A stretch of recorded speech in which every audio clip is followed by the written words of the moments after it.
Ah! Xiao Zhan let out a scream that didn't exist, and then realized that his consciousness had actually returned to his body.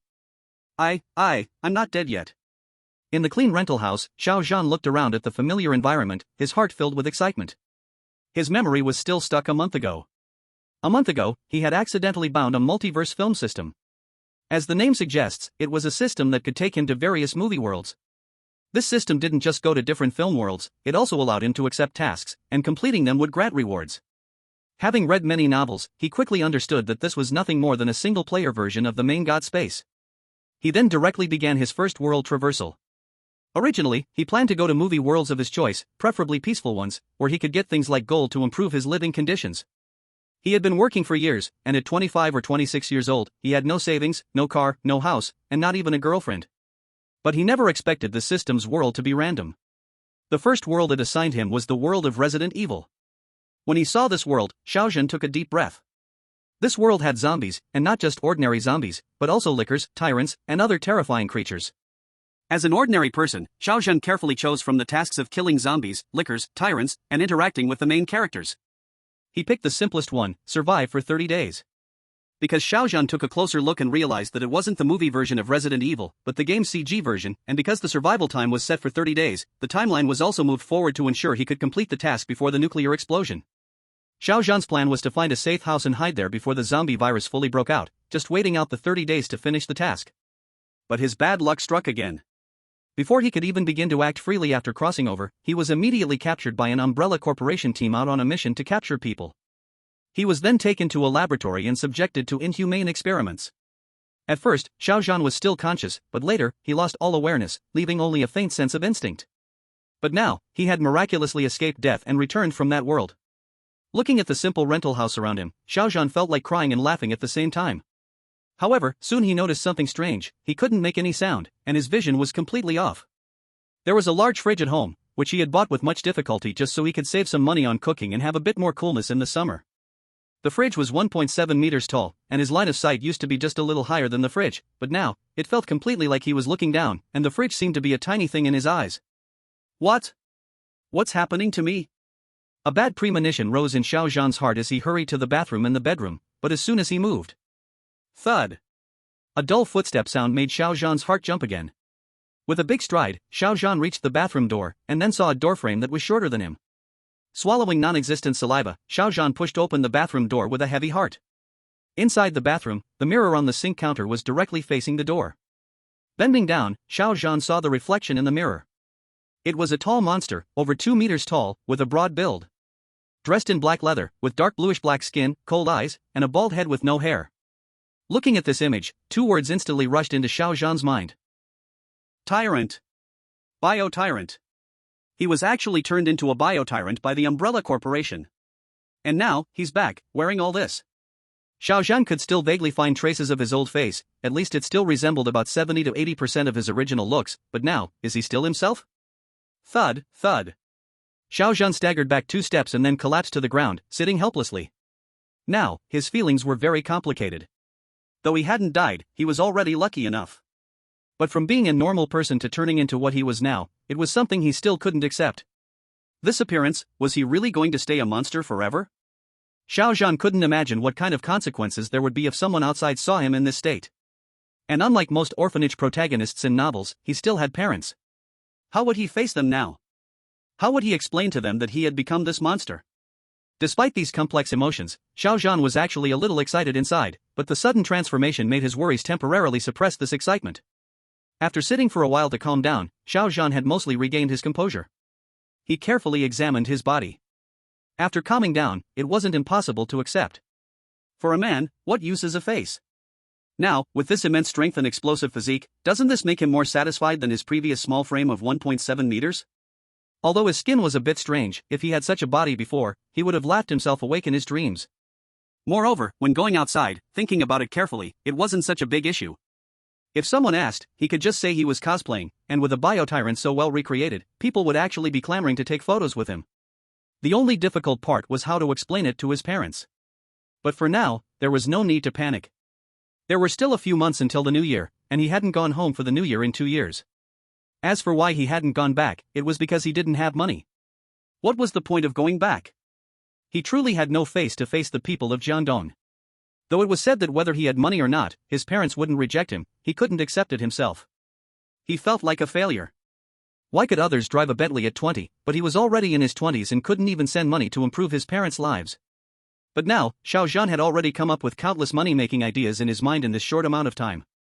Just relying on his explosive physique, body, and strength.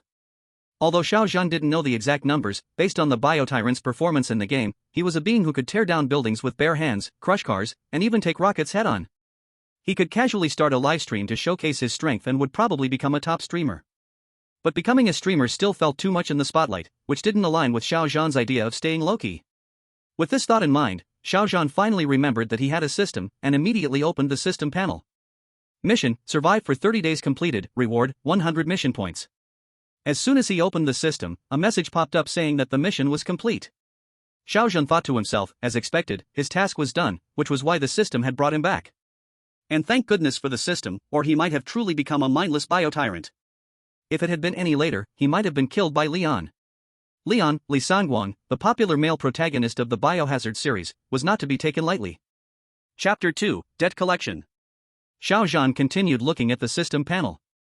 After completing the first mission, he had earned 100 mission points, and the system store was now open. Xiao Zhan quickly opened the system store to browse. The system store was full of a dazzling array of items, everything one could imagine, from a loaf of bread to nuclear bombs, mechs, and even some fantasy items. What kind of cultivation technique? Although the price of the task points for the following items is a bit high, it still made Xiao Zhan swallow his saliva involuntarily. Innate Thunderfire Sutra Volume 1, price, 5,000 task points plus 1 silver medal.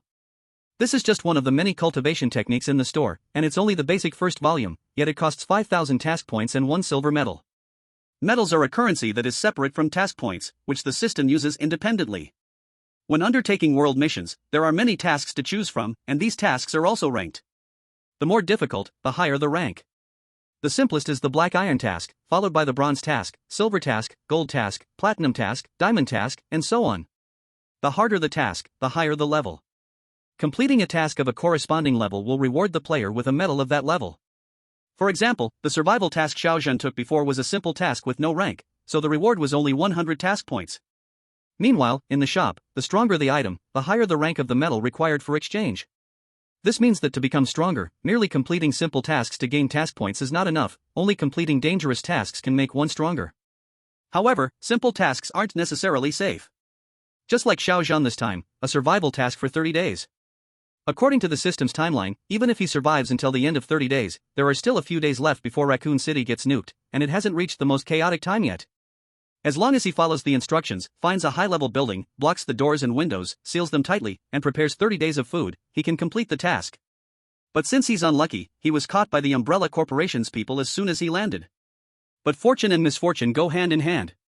Now, not only did he survive the disaster, but he also became a tyrant. This is a super weapon in the world of Biohazard. If he solely relied on task points to enhance himself, it would be unknown how many task points would be needed to reach this level. Xiao Zhan looked at many items in the system's shop. Among them, the ones that made him the most envious were the cultivation techniques.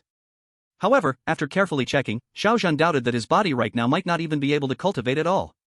His entire body had been transformed into a biological weapon, and his meridians were probably long gone. But even if he couldn't cultivate, it wasn't a big deal. There were still strengthening paths that involved fleshly ascension in the system's shop, and the cultivation system also had some body refining techniques. Xiao Zhan was very open-minded about this. Moreover, he only had 100 task points. After looking around, well, what he could afford were just some basic firearms and some ordinary body-enhancing potions, increasing strength by 100 kilograms. As for the firearms, they wouldn't even break through his defense. Even the ordinary body-enhancing potions were just like mosquito meat, a negligible increase for him. It might even be worse than mosquito meat. Xiao Zhan took a deep breath and was surprised to find that a faint airflow sound came from his throat. What?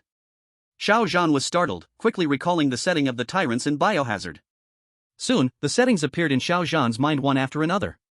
In the Biohazard game, tyrants are completely different from regular zombies. Regular zombies are corpses that have been infected by the virus and driven by it, they are just dead bodies. Whereas tyrants are living biological weapons, living creatures.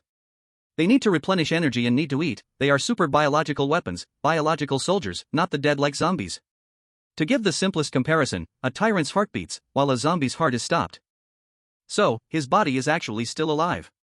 Since it's not dead, these basic functions should still be intact.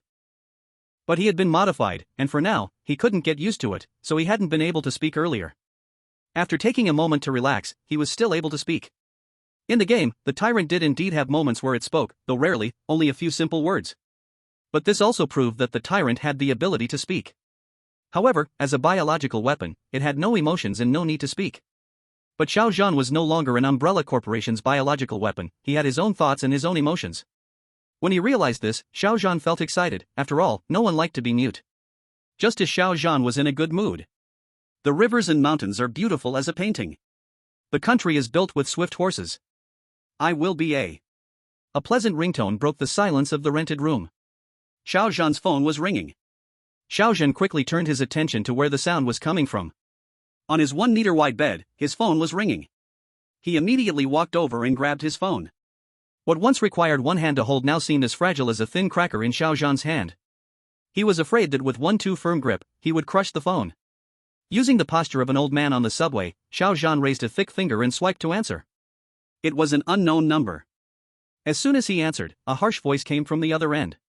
Xiao Zhan, right? 3 days, no answer to the phone, huh? You're not planning to pay back the money, are you? We're notifying you now. Your household registration is in Dong Province, Yang City, Long County, North Stone Village, right? And there are elderly people at home, right? Before 3 p.m. this afternoon, can you return the money? If not, we'll arrange people to visit your home. Your father is Xiao Chengdong, right?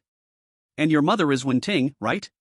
At that time, we'll make sure to spread the word in your village, so everyone can see that Xiao Chengdong and Wen Ting gave birth to a son who refuses to pay back money. This is a pre-notification. If any conflicts, accidents, or injuries happen during this period, you'll bear the consequences.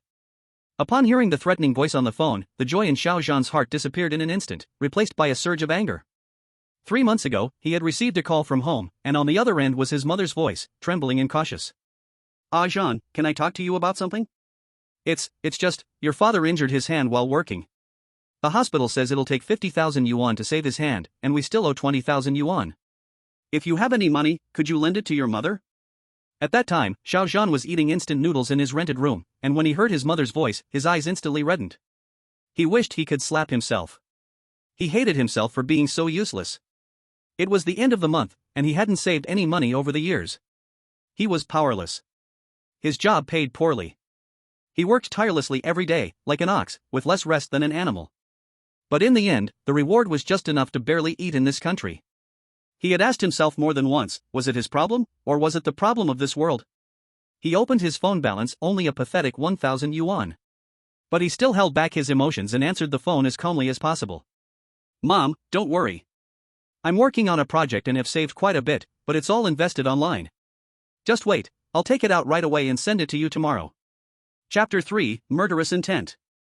After hanging up the phone, Xiao Zhan borrowed 50,000 yuan from an online lending platform and called home again.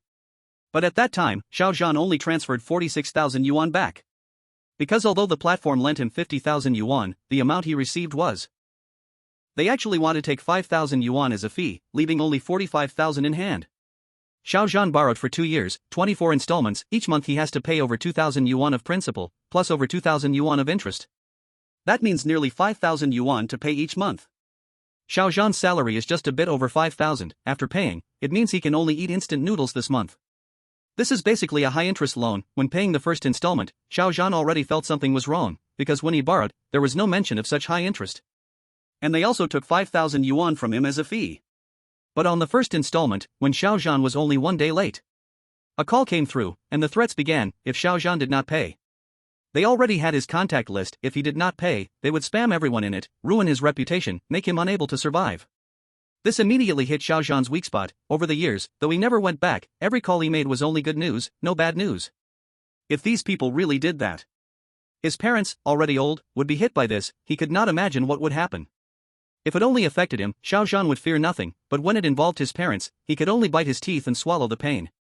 Every month forcing himself to eat instant noodles, just to pay the money. Hearing the threatening voice on the phone, bringing up his parents again, Xiao Zhan's anger instantly rose into an uncontrollable killing intent.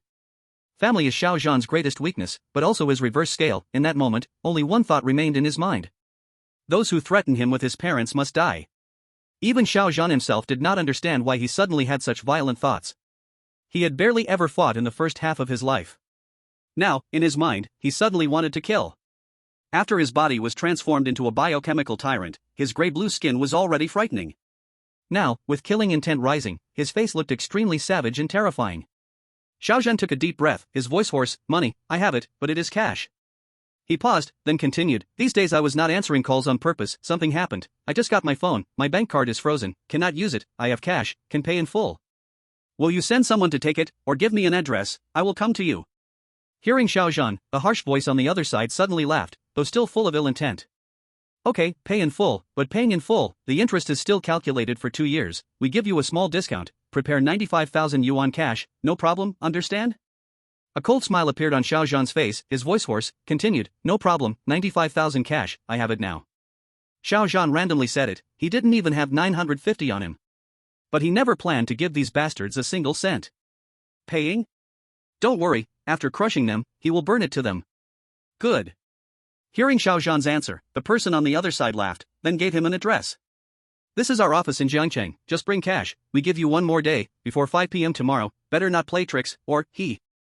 Seeing Xiao Zhan did not resist, they agreed to the repayment amount, feeling good, and gave him one more day. Got it. Xiao Zhan nodded, then hung up, the phone screen reflecting his eyes, ice cold to the extreme. Although he only got an office address, Xiao Zhan also understood that these online loan companies lend money on the internet, with borrowers all over the country. How could the headquarters just happen to be near him? But an office is just an office, when the time comes, crushing a few heads, how could he not get the address of the headquarters? Those who dare to threaten his parents had already entered Xiao Zhan's list of certain death. He would not let a single one of them go. Xiao Zhan then swiped his phone again and checked the time. Sure enough, he found that 3 days had passed since the day he got the system. 3 days ago was exactly his repayment day. At that time, Xiao Zhan didn't think much, but now he felt some relief. Luckily, the time flow was 1 to 10, 30 days passed there while only 3 days passed here. If it were 1 to 1, his news would probably have spread all over his hometown by now. And he would still be in the biohazard world. When such a big thing happened, and his parents couldn't reach him, they would probably be driven to death by the village rumors. Thinking of this possible terrifying result, the killing intent in Xiao Zhan's heart grew even stronger. If these people did not die, Xiao Zhan could not rest or eat. Xiao Zhan checked the time, it was only 11 a.m., not convenient during the day. Luckily, they had given him an extra day. Xiao Zhan decided to take action after dark tonight. Thinking of this, Xiao Zhan checked other information on his phone. In these 3 days, besides the bombardment of threatening messages and calls from collections, there were also more than 10 missed calls. They were calls from the company. Xiao Zhan had a job moving goods in a warehouse, working 12 hours a day and taking 2 days off each month. He could earn more than 5,000 a month. But to his family, Xiao Zhan always said the job he found outside was sitting in an office, 5 days and 8 hours, just operating a computer. Sometimes, when his family called on weekends, even though he was at work, he pretended to be annoyed, blaming them for disturbing his rest. The company didn't call or text much, mainly asking why he hadn't come to work, or if something had happened. Xiao Zhan picked up his phone and returned a call. Hello, is this Manager Lin? I am Xiao Zhan. His body had been transformed into a Bio-Tyrant, his voice was completely different, hoarse and deep.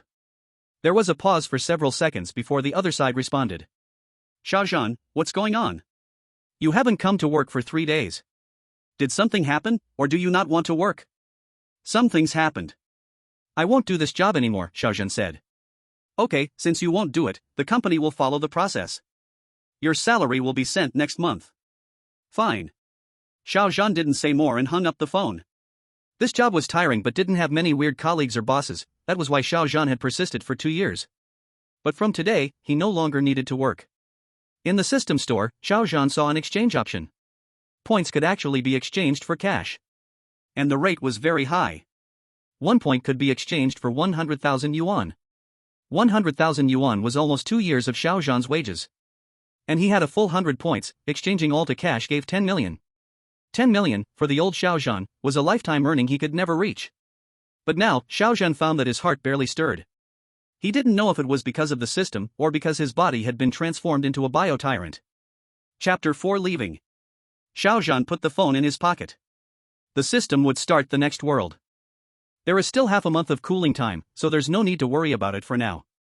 He glanced around his rented apartment, and after being transformed into the tyrant, his vision had changed drastically. Originally, he had some nearsightedness, but now everything was incredibly clear, even the mosquitoes in the air were visible. In fact, when he turned his gaze toward the window, his pupils shifted slightly, and in the direction of the street, human-like heat signatures began to appear. T-103 Tyrant, the ultimate biological weapon of the Umbrella Corporation. The visual system was completely reconstructed, with supervision, multisensory tracking, dynamic capture, and infrared vision. Xiao Zhan scanned the area and noticed two clusters of human-shaped heat sources stacked together in the direction of the residential building, still moving up and down. The world is really going downhill. Xiao Zhan shook his head, turning off the infrared vision, then took one last look at the rented apartment he had lived in for 2 years. The walls had only been painted with a layer of white plaster, and now they had become old, yellowed, and peeling. The apartment was small, just one room and one bathroom. In Jiangcheng, such a place rented for just 400 yuan a month. Aside from a bed, a simple wardrobe, an old desk with a second-hand computer, and some miscellaneous items, there was nothing else in the room. Xiao Zhan didn't plan to stay here any longer, and he couldn't stay here anymore. He had lived here for more than 2 years, and most of the neighbors knew him.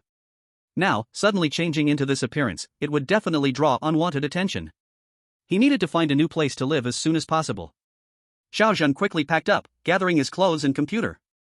He wouldn't need these things anymore, and later that night, he would leave and throw them all away. Leaving them here would only cause unnecessary trouble. After a simple cleanup, Xiao Zhan waited in the room until 1 a.m. At 1 a.m., the sky was completely dark, and the people who lived here were all workers like Xiao Zhan. They worked 12-hour shifts, and by 8 p.m., most would have returned. The night shift workers would have left by 7 a.m., so outside, it was basically empty now. Xiao Zhan shoved everything into a large bag, then put on a gray wide-brimmed hat that he had bought before and pressed it down. He then pulled up the collar of his gray leather jacket, so that the lower half of his face was covered by the collar, and the upper half was hidden by the hat. Only his eyes were visible, hidden in a faint gray gap. With such an odd outfit, combined with Xiao Zhan's towering, broad 2.3-meter frame, it exuded an overwhelming pressure. Just standing there was enough to make the timid shiver in fear. Bending down, he pushed open the door and closed it behind him. He left the key in the door and pulled out his phone to send a message to the landlord. He told the landlord that he wouldn't be renting anymore, and that he didn't want the remaining rent or the 600 yuan deposit. Then Xiao Zhan blocked the landlord and walked away with his packed bundle. The apartment he rented was in an old neighborhood without an elevator, so he had to take the stairs. Thud thud thud. When Xiao Zhan was heading downstairs, he had specifically chosen 1 a.m. to avoid drawing attention, but just a few floors down. He heard faint footsteps from below, along with the smell of alcohol in the air. However, Xiao Zhan didn't pay any attention and continued to walk down. Below, 2 men were talking as they were heading upstairs. They suddenly heard heavy footsteps coming from above, and both looked up out of curiosity.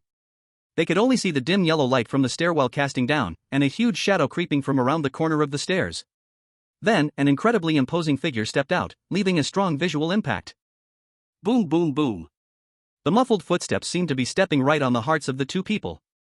In almost an instant, both of them instantly felt their hair stand on end, as if they had encountered some terrifying existence that posed a great threat, triggering their biological instinctive fear. They stood frozen in place. It wasn't until Xiao Zhan walked past them without glancing at them, and the footsteps faded away as he left the first floor, that they finally relaxed, glancing at each other, and couldn't help but tremble as they said, "Goodness, this guy must have been raised by Yao Ming. He's so tall, so strong, just looking at him is terrifying. Tell me about it, the last time I saw a tiger at the zoo, it didn't have this kind of pressure." Both of them wiped their cold sweat, and both noticed their legs were still a little wobbly.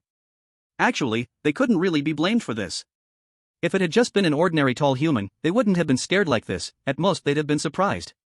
But Xiao Zhan's body was already a T-103 biochemical tyrant, not just an ordinary human.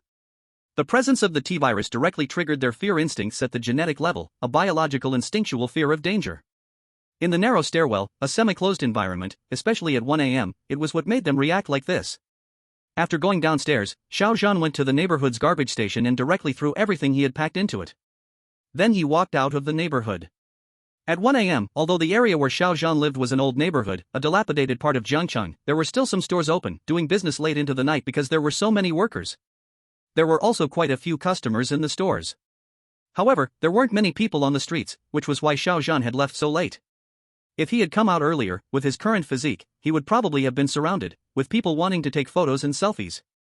Although he wasn't afraid, it's always better to have less exposure. Xiao Zhan had just obtained the system and didn't want to be too high profile. Step step. Xiao Zhan walked slowly on the empty street in the middle of the night. It was already autumn, and the cold wind of the night brushed against his coat, making a slight rustling sound. Xiao Zhan didn't feel the slightest chill. His gaze swept across the street, and after living here for 2 years, this was the first time he had observed this place so carefully. In the past, he was always rushing to work, rushing home, even walking while holding his phone, scrolling through various information online, always dreaming of finding a chance to get rich overnight. He had never stopped. But now, he could finally stop, thanks to the system and his new body. It gave him an unprecedented sense of security and confidence. At this moment, even this slow walk gave him an inexplicable sense of satisfaction. Xiao Zhan finally understood why those big figures always liked to do things that cultivated their emotions. It was because they controlled power and wealth, had confidence, had security in their hearts, and everything they did was an enjoyment, carrying a transcendent attitude. It was an attitude of being high up, playing with the world. And now, Xiao Zhan also had that feeling. The body of a tyrant, absolute strength and power. Now, his tyrant body also provided Xiao Zhan with incredibly strong memory abilities. He had only glanced at the map before leaving, and now, even with his eyes closed, he could walk straight to the office of the lone platform. After leaving the street, Xiao Zhan chose to walk through alleys with fewer people. As this was an old and dilapidated area of Jiangcheng, there weren't many cameras. With Xiao Zhan's eyesight, he could easily spot every camera and avoid it. His walking speed wasn't much slower than that of a running adult, and he had unlimited stamina. According to Xiao Zhan's estimation, with his walking speed, it would take him just 1 hour to reach the destination. Xiao Zhan had heard about that area. It was said to be very chaotic, with a lot of people who liked to fight, but some places were really fancy. As long as you were willing to pay, anything could be done. Of course, Xiao Zhan had never been there, he only heard about it from his warehouse colleagues. Chapter 5, New Dragon District. For the past few years, Xiao Zhan had only been thinking about how to make money, and he didn't have time for these things at all. Moreover, he had once had a girlfriend, and they had been together for several years, but not long after coming to Jiangcheng, they broke up. His girlfriend was named Zhang, and they were from the same place, though not from the same village. They were classmates from school, and they started dating in high school. However, Zhang grades weren't good, and after finishing high school, she didn't continue her studies. Xiao Zhan went to a college, and after he graduated from university, they both came to Jiangcheng to develop. Although Jiangcheng wasn't the top-tier big city, it was a very well-developed first-tier industrial city. Since coming to Jiangcheng, Zhang had started to change. At first, Zhang would casually mock and complain about Xiao Zhan's low income. She would say that the boyfriends of her friends all earned over 10,000 a month and had easy jobs. How could she end up with a boyfriend working in a warehouse moving goods? It was so embarrassing for her to chat about it, and things like that. But at first, Xiao Zhan couldn't refute her, because his abilities were limited, and he could only find a job like that.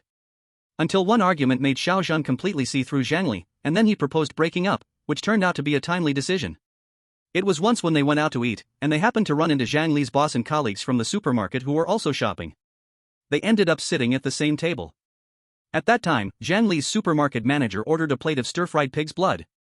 Xiao Zhan remembered that Zhang never ate anything related to blood, but Xiao Zhan thought it tasted good, and he persuaded her several times to try it, saying it wasn't as scary as she thought. But Zhang never agreed to try it.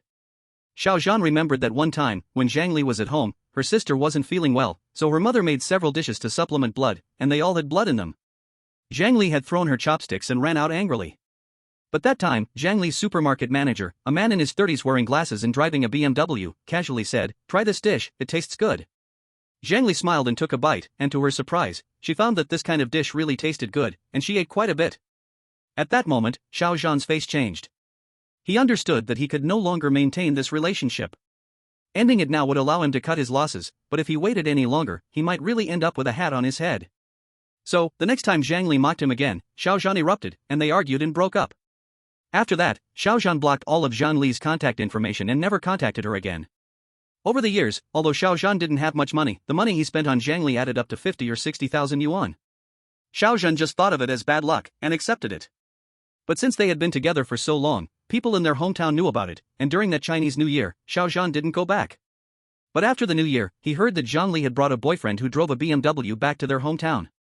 For this, his parents even called and asked Xiao Zhan what was going on. Xiao Zhan just said that their values didn't match and they broke up. After that, Xiao Zhan focused all his energy on making money. However, he came from a rural background, and his relatives were all migrant workers, so he had no connections, and no one to guide him. He could only rely on the internet to explore things on his own. He had tried many things, like opening an online store, starting a business, but in the end, everything failed, and his savings were all gone. Why am I thinking about these things? Xiao Zhan shook his head. He threw all these thoughts out of his mind. Now, he was no longer the man he used to be. Money, he could get 10 million anytime. Strength, he was even more confident, as long as he did not act too recklessly. Like killing openly on the street in broad daylight, and then drawing the attention of the whole country's forces. With his strength, no one could touch him. Xinlong District. This place was not the city center, but at night it was more lively than the city center, and dirtier. As soon as night fell, the whole Xinlong District came alive. Neon signs, red, green, purple, lit up the sky hazily. Here were KTVs, foot massage places, bars, clubs everywhere. Outside the streets, small groups of youths with dyed hair and tattoos smoked, rode modified motorcycles, standing or squatting, their eyes drifting on the roads. And the lone platform office was right in this area. Xiao Zhan, following his memory, entered a rather secluded street. Along the way, some enthusiastic streetwalkers, seeing those noisy yellow-haired tattooed youths, all threw flirtatious looks. But when they saw Xiao Zhan, they all quietly swallowed, stepped back a few steps with some fear, wanting to avoid him. Xiao Zhan usually ignored these people, but as he walked, his sharp hearing caught faint discussions behind him, making him speechless. My God, so big, could kill someone, right? He, afraid of what? Haven't you heard, the 5 yuan and 3 yuan iced tea lids are the same size? Then you're not afraid, go try? Such a good body, no charge is not a loss, still makes profit. No, I'm afraid if he uses both hands, he might break my leg. Xiao Zhan. Ignoring them, Xiao Zhan walked into another street, scanning it with his eyes. The courtyard at the entrance of Shidi Road is tiled with dark red ceramics. Xiao Zhan softly read the address the debt collector had given over the phone. Finally, his eyes stopped at a street corner alley, where a courtyard wall covered with red tiles stood. Through the wall, only a 3-story bungalow could be seen inside. The courtyard gate was small, an iron door, with 3 tattooed strong men squatting in front, eyes shifting, chatting while smoking. Looks like this is the place. Seeing this scene, Xiao Zhan was not surprised at all. Those high-interest loan collectors would surprise him only if they were in skyscrapers wearing suits and ties. These 3 tattooed men, 3 different hair colors, some arms with knife scars. They were clearly social trash, gangsters, people like this, beating them. Xiao Zhan felt he was doing society a good deed. Thinking this, a cold smile appeared on Xiao Zhan's hidden face under his collar, and he stepped forward. Step. Clear footsteps, combined with Xiao Zhan's tall body. Even at night, extremely eye-catching.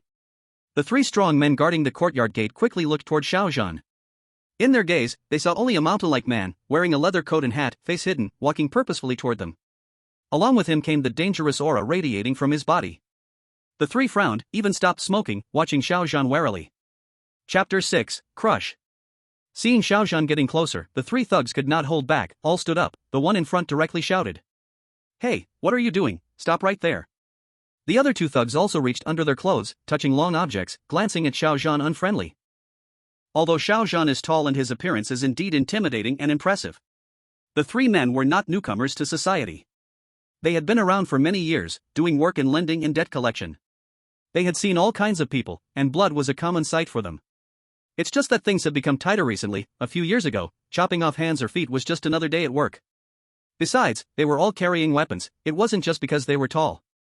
Although they seemed a bit scary, the 3 men also had a fierce air about them, only more alert, not showing the same physical fear as the 2 men they encountered in the stairwell earlier. Xiao Zhan had already walked up to a spot not far from the 3 men, and he had already activated his infrared vision. Under the infrared vision, everything in the yard was clearly visible to him. In the yard, there were more than 10 other heat sources. Half of them were lying down, probably asleep, while the other half were sitting. In Xiao Zhan's sight, all of these people were already dead. I'm here to pay the debt. My name is Xiao Zhan. A hoarse voice came from under the large brim of his hat. The 3 gangsters, all no taller than 1.7 meters, had to look up to meet Xiao Zhan's gaze. Upon hearing Xiao Zhan's words, they lowered their heads and exchanged glances. One of the yellow-haired men thought for a moment, then nodded and said to the others. Xiao Zhan, I remember now. Today, brother who said someone named Xiao Zhan was coming to pay back the money, 95,000 yuan. When the yellow-haired man spoke, the other 2 men also looked relieved, realizing they had heard about it too. The 3 of them were responsible for both watching over the yard and handling the money collection, so they were well informed when someone came to repay or borrow money. Xiao Zhan had promised over the phone this morning that he would come to settle the debt, so these men had already been notified. If you're here to pay, just pay it. What's with the late hour? Damn it, made me worry for nothing. Once they confirmed Xiao Zhan was here to pay the debt, the 3 of them relaxed and looked at him with a touch of disdain. No matter how tall and imposing Xiao Zhan looked, in their eyes, someone coming to pay money voluntarily was a soft target, easy to manipulate. People know their own business, and although they couldn't do the same things as before, like multiplying their profits by several times a month, their interest rates were still high, like usury. They, the debt collectors, had dealt with plenty of people, and normally, anyone facing such high interest rates would resist, forcing them to use some methods to make them submit. But someone like Xiao Zhan, coming on his own to pay the money, was the softest of the soft targets. 95,000, did you bring it? Damn, where's the money? The scarred man in the front took another drag on his cigarette and lazily eyed Xiao Zhan from top to bottom. Seeing that Xiao Zhan had empty hands, he immediately became rude. You're coming to pay at this late hour and you didn't bring the money? Came here for fun? Hearing the scarred man's rude words, Xiao Zhan didn't get angry. He just raised his hand and patted his coat, saying, Just 95,000, not much. It's in my clothes. Once we're inside, I'll take it out and give it to you. By the way, you should also give me a settlement proof. Upon hearing this, the scarred man's expression softened a bit. He spoke in a bad mood. As long as you pay, we'll give you the proof of settlement. After all, we're not some gangsters. We follow the rules. Owe money, pay it back. It's the way of the world. Anan, take him inside. The scarred man waved his hand, and the yellow-haired man behind him immediately went to the iron gate, opened it, and looked at Xiao Zhan. Come with me. Xiao Zhan didn't say anything. The corner of his mouth, hidden under his collar, slightly curled into a faint smile. He then raised his foot and followed him in. Xiao Zhan followed the yellow-haired man into the yard. There was no one in the yard. The main door on the first floor of the flat house over there was closed. Through the crack of the door one could see the light inside, and could also vaguely hear waves of insults coming from inside. Fuck your mother. Your son owes money and won't pay it back, and you still want to sleep. Old bastard, I tell you, if you don't repay the money, everyone in your whole family, don't even think about sleeping, I will call you every single day. Call the police? Go ahead and report it? If you don't report it then you're my grandson. Paying debts is the law of heaven and earth. If you still don't repay, when the time comes we'll go to your house again, and throw shit at your workplace, you know our methods. No money? If no money then go steal, go rob, go sell organs, sell blood, otherwise let your daughter go sell. If you don't have channels, I can introduce you, damn it. Each wave of extremely unbearable insults and threats clearly entered Xiao Zhan's ears. But it also made the cold aura around Xiao Zhan's whole body even heavier, although these people were collecting debts, not scolding him. But as long as he thought that if he had not come back in time, then the ones suffering all this now would be his parents. The killing intent in Xiao Zhan's heart had already climbed to the extreme at this moment. You wait, I'll take you to the SEC. The yellow-haired man closed the iron gate while speaking to Xiao Zhan behind him. But before he finished speaking, he only felt a sharp pain suddenly attack his throat, along with a harsh cracking sound. That was the sound of bones breaking. Ha. The intense pain made the yellow-haired man directly trigger the instinctive fear of death in biology, and he struggled violently. His eyes instantly filled with blood, his hands crazily grabbed at his neck, opening his mouth wide trying to make a sound, trying to scream in pain, trying to call for help. But the thing gripping his neck was like iron pliers, squeezing his throat so that not even a trace of air could pass through. The yellow-haired man used all his strength, only then painfully moved his line of sight a little. He saw that man. This man who came to repay money, wearing a gray-black windbreaker, dressed like a demon. This man used only one hand, just like that grabbed his neck, lifting him up. Crack! With another crisp sound, Xiao Zhan only slightly applied force with his palm. The yellow-haired man's head directly tilted down at a 90-degree angle, the life in his eyes instantly dissipated. A cold smile appeared at the corner of Xiao Zhan's mouth, then he casually threw the corpse in his hand toward a corner of the yard, just like throwing garbage. Killing people, nothing more than this. Xiao Zhan did not take another look at the yellow-haired man's corpse. He had also read many novels before. They all said that the first time killing someone would cause vomiting or something.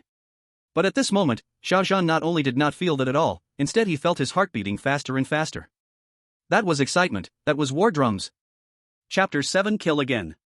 Xiao Zhan pulled open the iron gate, then stretched out both hands. Outside the door, the scar-faced man and another man had not yet reacted. They only felt a pain in their necks, their vision blurred, and their whole bodies were already inside the yard. Xiao Zhan had been keeping thermal vision on, and the timing of opening the door was also very precise. The location of this yard was originally in a remote part of the street. At the moment Xiao Zhan opened the door, there were already not many people on the street. The few scattered people were also far away, and did not notice this sight at all. In just this instant, Xiao Zhan grabbed the necks of the two people, squeezed, directly making them unable to make a sound, then like lifting chicks, lifted them inside. As soon as he lifted them in, Xiao Zhan's foot also lightly kicked at the same time, closing the iron gate. The tyrant's strength was extremely terrifying, but the control of strength was also extremely precise. Ha. Spa spare. Inside the yard, the scar-faced man and the other were completely terrified. The two people were lifted up, opening their mouths wide, with difficulty making a faint sound of begging for mercy. The two of them were suffocating, their faces turning purple from lack of air, and the hands they had placed on Xiao Zhan's cold gloves were quickly growing limp, sliding downward without stopping. Their bloodshot eyes were filled with terror, tears streaming down their faces. They were going to die. As long as this man didn't let go, they would die immediately. The scarred-faced men had been in this business for so many years, collecting debts from countless people, witnessing how families were ruined, and seeing people kneeling in front of them, crying, begging for mercy because they couldn't pay their debts. And there were those they had mutilated, those they had locked up, hung, and tortured. In the past, they only felt pleasure and mockery. But now, as someone had their hands tightly around their necks, lifting them up like little chicks, the suffocating pain from their throats made them realize only one thing: fear of death. The pleading in their eyes was unmistakable. The scarred man wanted to beg for mercy, even wanted to kowtow to Xiao Zhan. He just wanted to ask him one thing. Brother, it's only 90,000 yuan, is it really necessary to kill us? At the same time, the scarred man couldn't accept that after all these years in the underworld, he would lose his life over a debt of 90,000 yuan. He wasn't reconciled to this, and he didn't want to die. Unfortunately, Xiao Zhan wouldn't give them the chance to speak. Seeing the pleading in their eyes, Xiao Zhan only sneered. Wasn't the cursing just now so enjoyable? Be careful next time. As Xiao Zhan finished speaking, there was a crisp snap from both of their necks. He casually flicked his hands, and there were two heavy thuds as their bodies dropped to the ground. The necks of the scarred man and another thug were twisted grotesquely, and they died with disbelief on their faces. It was as if they couldn't believe they had just lost their lives like this. 3 bodies, no struggle, no resistance, not even a large noise, they were just squeezed to death in the yard. Xiao Zhan turned around and looked at the 3-story building in the yard. When he reached the door, the insults inside had not stopped, and the people inside hadn't even noticed the situation outside. Xiao Zhan twisted the door handle and walked straight in. In the room on the first floor, there were 6 people sitting around a long table. Each had a computer and 3 or 4 old phones in front of them. 2 of them were yelling at each other on the phone, while the others were playing games on their computers. The room was filled with takeaway boxes, instant noodle cups, drink bottles, and a mess of smells mixed with cigarette smoke. It was a weird smell that even Xiao Zhan, a tyrant, found unpleasant. The closest to the door was a blond young man, who had just finished a game and happened to spot Xiao Zhan entering. He was first shocked, then jumped up and started cursing. Who the hell are you? Who let you in? The blond man cursed, and the others playing games stood up immediately, all glaring at Xiao Zhan. The other 2, still on the phone yelling, glanced over but quickly continued their cursing. This was their base, with more than 10 brothers around. If something happened, it was no big deal, they could just stab each other and it wouldn't matter. Xiao Zhan didn't speak, he just took 2 steps forward and directly approached the blond young man who was still cursing. Before the blond man could react, Xiao Zhan raised his hand and lightly slapped it from top to bottom. There was no roar, no explosion. Bang! A dull, muffled sound echoed, like something heavy being dropped onto an old sack filled with water. The man's neck instantly disappeared. His entire head was violently slammed into his chest, his shoulders hunched up, and he shrank half a head shorter, like a squashed rag doll. His body stiffened for a moment, but there was no blood spurting out, only an eerie silence. In the next second, his body, losing support, crashed into the chair and fell onto the floor, motionless. In an instant, the entire room fell into a deathly silence. Cold sweat soaked everyone's back in an instant, as if a basin of icy water had been poured over them in the dead of winter, and in that moment, everyone felt a bone-chilling cold. A slap, just a slap, a living person was slapped to death just like that. They usually fought and brawled, had even done a lot of stabbing. They had seen plenty of bloody scenes. But nothing could compare to this. A slap that sent a person's head into their stomach, this kind of visual shock, how could it compare to using a knife to kill someone?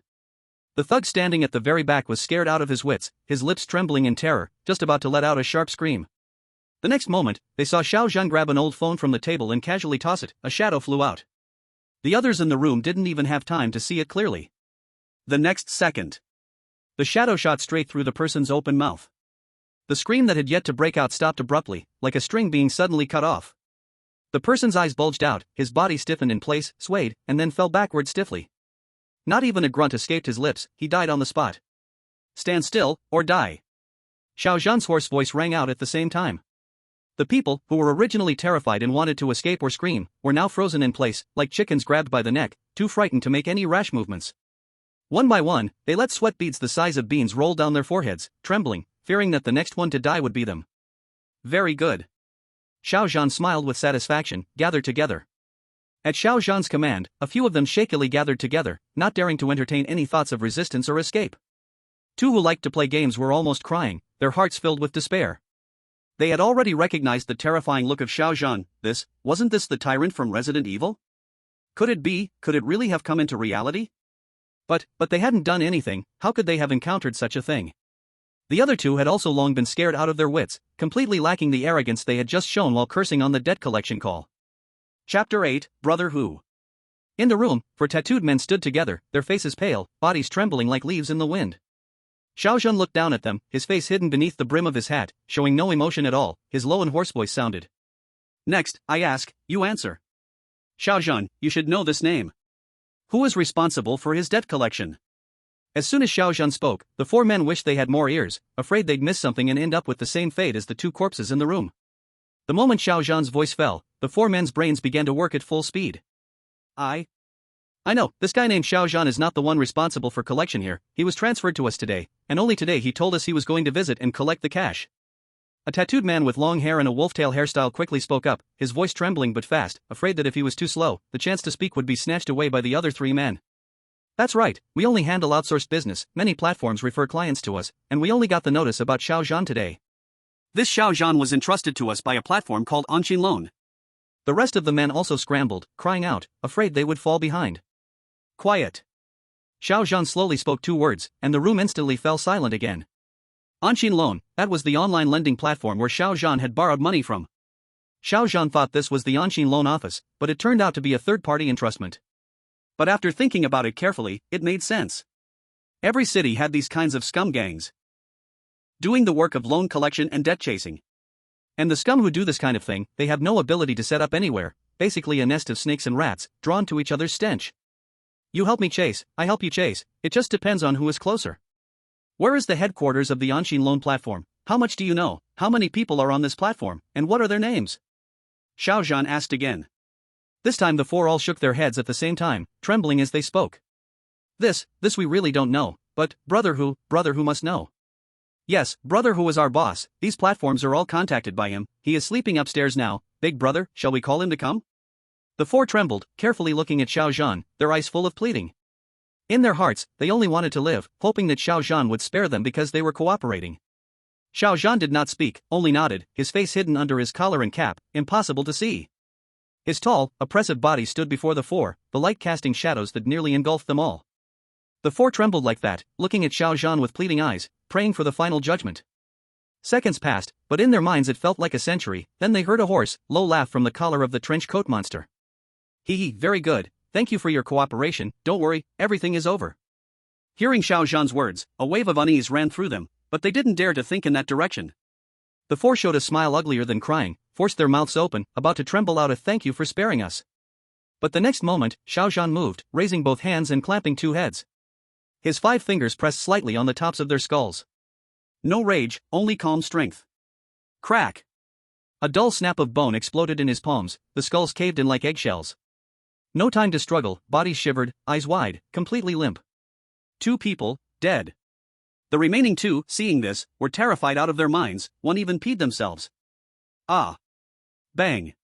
Xiao Zhan struck again, another man's scream stuck in his throat as his chest caved in. His heart and ribs shattered instantly. He opened his mouth to cough but couldn't, his face turning blue, falling straight down in unwilling death. In the blink of an eye, 3 were dead. The last one was nearly mad with fear, but Xiao Zhan still gave no chance to speak. Grabbing his neck and kicking, crack, he was sent sliding across the floor, body bent in a V, dead on the spot. With Xiao Zhan's strength, this kick was restrained, otherwise he would have split him in half, spilling blood and guts everywhere. That would have been hard to clean up. After killing 6 on the first floor, Xiao Zhan continued to scan the upper floors with thermal vision, seeing 8 heat sources, 6 on the second floor, 2 on the third. These heat sources were lying down, sleeping, unaware of what happened on the first floor or in the yard. It was already past 2 in the morning, everyone was in deep sleep, some even turning over. Xiao Zhan left the first floor and continued upstairs. Opening the second floor door, he did not turn on the light, darkness was no different for the tyrant than daylight. He walked slowly to each bed, lifted his hand, grabbed the neck, then a crisp snap, the person on the bed died in their sleep.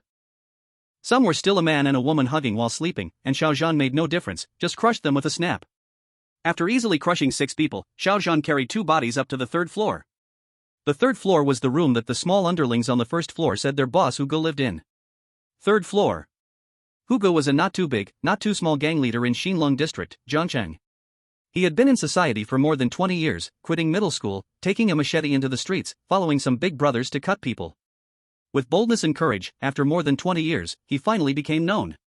He had dozens of underlings, running a loan collection business in Jiangcheng. People with money went out, entered those clubs, and everyone respectfully called Hugo. But this Hugo, bold for half his life, tonight was truly scared out of his courage. Tonight, Hugo had just brought a girl from the club, fought until dawn, and finally lay down, exhausted. But not even 2 hours of sleep, Hugo felt something smash onto his body, instantly opening his eyes in pain. Opening his eyes, he was blinded by the lights and had to close them again. Anger rose in his belly, and he immediately started cursing. Motherfucker, what happened, damn it, who turned on the light, fuck, I'll stab you to death, you beast. Chapter 9, Begging for Mercy. While cursing, Hugo rubbed his eyes and struggled to push away the heavy weight on him, slowly adjusting to the light. As he pushed, he felt something strange, like it was a person. After cutting people for so many years, Hugo trusted his hands, he would never be wrong. Suddenly, fear shocked his heart, ignoring the discomfort in his eyes, he widened them and looked down at himself. With just one glance, the 1.8-meter tall strong man inhaled sharply, almost doubting he was dreaming. The bodies on him were 2 corpses, and he knew both of them. They were his 2 underlings, their necks twisted unnaturally, but their faces were calm, as if still peacefully asleep, showing no pain. A sudden, indescribable terror spread through this gang leader's limbs, he lifted his head sharply, and in the room, a tall, ghost-like figure stood quietly. Dressed all in black leather, the collar raised, with a wide-brimmed hat, hiding the whole face. Through the light, Hugo could barely see a pair of horrifying, dead-like eyes. After all these years, Hugo instantly understood everything in his heart. He did not know who this person was, he didn't recognize him, but he was certain, this person had come to kill him. His underlings below were all surely dead. Thinking of this, Hugo shivered, it was more than 10 people, not just some pigs or cats or dogs. They had cut people with him, seen blood. Even if they lost, a shout would be enough. But there was nothing, no sound, all dead. And 2 corpses were left on his bed. Hugo, who had cut people all his life, faced such horror for the first time. Ah! Hugo screamed loudly, and in fear, his whole body exploded, pushing away the 2 corpses on him. Then he rolled, quickly reached for the bedside cabinet, and shoved his hand inside. When his palm touched a cold object, Huji's face showed a trace of joy. His heart suddenly raced wildly. After being in the streets for so long, reaching today's position, how could brother Hu not have some way to save his life? On his bedside table, there had always been an old shotgun, just in case he faced danger one day and needed to survive. And today, this gun was being used. Brother Hu moved smoothly, and the moment he grabbed the gun, he suddenly stood up and quickly aimed the barrel toward Xiao Zhan behind him. In his mind, he had already rehearsed the scene of successfully counter-killing. This man in the leather jacket was almost 1.5 times taller than him, with arms thicker than his legs. The 2 little brothers thrown onto him were clearly going to be crushed by him instantly, without even resisting. This terrifying strength, even when brother Hu was young and known for fighting bravely, now at 1.8 meters tall with muscles still intact, he did not believe he could last even 1 round against this man. But no matter how strong he was, now the times had changed, a body of flesh and blood, no matter how powerful, could be taken down by a gun in 1 shot. Ha ha. Thinking of this, brother Hu couldn't help but smile, but the next moment. Squeak. Before brother Hu could react, Xiao Zhan stepped forward and grabbed the gun barrel, and with just a little force, the whole barrel bent 180 degrees toward brother Hu. The smile brother Hu had just forced onto his face instantly froze, and he stood there dumbfounded. Gun. My gun. How is this possible? Brother Hu could not believe what was happening, the barrel of his shotgun had been bent just like that. If he hadn't fired bullets from this gun before, he might have even thought it was a toy. But no matter how much brother Hu refused to believe it, it was happening right before his eyes. After the shock, the fear that had faded because of the gun returned instantly throughout his body. Run! This was brother Hu's only thought now. The big brother truly lived up to his title, if it were a small brother, he would have already been scared stupid. But brother Hu could still gather his thoughts and decided immediately to escape. Brother Hu immediately released the shotgun, but before he could start running, Xiao Zhan, holding the shotgun, swung it. Bang! The stock hit brother Hu on the head with a muffled thud, he felt the world spinning, and he was thrown to the ground hard, pain surging through his body, warm blood rolling down his forehead. Xiao Zhan casually tossed the shotgun aside and walked toward brother Hu again, passing the bed and placing his hand on the neck of the woman on the bed. Spare! The woman's eyes widened in terror, begging for mercy. The huge noise in the room had already woken her, but she dared not make a sound. Now gripped by Xiao Zhan, she immediately tried to plead. However, snap! With a crisp sound, Xiao Zhan released his hand, and the woman went completely still. On the ground, Xiao Zhan never planned to kill brother Hu directly, that blow had thrown him, blood everywhere, but it was only superficial wounds. Facing death, brother Hu struggled to half-stand, then saw Xiao Zhan walking toward him and, like crushing an ant, killing the woman on the bed.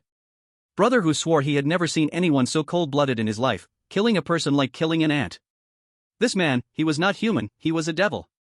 Brother Hu was finally scared. He trembled on the ground, twisting his body and crawling backward. Staring at Xiao Zhan in terror and despair, he shouted unwillingly, You, what exactly are you? What exactly are you? Why did you come to kill me? I don't even know you. Why?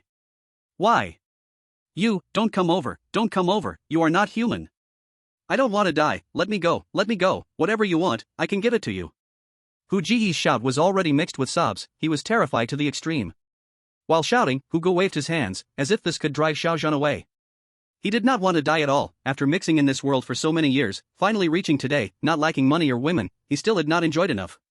Chapter 10 Hu Ge dies. Step. Xiao Zhan advanced step by step, Hu Ge moved on the ground, already with no place to retreat, watching Xiao Zhan approach step by step, his whole person was near collapse, only then did Xiao Zhan stop.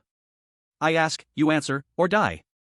A hoarse voice came from Xiao Zhan's throat, without a trace of emotion. But at this moment, this voice fell into Hu Ji's ears like a heavenly sound.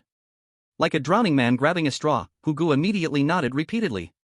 I will say anything, as long as you spare my life, I will say anything. Xiao Zhan looked at the utterly shameful Hu Ge, and said calmly, Anshin Loan Platform, did they give you information about a man called Xiao Zhan today? I want all the information of Anshin Loan Platform, where their headquarters are, how many people there are, and the data of the collectors responsible for Xiao Zhan. Anshin Loan Platform. As soon as Xiao Zhan finished speaking, Hu Ge frantically searched his mind for information about Anshin Loan Platform. As the boss of this collection group, Hu Ge had almost all the connections with these online loan platforms. They knew each other, but so much information, Hu Ge could not remember it all by himself, though he remembered the main points, and the detailed data were all stored. Hu Ge quickly found information related to Anshin Loan, and also information about Xiao Zhan. At the same time, Hu Ge understood that today's disaster must have been caused by Anshin Loan Platform, and he was merely a collateral victim. Hu Ge did not dare to have the slightest resentment toward Xiao Zhan, but in his heart he hated Anshin Loan Platform madly. If it were not for Anshin Loan Platform, he would not have suffered this disaster. He had money and status, but now he was like a dog, unable to control life or death. Hu Ge had no intention to hide anything. Filled with hatred, he decided in his heart that even if he died today, Anshin Loan Platform would come down with him. Anshin Loan Platform ruined him like this, so no one would live well. Hu Ge clenched his teeth sharply, then looked at Xiao Zhan again, quickly switching his face to a careful and flattering expression, saying, Master, I have their detailed information, all in the phone, I will find it and show you. Hu Ge did not dare to take out the phone directly, fearing Xiao Zhan would think he wanted to call the police, and then kill him immediately, which would be unfair. Hearing this, Xiao Zhan nodded slightly, and Hu Ge felt as if he had received a great pardon, crawling to the bedside table, then took out a phone, placing the screen where Xiao Zhan could see, and began clicking. Soon, Hu Ge respectfully handed the phone to Xiao Zhan. Master, all the information is here, this is the information of Anshin Loan Platform. As for the collector of Xiao Zhan, I temporarily have no data. If you need, I will investigate immediately, as long as you spare my life, I will be your dog in the future. You tell me to go east, I will never go west.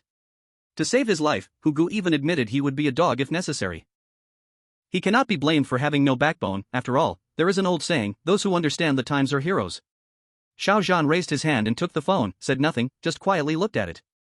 Anshin Loan Platform, located in Haicheng High-Tech Zone, the phone recorded detailed address and some basic information. Anshin Loan Platform, headquartered in Haicheng, had more than 50 employees, the boss named Zhao Tianxi. With this information, it was already enough for Xiao Zhan. Haicheng, High-Tech Zone. Xiao Zhan slowly read it. Haicheng was a big city in Huagua, more bustling than Jiangcheng. From Jiangcheng to Haicheng was not far, taking the high-speed train only needed 5 or 6 hours to arrive. But Xiao Zhan doubted himself now, could he even sit on a high-speed train? He feared he might not even get in the station. But driving was not far either, only one day of time. Xiao Zhan did not have his own car, but it was not that he could not drive. When he just became an adult in university, he got a driver's license. At that time he also did odd jobs delivering goods. His driving skill was not bad. But over so many years, because of being poor, he never bought a car of his own. But now he still had 10 million in his system, it was also time to buy a car for himself. This 10 million could not only buy a car, his parents would also not have to work so hard anymore. The family condition could also improve. Xiao Zhan's thoughts drifted on, but in fact only a few seconds passed. Xiao Zhan moved his eyes away from the phone, looked at Tiger Gu still kneeling in front, face full of pleading, just calmly closed the phone, tossed it aside, then kicked out. Thud. With a muffled sound, Tiger Gu rolled out, chest caved in, dead on the spot. At the moment of death, Tiger Ge's face still held that pleading expression. He never expected Xiao Zhan would directly take his life. Xiao Zhan stood in place, slowly sweeping his eyes over the entire collection point. Under heat vision, the whole point had no living people left, all died by his hand. Over 10 lives gone just like that, but Xiao Zhan had no emotion, only calm in his eyes. Before this, Xiao Zhan didn't even dare to fight, not because he was afraid, but his family condition, lose and go to hospital, win and he could not pay. But even so, Xiao Zhan knew he could not kill without feeling, let alone this massacre way. Xiao Zhan guessed, all this must have been caused by being transformed into a biochemical tyrant. But in this way, Xiao Zhan felt good. For enemies, only killing could cut the grass and destroy roots. The biochemical tyrant affected his side, making him have no awe for killing. But his feeling of protecting family had not been erased. Time to clean up, go.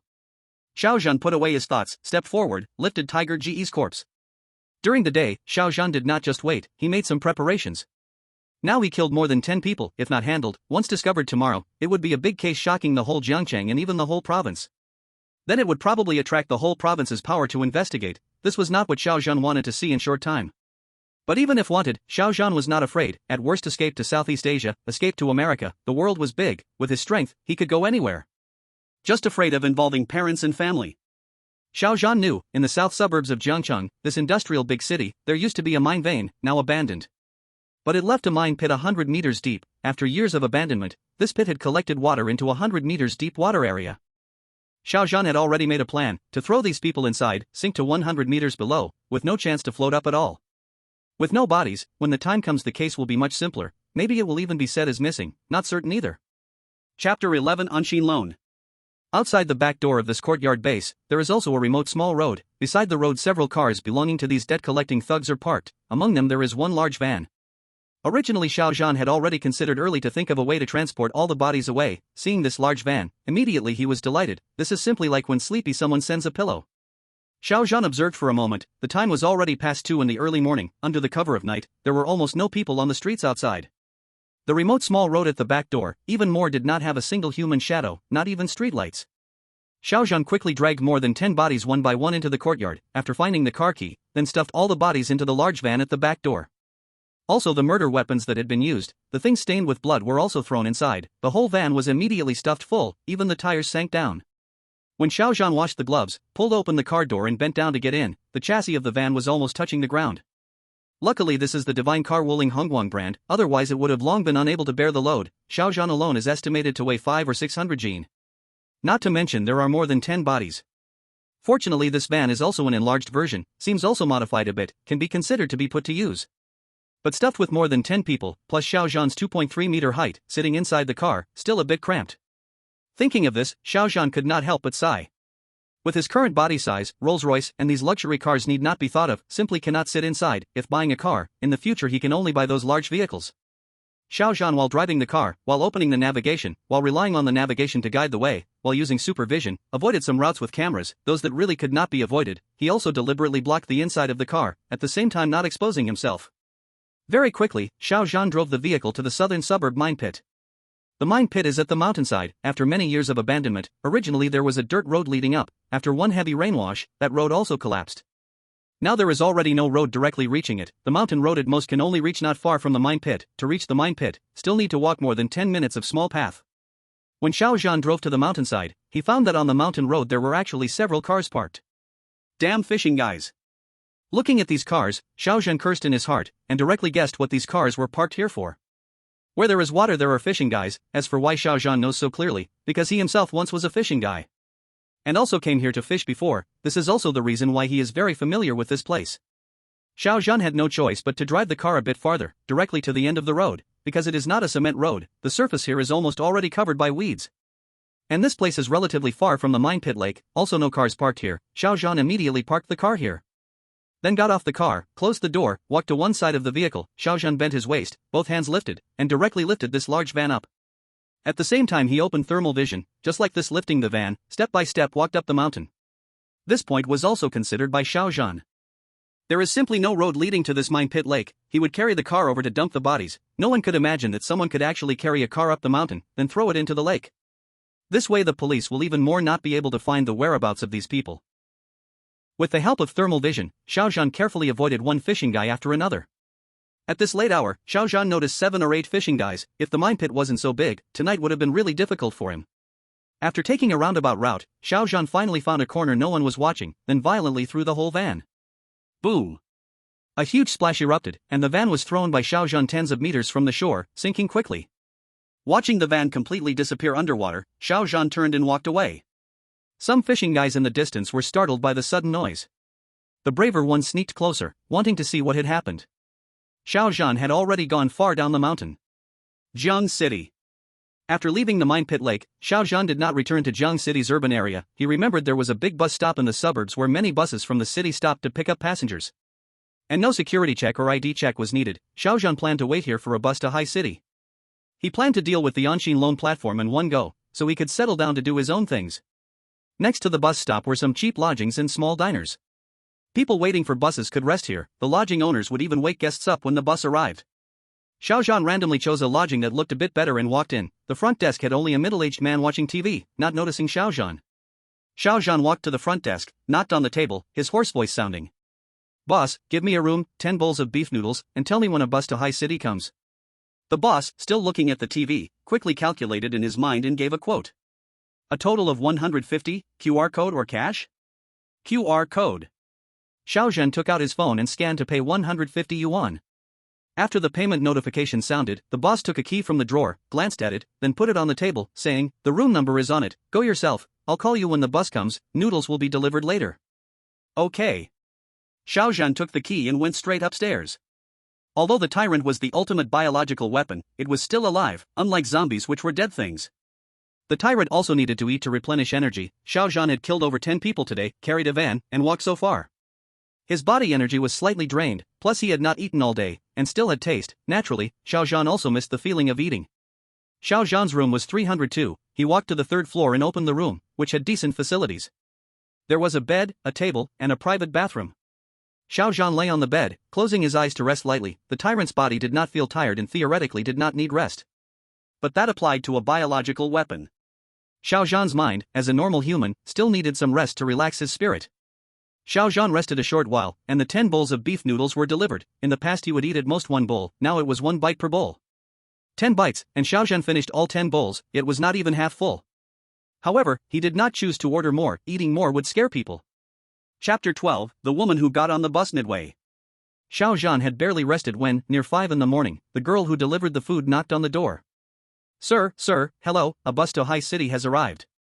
The girl knocking saw Xiao Zhan's body behind the door, taller than the doorframe. She had already been scared once when delivering food. But taking another look, he still couldn't help being very careful. "Okay, thank you." Xiao Zhan nodded, walked out of the room. The girl at the door immediately moved aside to avoid him. The lodging house 1st floor. Oh my. The owner on the 1st floor was talking with a man in his 30s, and when they heard footsteps from the stairs, both looked instinctively. Then they were both unconsciously surprised by Xiao Zhan's body. "Not bad, brother, awesome." The owner was friendly, jokingly said to Xiao Zhan, then saw the key in his hand, and patted the man in his 30s beside him, saying, "He's coming, going to Haicheng, he's the only one here." Then he said to Xiao Zhan who had walked over, "Brother, you said you wanted to go to Haicheng, the bus to Haicheng is here." Xiao Zhan nodded to the owner, then looked at the man in his 30s beside him. The man in his 30s touched his chin, looked up at Xiao Zhan, and asked, "Friend, you want to go to Haicheng?" "Yes." Xiao Zhan nodded. The man in his 30s frowned slightly, sighed, and said, "Friend, with your size, probably not even 1 seat will fit. Normally to Haicheng is 260, if you want to get on, 500, if you agree, then get on." "No problem, scan the code." Xiao Zhan didn't say more, just nodded in agreement. 500, actually not much, normal bus price is around 400, this only called 260 per person. Xiao Zhan already guessed it was an unlicensed car picking up passengers. This is not a formal station, just a stop. Having an unlicensed car is normal. People who want to save money usually choose unlicensed cars, can save a lot, almost half price. But because it is not formal, some people are not brave enough to take it. But Xiao Zhan didn't care, any car is the same to him. Not wanting to wait, Xiao Zhan directly scanned and paid 500, then put the key on the lodging front desk, saying, "Go, lead the way." Okay. Seeing Xiao Zhan agreed, and scanned 500, the man in his 30s immediately smiled, leading Xiao Zhan out. Outside the lodging, a bus was already parked. The man led Xiao Zhan closer while shouting. Black Pie, another one, let this friend sit in the last row, middle. This is the car, you go up and sit first. The man led Xiao Zhan to the side of the bus, arranged a lean black young man on the bus to take Xiao Zhan inside, then went off to pick up more passengers. This kind of bus must have enough people before leaving, otherwise can't even cover fuel. Bro, you are really tall. On the bus, the lean black young man led the way, casually said, looking at Xiao Zhan with envy. Xiao Zhan bent slightly, adjusted his hat, said nothing. When he got on the bus, there were already more than 10 people. The young man led Xiao Zhan to the back of the bus. Big brother, just sit here. Black Pie pointed to the middle seat in the last row. Xiao Zhan nodded, said nothing. With his size now, he could only sit here. Other seats, even moving was difficult. Xiao Zhan sat, took almost 3 seats by himself. No wonder the man charged him double fare. After sitting, Xiao Zhan took out his phone to play for a bit, but soon felt bored. The phone too small, thought he should buy a tablet. He put the phone away, leaned back in his seat and closed his eyes to rest. After more than 10 minutes, more people got on. Soon there were more than 40 people. Although the bus could hold more than 50, now is not holiday season, transport is slow season, with over 40 people. The bus started moving. It took about a day to travel from Jiangcheng to Haicheng by bus, around 24 hours, though if fast, it could be done in 22 hours. Due to the long journey, Xiao Zhan simply closed his eyes to rest, falling into a light sleep. The bus swayed along the way. Although it was on the highway, it wasn't during the peak season, and not everyone aboard was heading to Haicheng like Xiao Zhan. Many passengers got on at intermediate cities, so the bus would get off the highway at times, letting some passengers off and picking up others. Since it was an unlicensed bus, this helped maximize profits. When Xiao Zhan opened his eyes again, his sleeve was being gently tugged. Excuse me, sir, could I sit inside? A cautious female voice came from beside him, and Xiao Zhan felt a slight pull on his sleeve. Xiao Zhan slowly opened his eyes, his gaze hidden beneath his cap, looking down the aisle at a woman in her 20s. She was shorter than him even while seated. Although Xiao Zhan had been resting, he had been aware of his surroundings the whole time. The woman looked a little pale, her hair was messy, and there was some dirt on her face. Though not very beautiful, she was quite delicate. Her eyes, careful as she glanced at Xiao Zhan, would occasionally dart to the window, her expression showing a hint of hidden fear and panic. Xiao Zhan took a quick scan. There were several empty seats on the bus, it wasn't full. However, because of his imposing figure, no one had dared to sit in the 2 seats next to him in the last row. He glanced at the woman, his mind guessing a bit, but he didn't think too much about it. Even though his appearance might suggest he was no good, he wasn't actually a bad person. He had killed more than 10 people last night, without even blinking, but they were all bad people, and he was just doing the right thing. Just as the woman's face started to show disappointment, Xiao Zhan stood up, bending slightly, turning his body, and in a hoarse voice said, "You can sit here." The woman's eyes immediately lit up, and she hurriedly thanked him. Thank you so much, sir." With that, the woman quickly slipped into the seat by the side and immediately pulled down the window curtain, hunching down a little. The woman was not tall, and with the curtain drawn, she appeared even shorter than the seats in front, making it hard to notice her sitting there unless one went to the back. Xiao Zhan just took a glance and didn't ask any further questions, sitting back down, his gaze drifting outside. The bus had set off around 5 in the morning, and now, the sun was already high in the sky, approaching noon.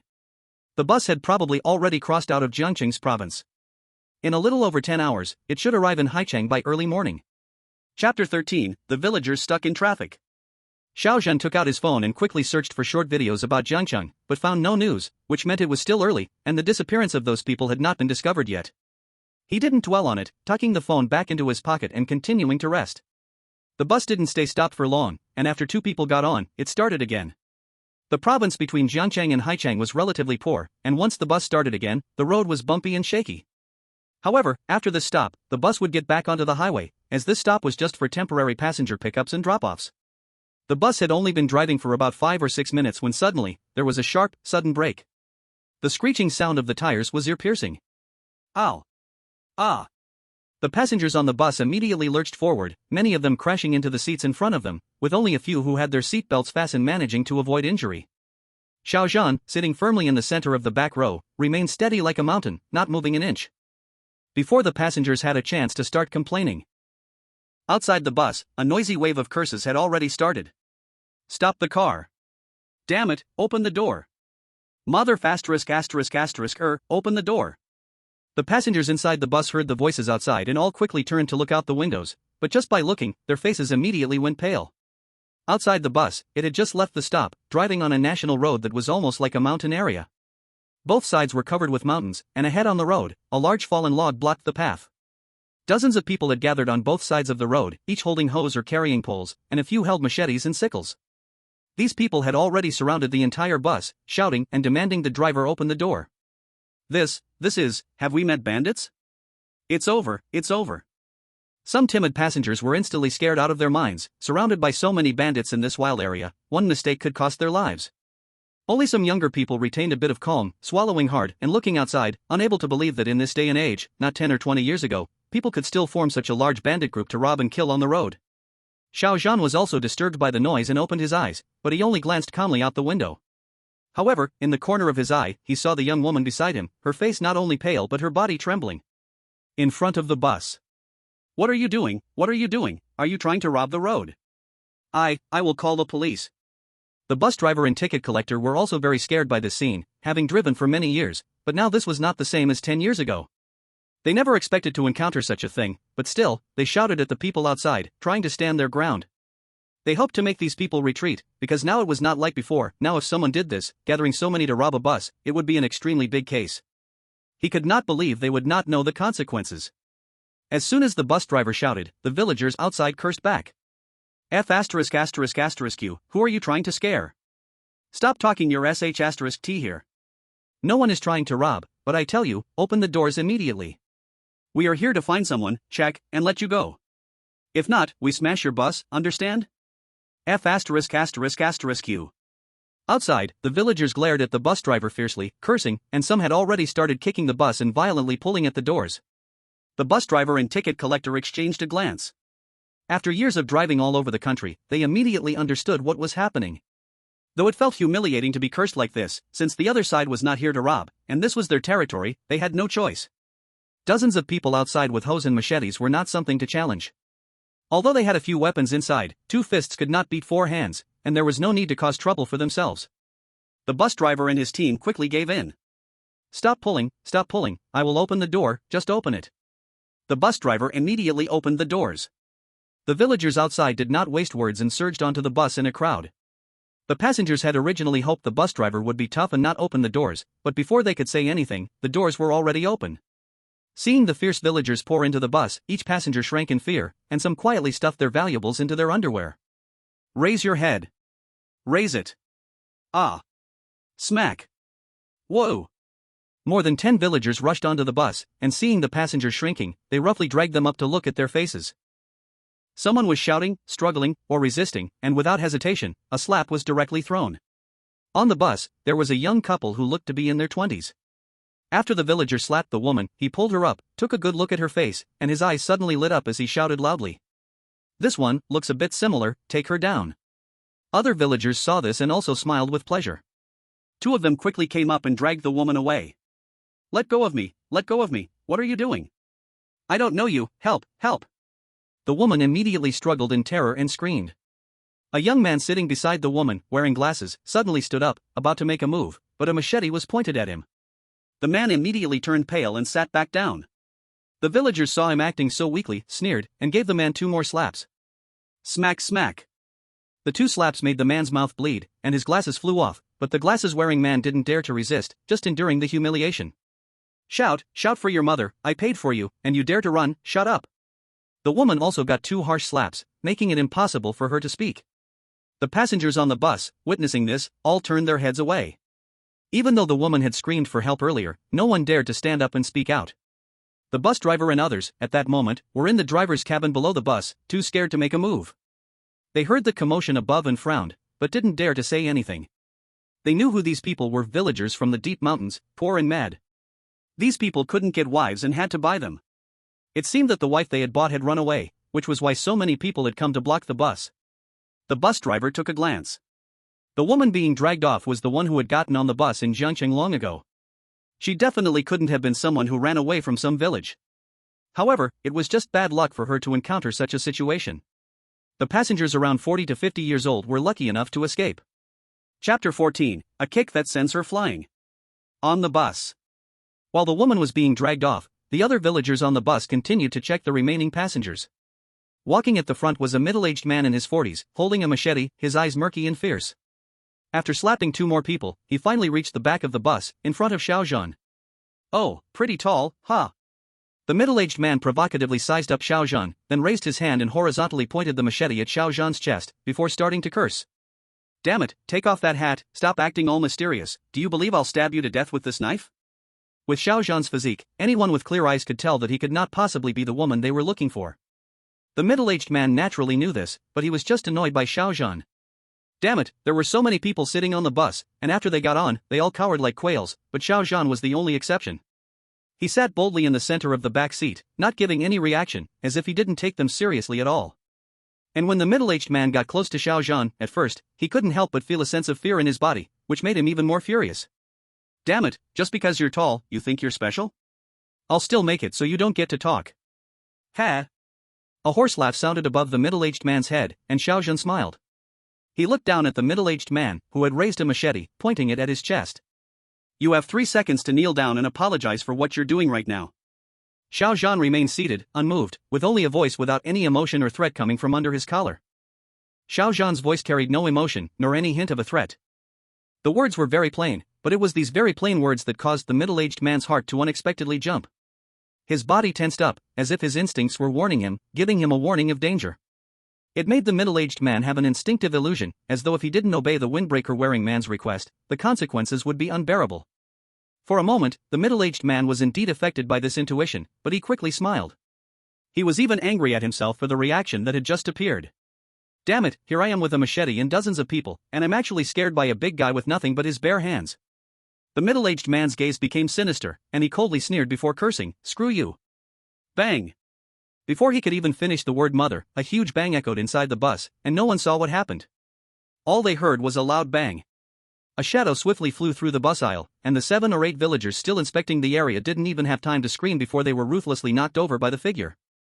They were all sent flying through the air together, bang bang bang. The dull sounds of collisions merged into a continuous string, and finally, they crashed into a heap in front of the bus head. After a second of silence in the bus, the screams exploded. "Ah! My hand! My hand's broken! It's broken! It hurts! It hurts! What is this? What on earth is going on? What happened? Don't touch me! Don't touch my leg! My leg's broken!" The wails, cries, and the muffled sounds of bones cracking mixed together. The villagers who had been vicious and blocking the bus moments ago were now sprawled out in disarray at the front of the bus. The villager who had been walking at the front, waving a machete in front of Xiao Zhan, was now contorted, twitching and wailing in agony. The passengers on the bus were completely stunned, looking in disbelief at the front of the bus, then slowly and mechanically turning their heads. At the back of the bus, the tall figure who had been sitting in the middle of the aisle since the beginning was now slowly standing up. He didn't make any extra moves, not even a single breath out of place. It was as though what had just happened was merely brushing off a few insects in the way. Thud, thud, thud. Xiao Zhan began to walk forward step by step. All the passengers on the bus swallowed loudly and retreated back into their seats faster than they had when avoiding the villagers. Damn! The driver and the others in the lower part of the bus heard the noise and poked their heads out to look up, instantly widening their eyes in disbelief. What? What the hell is going on? 8 or 9 people were just disabled like that. What kind of absolute beast is this? Even Xiang Yu wouldn't be this strong, right? The villagers outside the bus were also paying close attention to the bus. Some of the villagers on the staircase were so scared by the scene that they were frozen in place. When Xiao Zhan's footsteps rang out, they immediately turned around and ran, not even caring about the people inside the bus. Xiao Zhan shook his head as he walked, thinking to himself. Originally, he didn't want things to go this way.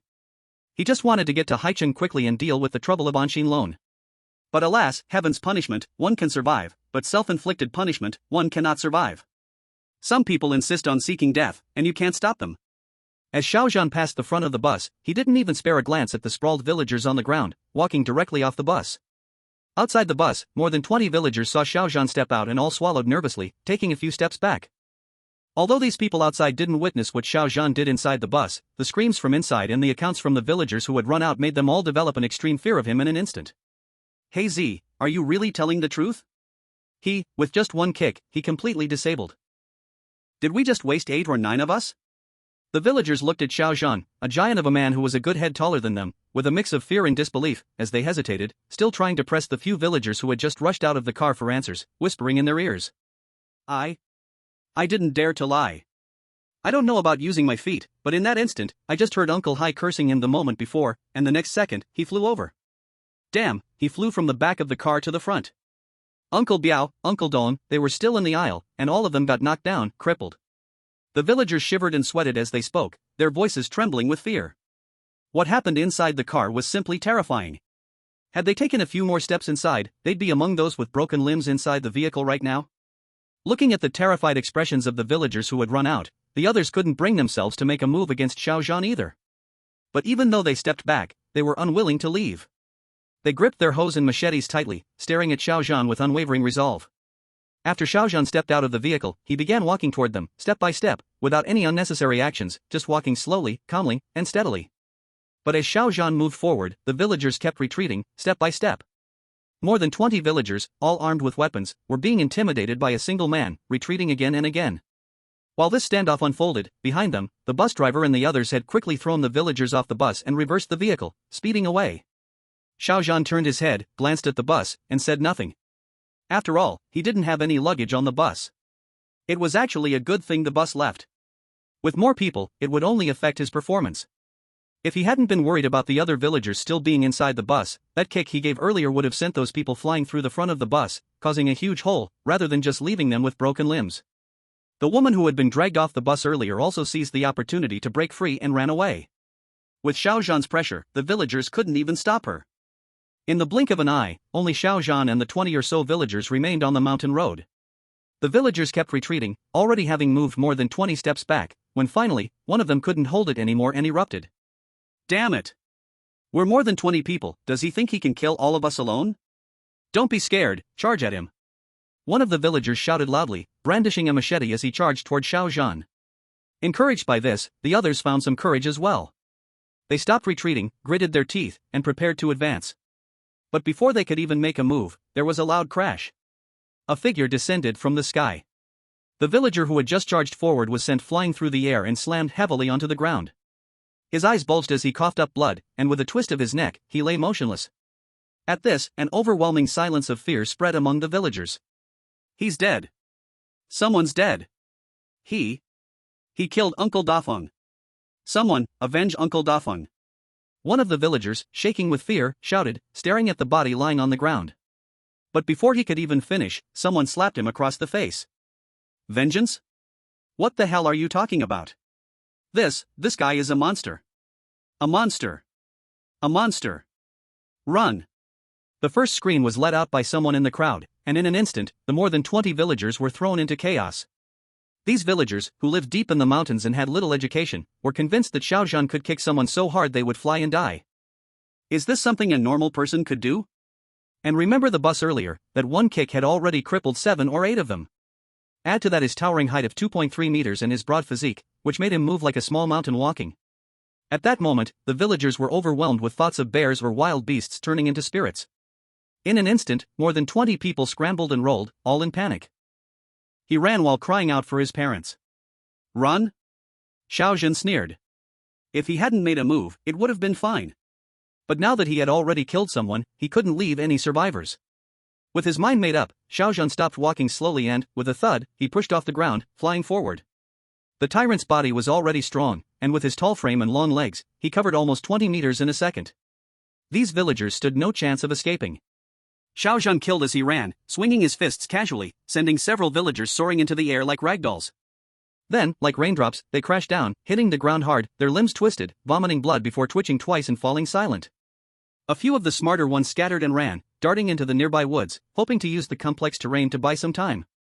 However, Xiao Zhan hammered down on over 10 people outside, feeling his heartbeat like the drums of war, and then let out a hoarse, triumphant howl. Ah! This is great! His supervision immediately locked onto the few fleeing in the woods, and with a forceful stomp, Xiao Zhan's foot struck the ground. Crack! The earth split like a spider web. Bang! Like a cannonball, he launched into the air, crashing through the woods. Xiao Zhan didn't bother dodging, and the trees along the way snapped like dead branches. A monster. A real monster. In the woods, the fleeing villagers saw the scene behind them and were completely stunned, utterly convinced that Xiao Zhan was a monster. Bang! In an instant, Xiao Zhan caught up with one person, and with a brutal punch, he struck the person's back. The explosion of the punch echoed, sending a shockwave through the air. Bang! The villager who was hit by Xiao Zhan's punch turned into a blur, flying out and smashing against a tree trunk dozens of meters away. When they looked again, the person was almost a blood mist. The other two, seeing this, were utterly terrified. Xiao Zhan quickly closed the distance, and having already gotten his satisfaction from the previous punch, he didn't use as much force this time. With a slight move, he twisted both of their necks, ending their lives quickly and mercifully. When Xiao Zhan stopped, there were over 20 bodies scattered around. Having killed more than 20 people in one go, Xiao Zhan couldn't help but let out a soft sigh.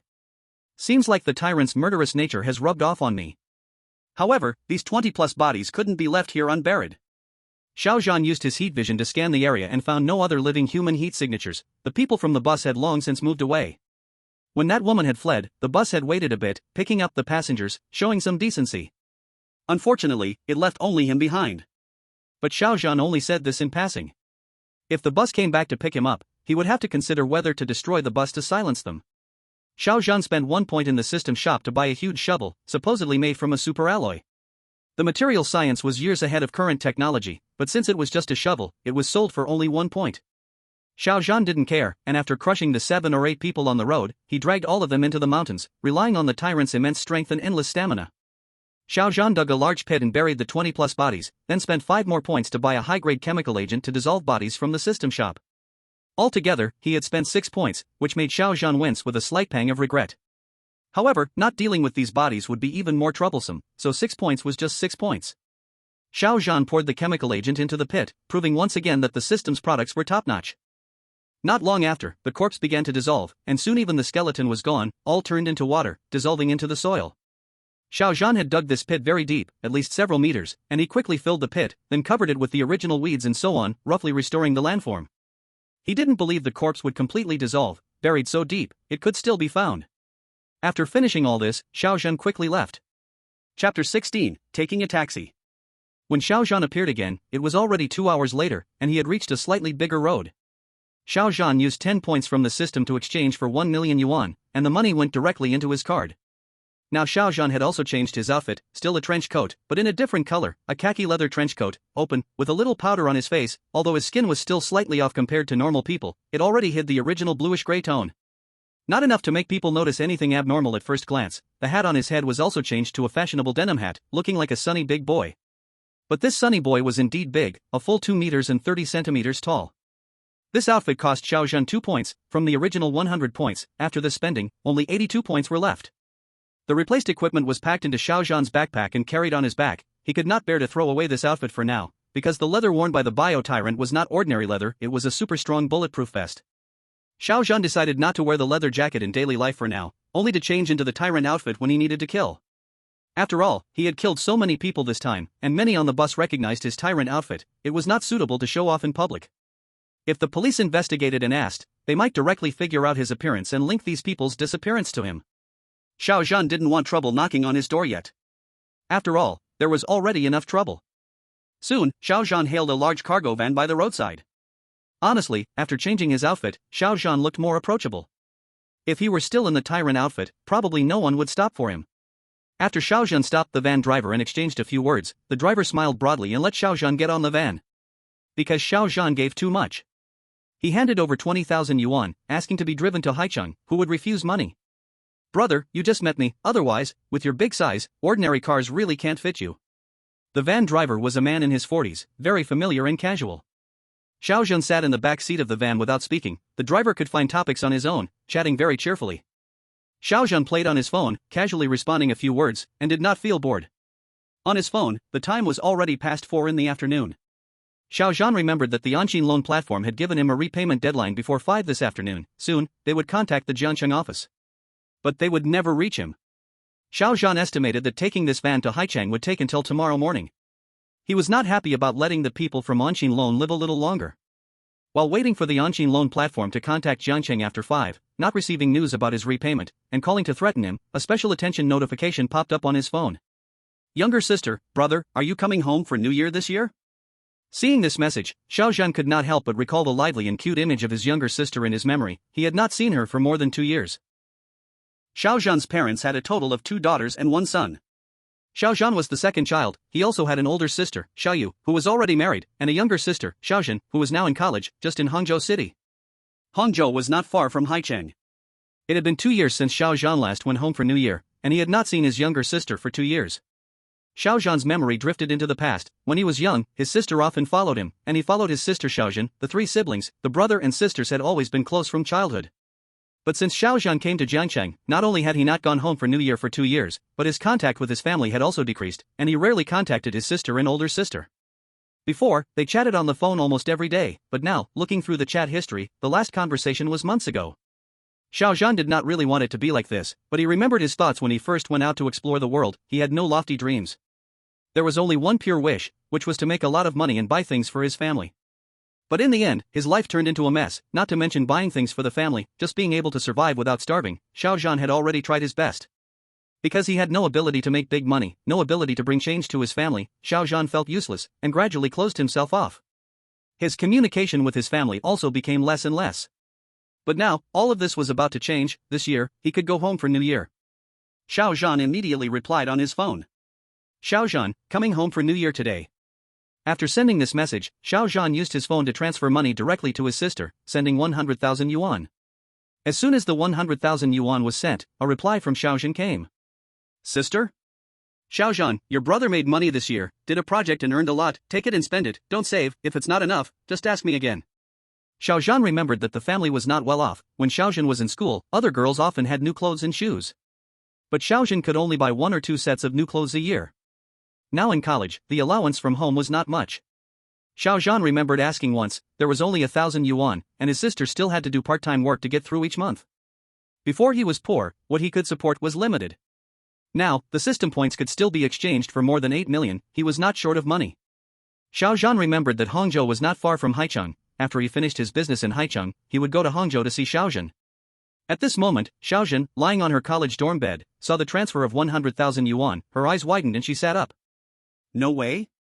As Xiao Zhan's sister, although her brother had not come home for New Year for 2 years, and he always reported good news but not bad, she could still guess that her brother's life was not very good. So why did he suddenly transfer 100,000 yuan now? She hoped her brother had not done something foolish. Xiao Zhan panicked, about to return the money and asked Xiao Zhan what had happened. But Xiao Zhan's message had already arrived first. Xiao Zhan, I happen to have something to do in Hangzhou these days. Come out and have a meal with your brother. By the way, there's a surprise, don't be too shocked. Xiao Zhan smiled sending this message. It was the first time he smiled in these days since returning. He remembered his sister used to always complain about his body, pushing him to go to the gym so she could show off on her social circle. Now, with his 2.3-meter height and this explosive body, even the muscular men in the gym looked like small dogs compared to him. Xiao Zhan was already looking forward to Xiao Zhan's shocked expression. As for why he suddenly grew to 2.3 meters, Xiao Zhan had already come up with an explanation. It had been more than 2 years since he left, and the reason he hadn't returned was because he had fallen ill. During these 2 years, he suddenly developed a pituitary tumor, causing his growth hormones to explode. The doctor said it was late-onset gigantism, and he couldn't control the rapid growth. The reason he didn't return was also due to his illness, afraid that his family would worry. But now, after surgery, he was fine. As for his hoarse voice and skin problems, those were side effects left by the surgery and medication. This reason was something Xiao Zhan found online, and it seemed like a reasonable explanation. Chapter 17 Arrival in Haicheng. La la la la la la. La la la la la la. La la la la la. Lonely people sing sad songs. Around 5 o'clock in the afternoon, Xiao Zhan's phone rang with his new ringtone, on time. It was from a virtual number, but as soon as Xiao Zhan saw it, he knew it was a call from the Anxin loan platform. He slid to answer immediately. Xiao Zhan, right? As soon as Xiao Zhan answered, the familiar voice from a couple of days ago sounded again. But before the person could continue, Xiao Zhan directly interrupted him. There's no one over there. Are you messing with me? Don't try any tricks with me. I have money, you give me the address, got it? Xiao Zhan took control of the conversation immediately, starting with a scolding. He interrupted the other person and made them almost believe that it was not Xiao Zhan who owed money but the caller. With Xiao Zhan's naturally deep voice, his words sounded like a dull metallic grind, every syllable almost shaking the bones of anyone listening. The tone, full of reprimand, added even more pressure, silencing the other side immediately. After a moment, a voice filled with gritted teeth came through. Fine, fine, fine, you just wait for the notice. Remember, the money, have it ready, next time, you won't have such an excuse. Before the person could finish, Xiao Zhan couldn't be bothered to waste any more words and hung up the phone. At this moment, in Haicheng, in an office building in an office park, a young man in his early 20s with yellow hair heard the busy signal on his phone and immediately started swearing. Damn it, how dare you hang up on me? Wait until you pay the money, I'll show you how I deal with you. At this moment, a malicious plan had already formed in his mind. This fool Xiao Zhan had scared him earlier, and now, he dared to hang up the phone. Such an idiot deserved to be taught a lesson. Once he paid the money, he would take his commission and then blow up these contact lists, and this would be the consequence of crossing him. Xiao Zhan's chartered car did not encounter any surprises and arrived in Haicheng the next morning at 7. Since it was already daylight, Xiao Zhan had no plans to make a move during the day, so he asked the driver to stop at the outskirts of the city. After the driver left, Xiao Zhan casually found a breakfast shop to eat. As Haicheng was a major city on the front lines of China, the cost of living was high. Xiao Zhan used to pay only 10 yuan for breakfast in Jiangcheng, but in Haicheng, he ended up spending over 200 yuan for the same meal. But of course, he used to eat at street stalls, and now that he had money, he went to a more upscale-looking restaurant. However, what bothered Xiao Zhan was that, just for a breakfast, several women came up to him asking for his contact information. It would have been fine if they just asked for his number, but they were leering at his body as well, clearly thinking he didn't notice their intentions. If they had been young and good-looking, it would have been one thing, but they were all over 40. If it weren't for the crowd and all the eyes around, Xiao Zhan would have kicked them away. He quickly finished his breakfast and opened the map to search for the address of the Anshin Loan platform, planning to scout it out first. It didn't take long for Xiao Zhan to find the headquarters of Anshin Loan. However, the headquarters was not located in the downtown area of Haicheng, a big city. After all, it was just an illegal high-interest loan platform, and even outsiders like Xiao Zhan knew that the housing prices in Haicheng Center were sky-high. How could a debt-collecting platform afford it? The headquarters of Anshin Loan was also near the outskirts of Haicheng, where there were many industrial parks, all with separate compounds. Xiao Zhan took a taxi to a nearby commercial street and casually slipped into a taller building, finding a spot by a window. He began observing. The park where the Anshin Loan platform was located was surrounded by brick walls, with an office building and a dormitory inside. The sign did not say Anshin Loan, but instead hung a board that read Anshin Finance. The park of the Anshin Loan platform seemed to be an old park renovation. At the entrance, besides the lifting barriers, there was a large iron gate. Once night fell, Xiao Zhan just had to close the main gate, and no one could escape. Xiao Zhan also carefully observed the surrounding environment. Because the area was densely packed with industrial parks, there were basically no residential neighborhoods nearby. All these parks had dormitories. Xiao Zhan guessed that most people at Anshin Loan probably lived in the factory dorms. That way, no one could go home and escape. But to be safe, Xiao Zhan still asked around, stopping at a small restaurant and casually ordering some dishes. Then, as if looking for a job, he casually asked the owner when the nearby parks finished work. After learning that the workday ended at 9, Xiao Zhan decided to set the action time at 8:30. Quick and decisive, Xiao Zhan did not want the night to drag on. Xiao Zhan casually found an empty floor fire escape, waited until 8:30, then changed his clothes and put on the tyrant suit again. He pulled up the collar, wore a dark wide-brimmed hat, hiding his face completely. This afternoon, Anshin Loan had called Xiao Zhan again, giving a new Jiangcheng office, but that no longer mattered. Tonight, Anshin Loan would disappear. Step. In the night, Xiao Zhan walked down a dim alley. He did not go through the main entrance, but bypassed the cameras and reached a wall of the Anshin Loan Park. Xiao Zhan just grabbed the wall with his hand, then with a strong push, leaped up, the over 2-meter wall. He cleared it in one jump. He landed exactly where he had observed before. Through his supervision, the cameras hidden in the night within the park were completely exposed to his eyes. He entered a dead corner of the surveillance, and the park's electrical box was not far from him. It was only 8:30, not deep into the night yet, so his plan was quick and decisive. He kicked a small stone on the ground. With a whoosh, the surveillance in front of him sparked and broke instantly. Without looking again, Xiao Zhan strode to the electrical box in the park and punched it. Bang! The whole box crumpled and exploded like cardboard. The plastic panel shattered into pieces. The wires inside shorted from the force, blue-white sparks erupted, sizzling, and a few sparks landed on Xiao Zhan's gray coat, leaving only brief white smoke. The electricity ran through his arm, but Xiao Zhan's huge body only paused slightly, then continued normally, striding toward the park gate. At this moment, the lights of the entire collection park went out. Hallways, office buildings, cameras, security rooms, all plunged into darkness. The streetlights outside the park were still bright, only this park was swallowed by darkness. Once the lights went out, the entire park seemed to explode. First, a commotion broke out in the office area. The sound of keyboards and phones abruptly stopped, followed by a series of irritated curses. Damn, is the power out? What the hell is going on? Inside the security guard room at Anshin Loan, the guards weren't elderly men in their 50s or 60s. They were strong young men, two of them smoking cigarettes, watching borderline videos, ready to blow off some steam at a massage parlor after their shift. Suddenly, the lights went out. The two guards froze for a moment, then looked out at the street, realizing the power hadn't gone out. They cursed, "What the hell? Did the breaker trip? I'll go check, damn it." One of them grabbed a flashlight and pushed open the door, heading towards the electrical box, grumbling to himself as he walked, "These damn electricians, what kind of job are they doing?" He didn't think anything bad had happened and assumed it was just a simple breaker trip. The beam of his flashlight swung erratically through the dark as he made his way toward the electrical box. Suddenly, something blocked the light from the flashlight. It was big, and it was moving fast. The guard, who had been zoning out, instantly snapped to attention, his eyes widening in shock. Before he could process what was happening, the massive figure that appeared in the light was already speeding toward him, closing the distance in a few strides. It was a monster, over 2 meters tall, dressed in leather. Bang! Crack! Xiao Zhan's hand clamped onto the guard's face, applying just enough force for the sound of breaking bones to fill the air. By the time he released his grip, the guard collapsed to the ground, his face twisted into a grotesque shape, lifeless on the spot. Step. Xiao Zhan didn't even pause. Killing a guard was no different than squashing an ant on the roadside. He continued walking, and within just a few breaths, he had reached the security guard room. Inside, the remaining guard was still watching borderline videos. Xiao Zhan kicked the door open and walked straight in. The guard, hearing the door open, didn't even look up. He casually said, "You're back, what happened?"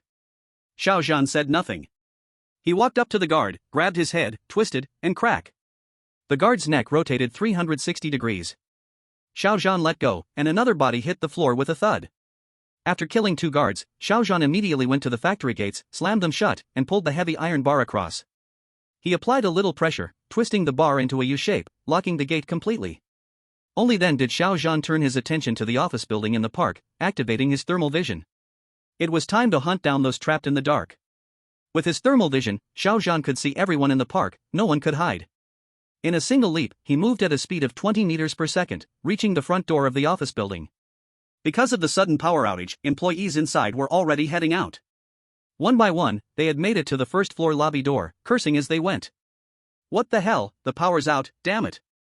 A group of people, completely unaware that death was creeping upon them in the dark, continued to complain. Thud. Thud. Thud. With every step Xiao Zhan took, the ground beneath his feet emitted a muffled sound. In the silent, lightless night, the sounds were especially obvious. "What's that sound? What is it?" The employees who had just walked out of the building immediately turned their attention toward the dark where the sound was coming from. Chapter 18, Slaughter. Thud.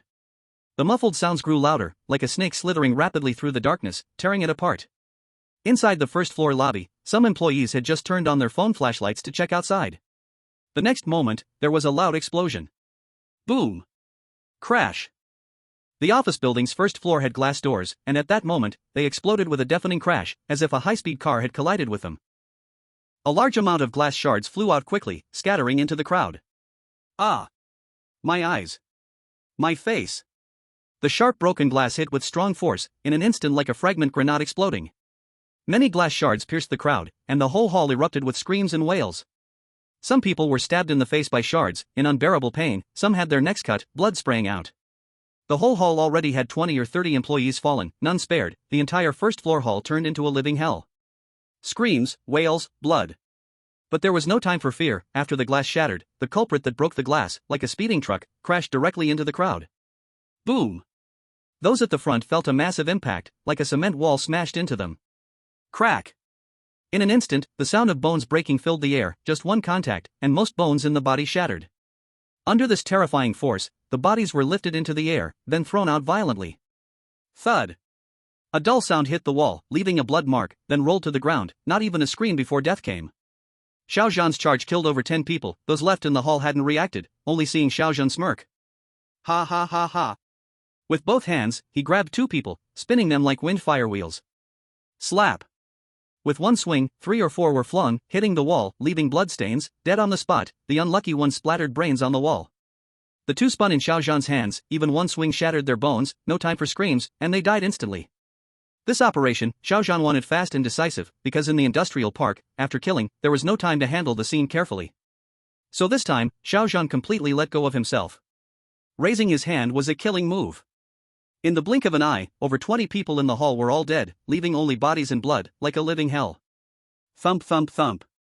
On the second floor of the office building, some heard the screams from the first floor, but they disappeared too quickly. So the people on the second floor had no idea what had happened below. Even if someone told them now that a massacre had happened on the first floor and over 20 people were killed, no one would believe it, thinking the person was crazy. They had been too comfortable, and too arrogant. A stable society gave these pests courage, letting them break laws, oppress ordinary people like Xiao Zhan. They dared to drive people to ruin because the weak, compromising law of this land would do nothing to them.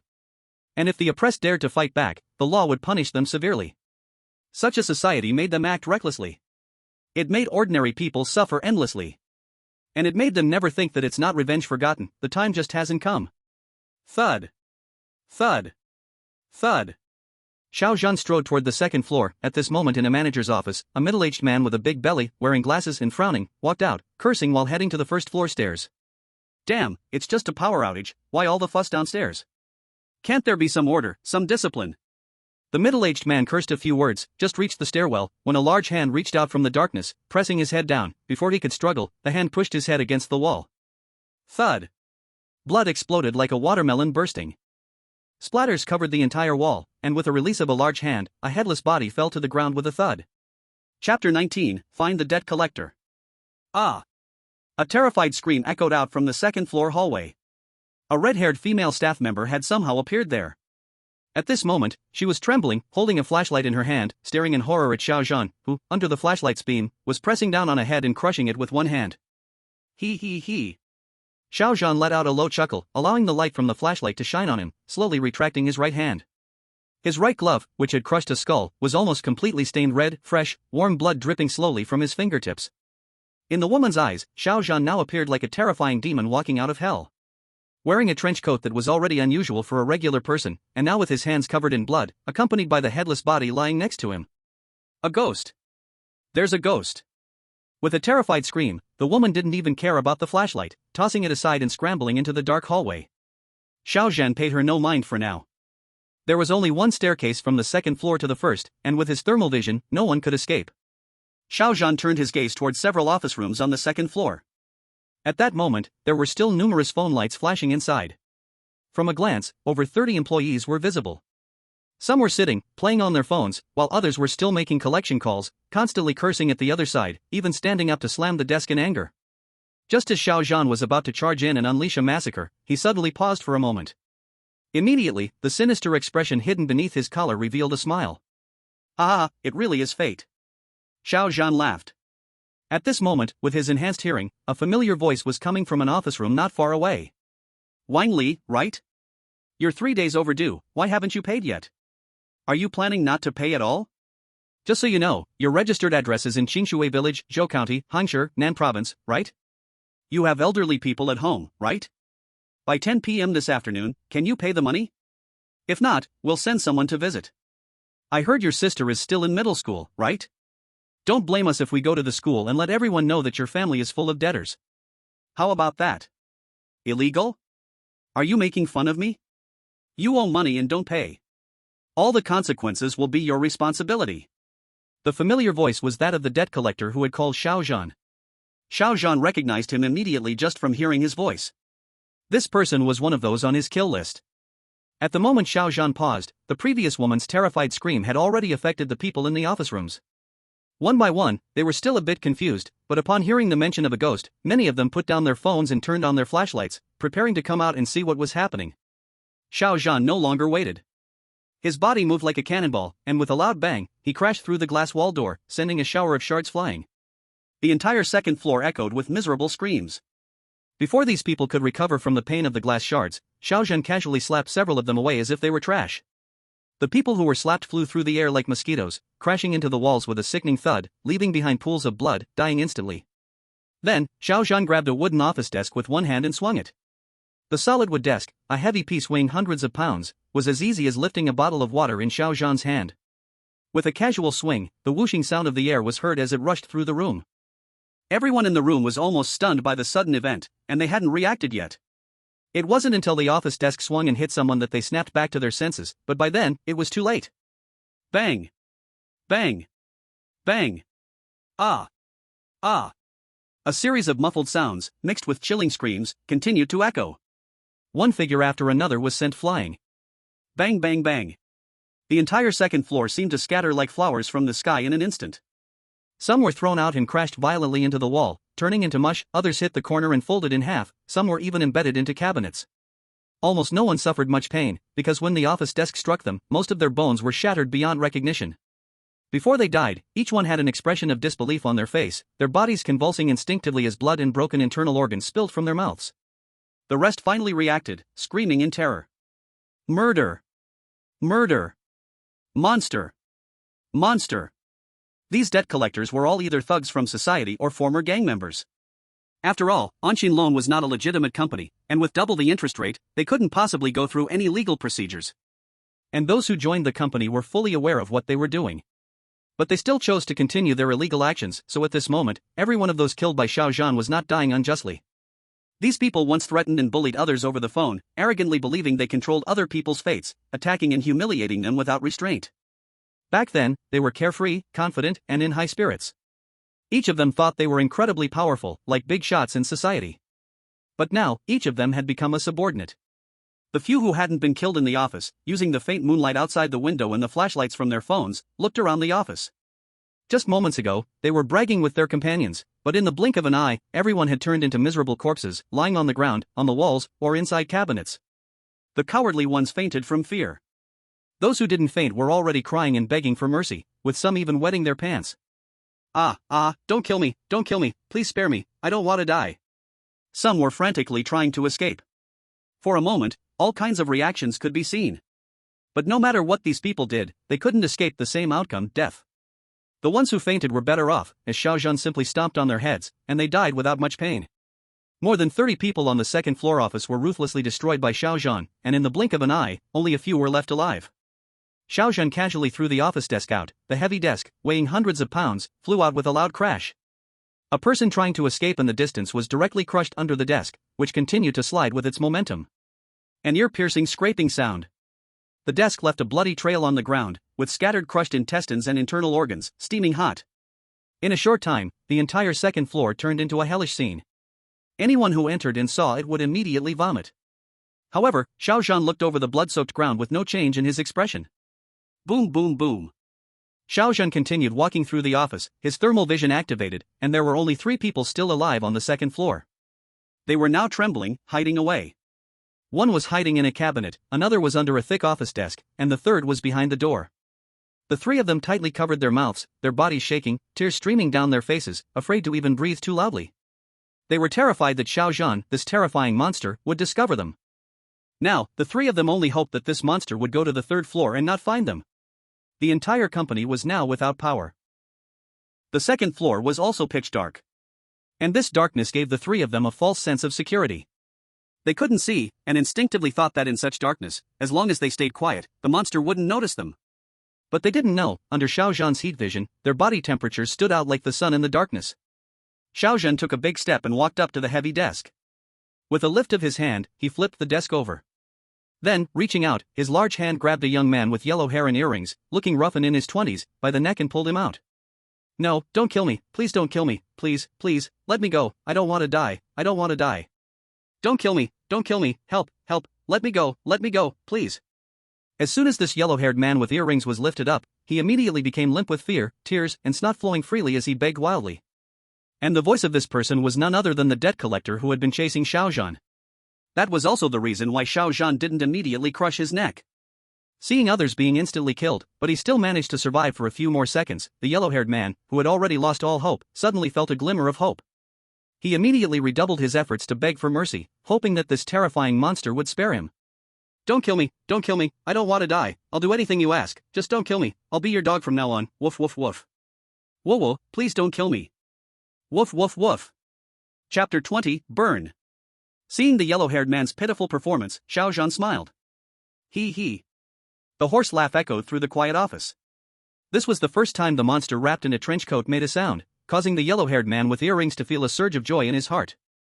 What was once fear almost turned into tears of excitement. The monster could speak, it could communicate. Maybe he wouldn't die today after all. Thinking this, the yellow-haired man was ready to beg for mercy even harder. But before he could open his mouth, Xiao Zhan's voice instantly sent him from heaven to hell. Hee, I am Xiao Zhan. Xiao Zhan laughed lightly. His hoarse voice spoke only 5 words, but those 5 words immediately choked the yellow-haired man's words in his throat. At the same time, a soul-shaking fear swept through his entire body. Xiao Zhan. You are Xiao Zhan. This is impossible. The yellow-haired man thought he had gone mad. He simply couldn't accept what was happening now, and he dared not believe it. Xiao Zhan, the terrifying monster in front of him, was actually the same Xiao Zhan he had been chasing for debt collection. But now, the yellow-haired man could clearly remember the phone call from yesterday. The voice of Xiao Zhan on the phone yesterday had been just as hoarse and terrifying as it was now. Because of that phone call, the yellow-haired man had even mentally crafted a vicious revenge plan for Xiao Zhan. But now, that phone call, where he had threatened Xiao Zhan, had turned into reality. Xiao Zhan had come here, found this place, and killed so many people. Next, it would be him. But he didn't want to die. In an instant, the yellow-haired man was completely terrified. Xiao Zhan, big brother Xiao Zhan, father. I was wrong, I really was wrong, please spare me, I'll never dare again, whoa. I'm only 20 years old, I haven't lived enough, please don't kill me, let me go, please let me go, what I said on the phone before was just to scare you, I really didn't dare to do it, I never thought about it. Please, treat me like a fart and let me go. The yellow-haired man was terrified. He was desperate, and also full of deep regret. He didn't understand at all why, just as a debt collector, he had provoked a terrifying monster like Xiao Zhan. Now, he suddenly understood why the office in Jiangcheng could no longer be reached. The people there, surely, must all be dead. Thinking about this, the man with the earrings and yellow hair was filled with such terror that he was on the verge of collapsing. He regretted it, regretted ever becoming a debt collector, regretted getting involved in this kind of thing. Now, he had caused an unimaginable disaster. The man with the earrings and yellow hair cried out in despair, his throat becoming hoarse, but he didn't dare stop.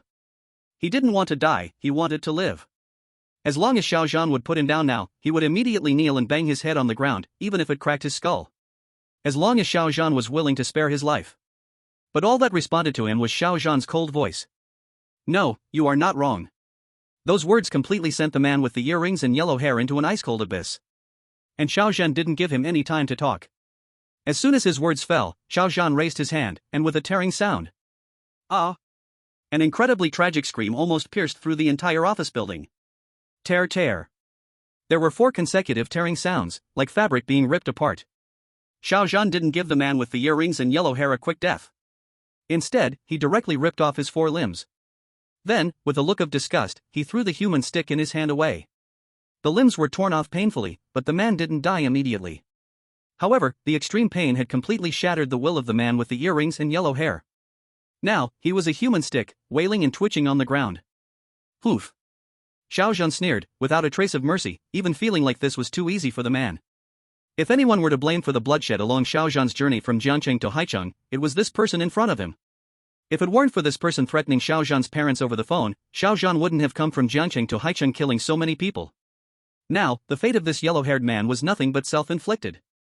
After turning the yellow-haired man into a human stick, Xiao Zhan still didn't forget his goal of ending things quickly. Actually, although it sounded like a long process, it happened incredibly fast. From the time Xiao Zhan entered the Anshin Loan Company's campus to now, it hadn't even been 5 minutes. In those 5 minutes, he had killed his way from the first floor to the second floor in under 2 minutes. Xiao Zhan continued striding toward the 3rd floor. As he passed an iron door, he kicked it hard. The door crashed open, and as Xiao Zhan walked past, a body fell limp to the ground behind it. Without missing a beat, Xiao Zhan also punched a metal cabinet, and with a loud bang, the cabinet caved in. When Xiao Zhan left, blood was seeping out from the bottom of the cabinet. After passing the 2nd floor, the number of people on the upper floors decreased. However, with such a huge commotion on the 1st and 2nd floors, the people on the upper floors weren't fools either. Some had already fled from the 2nd floor to the upper levels. People on the upper floors had dialed the police, and some, in fear, were trying to move heavy objects to block the doors. But all of this was like paper in the face of Xiao Zhan's overwhelming power. 3rd floor, less than a minute, all gone. 4th floor, less than a minute, all gone. 5th floor, the chairman's floor, empty. On the 5th floor, Xiao Zhan stood in the empty chairman's office, using thermal vision to look down from above. The entire office building was devoid of a single living person. However, in the dormitory building, there were still 7 or 8 heat signatures, but Xiao Zhan was no longer planning to go there. When he was on the third floor, he had already noticed someone had called the police. He didn't know what these people had told the police, probably something about monsters or the like. He didn't know if the police would believe them. But Xiao Zhan chose to be cautious and decided to leave. What bothered Xiao Zhan was that he hadn't killed the chairman of Anqin Loan. This made Xiao Zhan feel a bit annoyed and think that he had made a slight mistake. But this can't be blamed on Xiao Zhan himself. He was originally trying to resolve this matter quickly. When inquiring, he followed his usual thinking and only asked about the working hours. He didn't think about it. In fact, someone at the chairman's level wouldn't even come to the company to work. However, the general managers and key figures on the fourth floor of Anqin Loan had already been wiped out by Xiao Zhan. Xiao Zhan had also obtained the chairman of Anqin Loan's photo and name. For now, he would let him live for a couple more days. Next, it was time to leave, but before leaving, it couldn't just be a simple exit. Xiao Zhan directly kicked the floor-to-ceiling window of the chairman's office on the fifth floor, then jumped out fiercely, landing steadily on the first floor with a loud thud. Then Xiao Zhan spent 1 point in the system store to exchange for a huge barrel of gasoline, weighing half a ton. Xiao Zhan directly lifted the half-ton barrel of gasoline and smashed it fiercely toward the first floor. The gasoline barrel crashed into the lobby of the first floor, smashing onto the ground, bursting open, and a large amount of gasoline immediately spread across the entire hall. The pungent smell of gasoline quickly spread through the air. Even with the huge force Xiao Zhan applied, the gasoline barrel continued to slide rapidly and slammed into the wall, creating a trail of dazzling sparks under the high-speed impact. The next second, the sparks fell into the gasoline vapors. Without any buffer, boom! A glaring white-blue fireball suddenly exploded from the center of the hall, and the shockwave instantly blew out all the doors and windows, sending glass shards flying like bullets. The flames spread wildly along the flowing gasoline, slithering up the staircase like a venomous snake. In the blink of an eye, the entire first and second floors were engulfed in a violent sea of flames. Then it quickly spread to the third, fourth, and fifth floors. For a moment, the entire power-cut park was illuminated by flames, as bright as day. At this moment, Xiao Zhan had already turned around and walked away, taking large strides toward the previous wall, jumping over it, and disappearing into the night. Chapter 21, Return. Step. A familiar tall figure landed again in the already burning Anqin Loan Park. It was Xiao Zhan, who had returned. Xiao Zhan had just climbed over the wall and left, but after walking for only a few steps, the more he thought about it, the more unsettled he felt. Not killing everyone made him feel like something was missing, so he decisively turned back. At this moment, the sirens outside had still not sounded, and with his speed, he was still in time. Once he landed, Xiao Zhan immediately ran toward the dormitory building at a speed of 20 meters per second. In the dormitory of Anqin Loan, only 7 or 8 people were still staying in the dormitory, not going to work. And the noise from the office building in the same park could not be hidden from the dormitory. The faint sounds of screams had already scared the wits out of these people. Then came the towering flames. The few people had long since called the police and were now hiding in the dormitory, trembling, too scared to go outside. They feared that the killers from the office building would come to the dormitory and kill them all. At that moment, they still thought it was the company's loan business that had offended someone powerful, and a group of people came to wipe them out.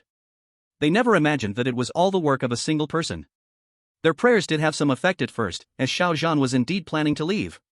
However, as an old saying goes, if you don't remove the root, the spring wind will blow and it will grow again. These people would not die, and Xiao Zhan couldn't sleep well at night.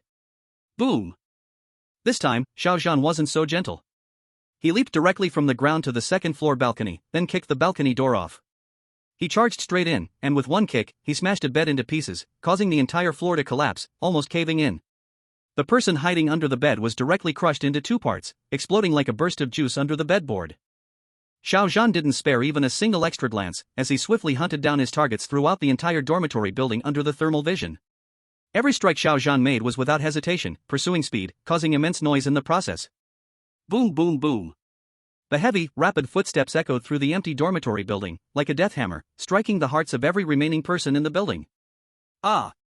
An employee hiding on the 3rd floor could no longer bear it, and hearing the footsteps grow closer, he screamed and rushed out of his dorm room, charging toward the stairwell in an attempt to escape. In the corridor, Xiao Zhan took a large stride, covering over 10 meters in a single step, and appeared right behind the man, throwing a punch. Bang! Crack!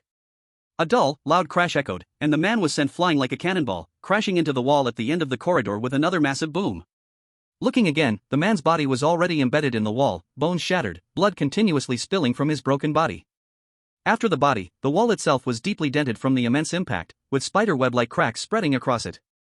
Xiao Zhan continued his ascent, fighting quickly and decisively, leaving the remaining few either crushed to death or strangled. Soon, he reached the 5th floor. On the 5th floor, the last survivor, hearing the increasingly approaching noise from downstairs, was already paralyzed with fear, his hands tightly covering his mouth, afraid even to breathe loudly, pressing his body against the cement wall inside his dorm room. The door of the dorm had been barricaded with everything he could find. He pressed himself tightly against the wall, not daring to let any outside noise escape his attention. In his mind, he was praying wildly, praying that the sound of the monster's footsteps would be overtaken by the sound of police sirens. As long as the sirens arrived, he could be safe. But his prayers had no effect. Boom, boom, boom. The heavy footsteps, like a hypnotic spell, drew nearer and nearer, until, for a moment, the man's heart seemed to stop. The footsteps soon reached the other side of the wall. Go, go. The man silently begged in his mind. But then, the footsteps stopped. They disappeared on the other side of the wall. The instant silence, even more suffocating than the crackling of a fire, filled the air. The next second. Boom! A deafening crash mixed with the sharp sound of concrete cracking exploded as the wall was instantly shattered, a hideous hole appearing, with fragments of stone and dust flying like bullets, hitting the man's face behind the wall. The pain made him instantly unable to open his eyes, and just as he was about to scream, an irresistible force had already penetrated the wall, smashing hard into his chest. He didn't even see the fist, only feeling like his chest had been struck by a speeding truck. The sound of broken bones was clear, his internal organs seemed to be instantly crushed, and a scalding blood sprayed from his throat, dripping from the corners of his mouth, staining the cement floor in front of him. Bang! The man's body was sent flying like a cannonball, crashing through the balcony door, still with tremendous force, falling into the darkness, and several seconds later, a dull thud was heard as a heavy object hit the ground. Xiao Zhan's punch had directly shattered the cement wall, sending the man flying from the room out of the balcony, and then he fell from the 5th floor, dead, beyond saving. Xiao Zhan slowly withdrew his fist, his leather gloves still stained with shattered stone and blood, while pieces continued to fall from the hole in the wall. His face, hidden beneath his collar, remained expressionless. He didn't even glance at the room, and the heavy footsteps echoed once more. The dormitory was wiped out, the mission was complete, and it was time to leave. By the time Xiao Zhan left the dormitory building and jumped over the wall, the police sirens and fire alarms finally began to sound in the streets far away. It took no more than 5 minutes. At this moment, the raging fire inside the Anshin Lone Park had already caught the attention of people on all nearby streets. It was the time for getting off work, and a large crowd had already gathered outside the Anshin Lone Park on the street. Each of them, seeing the towering flames rising from the park, took out their phones to take pictures, post on Douyin, share on Moments, and send to chat groups. However, some people found it strange that such a huge fire was happening, yet the park showed no response, even the gates were closed, and the lights were off. But the pedestrians had long since called the police and the fire department. After all, the fire was so big that if it spread, it would be disastrous. Soon, the sound of sirens could be heard. Wah, wah. Wah, wah. Fire trucks and police quickly dispersed the crowd and arrived at the gates of the Anshin Lone Park. The police officers who got out of the cars immediately approached and began banging on the gate while shouting through a megaphone. But the gate didn't move at all, and there was no response from inside. The police and firefighters were thus blocked outside, watching as the flames inside the park grew stronger. The officers and firefighters outside were all looking grim. Chapter 22 Jiangcheng. Damn it, what the hell happened? Why is the gate locked, and no one is inside, yet such a huge fire is raging? Damn, could it be true? A police officer who appeared to be the team leader cursed angrily, a layer of cold sweat appearing on his face. He kicked the large iron gate with all his might, then immediately took out his phone and made a call. This is Wu Jiangwo. A major incident has occurred at the Anshin Financial Factory. The estimated number of casualties is in the dozens. Requesting immediate support. The officers around him watched their captain Wu Jiangwo finish his call, their faces also grim, and they quickly sprang into action, preparing to forcibly open the gate and enter the park.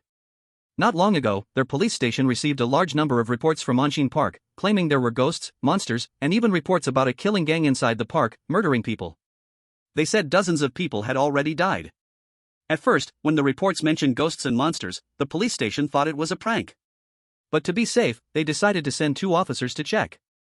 However, before they had even waited 2 minutes, a flood of more emergency calls from Anshin Park came pouring in. At this point, no matter what was happening, the police station realized that something big must have occurred at Anshin Park. They immediately took it seriously and dispatched more than 10 officers, along with Captain Wu Jiangwo, who led 3 vehicles to rush over. But when they arrived, Wu Jiangwo realized that things were far more serious than the police station had imagined. In the calls, the people who reported said they were attacked inside Anshin Park, but now, the park was on fire. The police shouted, but there was no response from inside, which meant something huge had happened. Thinking of the possible consequences, it was likely that dozens of people had already died inside. If that were true, forget about Wu Jiangwo, even the district chief and the city police chief of Haicheng would be held accountable. It was over. It was over. Wu Jiangwo took a deep breath, forcing himself to remain calm despite the shuddering fear inside him, and continued giving orders. Open the gate as fast as you can. The officers had already determined that this old-fashioned gate had a bolt lock, and the only way to open it was from inside. The firefighters had also arrived and cooperated with the police officers to climb over the wall to the other side. But when they reached the other side and were about to open the gate, they were all shocked and couldn't help but gasp in horror. The bolt on the iron gate, a thick iron rod the size of an arm, had been bent into a U shape. And at both ends of the iron rod, there were deep handprints that had been forcefully imprinted on it. Everything pointed to the fact that this iron rod, as thick as an arm, had actually been twisted into a U shape by human force. Gurgle. The firefighters and police officers couldn't help but swallow. But despite the shock, they were well trained and immediately made quick decisions. Go get the cutting machine. The door bolt is damaged, we can only cut it. A firefighter shouted loudly, and outside the wall, the firefighters who were ready to enter the park immediately changed their expressions.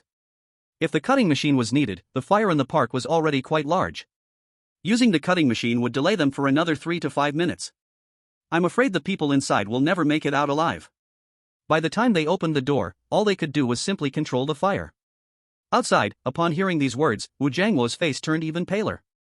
Although he had already prepared himself for the fact that everyone inside might be dead, a small part of him still held on to a little hope, wondering if there were any survivors hiding in the fire. But now, with this delay, all hope was gone, the last shred of hope vanished. Who would do such a despicable thing? What kind of person, what kind of group would commit such an atrocious act? Wu Jiangwo gritted his teeth, clenched his fists, unable to imagine what kind of vicious being would carry out such bloody acts. But he swore he would never let the murderer get away with it. Zzzzz. The firefighters didn't hesitate and quickly brought in the cutting machine, entering the inner wall to begin cutting. By the time the iron door was opened, 4 minutes had passed. The police officers and firefighters on site dared not waste time and immediately entered the park. The major case that happened here quickly began to spread and escalate throughout Haicheng. A large amount of reinforcements were also rushing over, one fire truck, then a police car, and an ambulance followed.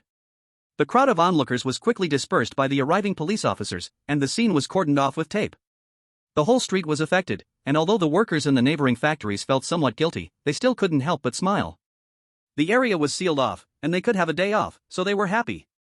At this moment, Xiao Zhan had already left the high-income area, changed back into his previous clothes, and spent 5 points in the system store to buy a spray. It was a high-tech chemical solution that could eliminate traces such as smells and things that might leave clues, like dried bloodstains and bodily fluids. Xiao Zhan sprayed it all over himself and also on his leather jacket.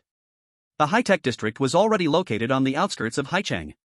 After quickly cleaning himself, Xiao Zhan immediately went to the outskirts of the road and spent money to stop a car heading out of Haicheng.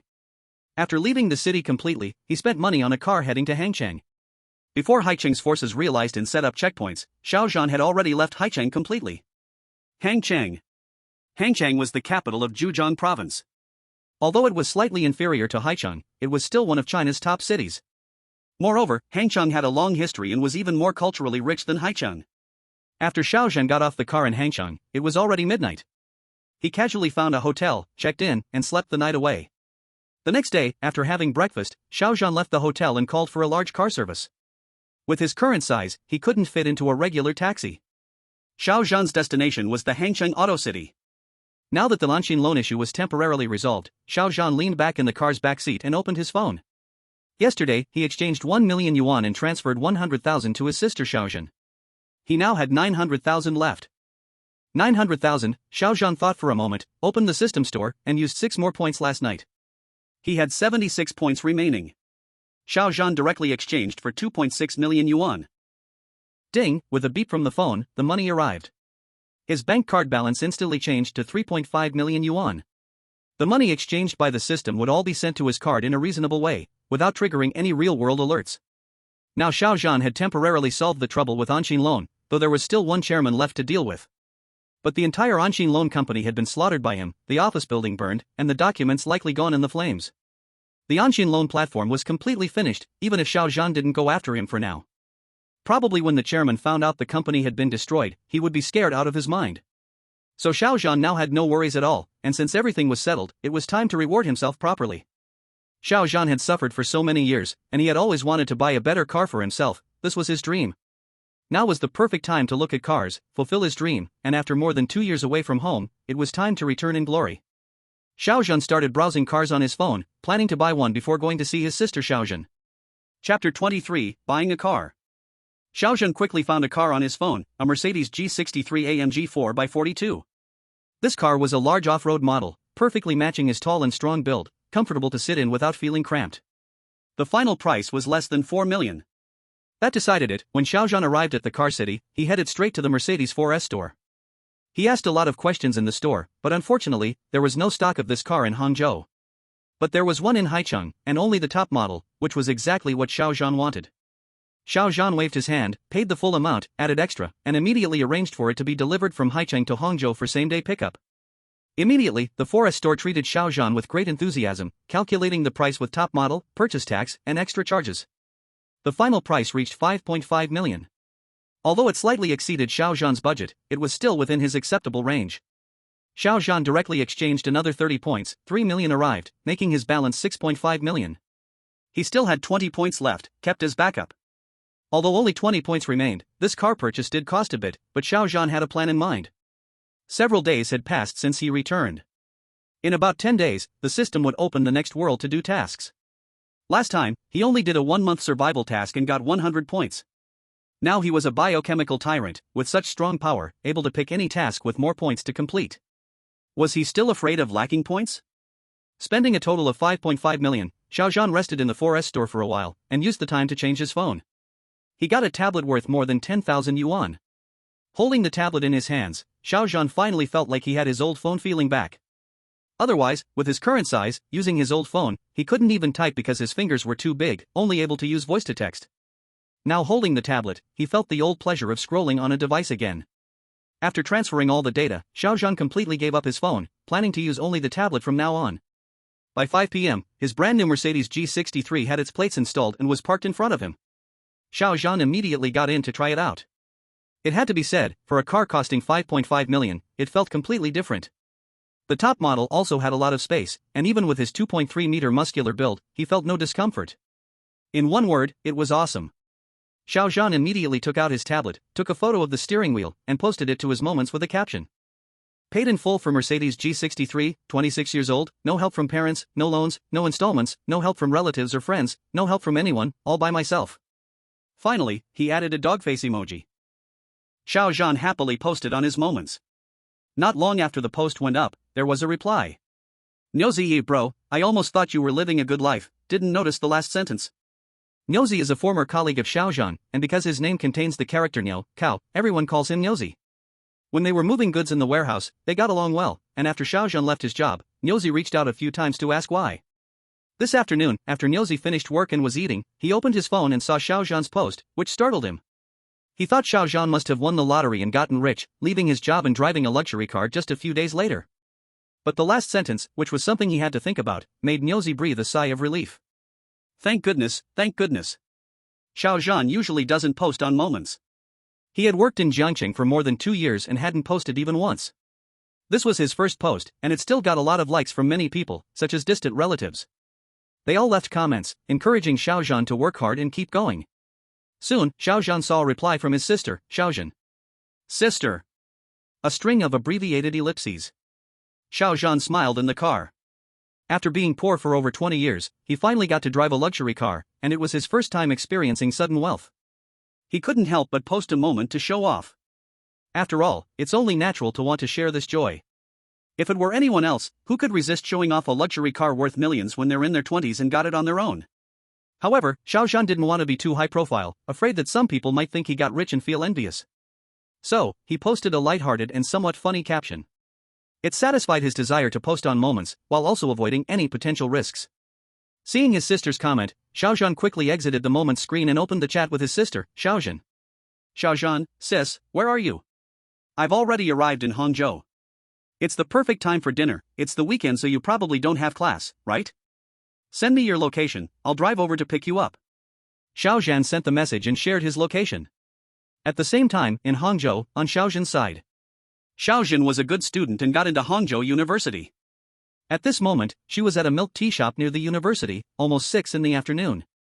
Xiao Zhan, wearing a milk tea shop uniform, was finishing her shift. Since her family didn't give her much pocket money, she would find part-time work on weekends near the university. Sometimes she handed out flyers, other times she worked at the milk tea shop. Though the pay wasn't high, every little bit helped. Xiao Zhan had worked as a tutor before, but after some bad experiences, though she didn't lose anything, she was grossed out and too scared to continue tutoring. Of course, she didn't tell her family about this, as she didn't want them to worry.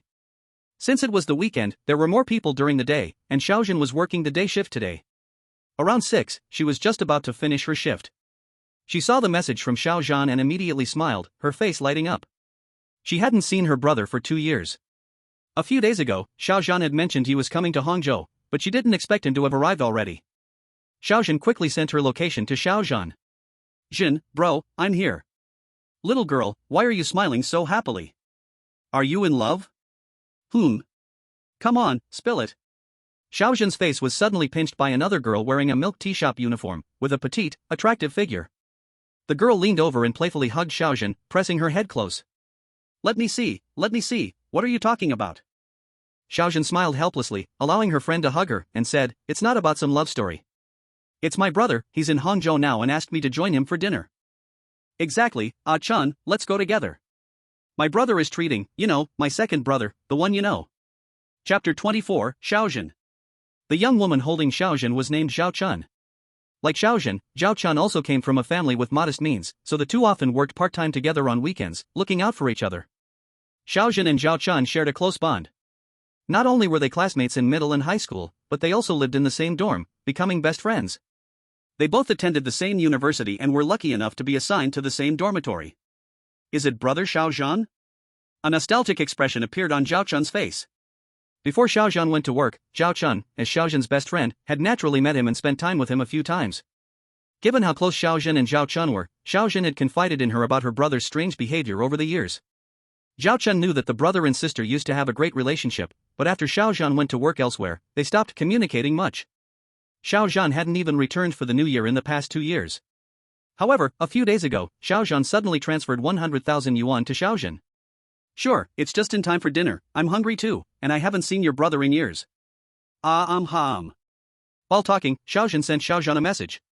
"Zhan, brother, my best friend is coming too, the one you know, Chun." Over there, receiving Xiao Zhan's location message, Xiao Zhan had already opened the navigation and started driving toward her.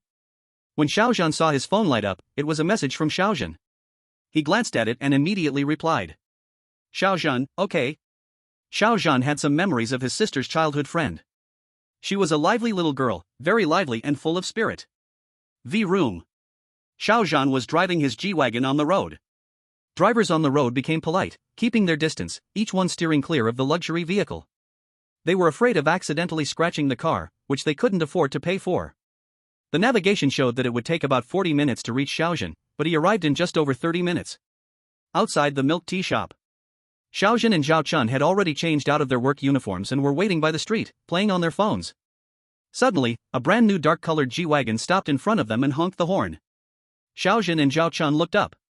Seeing the car, although Xiao Zhan didn't know much about vehicles, she could tell that it was expensive. Without thinking, she took a few steps back, preparing to move to another spot to wait for Xiao Zhan. But the next moment, the car window rolled down. "Xiao Zhan, Zhao Chun, get in the car." A voice, slightly hoarse yet full of amusement, came from inside the car. The two girls on the street instinctively looked inside the car. Xiao Zhan immediately saw a large, bald head inside, wearing a trench coat. When Xiao Zhan changed out of his domineering outfit, he had already put on some makeup and disguised his skin. However, he wasn't wearing a hat now. His hair was gone, completely bald. But Xiao Zhan had no intention of buying a wig. He still held the same view: as a man, why care so much about appearance? He wasn't a pretty boy, what was the point? As long as he felt comfortable, that was enough. Besides, he no longer had to compromise on anything. The moment Xiao Zhan saw the bald head, she thought, do I know this person? But soon, Xiao Zhan found a familiar feeling on the bald head's face, a sense she had with her second brother, Xiao Zhan. Second brother? Xiao Zhan shouted in disbelief, staring wide-eyed at Xiao Zhan's body, scanning him up and down. Even though Xiao Zhan was still sitting in the car and hadn't stood up, Xiao Zhan could tell that he had become incredibly tall and strong. But according to Xiao Zhan's memory, wasn't her second brother only about 1.7 meters tall? She wasn't much taller than her. Why has she suddenly turned into a giant? Is this really her brother? Xiao Zhan was confused, shocked, and puzzled.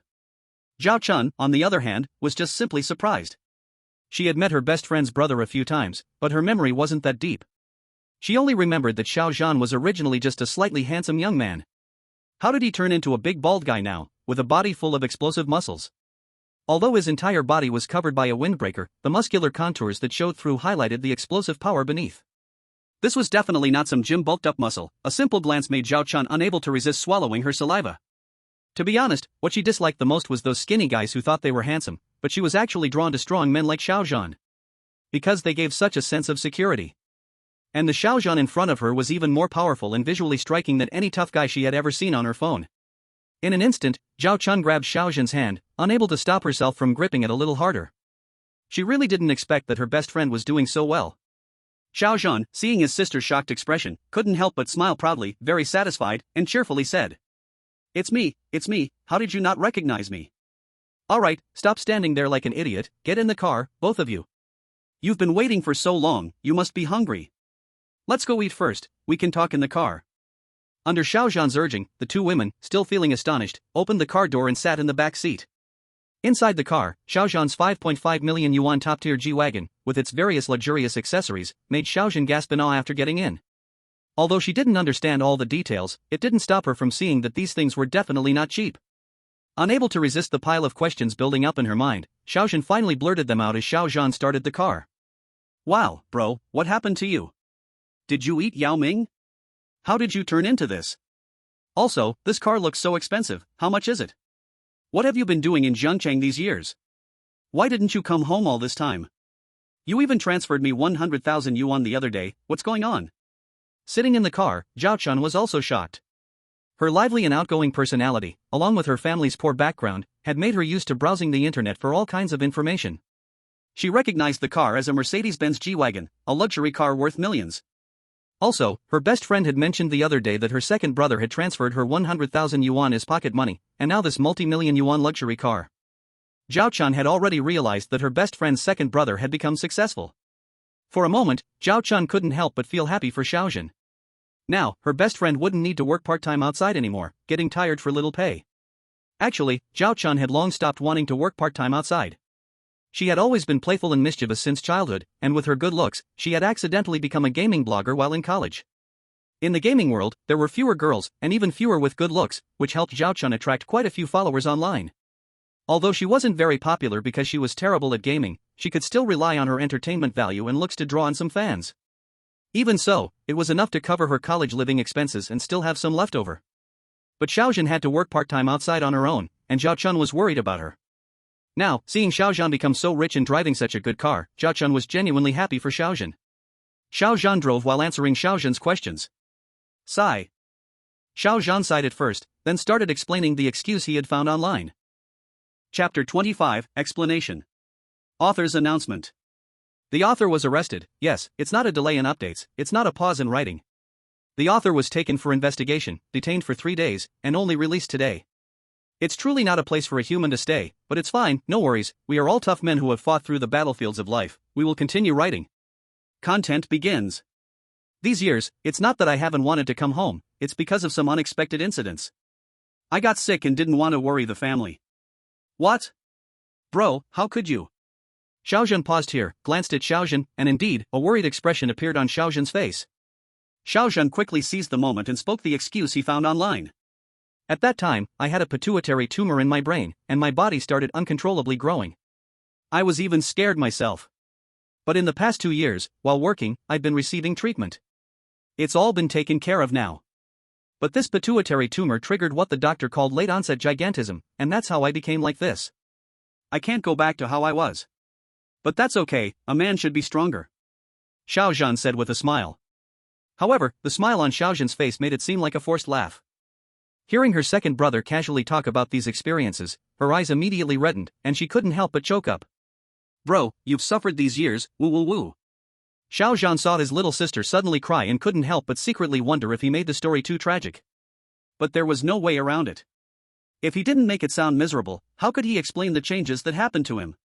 Since it had to be like this, he could only make his little sister suffer a little. Xiao Zhan immediately comforted her, all right, it's all in the past now. Your brother is fine now. The doctor said everything's good, living to 100 years old is no problem. And look, the car your brother is driving, I bought it in full for 5.5 million. Your brother is successful now, so just wait for a life of comfort. Seeing her best friend cry, Jiangcheng also hurriedly comforted her, but when she heard Xiao Zhan's words about the 5.5 million full payment, she couldn't help but click her tongue in amazement. Xiao Zhan cried for a while, but with the comfort of Xiao Zhan and Jiangcheng, she wiped away her tears. However, at that moment, she had only temporarily hidden her worries deep inside. Her second brother's health was already bad, and she couldn't let her sadness make him worry about her. As for Xiao Zhan's comment about living to 100 years old, Xiao Zhan just took it as her second brother talking tough, because she wasn't a child anymore. Her brother had gigantism, and many people with gigantism didn't have a long life. But since Xiao Zhan, the person involved, said it, Xiao Zhan could only keep her worries inside for now, not wanting to bring them up, so that her second brother wouldn't feel uncomfortable and have to comfort her again. Bro, has Big Sis and Dad and Mom known about your situation now? After her emotions calmed down, Xiao Zhan remembered a new question and asked Xiao Zhan. Not yet, you're the first to know. After today, I will slowly explain to the family. Xiao Zhan said while driving. Xiao Zhan, sitting in the back, nodded in response. Her second brother was fine now, just a little stronger. Although their parents hadn't said it, they were actually very worried about him over the years. Now that her second brother could go home and was fine, their parents would be very happy. As for the life expectancy issue with gigantism, she didn't want to let their parents worry. She and Big Sis knew, and that was enough. Chapter 26, The Dining Incident. Yunjing Restaurant. A high-end Hangzhou-style restaurant Xiao Zhan found online. Xiao Zhan had never been to Hangzhou and was unfamiliar with the place.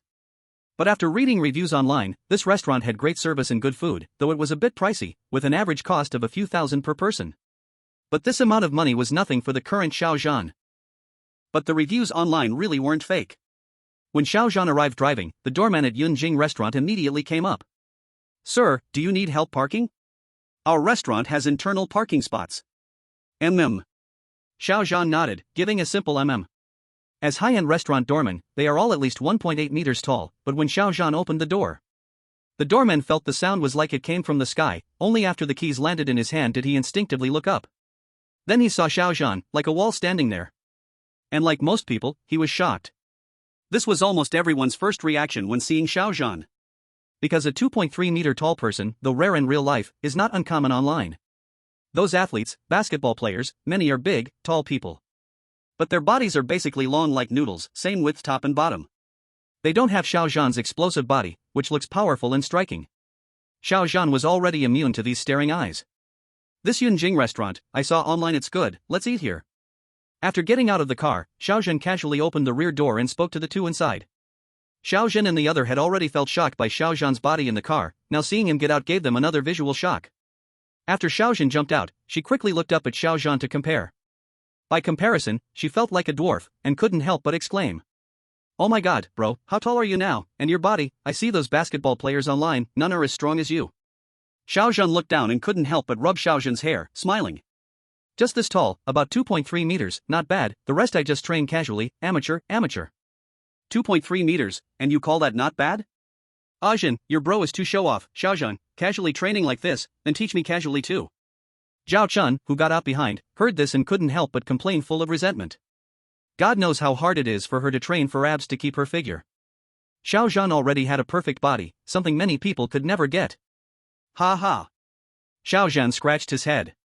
While the three joked and prepared to enter the restaurant, they didn't notice a few shocked eyes on the street not far away, already fixed on them. 7 or 8 young men and women, students' age, couldn't help looking when Xiao Zhan got out of the car. At first, everyone was amazed by Xiao Zhan's height, but as Xiao Zhan and Jiangcheng got out, a few widened their eyes and looked at each other, like seeing ghosts. One girl in a white dress couldn't help raising her finger, pointing while exclaiming. Hey, isn't that Xiao Zhan and Jiangcheng? Why are they getting out of that car? That car is expensive, right? I remember their family isn't well off? As she secretly watched a few boys' reactions, she tugged on her best friend's sleeve. The girl being tugged, and the others, frowned and spoke. Yes, I also heard they both have to do part-time work every month to earn enough living expenses. Now why no part-time, and getting out of a luxury car, oh my.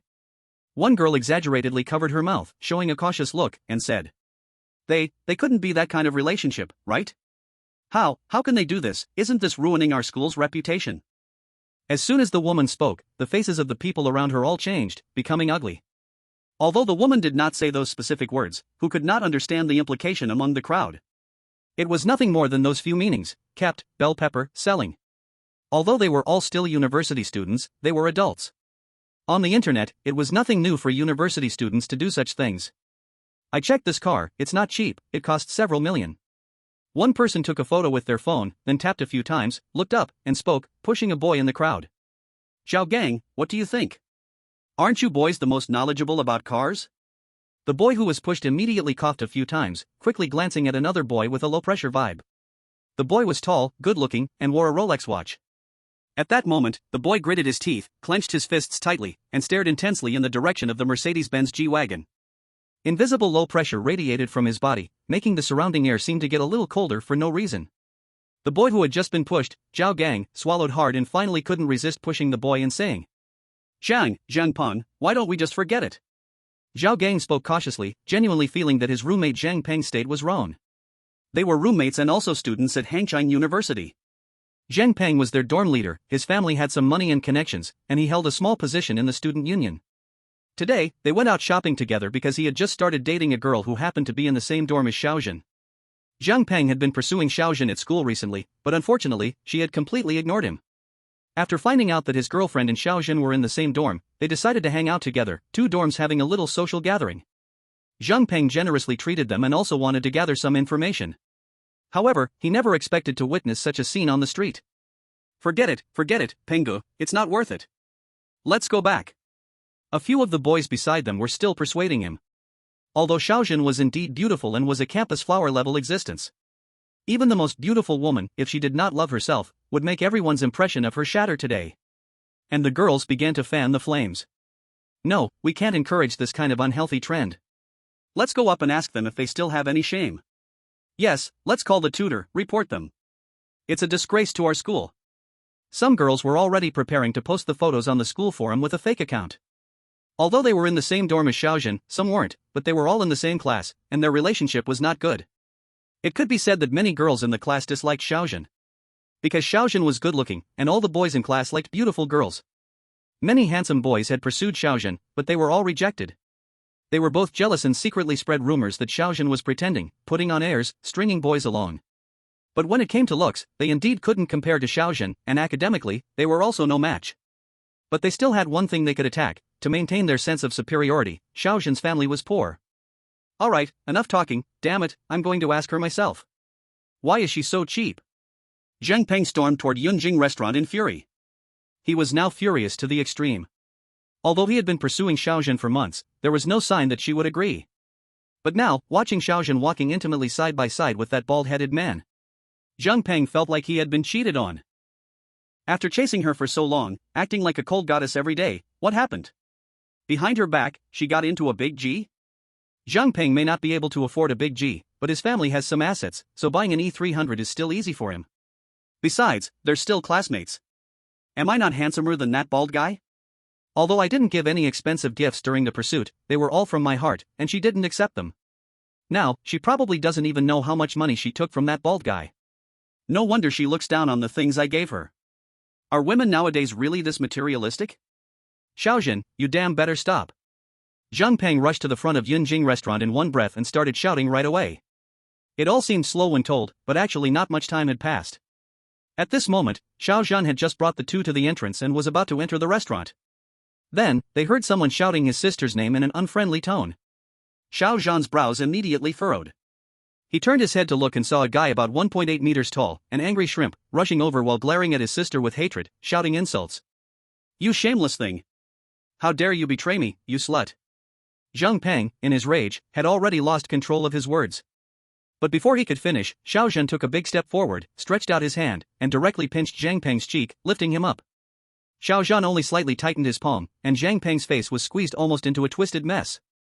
The sound of his teeth grinding together was terribly unpleasant. The words Zhang Peng was about to shout next were immediately swallowed back. Not only that, but the pinch also made Zhang Peng, who was previously so full of anger, forget everything from the sudden pain, and he started crying with tears rolling down his face. Whoa whoa whoa. Zhang Peng, in excruciating pain, struggled to twist his body, his hands wildly slapping Xiao Zhan's wrist, trying to break free. However, his strength was nothing compared to Xiao Zhan, weaker than a mosquito. If it weren't for being in a busy city, Xiao Zhan would have crushed his head, not just lifting him like this.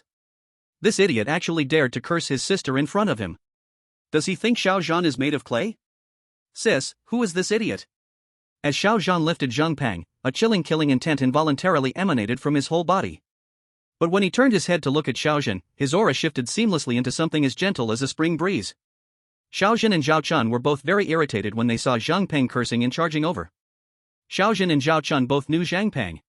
Recently, he had been openly chasing Xiao Zhan at school. Xiao Zhan had rejected him repeatedly, but it didn't work. She even felt it had become harassment, but there was nothing she could do about Zhang Pang. She was already very annoyed with this person, and now he was venting his anger on her and cursing her. Xiao Zhan had never been someone easy to bully since childhood.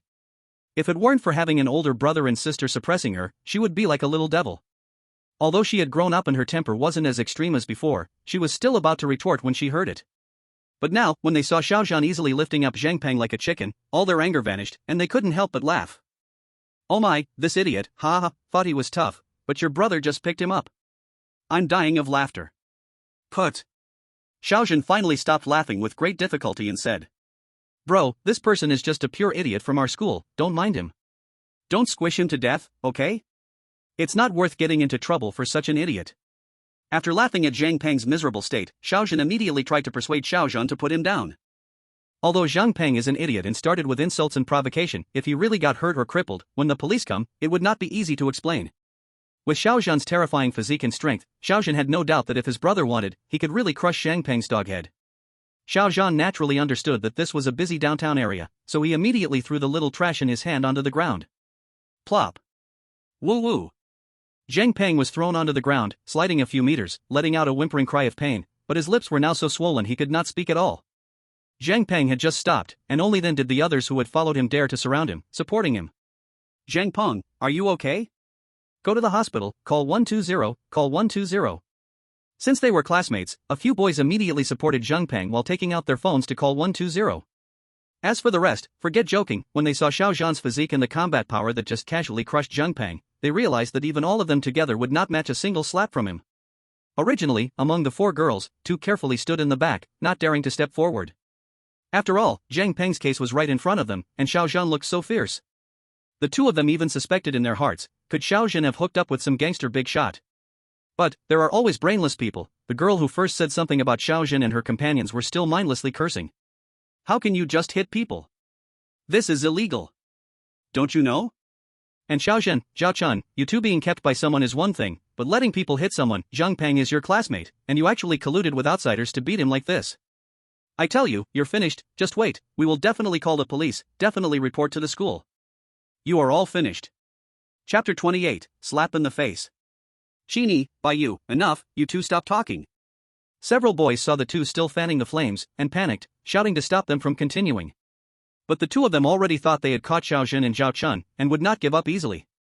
Especially Chini and Bio, in their hearts they had hated Xiao Zhan and Zhao Chun for a long time. Chini was in the same class as Xiao Zhan, she had confessed to Zhang Peng before, but was rejected. The reason was simple, Zhang Peng didn't like her height barely over 1.5 meters, and her skin was dark. Bio was Xiao Zhan's doormate, already dissatisfied with Xiao Zhan for a long time, this time going out together, Zhang Peng, a fairly popular and quality male classmate, was treating them. Then Zhang Peng's roommates were also good-looking. Bio thought if she couldn't get Zhang Peng, getting a roommate would be fine. After all, everyone else had dated, and she had not. But in the end, from beginning to end, these people were asking about Xiao Zhan's news.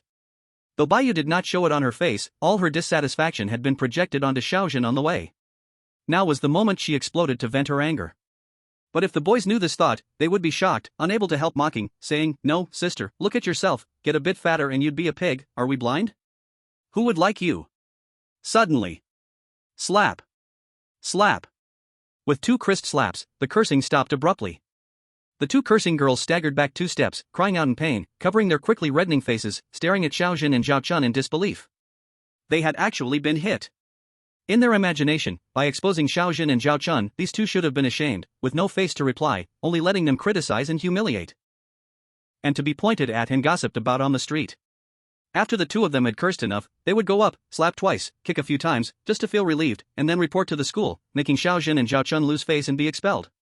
This result was exactly the ending they wanted in their hearts. But now, Xiao Zhan and Zhao Chun not only showed no shame on their faces, but actually stepped forward and slapped each of them. This was simply the reversal of the natural order. Ah! Ah! You! How dare you hit me? We will fight you. Qin and Baiyu went completely mad, rushing forward, wanting to tear Xiao Zhan and Zhao Chun apart with their hands. But these two were only a little over 1.5 meters and barely 1.6 meters tall, one of them even short and fat with little legs. Xiao Zhan and Zhao Chun were not very tall, but Xiao Zhan alone was 1.7 meters, and Zhao Chun slightly taller. With a lift of their legs and a kick, Qin and Baiyu, still that close, were kicked in the stomach, cried out in pain, and fell to the ground. Xiao Zhan stood behind them watching. Earlier he had been ready to act, but Xiao Zhan stopped him, and then Xiao Zhan and Zhao Chun took action first themselves.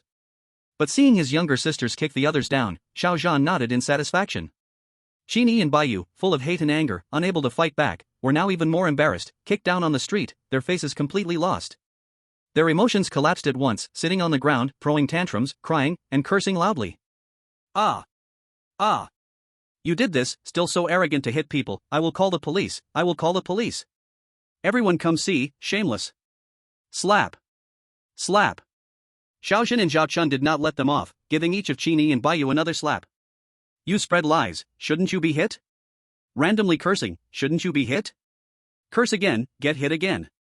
While slapping and scolding them, Xiao Zhan looked toward the others not far away, trembling, not daring to speak or interfere. At this moment, the conflict here, the long to tell, actually lasted only a few minutes from Xiao Zhan hitting, to Xiao Zhan and Zhao Chun finishing. But this was a busy city street, and many people gathered, curious, not understanding what was happening. Look carefully, this is my brother, a real brother from the household register. If anyone still spreads lies, or spreads rumors at school, when you face legal responsibility, don't come crying to me. Xiao Zhan warned the few classmates from the same school. She didn't want these idiots to go back and start spreading rumors at school today. But she warned once first, if anyone still didn't listen, she would not be polite next time. The few, after Xiao Zhan's warning, looked carefully and realized that although Xiao Zhan looked fierce, his facial features, eyes, and nose, when compared carefully, did resemble Xiao Zhan. Seeing this, plus Xiao Zhan and the others' genuine firmness, the few trembling people believed it mostly, feeling regretful and sighing for Jiangcheng. This beating was for nothing, they were wrong, it was them who had no reason. In front of their real brother, cursing his sister, no wonder they were beaten like this. But the school always said Xiao Zhan's family was poor, usually living on part-time jobs. From the clothes they wore, it was clear, never any brand names. How come now a real brother appeared, driving a Mercedes G-Class? This was a luxury car worth several million. Even normally rich families couldn't afford such a good car. Could it be that Xiao Zhan just came to experience life? No wonder she looked down on Jiangcheng. But this act seemed too much like pretending. But thinking that Xiao Zhan's family might actually be very rich. A few people's small thoughts in their hearts vanished all at once. Now they only thought about not causing trouble. As for what Jiangcheng would pursue later, that was Jiangcheng's matter, nothing to do with them. Anyway, Jiangcheng cannot speak now, wait until he recovers. The crowd watching also almost understood the whole story, and began pointing at Qin and Baiyu on the ground. Qin and Baiyu lay on the ground, kicked and slapped, wanting to resist but could not fight back, now also under the public opinion, more pointed at by the crowd. No wonder she looks so ugly, really his face shows the heart. Ugly people make trouble, jealous of others then spread rumors. I see this kind of person a lot. Peh, disgusting, posted online. Every word of the crowd pointing and talking passed clearly into their ears. Qin Yu's face turned red and white, her whole body trembled, suddenly a mix of grief and anger, let out a loud scream. Ah! Then her eyes rolled, not knowing if really fainted or faking, directly fell down. Chapter 29 Hot Search. Baiyu's face was pale, but her eyes full of hatred, still unwillingly shouted. You lie, the whole school knows your family is poor, how could you afford such an expensive car? What, my family's money, need to explain to you, who do you think you are? Xiao Zhan just stepped forward, with calm words, plus his over 2-meter-tall tiger-like eyes sweeping. A kind of power and pressure unconsciously pressed on the woman on the ground, making Baiyu shiver with strange cold and fear. The resentment and dissatisfaction in her heart were pressed tightly, trembling and unable to speak a word. Having a meal, meeting idiots, Xiao Zhan now felt a little impatient. At this time, a man in a suit and several security guards hurried out from Yunjing restaurant. Sorry, really sorry, I am the manager of Yunjing, please come in for a meal, leave the matter here to us, we guarantee every guest eats in peace, it is our restaurant's duty. The suited man came directly in front of Xiao Zhan and the others, first apologizing. Xiao Zhan was originally going to enter to eat, but then ran into Jiangcheng going crazy outside. The place where Qin Yi and the others were stopped and harassed was exactly at the restaurant entrance. Several security guards formed a human wall, separating Jiangcheng and others. Seeing this, Xiao Zhan's impatience eased a bit. Eating, and such things happen, really affects mood, but this restaurant is not bad. No wonder it is a high-cost upscale restaurant, online reviews are good. Okay. Xiao Zhan nodded, then called Xiao Zhan and the others. Alright, don't mind these people, let's go eat. Okay. Mm-mm-mm. Xiao Zhan and Zhao Chun also nodded. Now more and more people were watching, they did not want to be stared at here. Besides, they already hit, the shame was on those idiots, their anger released. Just right, hitting a few times made them hungry. As for what these people would do later, face it when it comes, Xiao Zhan and Zhao Chun were not afraid of trouble. But Xiao Zhan thought even simpler. All along, he never put these people in his eyes. Xiao Zhan was not a bad person, but a reasonable one. These people spread rumors and insulted his sister. If not in the busy district, he would have hit them dead long ago. If they come to cause trouble later, he was not afraid, just spend some money, hire a lawyer. The only worry Xiao Zhan had was affecting Xiao Zhan and Zhao Chun. After all, they also hit people just now. As for Xiao Zhan himself, if he cannot solve the problem, then solve the person raising the problem. Just don't sleep too deep tonight. Entering the Yunjing restaurant, Xiao Zhan looked around. The restaurant's interior space was still very large, and with one glance across the hall, the decoration was elegant yet luxurious. Get us a better private room, Xiao Zhan said directly to the receptionist. Alright, please follow me. The female attendant in charge of the reception smiled as she led the way. Soon, Xiao Zhan was seated in a private room on the 5th floor of the restaurant. This private room was indeed nice. Looking outside, you could have a full view of the Jiangcheng River, with no obstructions. Even someone with Xiao Zhan's build had a specially designed chair, making him feel comfortable while sitting. One wild yellow croaker, and also what's this, imperial crab, caviar, and one of your signature dishes as well. After sitting down confidently, Xiao Zhan began ordering. Ha! Brother, why are you ordering so much? We can't finish it all, right? Xiao Zhan heard Xiao Zhan list a series of dishes and couldn't help but speak up. It's fine, brother is happy today. Xiao Zhan waved his hand carelessly, unconcerned. This was his first meal with his family after receiving the system and gaining abilities. Xiao Zhan's heart was indeed happy and excited. Who hasn't dreamed as a child of growing up and spending money lavishly with their family? Imagining that once they grow up, they'll earn endless money and buy things for their family, seeing their loved ones smile happily, just thinking about it made them so happy. Now, Xiao Zhan was almost feeling exactly that. The simple and modest wish he had been suppressing all these years could now be fulfilled. When ordering, Xiao Zhan didn't even look at the prices. It wasn't that Xiao Zhan was trying to show off or waste money. It was just that, to Xiao Zhan now, money was just a number. For completing a task, even the simplest one gives him 100 points, which is equivalent to 10 million. A task with 1,000 points was a full 100 million. And not to mention using the system points for exchange, when his strength becomes even greater, even without system points, he could take as much money as he wants. Strength is his confidence, the foundation of everything. Not being a family, not walking in the same door, Xiao Zhan had said it himself. Xiao Zhan and Zhao Chun weren't the type to ruin the mood either. The table full of dishes was quickly served, and no one mentioned anything about wasteful spending. This fish is so fresh. You get what you pay for, it's different. Indeed. Brother, try this. Ah Chun, this is delicious. They enjoyed the meal happily, and when Xiao Zhan paid the bill, it came to a total of 130,000. After the meal, Xiao Zhan took them to the mall to shop. After a round of shopping, he spent over 300,000. But Xiao Zhan spent it happily, and tomorrow would be Monday, with classes to attend. After the mall, Xiao Zhan drove the two of them back to school. He also reminded Xiao Zhan that she no longer needed to work part-time, that she could spend money a bit more freely and not be so frugal. If she needed more, just ask him for it. Finally, watching them safely enter the campus, Xiao Zhan drove away. Hangzhou. While driving on the road, Xiao Zhan was also planning for the upcoming events. Seeing that his sister's situation and the online loan issues had settled for now. However, now he was left with only a few 100,000. Xiao Zhan thought for a moment, deciding to wait for the next task before gradually revealing the situation he had fabricated to his family. For now, he would wait for the next task. The system would open the next task in 15 days. It had already been 4 days since Xiao Zhan returned, so there were still 11 days left before the next task could be opened. This few 100,000 would just be used for some fun in Hangzhou. When he didn't have money, he was frugal. Now that he had money, if he didn't splurge a little and have some fun, then what was the point of having money at all? While Xiao Zhan was engaged in a series of activities in Hangzhou, the tragedy that had occurred in the high-tech zone of Haicheng had already caused immense shock and great concern. After nearly 100 bodies were counted and the exact number was determined, it was like a prehistoric earthquake, shaking the entire Haicheng government to its core, almost bringing it to collapse. And while Xiao Zhan and the others were out shopping, the horrific event in Haicheng was something that could not be suppressed, no matter how hard they tried. Haicheng had already issued an official notice on the internet, and it quickly rose to the #1 spot on the trending searches. Chapter 30, Haicheng Investigation. Haicheng. In a luxurious flat on the 28th floor of a building near the city center. Ha! The sound of tempting gasps echoed through the more than 700 square meter apartment, rising and falling. There were many voices mixed together, and quite a few people.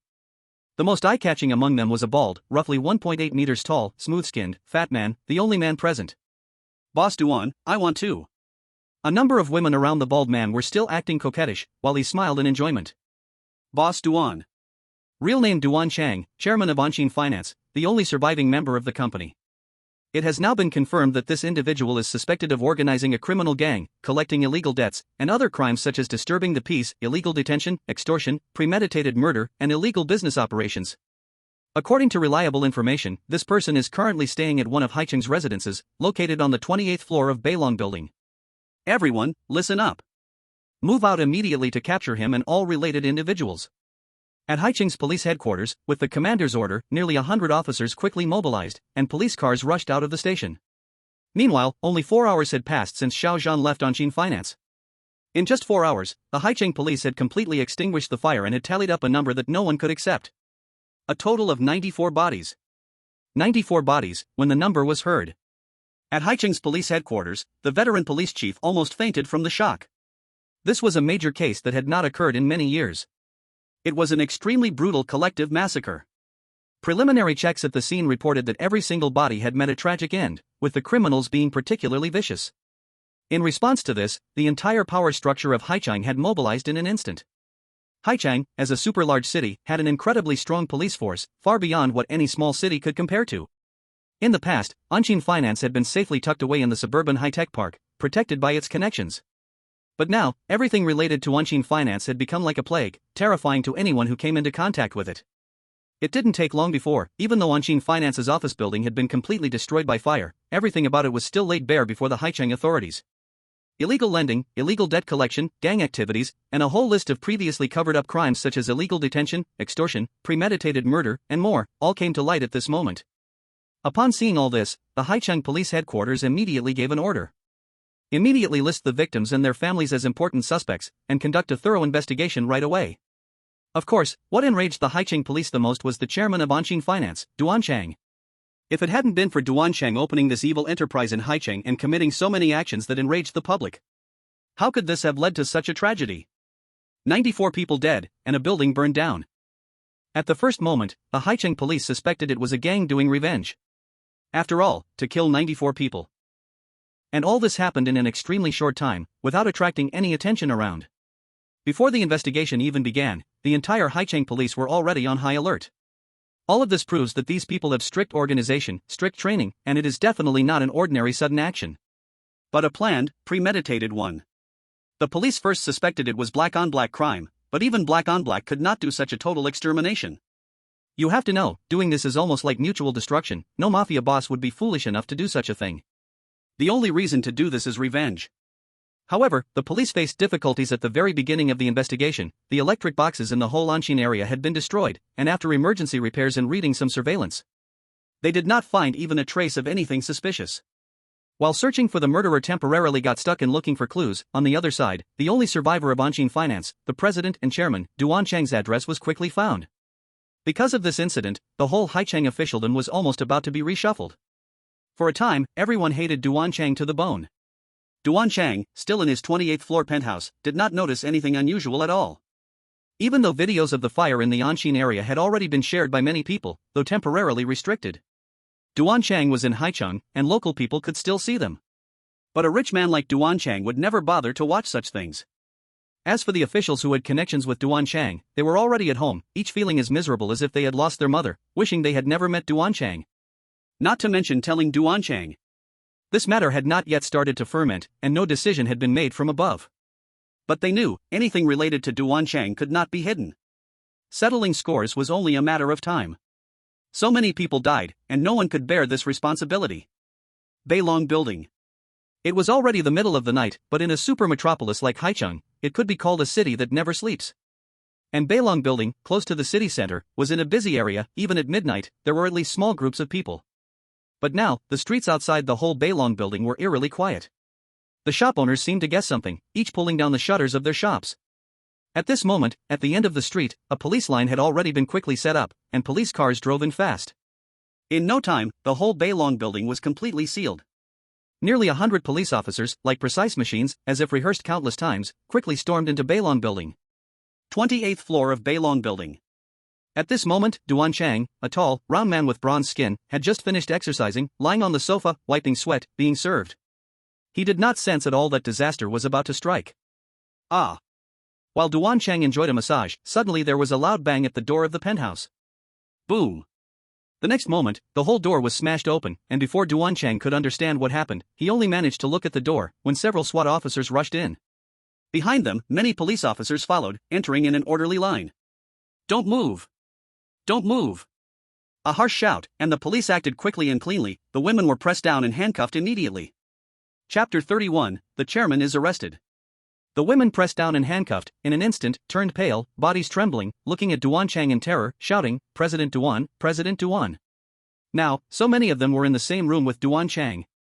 Anyone with clear eyes could tell it was a gathering of debauchery. Let alone now, it was happening right under their noses, and they got caught in the act. This is a serious crime, they're going to be sentenced. These women were only trying to earn some hard money from wealthy men. How could they accept the situation that was unfolding now? Immediately, they all turned their desperate eyes towards Jiangcheng. Jiangcheng was a big boss worth billions, with power, background, and connections in Haicheng. But the big boss Jiangcheng in their eyes was also quickly slammed down violently and directly handcuffed. Jiangcheng's arm was twisted behind him, his body harshly shoved to the ground. Pain surged through his arm and body, but for Jiangcheng, the humiliation in his heart was even worse than this surface-level pain.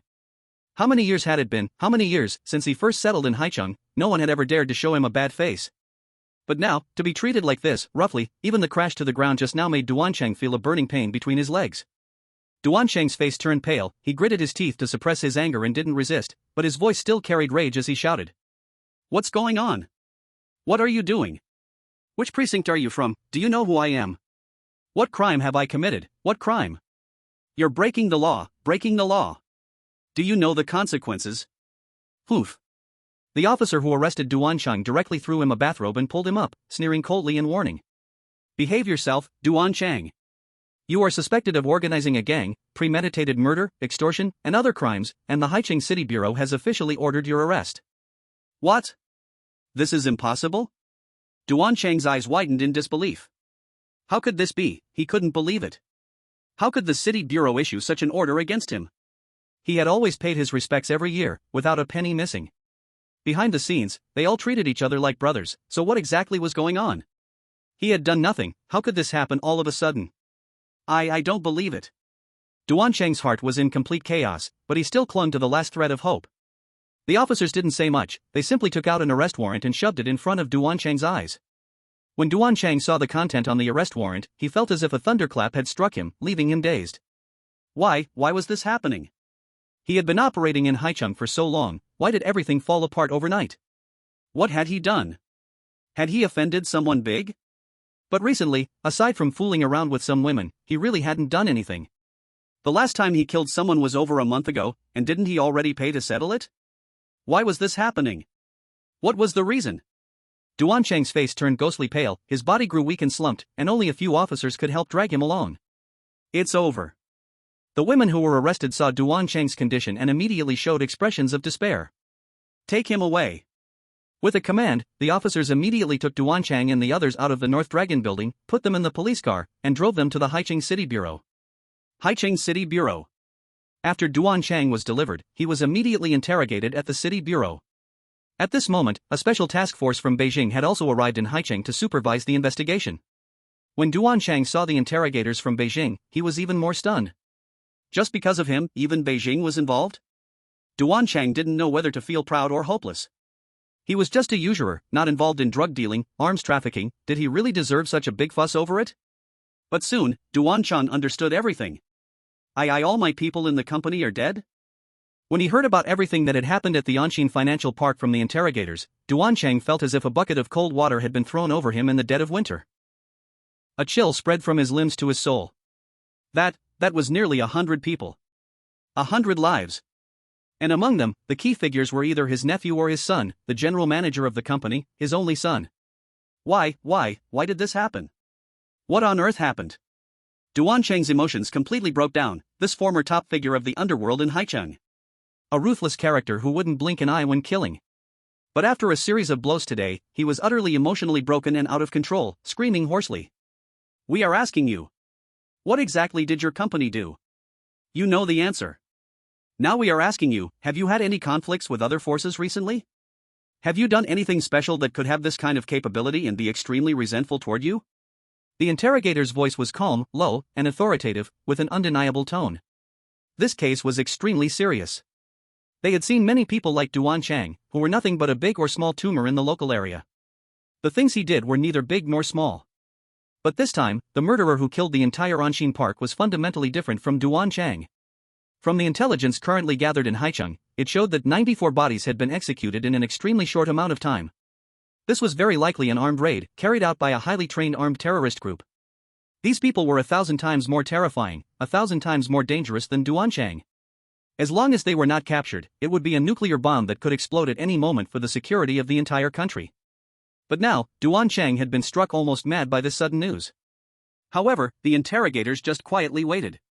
About 5 or 6 minutes later, Jiangcheng finally calmed down, his body collapsing weakly, his eyes hollow.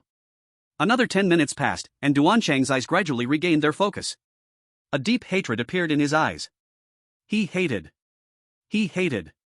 His life should have been perfect, but now it was all destroyed. Jiangcheng understood that the things he had done were probably already exposed, laid out in these people's files. His only path now was to be executed. There was no second option. But who? Who was behind this? Who killed his son and destroyed everything he had? He would not rest in peace until he figured it out. Ask me whatever you want, I will tell you everything. If you're talking about conflicts, then it must be. Jiangcheng's eyes were filled with vengeful hatred as he began to spit out the names of forces and people. These people might not even have a grudge against him. But now, Jiangcheng had nothing left. In his eyes, everyone was a suspect. Since that's the case, then let everyone die. While Jiangcheng was being interrogated, the experts from Beijing had also arrived at Anshin Park, starting to reinvestigate the scene. Chapter 32, Dead-End Investigation. Haicheng. Anshin Financial Park. When the experts from Beijing arrived, they immediately took over all the investigation work. The Beijing investigation team consisted of elites carefully selected from all over the country. They were responsible for major national cases. To put it simply, they dealt with the most elite tasks. They had always been successful. However, as the investigation into Anshin Financial Park deepened, these experts from Beijing began to feel increasingly incredulous. It was simply unbelievable. At first, the local police in Haicheng preliminarily judged it to be a gang crime, an armed raid. They also judged it to be a well-organized, disciplined, highly capable terrorist armed group. Only such a group could execute over 90 people in Anshin Park in a short amount of time and withdraw quickly. But after the on-site investigation and the inspection of the body traces, the scene was left with signs of terrifying inhuman destruction. The iron gate bolt twisted forcefully, the electrical box violently destroyed, and the fist marks pieced together from broken fragments. And inside the office building, through on-site restoration technology, some scenes were deduced to have been destroyed before the fire. Along with nearly 100 bodies that were brutally killed, and the terrifying marks left on their bodies. Also in the dormitory building, each shocking scene, those that hadn't been damaged by flames. Especially that piece of rotten flesh that was almost stuck to the wall. When the local inspection team from Haicheng saw it for the first time, they felt a tingling sensation on their scalp, and almost couldn't hold back from vomiting right there on the scene. It was so eerie, so terrifying. This didn't look like the result of human murder, but rather the work of a monster, a non-human monster. But the reality speaks of science. How could there be monsters in this world? For a moment, the investigation team could only assume that the killer must have used some unknown method. But what exactly that method was, no expert could explain, despite racking their brains. Haicheng Police Department, Special Case Team. Monster, there's a monster, help, help. There's a ghost, a ghost. Hurry, hurry, help me, I don't want to die, please come quickly. I need to report a crime, there's been a murder, so many people are dead, so many people. The Special Case Team's Action Center, the recording of the emergency call before the incident at Anshin Financial, was now being repeatedly played. The experts and elites in the Special Case Team all frowned, constantly listening, not daring to miss a single word, hoping to find even the slightest clue. Over 10 hours had passed since the incident. The investigation team's on-site examination had reached a bottleneck, and they had almost investigated every trace they could. At the scene, there was no surveillance footage capturing the killer, and not a single suspicious hair or trace of biological evidence in the entire Anshin complex. And all the evidence at the scene pointed to one most unlikely conclusion. There was no gang involvement, no armed assault. Only one person. The killer was just one person. Unarmed, they slaughtered nearly 100 people in the Anshin complex. None survived. But this was 94 people, 94 living lives. From receiving the emergency call to their arrival on the scene, it was only about 10 minutes. 10 minutes, even 90 pigs couldn't be slaughtered in that time. But somehow, all 94 people were dead. All violently killed on the spot with an incredibly terrifying force that no human could possess. The electrical box was smashed violently, the iron gatebolt as thick as an arm was twisted out of shape, and some iron doors inside the office building were ripped apart like paper. Even the cement walls of the dormitory building were smashed through. Monster, monster. Ghost, ghost, I was wrong, I won't do it again, I'm never doing this again, police, save me, save me. In those emergency call recordings, the most terrified cries for help from the victims echoed in everyone's ears. Monster, monster. Ghost, ghost. Damn it. Damn it. What the hell is that thing? I've been handling cases for so many years and have never seen anything like this. Could it be that there really are monsters in this world? An old officer could no longer hold it in, slamming his fist on the table and shouting out loud. His eyes were bloodshot, maintaining a high-intensity mental state for 10 continuous hours, and on top of that, he had already been awake for over 20 hours in the daytime. It wasn't just him, the other officers were in the same state, working non-stop for 10 high-intensity hours since the incident. Just to find a clue that could help push the case forward. But now, they have found nothing. All the evidence can only point to a monster. A monster that should not exist in the real world. Even though they tried every possible way, using various technological aids to explain it, they still couldn't explain it. Too fast, too clean. Could it be a mutant created by the US? A biological soldier? A police officer couldn't help but voice a science fiction-like idea. As soon as his words were spoken, the scene immediately fell into silence. No one spoke, but no one opposed either. Because, other than this explanation, no one could propose any more reasonable suspicion. Everyone remained silent. The head of the task force, an elderly officer with a head full of white hair, who was located at the central command of the special investigation team, after hearing the conversation, took a deep breath and said nothing more. He slowly turned his gaze to the other side and asked, "How is your progress over there?"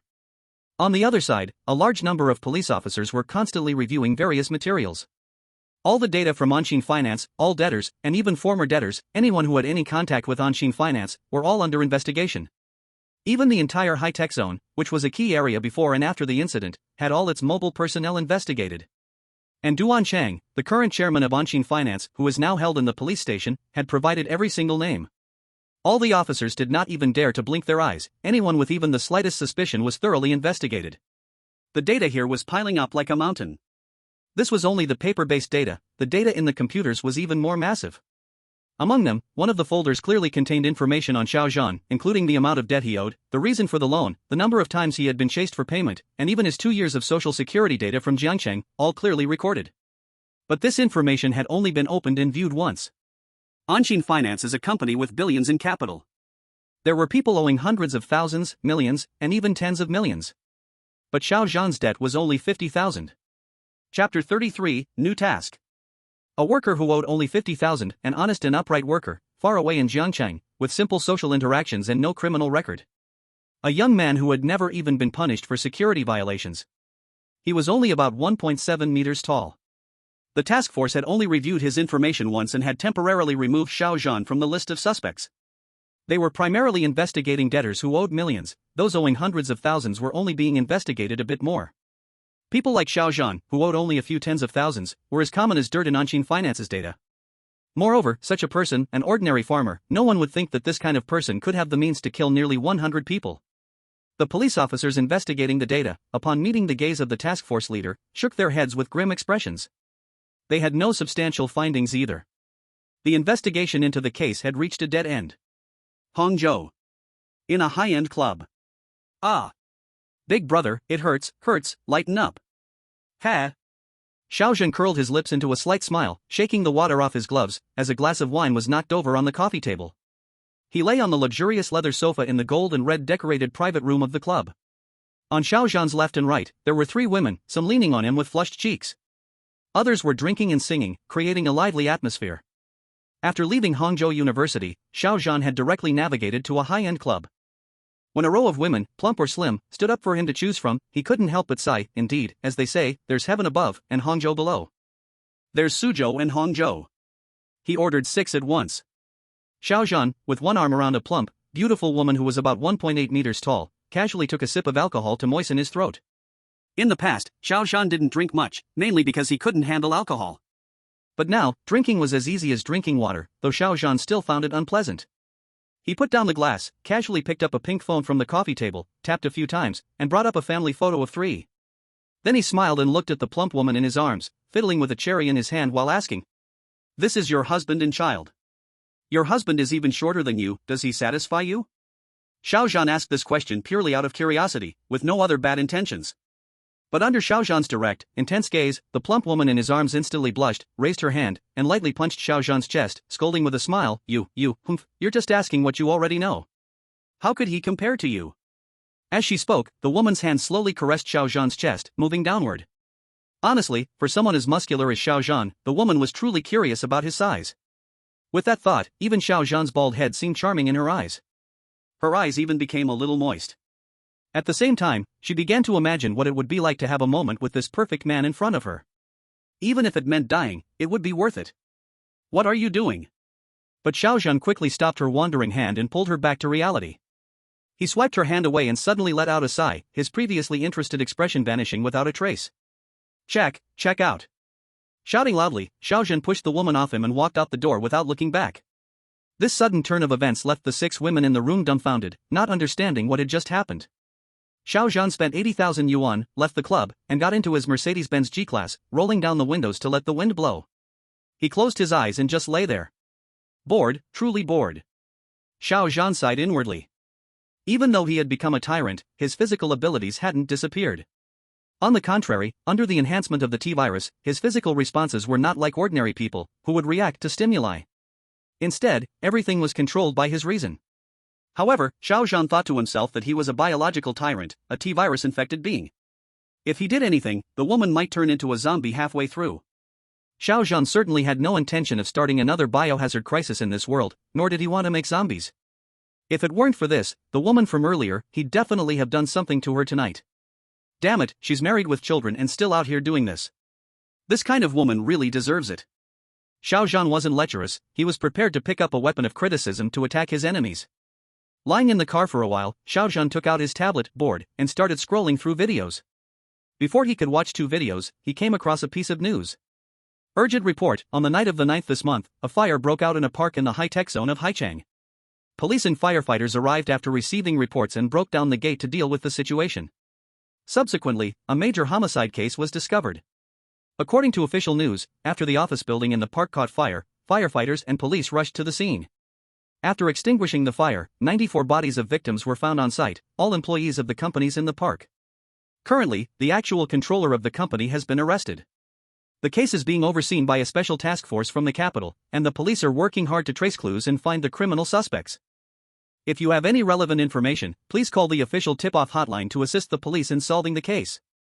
Xiao Zhan read the news twice before swiping it away. A day had passed since he had left the scene of the murder. So many people died in this case. If they truly suspected him, they would have already approached him. Now that they haven't found him, there's nothing to worry about. It's likely that the authorities still can't figure out if those traces were human-made, or how they could possibly target such an ordinary person. And as Xiao Zhan thought, the detailed information and suspicions about the case had already been submitted to higher authorities. And the investigation had already begun in cooperation with the military. In addition to the normal investigation into the killer's actions, their attention was also on the United States, Canada, and even the Western world. Terms like biological humans, mutants, genetic soldiers, and others had already been given attention within the investigation. But all of this had nothing to do with Xiao Zhan, the law-abiding citizen. 10 more days, time to go fishing. Xiao Zhan suddenly spoke softly, putting down his tablet, which just happened to show a fishing video. Xiao Zhan had once liked fishing, but since starting work in Jiangcheng, he had no time to rest, and this hobby was long gone. Now, he was ready to pick it up again. Xiao Zhan drove, first staying at a hotel for the night, then the next day he bought an expensive fishing rod for tens of thousands of yuan, along with accessories and other things, and drove to the wild waterways outside Hangzhou to go fishing. Time passed quickly, and in a blink of an eye, 10 days were over. With a beep from the system, in the wild outskirts of Hangzhou, by the riverbank, Xiao Zhan suddenly made a sharp cast, throwing the lure hundreds of meters away, and simultaneously opened the system panel, curious about what the next task world would be. Chapter 34, Deadly Curve. A new world has been updated. Deadly Curve. The available tasks are as follows. Task 1, spend the night in the forest and walk out of the mutant forest alive, 300 points. Task 2, kill the mutant father who uses a map to mislead passers-by at the entrance of the curve, 50 points. Task 3, kill a mutant, 300 points. Bronze task, Task 4, kill all mutants, 1000 points. Task 5, for every survivor saved and walked out of the mutant forest, a survivor will reward 100 points. Xiao Zhan glanced over, this new world was something he was quite familiar with. Xiao Zhan had seen this movie before. Deadly Curve. It was a bloody horror film from abroad, set in a mountain range in the United States. Originally, there was a small town in the mountain range, and later, a paper mill opened next to the town. The paper mill released harmful substances that polluted the water source. The other people in the town moved away because of this, and the paper mill later moved out as well. However, one family did not move away. They stayed behind, and because they kept drinking the polluted water, their descendants were all born as mutants. These mutants began to spread in the forested mountain range, increasing in number. They generally had distorted faces, misplaced features, cleft lips and palates, rough skin covered in scars, messy and dirty hair, some had a single eye, no nose, exposed fangs, and jaw deformities. There were also bodily abnormalities, some had only 3 thick fingers, others had muscular builds, some were very short and hunched, and all had joint deformities, walking in strange ways. Each one was covered in filth and blood, dressed in tattered work clothes, animal skins, or stolen clothing, emitting a foul odor. In addition to these, the mutations granted them an extreme tolerance to pain. Due to genetic mutations, they had an extremely low perception of pain, able to continue attacking even after being shot, cut, or burned, and would not easily retreat. Their physical strength was also incredibly powerful, far beyond that of an ordinary adult. They excelled at climbing, running, tearing things apart with their bare hands, and had strong resistance to cold and hunger, able to adapt to extreme mountain environments. At the same time, their senses were very sharp, enhanced hearing and smell, allowing them to accurately locate lost people in the dark forest. The scariest part was that they were cannibals, they could cook, store human flesh, and eat raw organs.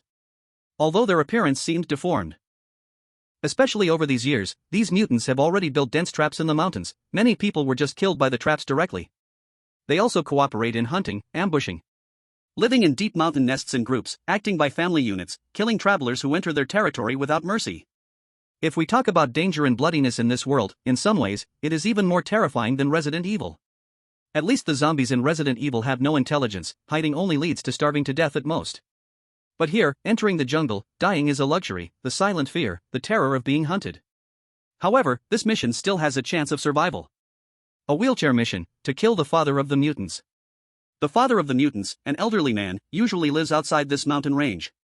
At a fork in the road, he changes the road sign, leading passers-by onto a road that crosses this death mountain. As long as someone drives in, the only outcome is being hunted and killed by the mutants inside, then turned into a pile of shit. Pulled out shit. But this father of the mutants has not mutated, he is still a normal person, and the place he lives is outside the mutant forest. As long as there is an opportunity, a normal adult, unexpectedly, can definitely kill him. Then the mission is completed directly, earning 50 points. This is much easier than surviving 30 days in Resident Evil. But the points are fewer. If Xiao Zhan had only honestly completed the 30-day survival mission in Resident Evil, then this time, he might also only choose this one mission. After all, entering the mutant jungle, for someone who may have only undergone enhancement once, the pressure is still too high. But the past is the past, now is now. Now he is the ultimate biological weapon developed by the umbrella company, T-103 Bio-Tyrant. Take all. Xiao Zhan moved his mind, and directly accepted all 5 missions in one go. With his current strength, in this world, he can be said to be invincible. Unless he provokes the American officials inside, who use heavy firepower to focus on him, otherwise in the mountains it is just slaughter. Mutants? One punch, ask him again, will he still mutate? The 5 missions immediately all show as accepted, and at the same time, Xiao Zhan needs to complete all 5 missions before returning here. Mission accepted, do you want to enter the mission world now? The system sound rang, Xiao Zhan was about to agree when suddenly, a sound of "oh-oh" came from the grass behind him. Xiao Zhan immediately stopped, quickly gathering the lure line in his hand, while cautiously looking back. Xiao Zhan, in order to find this fishing spot in the wild, and also for his upcoming mission, deliberately walked far, choosing a remote, completely wild riverbank. Now, someone could still come here? Moreover, Xiao Zhan had already changed into the tyrant outfit, no makeup, for fishing convenience, collar not up, just wearing a grey wide-brim leather hat. Soon, a middle-aged man came out from the grass, carrying a backpack and a fishing rod. The man, seeing Xiao Zhan at first glance, was shocked and almost scared, then quickly reacted, smiling and waving. Brother, not bad, fishing and doing cosplay, cool. While speaking, the man glanced at Xiao Zhan's feet, then frowned and said, Brother, are there no fish here? Xiao Zhan instinctively shook his head, I don't know, I just came. Okay, I'll go further.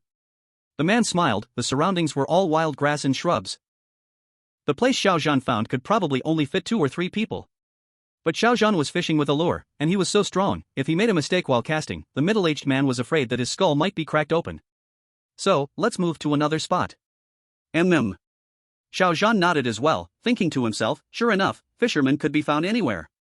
Xiao Zhan didn't cast the rod again, but instead stood still, using thermal vision to confirm the man had walked far away, and that there were no other human-shaped heat sources nearby before opening the system panel. Entering task world. Loading task world. Load successful, loading transition identity. Load successful, entering current world. As the system prompt sounded, Xiao Zhan felt a blur before his eyes, as if entering a void passage. When he opened his eyes again, the environment in front of him had completely changed. Chapter 35, Special Officer. USA, West Virginia. Outside the Appalachian Mountain Forest, the sky was dim, and a county-level mountain road stretched ahead. Vroom. An old, long American SUV police car was driving on this narrow, remote road. The yellowish headlights were exceptionally bright in the vast, dark night. I say, big guy, why did you come all the way from Washington to here? I've never seen such a godforsaken place. The elderly officer, with graying hair, sitting in the front passenger seat of the old police car, looked back at the back seat and said. In the back seat of the police car, a tall, silent figure leaned quietly against the chair. He wore a gray leather jacket. Even though he was sitting in the car, his bald head almost touched the roof of the extended SUV. Of course, what was even more terrifying was his skin, dark, ashen-colored, without a trace of blood. It was tight and rough, like thick leather soaked in cold water and then dried. There were no pores, no texture, and in the weak light of the car, it gave off an unnatural matte finish. His face showed no expression, and his eyes were cloudy, pale gray or white, not like a living person, but more like a glass bead covered in mist.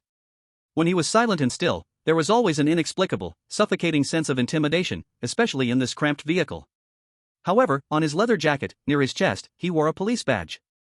He was a special officer from Washington, and they had already checked the credentials. It was real. Otherwise, who would want to come to such a godforsaken place in the middle of the night with such a strange guy? Yeah, this mountain road is 40 miles away from the nearest town, all mountains, not a soul in sight. There isn't even a single bar of cell signal. The young officer driving the car chimed in, he had planned to meet his girlfriend tonight, but... However, his girlfriend had already promised him that after this mission, he would get his reward.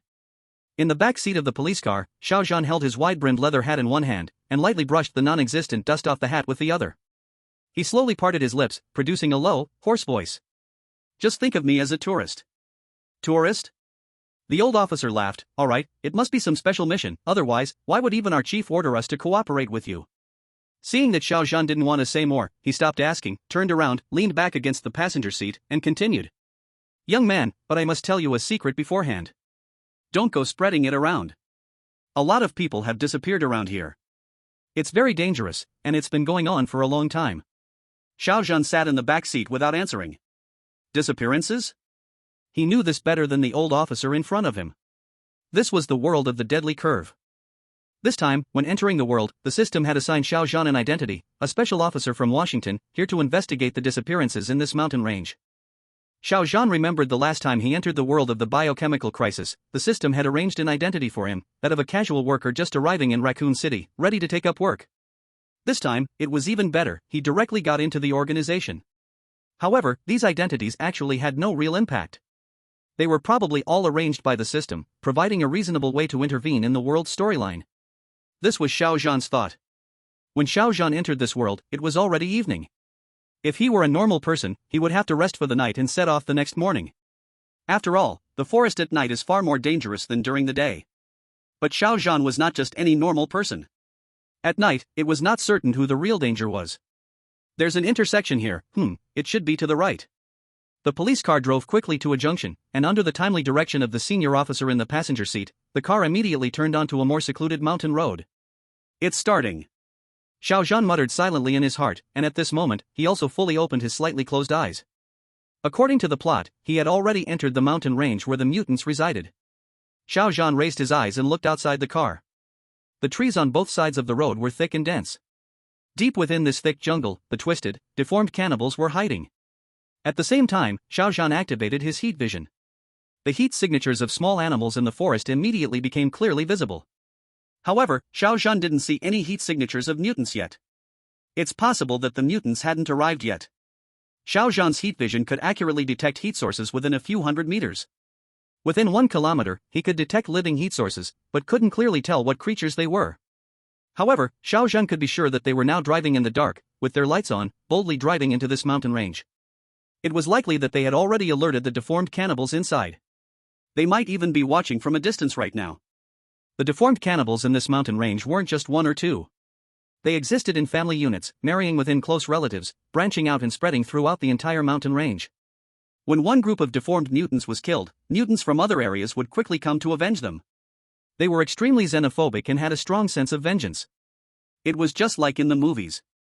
Every time the main characters finally managed to kill off a family of mutants, ready to take a breath, a whole new group of mutants would appear, ones they had never seen before. The protagonists, barely escaping death, would be killed again by the new mutants. We should be close to the destination. The old officer looked at the map. This remote place had no signal, so they could only rely on the map to confirm their location.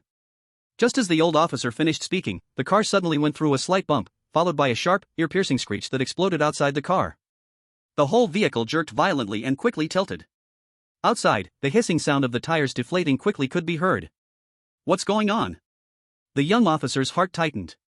His face turned pale as he quickly gripped the steering wheel, slamming the brakes hard.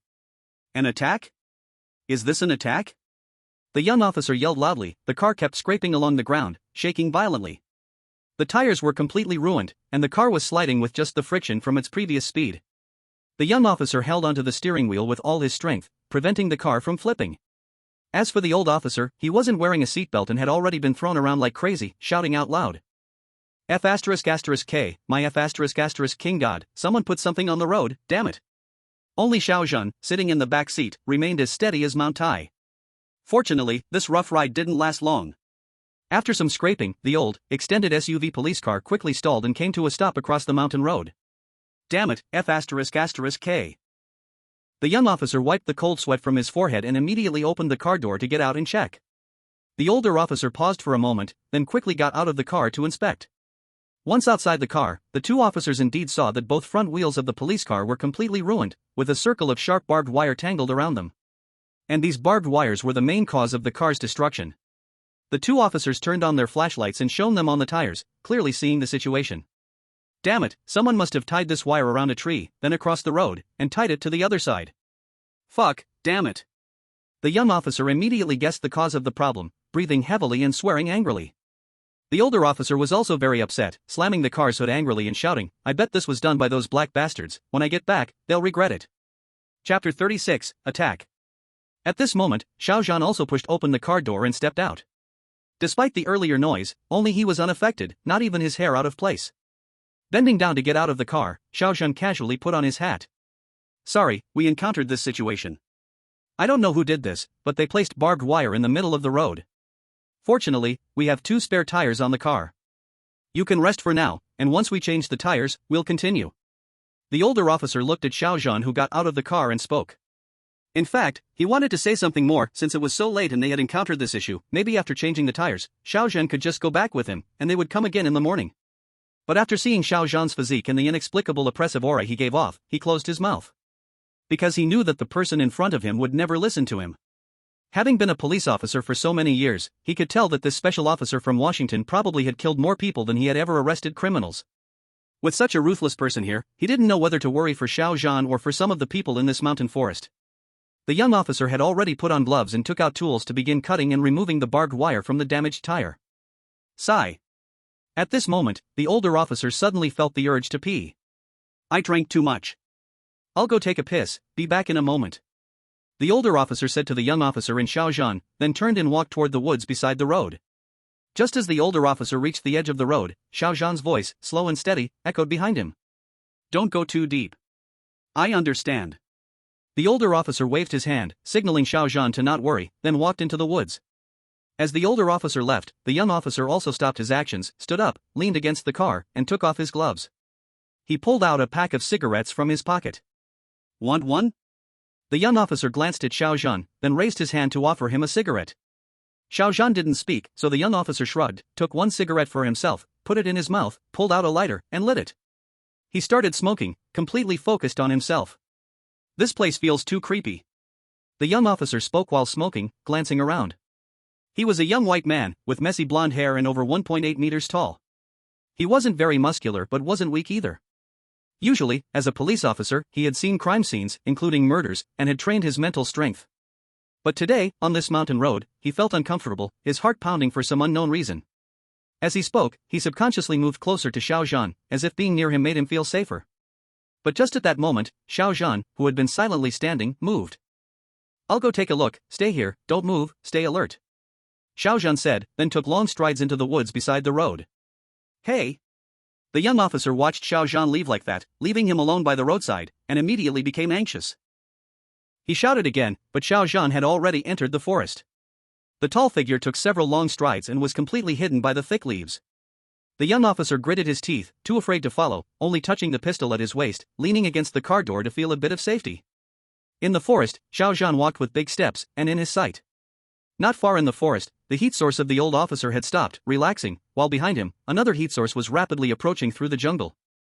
The approaching heat source was very fast, but its movements were extremely subtle. SSSSSSSSS. In the forest, the old officer barely found a small relatively flat clearing, loosened his belt, peeing while watching the dark trees around him.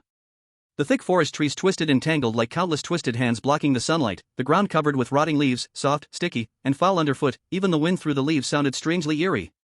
"This place is really creepy," the old officer muttered, regretting it, thinking he should have just gone by the car, but no, he came here, truly kicked in the head by his own boots. Thinking this, he pressed harder below, just wanting it to be quick, but he did not notice the danger approaching at all. Behind him, in the forest, a rapid, secretive oat sound quietly approached, like a snake crawling on the ground, brushing the dry leaves, perfectly masked by the sound of his urination. Not a hint of abnormality reached his ears.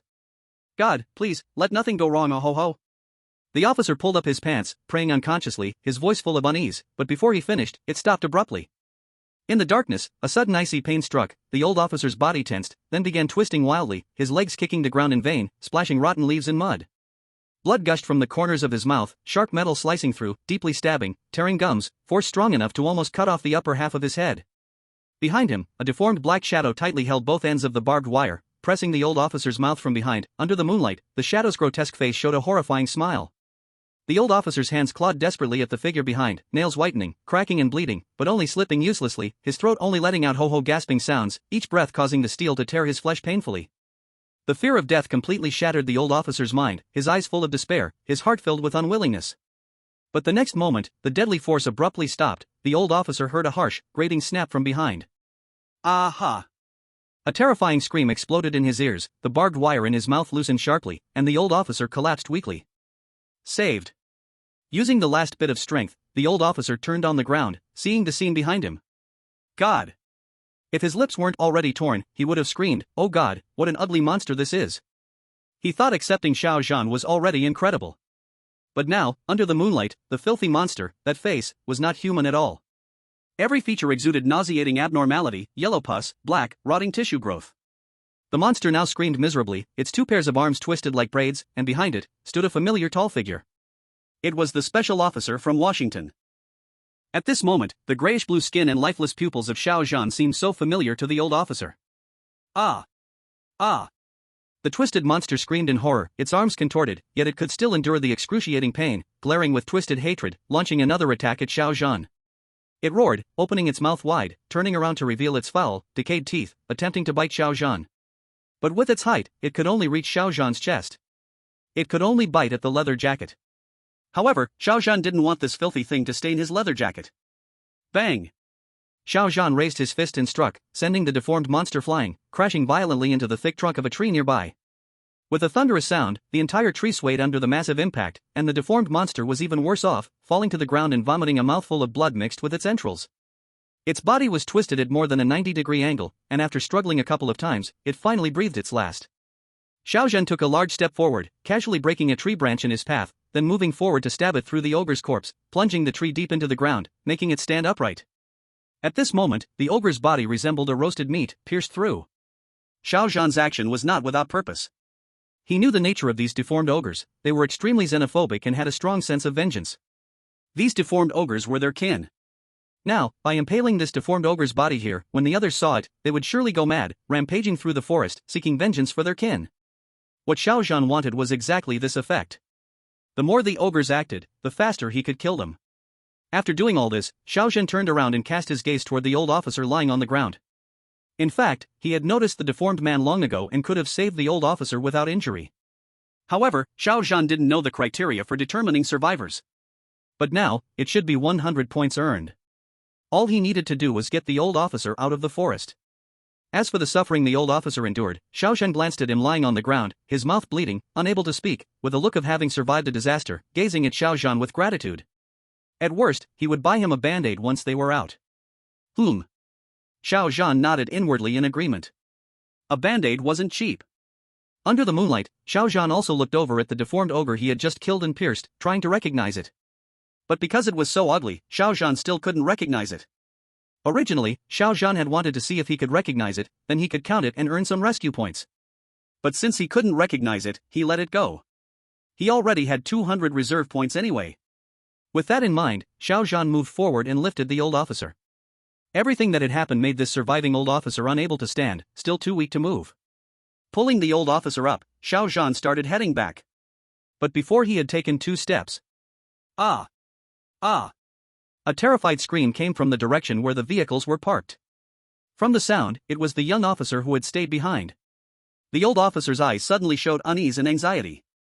But now, he had lost the ability to move and could do nothing, only casting a desperate look at Xiao Zhan.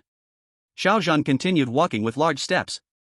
His tall frame allowed him to cover the distance of several ordinary people's steps in just one stride. Even while walking, his speed was still fast. By the mountain road, when Xiao Zhan was quickly making his way back, holding the old officer with one hand, he saw by the roadside a man and a woman, both deformed ogres, dragging their bodies. One of them already had an arrow stuck in them. The young officer, knocked unconscious, was preparing to enter the forest by the roadside and leave. And the 2 deformed cannibals, hearing the noise, immediately turned their heads alertly, and at a glance saw Xiao Zhan walking out from the forest on the other side of the road diagonally. Xiao Zhan was holding the old officer, dripping with blood, in his hands.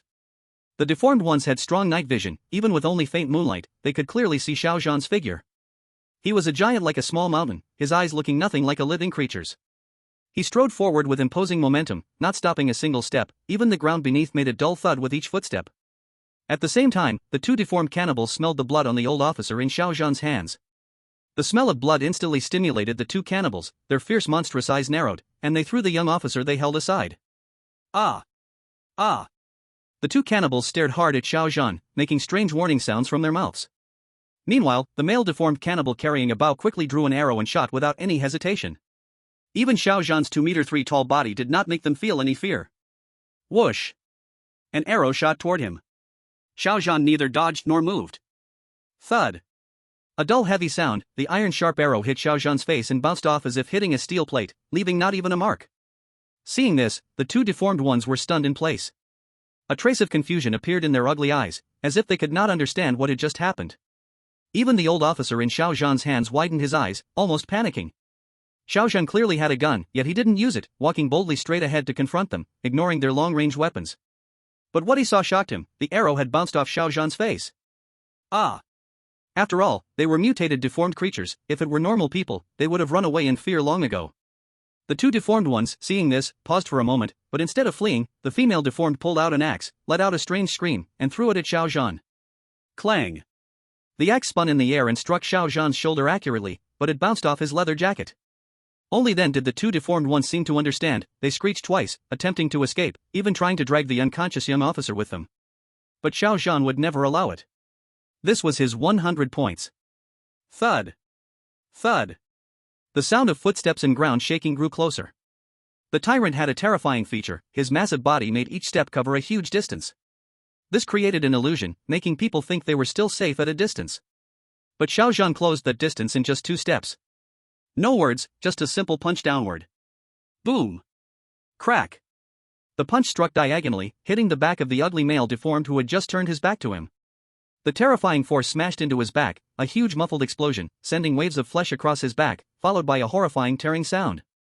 The punch flattened the male deformed's upper body like mud onto the ground, rolling out, leaving a trail of blood. And his waist, spine and abdominal flesh. Under this punch, it did not even have time to react, and was directly torn apart by force. With one punch, the upper body of the male deformed cannibal had already rolled more than 10 meters, rolling into the woods. The lower half stayed in place, gut splashing, steaming with blood, pausing for several seconds before falling. Chapter 38 Rescue. This extremely shocking scene immediately froze the female deformed cannibal on the other side, who had just grabbed the young officer's pants leg, ready to escape. As the remaining lower half of the male deformed cannibal shook and thumped to the ground, the remaining internal organs and a large pool of blood spread out. In the ugly, terrifying eyes of the female deformed cannibal, a flood of rage instantly surged. Ah! It was an extremely sharp and sorrowful scream, full of hatred and murderous intent. The 2 deformed cannibals seemed like husband and wife. With the male dead, the remaining female went completely mad, falling into a frenzy. After letting out a terrifying scream, she directly pulled out a long knife from her body and rushed fiercely at Xiao Zhan. Their deformed brains made it impossible for them to judge the situation in front of them. Xiao Zhan said nothing, just reached out with his big hand, grabbed the charging female cannibal's neck, and with just a slight force, like picking a fruit, crack. He twisted her head off and then kicked the body flying. Bang! The kicked body smashed through several tree trunks before rolling to the ground, and without a head, blood from the neck sprayed into the air like a pillar. Then Xiao Zhan put the old officer on the ground, broke a tree beside him to use as a long stick in the ground, and then impaled the female cannibal's head on it the same way. The old officer had long been stunned by these scenes. Everything that happened tonight completely overturned his worldview of so many years. He had only known before that people often went missing in this area, and the police station had once come to search for a missing couple of hikers. But at that time, nothing was found. But now, he saw what was here. In these mountains and forests, there were such terrifying and disgusting monsters. Thinking that he had survived the last time he came here, the old officer felt both relieved and a chill down his spine. But even more shocking was that he never expected Xiao Zhan, the special officer from Washington. Killing these terrifying monsters was like crushing ants. At first, in the car, he even reminded Xiao Zhan that people were missing nearby. Now it seemed Xiao Zhan had probably been sent from above to handle all of this. That bow and arrow could not even pierce the monster's skin. If the old officer had not already confirmed Xiao Zhan's identity as a special officer from Washington at the police station, he would have reported it to the police. At this moment, in the deep night of the forest, not even a bird called, only the sound of wind blowing through the trees rustled. Beside the road were 2 monster corpses, steaming, fresh. A complete horror movie scene. Only Xiao Zhan and the badge on his chest could give the old officer a little sense of safety. "It's not safe here, I'll take you out first." Xiao Zhan glanced at the 2, speaking. He wanted the 200 points, but did not want to carry 2 burdens in these mountains. If they were killed by the deformed cannibal's traps, he would suffer losses. One officer was unconscious, one could not speak. Naturally, whatever Xiao Zhan said went. But the old officer also eagerly wanted to leave this cursed place immediately. After speaking, Xiao Zhan walked straight to the police car, bent down, ignoring the barbed wire still wrapped around the tires. Content is blocked. Grab means just to pull. Bang. He directly pulled the tire off, then picked up the spare tire in the car, pressed hard, and shoved it in. The other tire was done in the same way. After quickly changing the tires, Xiao Zhan directly shoved the 2 into the car. They had not driven long from the small road, but encountered a wire barricade. On the way back, there were no more accidents, and soon they drove out of the small road. When back on the county-level road, Xiao Zhan's system indeed sent a notification. Ding, successfully rescued 2 survivors. In the car, Xiao Zhan looked at the 2 lying in the back seat, suddenly had an idea. He made an operation, drove the car into the small road, then turned out again. But this time, the system gave no notification. Sigh, why is this system so smart? Xiao Zhan shook his head and sighed, then directly got out of the car, points in hand. This place is also the outskirts, let these 2 stay here, he's still at work. You just wait here until dawn, I still have tasks. After speaking, Xiao Zhan walked 2 steps toward the small road, then sensed something wrong, turned back, and opened the car's back door. Soon, the fainted young officer and injured old officer were lying thinly on the road. And the police car started again, driving into the small road. Chapter 39 Husband and Wife. Vroom vroom. On the silent mountain road late at night, the car's roar sounded extremely sharp. The two headlights in front of the police car were like a flying eagle. If seen from the air, one could see this eagle swiftly and gracefully sweeping over the dark road, going faster and faster, with no slowing. Time was nearly 9 at night. On the driver's seat of the long version SUV police car, Xiao Zhan held the steering wheel with one hand. His 2'3" tall sturdy body almost filled the whole cabin. Even though the seat was pulled back, his head almost touched the car roof. Xiao Zhan's other hand rested outside the window. Wind kept rushing in, making his chest collar rustle. His foot had pressed the gas to the bottom. The dashboard showed a shocking number, 140. When passing some curves, the rear of the car almost lifted. But under Xiao Zhan's control, every turn was perfect. Yet every precise drift brought a smell of burned tires into the car. By now, Xiao Zhan had already left the previous place far behind. The dashboard glowed a faint blue, reflecting on Xiao Zhan's pale gray face, his eyes always calm. He watched the forest movements with thermal vision, hoping the loud noise of the car would attract mutants. But mutants probably could not catch up to Xiao Zhan at this speed. Vroom vroom vroom. Hey! Hey! Hey! Just as Xiao Zhan had driven out of the small mountain road, entering a cement road in this mountain, the car lights ahead shone. By the roadside, a man in a suit waved his hands, jumping and shouting. Behind him, a black BMW X7 was parked at a slant, one side high, one side low, seemingly a tire problem. Under the light, the man looked extremely happy.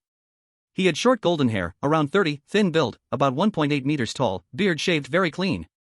He waved his hands, though the oncoming headlights made him squint, he could not hide his excitement. He happily turned his head and shouted to the car. Hey, hey, a car is coming, Elena, a car is coming. We are saved. Inside the car, in the front passenger seat of the BMW X7, sat a delicate woman with red lips, wearing an expensive cashmere sweater, her hands crossed over her chest, squeezing out a dazzling white. Elena looked impatiently at the man outside the window, her face showing no kindness, and directly cursed, "Richard, if you hadn't insisted on going to your damn hometown, I should still be in my villa in New York, not out here in this wilderness, waiting to be eaten by wolves." Outside, the man heard Elena's scolding, but instead of showing anger, he quickly revealed a pleading expression, almost begging as he said, "Elena, my grandmother is sick, I must go see her, and since we got married, you haven't gone back with me even once. Just this time, let my grandmother see you too, okay?" The noble and delicate woman rolled her eyes, saying nothing more. Elena hated most when a man looked so weak. If it weren't that in her social circle, only Richard's family was the richest, and he had a decent job to cover her expenses. She would never marry such a man, and looking at him, so tall yet so thin, that also didn't work. Sometimes she even felt it hadn't arrived yet. She spat out the phlegm, ending it. If it weren't for the money, she would have kicked such a man out long ago. The man sighed helplessly at this, then looked again toward the other end of the road, where headlights were getting closer. With the sound of braking, the vehicle stopped steadily 3 meters from the man, while the headlights switched to low beam. At this moment, without the dazzling light, the man finally saw the approaching vehicle clearly. It's a police car. Police. Great, Elena, we are saved. The man immediately saw the old stretched SUV with English letters and a police badge on it, and his whole body became ecstatic. Bang. At the same time, after the vehicle stopped, the door was directly opened. The sound of the door opening was extremely heavy, followed by footsteps that seemed to shake the earth slightly. A black giant stepped out from the shadows. 2 meters 30 in height, creating an inhuman visual shock in the dark forest. He wore a gray long coat, wrapping his whole body with no gap, the material unknown, straight and smooth, without a single wrinkle. On the chest of the coat, a silver police badge flashed coldly under the car lights. "Hello, I am Xiao Zhan, a special officer. Did you encounter any trouble?" Xiao Zhan strode forward, taking out the police ID assigned by the system from his pocket, waving it in front of the man's eyes. Xiao Zhan's voice was deep, hoarse, carrying an unemotional mechanical quality, like 2 rusty steel pieces rubbing together.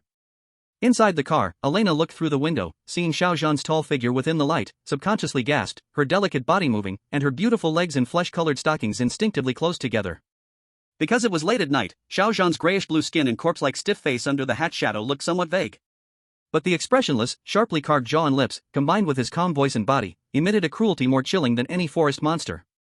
He was too big, too strong, his body proportions exaggerated beyond natural evolution. "Officer, sir." Richard's long list of complaints, grievances, and pleas stuck in his throat under Xiao Zhan's presence. He couldn't help but shudder all over, quickly picking up the key points and saying, "Our car ran into a trap, the tires are destroyed, and there's no signal in this cursed place. This is a nightmare. Please take us away immediately. I can pay you something, or, do you have a spare tire in your car?" Xiao Zhan listened to the man while walking behind him. Xiao Zhan hadn't expected to find two people before even locating any mutants. Chapter 40, The Trio. Xiao Zhan looked at the tires of the BMW X7, and sure enough, some sharp iron wires were tangled around them. This was a trap commonly used by mutants in this forest. In this mountainous area with no signal, when vehicles are damaged, it means you have no choice but to walk. And walking, the only result is to be brutally murdered by a twisted killer. However, finding new people in traps here meant Xiao Zhan probably entered a new area controlled by twisted cannibals. Still, having mutants nearby wasn't all bad. He came here to kill. Xiao Zhan's gaze moved upward, and he saw inside the BMW. In the passenger seat, there sat a tall, mature woman. At a glance, her shirt's buttons were tightly done up, outlining her prominent chest. Her long legs, wrapped in ultra-thin flesh-colored stockings, were straight and elegant. The woman inside the car also looked up at Xiao Zhan, who was as massive as a small mountain outside. She shifted further inside the car, seemingly uncomfortable with his gaze. "Is this your wife?" Xiao Zhan casually asked, and Richard, who was following closely behind, immediately replied. "Yes, Elena is my wife, officer. We're both stuck here, and we don't know who put these things on the road. This was supposed to be a pleasant journey, but now, all we're left with is anxiety, cold, and hunger." Richard complained. Xiao Zhan nodded. Having saved 2 survivors, that was another 200 points. Once he took these 2 out, just this one task of rescuing survivors would already earn him 400 points. "I don't have a spare tire. You should get in my car," Xiao Zhan said to Richard. Hearing this, the man immediately showed a grateful smile. "Thank you, officer, thank you so much." Xiao Zhan nodded again and said, "This mountainous area is very unsafe. People often disappear here. It's dangerous for you to stay outside. You'd better leave your car here for now and forget about it." Upon hearing this, a trace of fear appeared on Richard's face. He had already sensed that something was wrong with this place. Late at night, someone had placed iron wires on the road, and after checking, he found bloodstains on those sharp wires. At first, he had thought it was the work of wild animals, but after hearing Xiao Zhan's warning, he couldn't help but think of something else. His back immediately chilled. Thinking this, Richard quickly urged his wife to get in the car. "Elena, hurry up and get out of the car. Let's get into the officer's car and leave this cursed place." The woman had long been impatient, but under Richard's urging, she still put on a pretentious air. After Richard begged several times, she reluctantly opened the door and got out of the car. "Hurry up and get in the car, Elena. We really can't waste time. The officer said this place is dangerous. We've already stayed here long enough." Richard carefully helped Elena out, looking at her as though she were a goddess he revered. Xiao Zhan, watching this scene from the side, couldn't help but shake his head. What a disgrace to men. If he were Richard, he would drag this woman into the woods and have a quick fling. Let her know who the real master of this house is. "Hurry, hurry, hurry, all you do is rush me. What do you want from me? Do you not love me anymore?" I don't care, my clothes are still in the trunk. What will I wear over there if I don't have my clothes? You better help me move them now." It seemed she was getting impatient with being rushed. Elena pointed at Richard's nose and scolded him again. After finishing her rant, she coldly walked to the police car. Then, with a look of disgust, she opened the passenger side door with 2 fingers and sat inside. Richard saw this and sighed, having been scolded but not daring to say anything. He quickly jogged up to Officer Xiao Zhan, forced a smile, and cautiously said, "Officer, the trunk. Go ahead." Before the man could finish, Officer Xiao Zhan, who had witnessed everything, nodded and agreed. Anyway, Officer Xiao Zhan was just bored, waiting for the monstrous freak to come looking for trouble. After getting Officer Xiao Zhan's approval, Richard thanked him and immediately ran to the trunk of the BMW to start moving the luggage. Then, under Officer Xiao Zhan's somewhat speechless gaze, the police car's trunk, which had barely any items in it, was packed full. But after all this work, half an hour passed. Officer Xiao Zhan was puzzled. The monstrous freak had yet to appear. "Officer, it's done. Then let's go." With Richard reporting, Officer Xiao Zhan opened the car door and took the driver's seat. In the back seat, Richard sat all alone, and as they got into the car, Officer Xiao Zhan couldn't help but take another look at the beautiful legs and ample chest of the woman in the passenger seat. There's no denying it, this woman really had the right assets and looks. It made Officer Xiao Zhan think of the beautiful woman he had ordered in Hangzhou.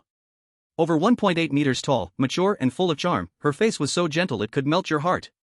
And she had a big chest, a big butt. Now this foreign woman, although of a different style, had even more mature charm. All of this made Officer Xiao Zhan wonder, could all the wives of these men be so stunning? But thoughts aside, Officer Xiao Zhan was here for a mission, not for fun. Closing the car door, he placed one hand on the steering wheel and started the police car, continuing along the road. Meanwhile, as Officer Xiao Zhan drove, far in the distance along the road, deep in the woods of Greenbrier in West Virginia. It looked like a huge black burial cloth, tightly wrapping around an abandoned watchtower. Inside the small cabin on the shaky top of the tower, 2 women and 1 man huddled on the old wooden floor, a glow stick casting a faint green light on their faces, pale from overwhelming fear. The 2 women kept fiddling with a rusted, broken radio. "Help, we are in the Greenbrier County forest. Someone is hunting us." Their voices were barely audible, repeating over and over into the microphone, but the only sound in the background was the shrill static of the radio. The only man, holding his breath, crouched by the small window of the watchtower, nervously peering into the endless forest outside. Before today, he never imagined there could be such terrifying monsters in these woods. "They're dead, dead. All their companions are dead, so few left, just the 3 of them. Those monsters killed and even ate their friends. They barely escaped with their lives, running all the way here, and those man-eating monsters were still searching for them in the woods." Suddenly, the man's pupils constricted. He quickly and silently backed away, signaling the 2 women to cover their mouths. He quickly stripped off his clothes to cover the glow stick inside the cabin. The cabin instantly fell into a darkness that made hearts pound. "Shoo!" Scott leaned close to their ears, his teeth shaking uncontrollably. Just now, he saw, below the lookout tower, in the woods, 3 clusters of torches moving slowly like ghosts, heading straight here. And in a place this terrifying, the appearance of torches, could it be anything other than those monstrous cannibals? Chapter 41, Lookout Tower. "They are coming, they are coming." With the man's lowered voice, the whole cabin in the lookout tower fell into dead silence. Fear, terror, and helplessness quickly spread in the hearts of the few inside. Deformed cannibals. The horrifying scenes of the day still echoed in the minds of the 3. Things they did not dare to remember. The terrifying chase, companions around them, one by one being grabbed, killed, chopped alive, and thrown into pots for the cannibals to feast on. And the large abandoned parking lot near the cannibals' lair, filled with countless abandoned vehicles. Impossible to imagine how many died in this forest. How many were eaten by these cannibals?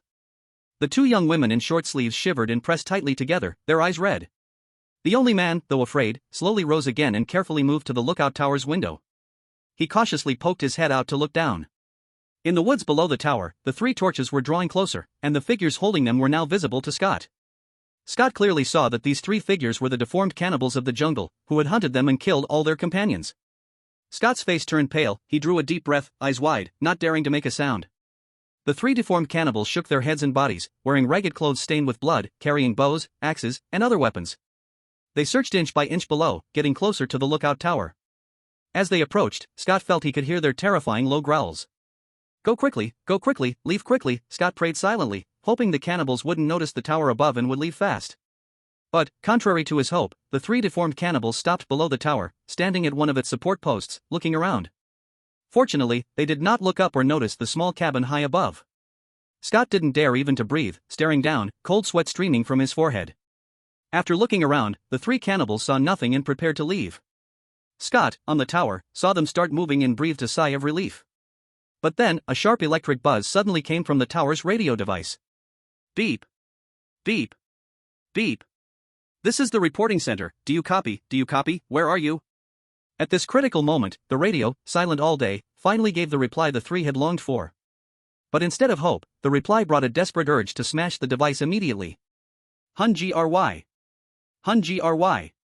Below the tower, the 3 deformed cannibals, about to leave, were instantly startled by the harsh sound. One by one, they immediately stopped, slowly lifted their heads, and looked at the T-watchtower in the air, just locking eyes with Scott, who was secretly watching from the window, and the 3 deformed people directly pulled back their mouths, showing a terrifying and ugly grin. Damn it, they found us, they are coming."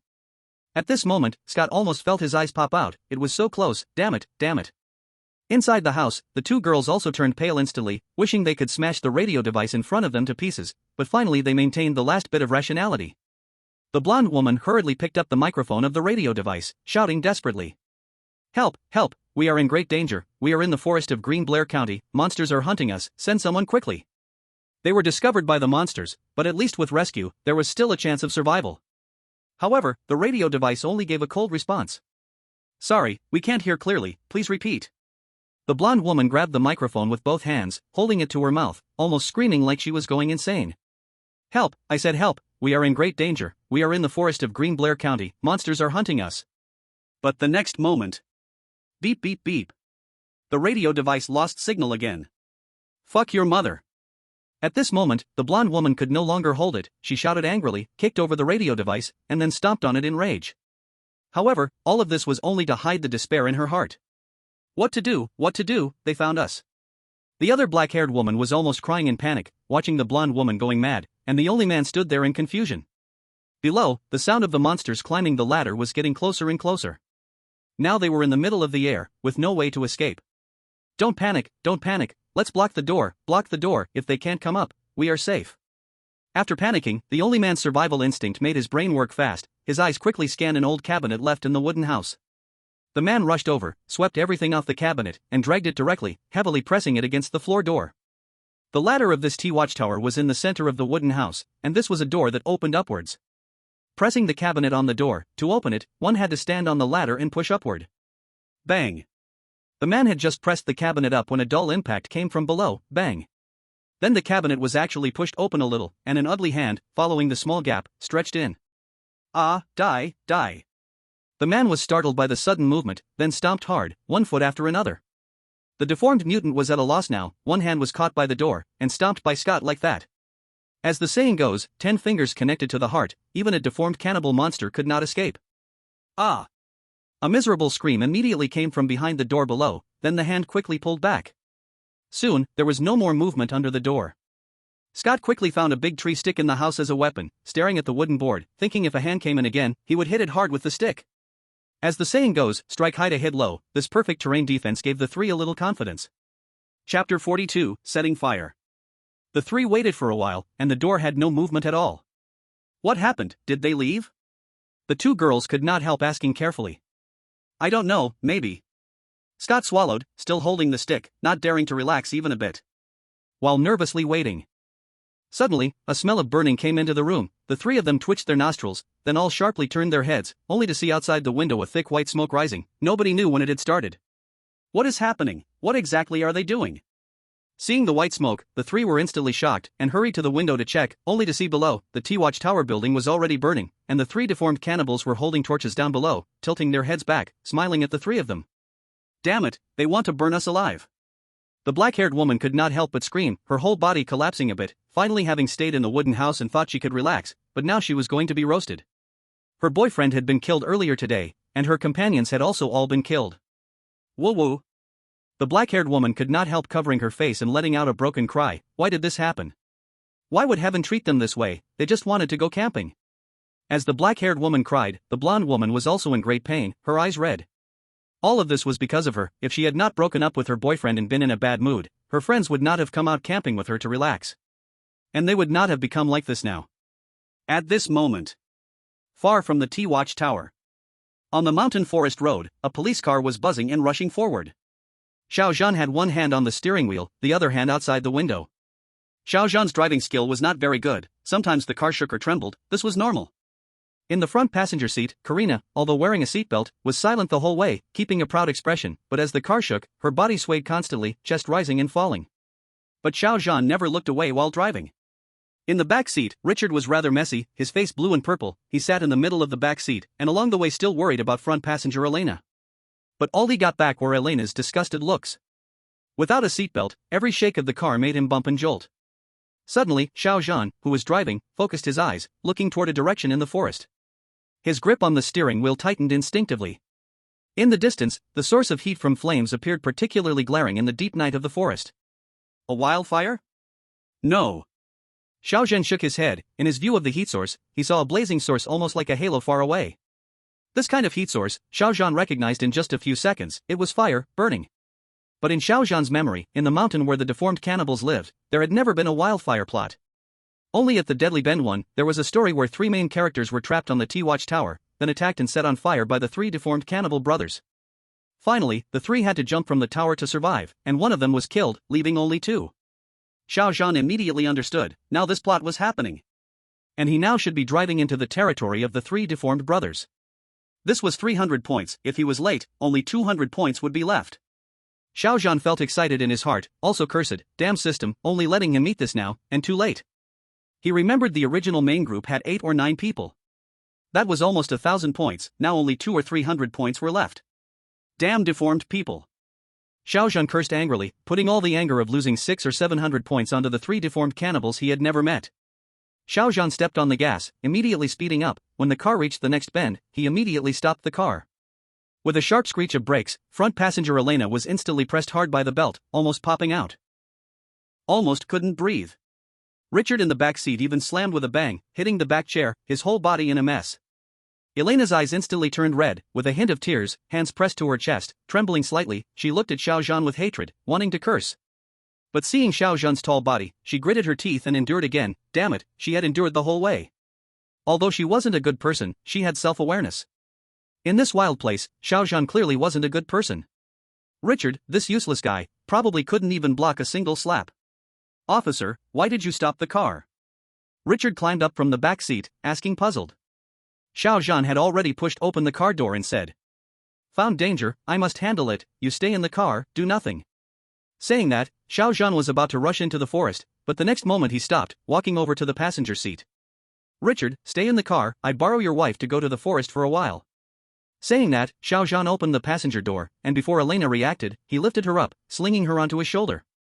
It wasn't that Xiao Zhan wanted to do anything, but he feared if he left, these two would die by themselves. For example, would this woman make Richard drive the car away? Then the two would go to other deformed cannibals' territory, die there, and their 200 points would be gone. Elena was completely stunned, only recovering when Xiao Zhan carried her on his shoulder.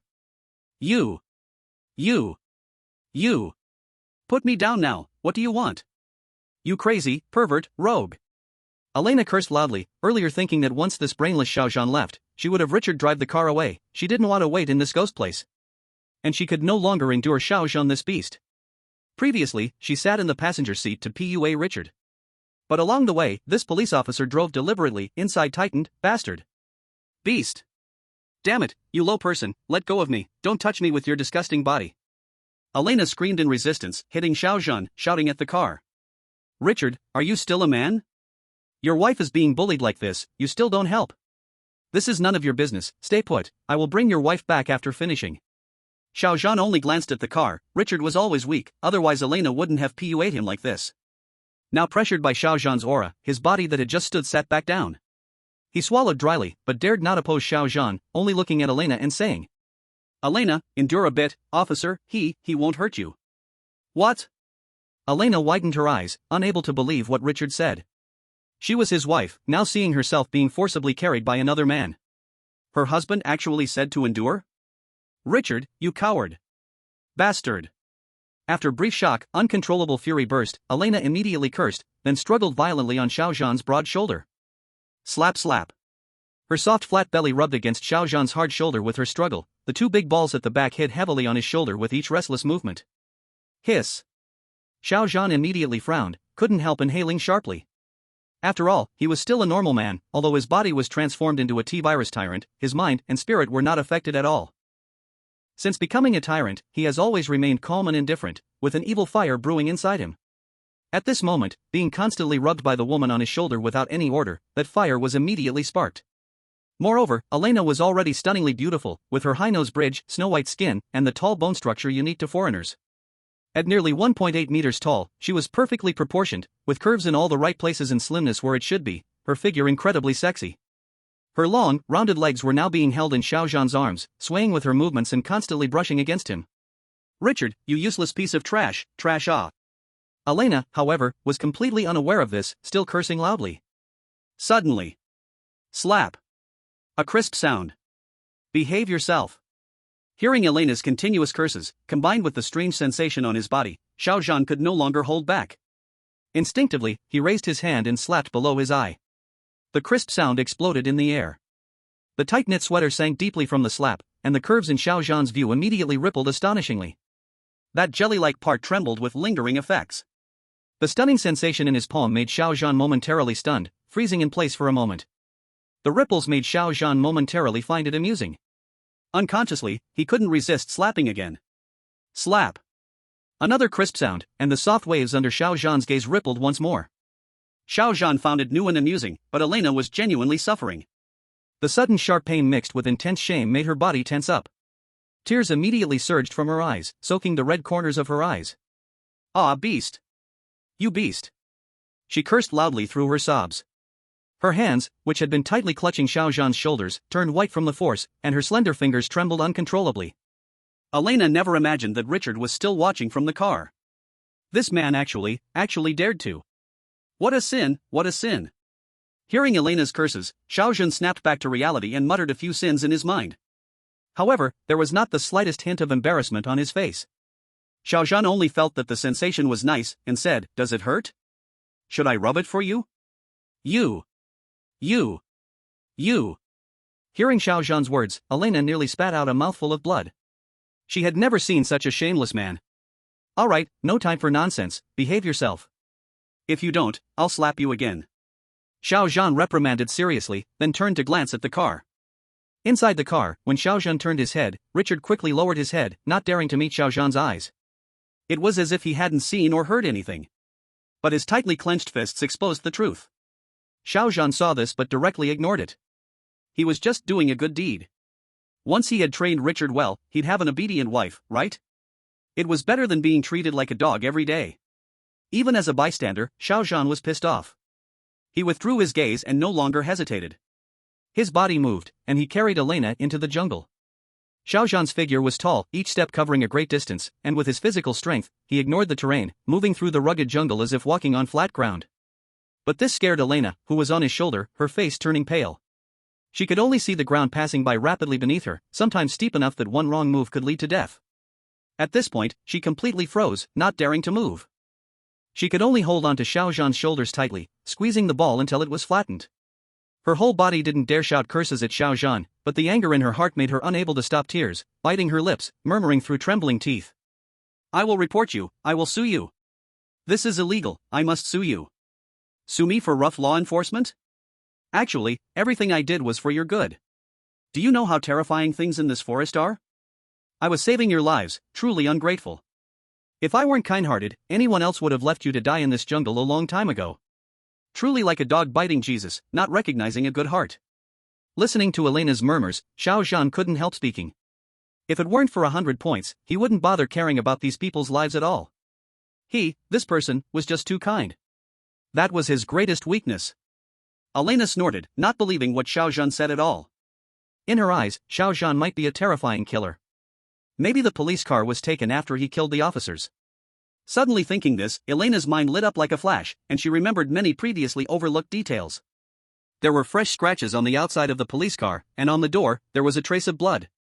When she got in, she seemed to smell a faint metallic scent of blood. The smell came from the back seat, but Xiao Zhan kept the window open, the wind blowing it away, so she didn't notice at the time. No wonder this man drove with the window open. Elena was shocked by her own thought. She seemed to guess the whole truth. This man was not a police officer at all, but a terrifying perverted killer. He killed the police. Maybe the traps on the road were also set by him. Elena swallowed, mechanically turned her head, and now at this distance, she could clearly see the back of Xiao Zhan's neck, his skin. Before, she hadn't paid attention to him, and the dark made her see little. But now, at this distance, the texture on Xiao Zhan's skin was clear. No trace of blood, it looked like leather. This was not human skin, more like a wax figure, or a corpse. Chapter 44: The Three Cannibal Brothers. But, can a corpse talk? Elena's whole body froze. She was afraid Xiao Zhan was the perverted killer she imagined. Now, he would take her there first and then kill her. Thinking of this, her body trembled in fear. However, while Elena was lost in wild thoughts, Xiao Zhan was already approaching the destination, right in front of him. At this moment, Xiao Zhan could already see the watchtower burning in the night. And at that watchtower, the fire had already started spreading, igniting the small cabin. The three inside could no longer endure, and to avoid being burned alive, they jumped from the tower onto the trees. This scene was discovered by the three cannibals below. They wanted a barbecue, but the food ran away. Unacceptable. Hungry ah. The deformed cannibals not only had low intelligence and strange appearance, but also had no ability to speak. Or maybe they never learned to speak at all. They could only communicate with simple low growls. The three deformed cannibals quickly approached the trees. On the trees, the three prayed not to be discovered by the cannibals, not daring to make a sound, moving cautiously. But, they had encountered these deformed cannibals during the day. This was the first night, and they didn't know these monsters had extremely strong night vision. The three deformed cannibal brothers. The ogres were divided into large, medium, and small categories. Even though there were layers of branches and leaves blocking the view, the medium-sized ogre held a bow and arrow, his strong arms fully drawing the bow without hesitation, aiming the arrow at the treetop above. Whoosh! On the tree trunk, the black-haired woman, Carly, held her breath. Carefully stepping on a thick branch, she tried to leap to another large tree. The blonde woman, Jessie, and the man, Scott, had already arrived earlier. They tried to move through the trees to temporarily leave the area. Thanks to the sturdy trees in this deep mountain, both of them now focused on the black-haired woman, Carly. Carly, hurry, hurry! The movement of the ogre below had been noticed, and Jessie and Scott both began praying in their hearts, hoping Carly would hurry. Suddenly, with a sharp whistling sound, an arrow whizzed past Carly's shoe, embedding itself into the bark of the tree beneath her feet, the tail of the arrow violently shaking. Ah! The oppressive feeling of death caused Carly to cry out in fear, and her already tense nerves completely lost control. Her foot slipped, stepping on a slippery moss, and she immediately lost her balance, falling straight from the tree. The branches broke as Carly fell heavily to the ground. Not far away, the three misshapen ogres clearly saw Carly fall. Hungry! The small ogre immediately revealed a grotesque smile, pulling an axe from his waist and charging forward. Run! Carly! Run! Jessie, hidden deep in the treetop, screamed anxiously, her eyes bloodshot. Hungry! The small ogre's growl and the foul, fishy smell coming from its mouth almost hit Carly in the face. Forgetting the pain from the fall, Carly's survival instincts made her struggle to get up, crawling and stumbling to her feet. Don't come closer, don't come closer! She screamed in terror, stumbling and running wildly into the depths of the dense forest. Hungry! The small ogre relentlessly pursued, dragging a bloodstained double-headed axe in his hands, a cruel grin spreading across his face. They not only ate people, but also enjoyed the thrill of torturing and killing their prey. The distance between them grew smaller. Driven by sheer panic, Carly focused only on gasping for breath and running, completely unaware that deep in the shadowy forest, a heavy, rhythmic tremor was approaching. Thump! Thump! Thump! The heavy footsteps felt as though they were stomping on her very heart, getting closer and closer. He he he. Ha ha ha ha. The distorted ogre behind her let out sharp, ear-piercing laughter, as if it had already savored the terror of its prey. Suddenly, there was a muffled thud. Carly, blindly running forward, seemed to collide with a cold steel wall covered in icy leather. The immense force sent her flying backward, slamming her hard into the ground. Ah! Ah! I don't want to die. I don't want to die. The sudden shock made Carly scream with all her might, her voice breaking from the agony. Shaking hands flailing desperately, she looked up in fear, and then, her gaze froze instantly. Standing before her was a towering, incredibly massive monster. Its exposed skin was a corpse-like bluish gray. Its hollow, soulless eyes stared out, and on its broad shoulders, it carried yet another victim, like a ragged sack. At this moment, Carly was utterly hopeless. Her legs trembled, and she immediately wet herself. Just then, the misshapen ogre caught up. Bursting out of the forest, it saw the towering figure of Xiao Zhan. Seeing something that was clearly not human, the small, deformed ogre was stunned for a moment. But before its twisted brain could react, Xiao Zhan had already thrown a punch. Boom! The distorted ogre instinctively raised its axe to block. Xiao Zhan's iron fist slammed into the blade of the axe, unleashing a terrifying force. In an instant, the axe blade shattered like fragile ice. The furious force then crushed the handle like dry wood, and with its remaining power, it smashed hard into the chest of the small, deformed mutant. Boom! A muffled thud. The deformed ogre did not even have time to let out a grunt, his chest caved in directly, and his whole body instantly became a human cannonball, blasted away violently. He traced a long parabolic arc in the air, finally crashing with a thud into the distant darkness, life unknown. At that moment, at the watchtower, the remaining two deformed ogres were still shooting arrows at the trees. Suddenly, without any warning, accompanied by a teeth-grinding thud, a black shadow flew from the dark jungle. With a loud boom, the figure slammed into a thick tree next to the two deformed ogres. With a crack, the thick tree split, a huge fracture appearing instantly. The black shadow rolled on the ground, and only then did the two horrified ogres look over and see what the flying shadow was. It was the small deformed ogre that had been chased out earlier, their own younger brother. Now, the small deformed ogre rolled onto the ground like a puddle of mud. His chest had completely caved in, and his spine bent at a terrifying angle over 180 degrees. The small ogre's eyes were already blank, a mouthful of blood and broken intestines spilled out, he twitched twice, and then went still. Seeing the body of the small deformed ogre, the two ogres first froze, then quickly ran to him, trying to support him, shaking him, their throats letting out urgent low growls, as if trying to wake him. But it was completely useless. At this moment, in their cloudy, ugly eye sockets, a trace of tears appeared, one could even see sadness. Chapter 45 Impact. Ha ha. After a short dead silence, the two deformed ogres held the broken small ogre, tilting their heads and letting out piercing wails. At the same time, Jesse and Scott, hiding in the trees, were stunned. What happened? What happened? How did this monster suddenly die? Their view was blocked by leaves, they could not see what happened far away. From their angle, they only saw Carly fall, then be chased by the small deformed ogre, disappearing from view. Then came Carly's scream, and then the small ogre chasing her flew back. Directly crashed into the tree, smashed into a puddle of mud. What exactly happened? They felt both fear and curiosity. But very soon, they were terrified to see the two grieving deformed ogres under the tree, their ugly eyes now radiating endless killing intent. The two devastated ogres slowly stood up. Their ugly eyeballs were bloodshot, and the furious killing intent poured out like solid matter. Filled with immense anger, they stared intensely in the direction the small ogre had flown. Jesse and Scott knew, these monsters had gone mad. Roar! The two deformed ogres suddenly let out a terrifying, ear-splitting roar. They had seen it, the huge figure striding from the jungle, a corpse-like monster. The big ogre grabbed a giant axe smeared with torn flesh and ran forward. He was the leader of the three, the eldest brother. His deformity had not made his body small. He was incredibly strong, standing nearly 2 meters tall. The ogre quickly grabbed his bow and began shooting. From a distance, Xiao Zhan kept moving, each step making him more powerful and faster. These points were his, and if he was late, he'd lose some of them. Damn, the deformed ogre dared to attack his points. This was practically asking for death. Behind Xiao Zhan, Elena, the beautiful woman, had already been dropped to the ground by him. At this moment, Elena was so scared her mind went blank. Earlier, she had been guessing that Xiao Zhan was a psychopathic killer, but now, seeing those two monsters in the distance and the deformed monster from earlier, so ugly. However, Xiao Zhan, the policeman, was even more terrifying than these monsters. Just a casual punch earlier, and he had killed the monster instantly. She didn't dare imagine what would happen if he grabbed her, she might be torn into 2 pieces. The bumpy ride, combined with Xiao Zhan's hard body pressing against her belly, plus the current shock. Elena could no longer endure it, and suddenly clutched a tree trunk, violently vomiting. Her legs were as weak as noodles, uncontrollably trembling, she collapsed to the ground in a heap, her face as pale as paper. On this side, Xiao Zhan had become like a runaway heavy armored vehicle, crashing through with tremendous force. Roar! The ogre let out a bloodthirsty roar. Roar!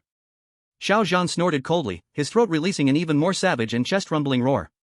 Crunch! Crunch! The thick tree trunks blocking the way all crumbled like fragile dry grass before Xiao Zhan's terrifying force, snapping and splitting apart, clearing the path. His massive body, carrying an overwhelming sense of pressure, was closing in. Whoosh boom! The mutated person's arrow hit Xiao Zhan's face with precision, producing a crisp sound of impact, but left no mark at all, bouncing off his grayish-blue skin. At the same time, the ogre charged directly toward Xiao Zhan, swinging its giant axe. Xiao Zhan grabbed it with his bare hands and crushed it with a single squeeze. Crunch, the entire axe blade shattered. The ogre's eyes showed an expression of disbelief, and the next second, Xiao Zhan grabbed it horizontally by the body. The ogre was huge, nearly 2 meters tall. But in Xiao Zhan's hands, it was like a doll. Xiao Zhan just applied force, grabbing both ends and pulling them apart. Rip! The disgusting sound of flesh and skin tearing rang out. The ogre was torn in half, with crimson blood mixed with colorful intestines and internal organs, falling to the ground like a blood rain. Kiki! Casually tossing the two halves of the corpse aside like trash, Xiao Zhan grinned cruelly, without even pausing for a moment, and charged forward again. Roar! The remaining ogre, seeing this scene, whether out of fear or despair, let out a distorted roar. The next moment, Xiao Zhan was already in front of it, his huge hand grabbing its head. Then, using the immense momentum from his charge, Xiao Zhan slammed the head into a large tree behind it, like a bulldozer. Bang! A dull explosion sound followed by the cracking of the tree. Xiao Zhan slowly released his hand, and the headless corpse dropped limply to the ground. Behind it, the tree splattered with red and white brain matter and shattered bones gave an agonizing groan, snapping in two and crashing to the ground. All of this may sound slow, but in fact, it happened very quickly. From the moment Xiao Zhan first saw the small deformed ogre and punched it, to the complete slaughter of the 3 ogres, it had only been less than a minute. Content is blocked. In this short span of less than a minute, countless years of domination in this area came to an end, with dozens of abandoned vehicles, dragged here by the 3 brothers, tightly packed in the parking lot. It was just like this: 3 terrifying, monstrous cannibals who had eaten and killed countless victims, were crushed to death as if they were nothing but bugs under a wheel. Up in the tree, Jesse and Scott, who had been watching the entire scene, were left completely shocked. They had been chased for an entire day, and no one knew better than they did how powerful these monsters were. They were incredibly strong, never tired, never felt pain, had no fear, only a thirst for killing. However, now, these three terrifying monsters had turned into three broken corpses, completely dead. But a deeper chill rose in their hearts. Three monsters were dead, but below them stood a far more terrifying one. However, before they could start speculating about Xiao Zhan's appearance and imagining things, Xiao Zhan had already spoken. Come down, you're safe now. I'm a police officer. As he spoke, Xiao Zhan flashed his police badge pinned to his chest. A police officer?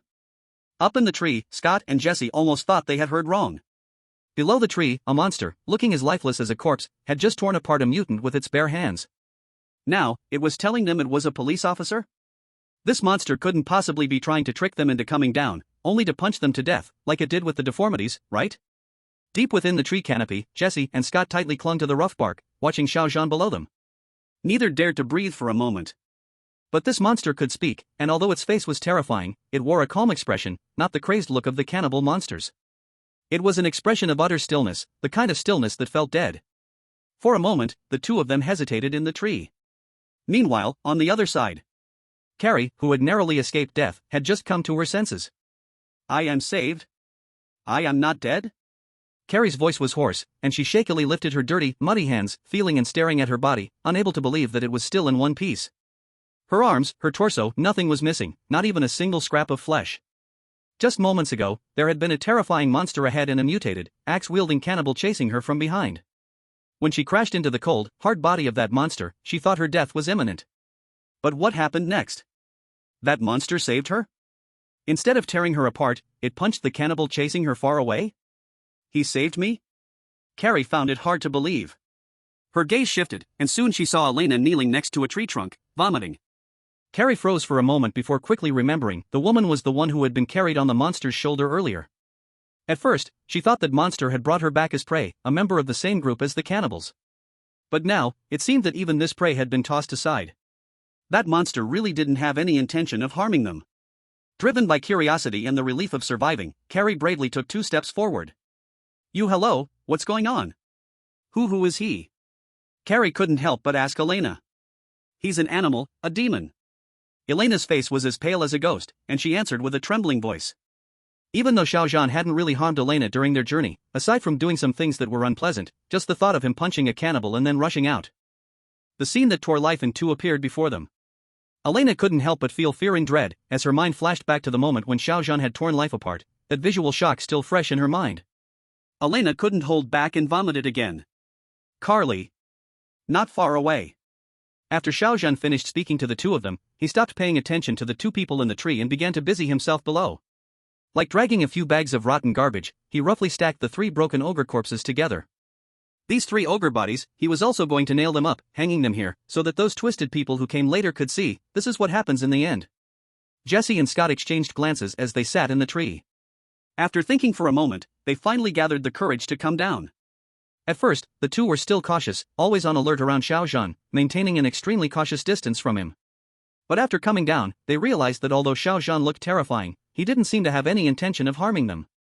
Moreover, when the two tried to talk to him, they found that Xiao Zhan had normal intelligence and could communicate, unlike those distorted ogres. Only then did they truly breathe a sigh of relief. They more or less believed that Xiao Zhan was indeed a police officer. However, before this sense of security could last long, the two were startled once again. Officer, what are you doing now?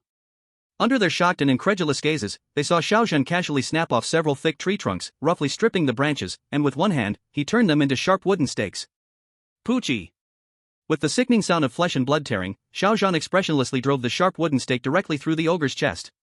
Then, lifting the heavy wooden stake with the corpse impaled on it with one hand, he hammered it down like a nail, sending it crashing deep into the trunk of a 100-year-old tree with a dull thud. Blood oozed down the cracked bark, winding its way down. 3 dull thuds followed, as the 3 mangled corpses were all nailed up by Xiao Zhan, hanging on the tree trunk. Looking at the 3 mutilated bodies brutally nailed in midair like some hellish totems, Jesse and Scott's hearts, which had just settled, immediately caught in their throats again. Just giving these monsters a warning. Xiao Zhan clapped his hands, his grayish-blue face twitching slightly as he smiled, looking at the two of them and saying, "Next, I'll get you out of this forest. The danger here isn't over yet. You're lucky this time, you met me." "What? Not over?" Upon hearing this, the two instantly tossed aside the images they had just witnessed, and all their attention was replaced with panic.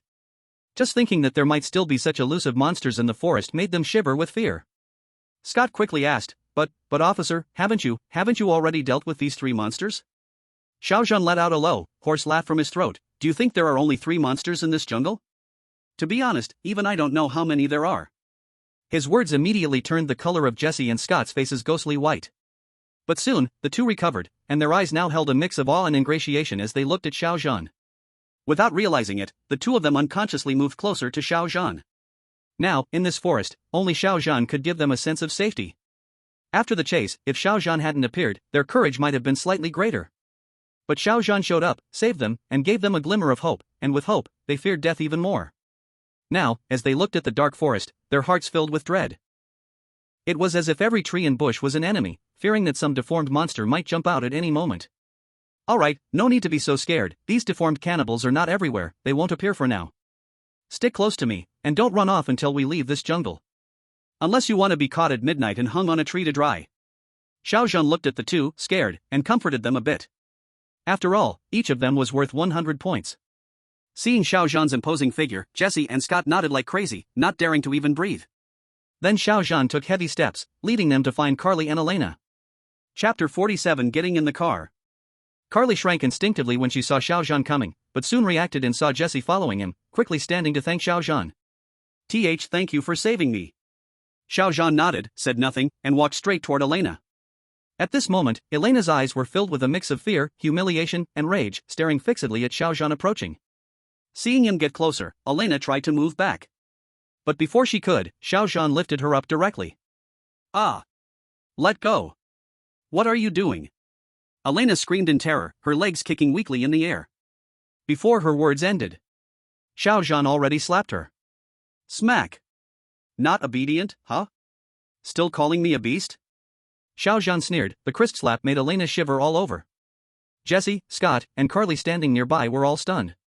Elena's eyes welled up with real tears of pain. You bastard! You are not human! I haven't been human for a long time. A hoarse, deep, terrifying laugh rolled out of Xiao Zhan's throat as he lifted the woman up. Let's go! Xiao Zhan called to the other three, without looking back, striding deep into the forest.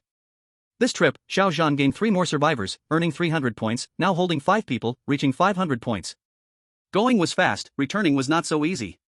The reason was simple, mainly because Jesse and the others, unlike Xiao Zhan, couldn't ignore the terrain.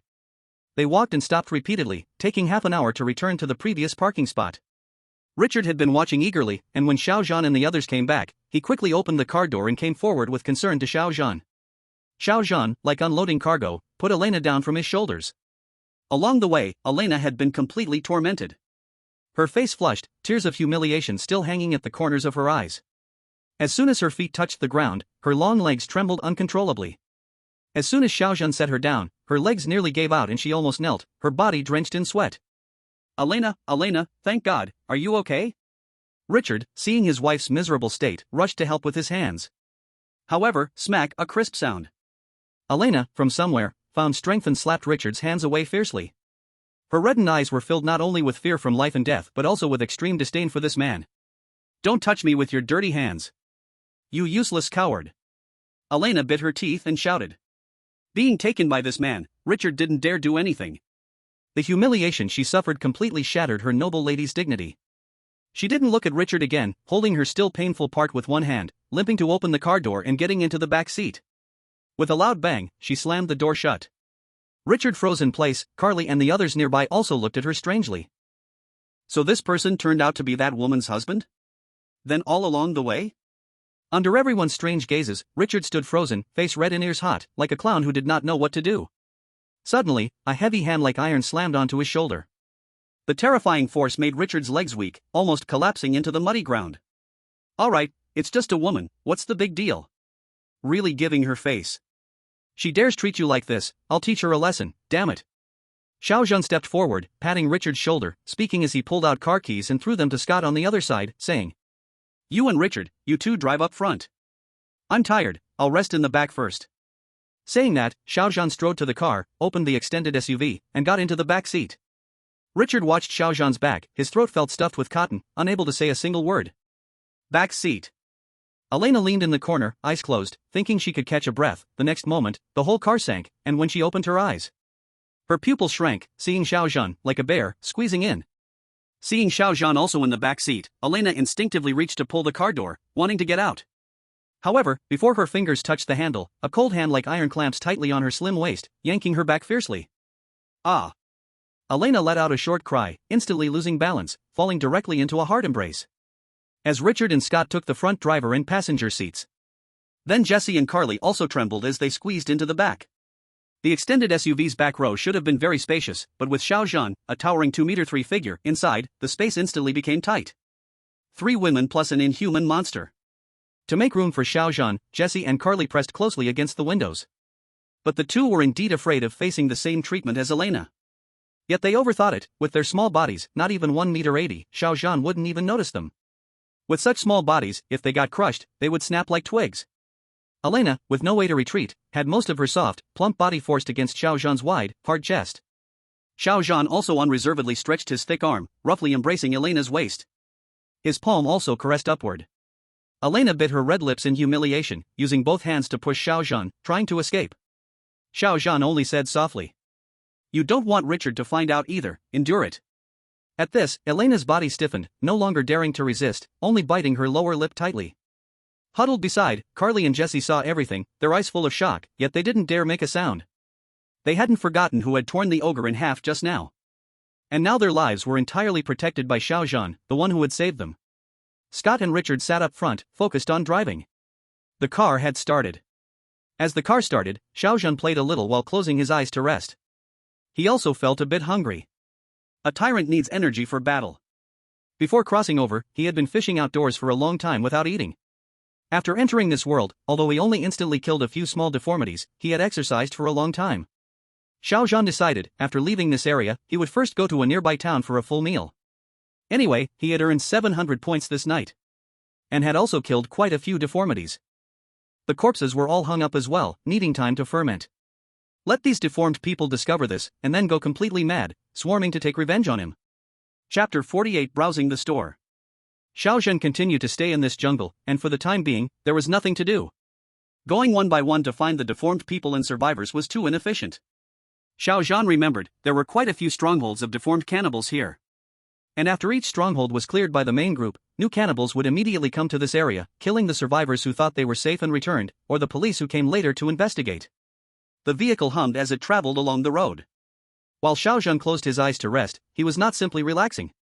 At the same time, he was browsing the system store, and after skipping over the miscellaneous items, Xiao Zhan actually filtered out some enhancements based on his own T-virus.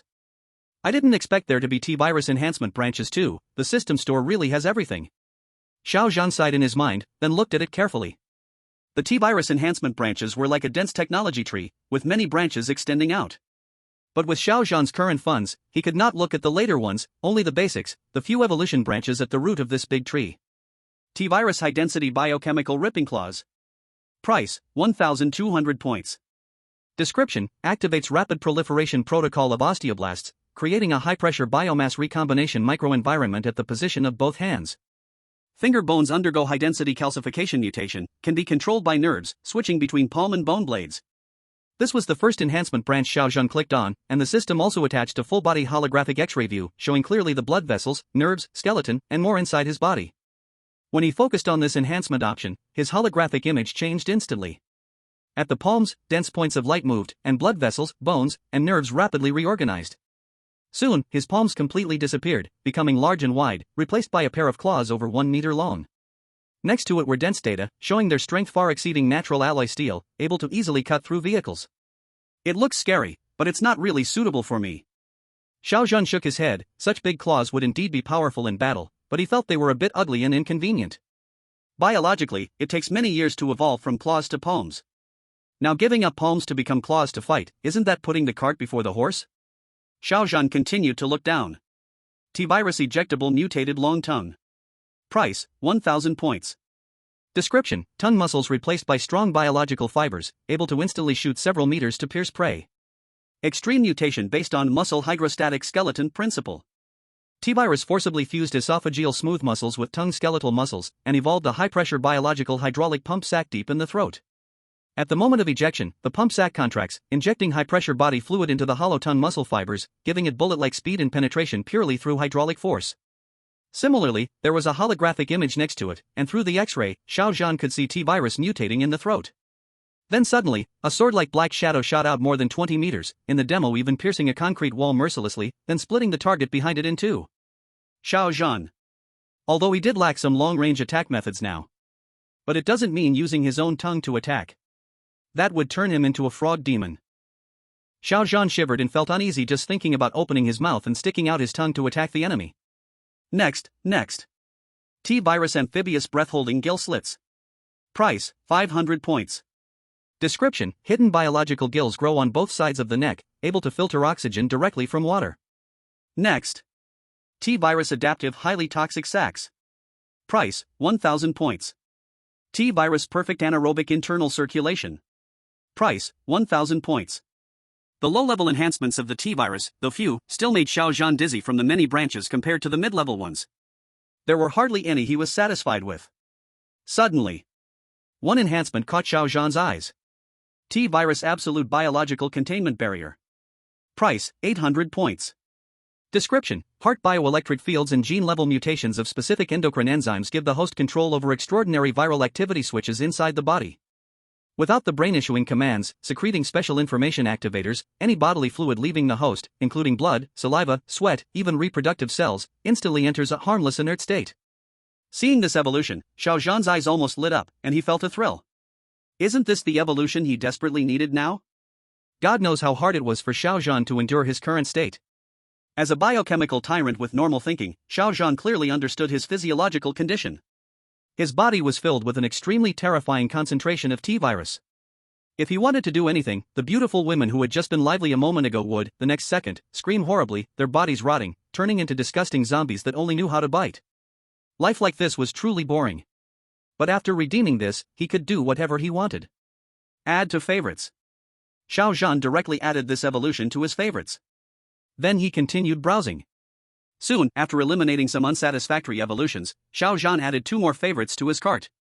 T-virus mutant overgrowth. Price, 2000 points plus 2 black iron medals.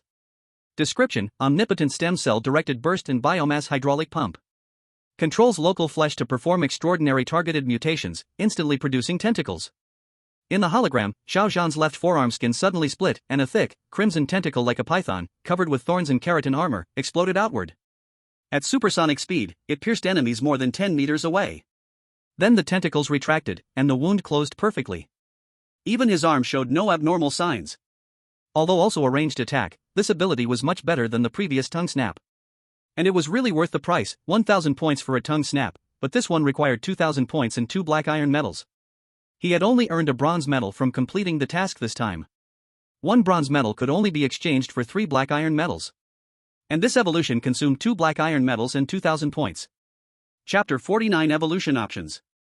But for Xiao Zhan now, this ability was indeed very helpful. All his combat relied on close-range fights.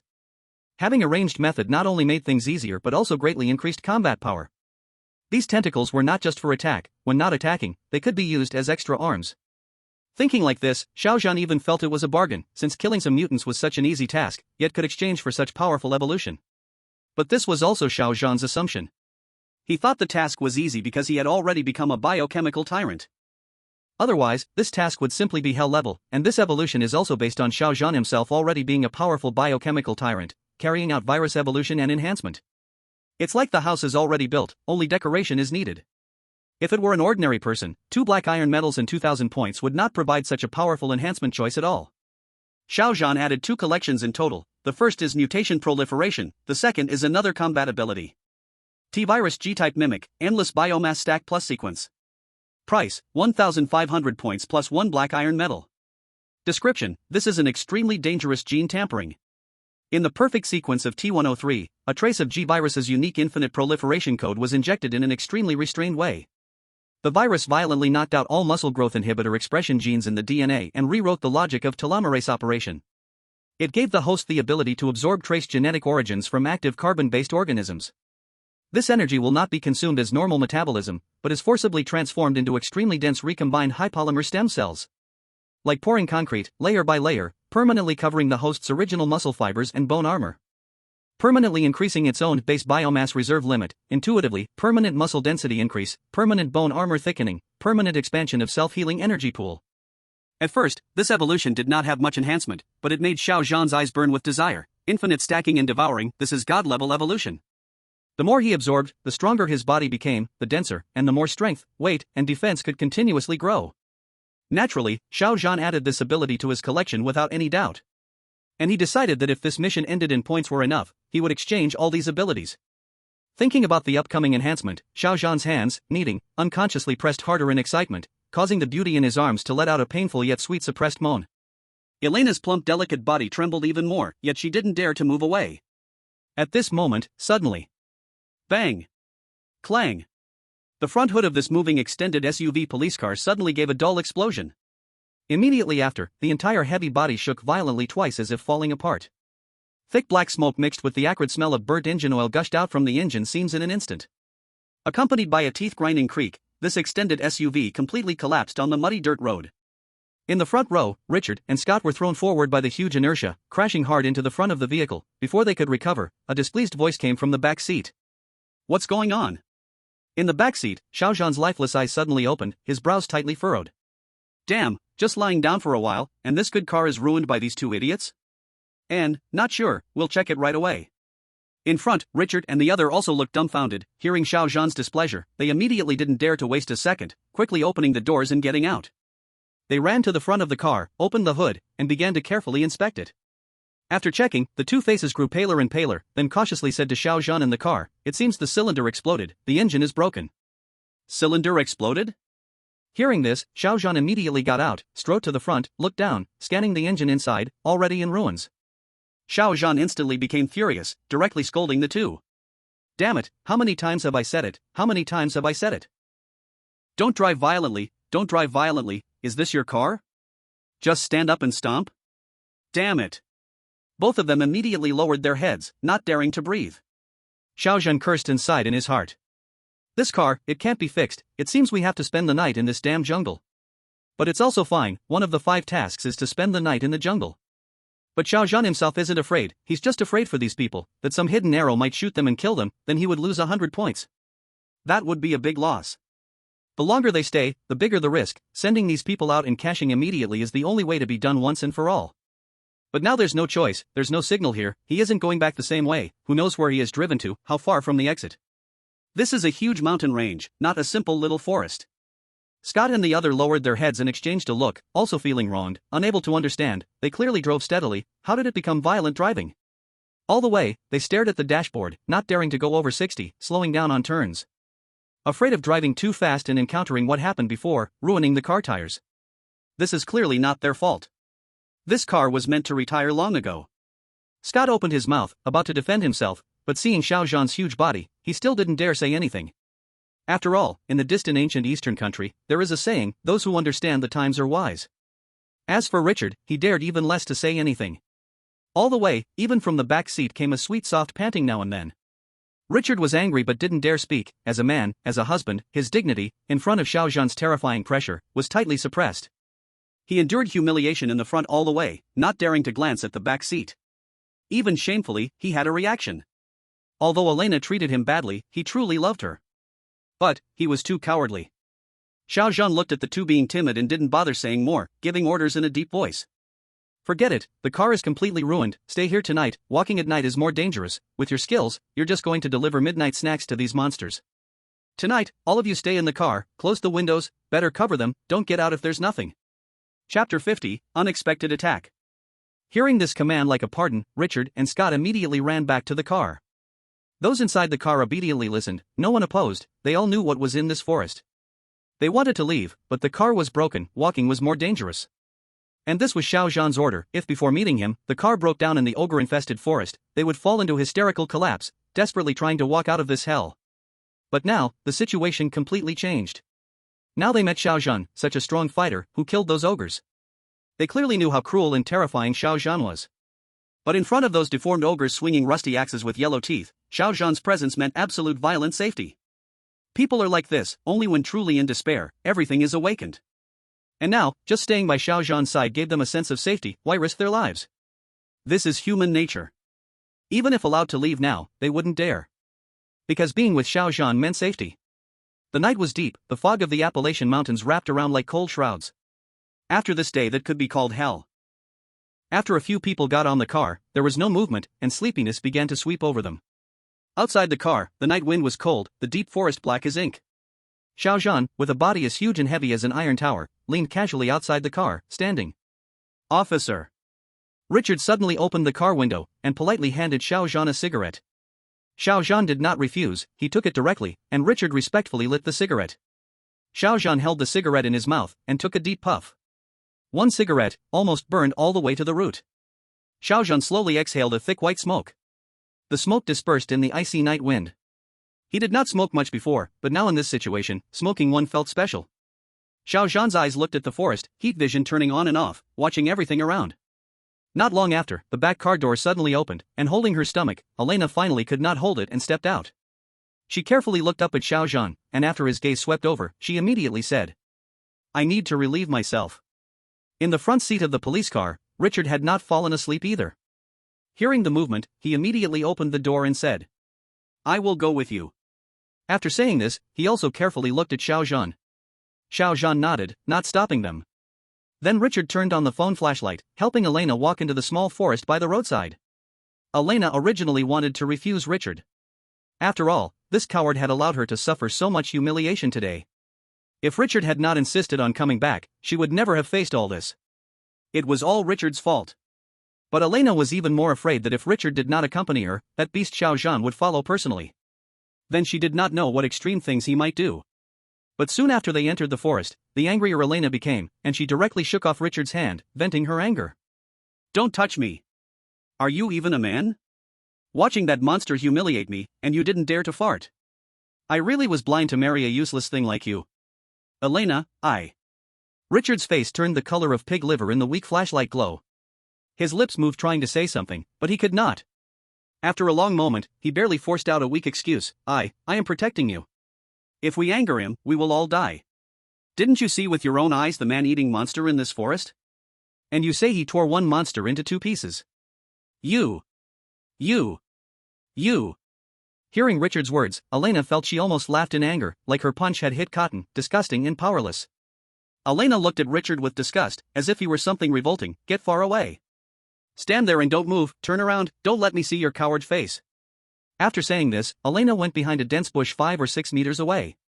Richard, like a punished misbehaving child, obediently stood still, head down, not daring to turn the flashlight even slightly. A few minutes later, sounds of clothes moving came. Elena finished with her pants, wiped her hands hard with a wet wipe, and walked out with a dark face. Seeing Richard still weakly standing not far away. Seeing Richard's soft, unlucky self, Elena's nameless anger surged again. Angry again, she strode over and threw the wet wipe hard at Richard's face. Slap. The wet cold wipe hit his face.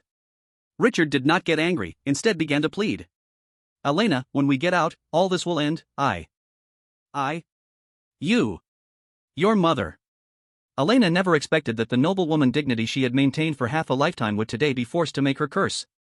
However, just as the two were arguing quietly under the tree, a drop of thick, stinking liquid suddenly fell from the tree, landing on Richard's collar.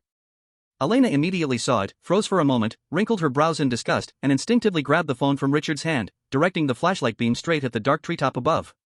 The next moment, the pale glow froze on the dense branches and leaves. In the thick branches and leaves, a face, covered in pus-filled sores and terrifyingly deformed, was hanging upside down. He. Blinded by the bright light, the deformed face suddenly grinned, and a chilling, evil laugh squeezed out from its throat. Before Elena could react to this horrifying sight, the next moment, the twisted cannibal demon on the tree suddenly pulled out a rusty machete, stained with dark red blood, and with a swoosh, jumped down from the tree, slashing straight at Elena's face. Ah! Elena immediately screamed in terror, her body stiffened in fear from the sudden scene, her mind went blank, and she lost all instinct to evade. In that life-or-death moment, Elena was suddenly thrown heavily out of the way. The next moment, all she heard was a miserable howl, and the sickening sound of flesh being cleaved. Ah! Rolling twice on the ground, Elena quickly scrambled to her feet, only to see that the machete, which had not struck her, had deeply embedded into Richard's shoulder. At this moment, Richard and the deformed cannibal demon were rolling on the ground together. Although Richard was weak, he was still 1.8 meters tall, a whole head taller than the suddenly appeared cannibal demon. Richard held the demon's hands tightly, and they wrestled on the ground, while Richard screamed in agony. Ah! Ah! Ah! Elena, hit him with a stone, hit him. Richard's features were twisted in extreme pain, veins bulging from his neck, and his shoulder wound was bleeding heavily from his effort. Roar! The cannibal demon, whose hands were trapped, roared, opening its foul, blood-soaked mouth, trying to bite Richard's throat. Richard was already terrified, his survival instinct was the only thing keeping him fighting. Now, all his hope was on Elena. Elena! Save me! Quickly, hit him with a stone! Hurry! Richard kept shouting. However, Elena, seeing this scene, looked at her husband's bloodied shoulder, then at the monstrous cannibal demon. Fear had consumed her completely, and looking at the nearly dying Richard, Elena couldn't summon a shred of courage to help him. Help! Help! Instead of picking up a stone from the ground, she screamed and, without looking back, ran into the dark forest. Elena! Richard looked at Elena's retreating figure in disbelief. The last bit of hope in his pupils was suddenly extinguished, as if a bucket of ice water had been poured over him. Elena! Richard's miserable, disbelieving scream echoed through the forest. His arms, which had been holding the monster's wrists tightly, slowly lost their strength, drained by the cold despair and blood loss. And just as Richard was about to give in to his utter despair, suddenly, whoosh! A shadow, like a meteor, whistled through the jungle, and with a burst of explosive sound, it drilled into the head of the deformed cannibal demon. Puff bang! The cannibal demon's hard skull shattered under the terrifying force, like fragile tofu. The dark shadow continued its unstoppable momentum, flying out from behind the skull of the deformed man-eater, then with a dull thud, it slammed into a tree so large that it would take a person to wrap their arms around it. Only then did the shadow reveal its true form, a thick tree trunk broken off. The sharp other end of the trunk now pierced through the other side of the tree. Richard completely collapsed to the ground, and the body of the deformed man-eater fell on top of him, its brain and blood splashing all over his face. Ugh ugh! Richard, just barely escaped from death, completely broke down. He immediately pushed away the deformed corpse and began vomiting violently, tears continuously streaming from his eyes, crying in a total emotional collapse. Tears and snot mixed with blood, making him utterly miserable. At that moment, accompanied by heavy and oppressive footsteps, the tall Xiao Zhan emerged from the woods, carrying the trembling Elena in one arm. Elena's once delicate face was now pale, utterly colorless, staring at her vomiting husband and the headless corpse nailed to the tree, trembling so badly she could not speak a word. Xiao Zhan had already noticed the deformed man-eater approaching earlier. With the speed of a tyrant, he could have quickly reached it and broken the monster's neck. But Xiao Zhan did not rush to kill the deformed man-eater, because he had another plan. He casually broke a thick tree trunk from a distance, without hurry. Xiao Zhan had prepared the sharp end of the broken trunk, so that the moment the deformed man-eater jumped, it could kill it instantly. But Richard made that move, pushing Elena away, which made Xiao Zhan pause, curious how far this useless man could go. Unexpectedly, Elena, despite just being saved by Richard, turned and ran. Seeing Richard about to die, Xiao Zhan grabbed Elena as she ran back, and threw her, saving Richard. As Xiao Zhan approached, he did not look at Richard, but turned his gaze toward a bush in the forest, several dozen meters away from everyone. Behind the bush, a terrified, trembling humanoid heat source was in Xiao Zhan's sight, with nowhere to hide. But Xiao Zhan did not choose to kill this deformed man-eater. Instead, a radical thought entered his mind. He would send one deformed mutant back. Perhaps this would attract the other deformed man-eaters more quickly than leaving a corpse. Meanwhile, dozens of meters away in the bush, the short deformed mutant's pupils were shrinking violently. He looked at Xiao Zhan's terrifying, almost resurrected corpse-like face in the night, and at everything that had just happened. It was too fast, so fast that even this deformed simple-minded one felt fear. Bang! His brother was dead.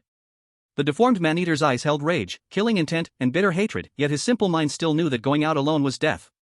But he had to avenge. He had to kill this monster. He had to avenge. Tear the monster to pieces, pull out its guts and hang them on the camp tree branches, boil its bones into thick soup. The deformed man-eater suddenly let out a scream full of hatred toward Xiao Zhan, then spun around, using hands and feet, extremely crazily and swiftly rushing into the deepest part of the forest. In the blink of an eye, they were gone. The sudden roar caught Richard, who had been hunched over on the ground, violently gagging, by surprise.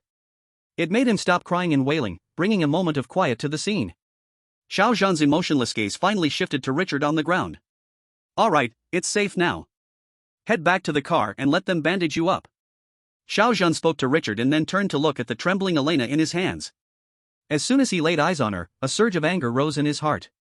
This woman, just moments ago, Richard had saved her life, yet the twisted man-eater had already been held by Richard.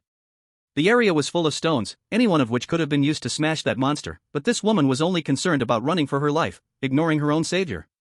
Even if Richard wasn't her husband, even if he was just a stranger, he was still her lifesaver. Any stranger wouldn't just abandon the person who saved their life. But Xiao Zhan never expected Elena to have sunk so low. She had given Richard the cold shoulder all along, and now, it was even worse. At this point, he had to teach this woman a profound lesson. Such a woman deserved to be taught a lesson. Poof. Xiao Zhan snorted coldly, then grabbed Elena and turned, marching into the woods. What? What are you going to do? Elena instantly sensed something was wrong. She could feel the terrifying low pressure coming from Xiao Zhan, and she realized this wasn't the way back to the car. She was suddenly filled with terror. What am I going to do? Xiao Zhan sneered, stopping in the middle of a clearing covered with thick, dry leaves. He suddenly let go, and Elena cried out in panic, falling awkwardly to the ground. A woman who can abandon her husband, who fought for her life, I'm going to teach you a good lesson for Richard. Xiao Zhan said mercilessly, and at the same time, he found something useful in the systems store. T-virus suppressor. Price, 10 points. This was a short-term suppressor that could prevent the injected from being infected by the T-virus for 24 hours. Perfect for the current situation. Damn it. Xiao Zhan had already been holding back a storm of violence. Elena's shameless actions had completely ignited his fury. At this point, there was no turning back. He had to carry out some righteous actions. With 10 points deducted, a high-pressure syringe emitting a faint blue glow appeared in Xiao Zhan's hand. 10 points, that's $1 million, but it's all coming from Elena. Xiao Zhan figured this transaction only earned him 90 points. Before Elena could react, Xiao Zhan grabbed her chin, forcing her to look up at him with a face filled with terror. Put. The cold needle stabbed into her carotid artery, and the deep blue suppressor rushed into Elena's body. What? What did you inject me with? No, no. Richard. Richard. Help me. Elena immediately panicked, struggling in fear. In her eyes, Xiao Zhan was now even more terrifying than those twisted monsters.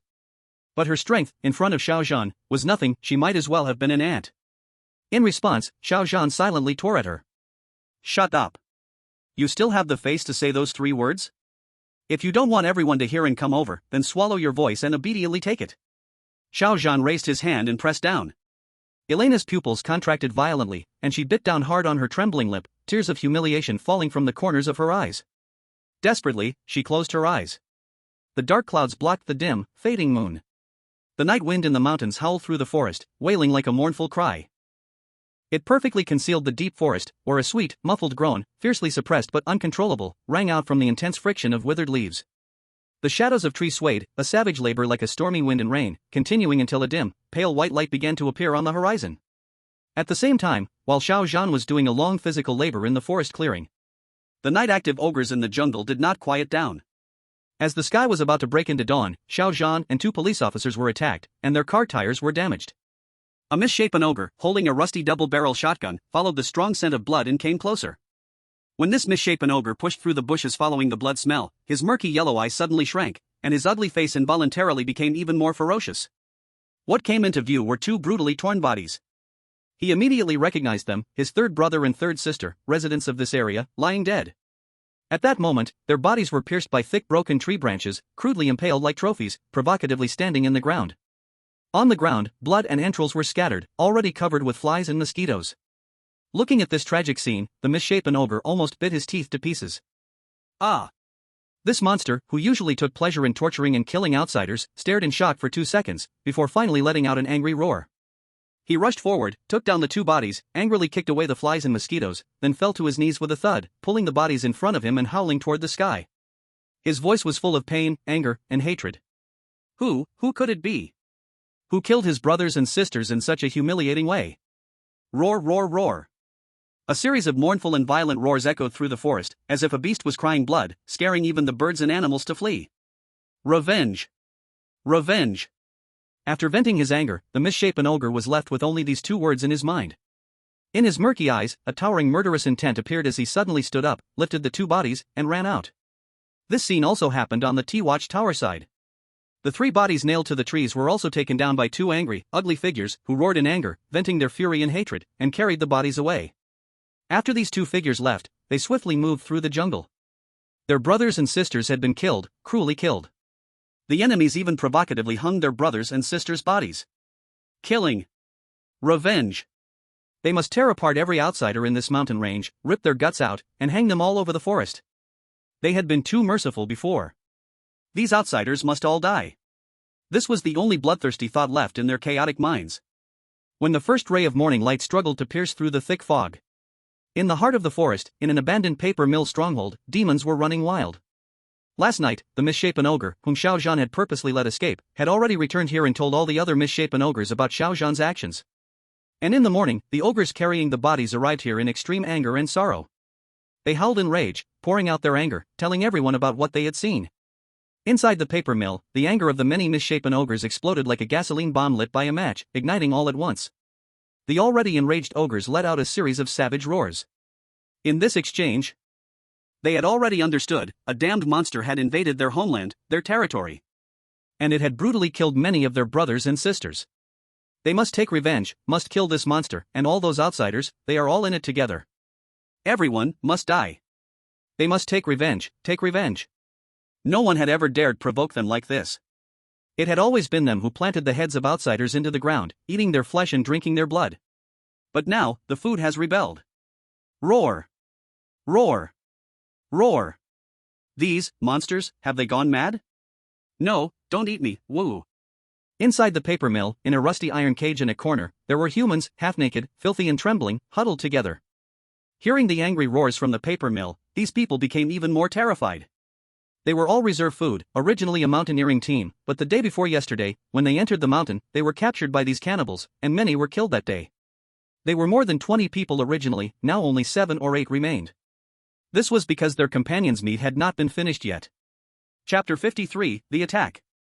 Suddenly, with a loud clang, the door of the cage that held them was brutally kicked open, and 2 strong cannibals walked in, dragging a screaming man out like a dead dog.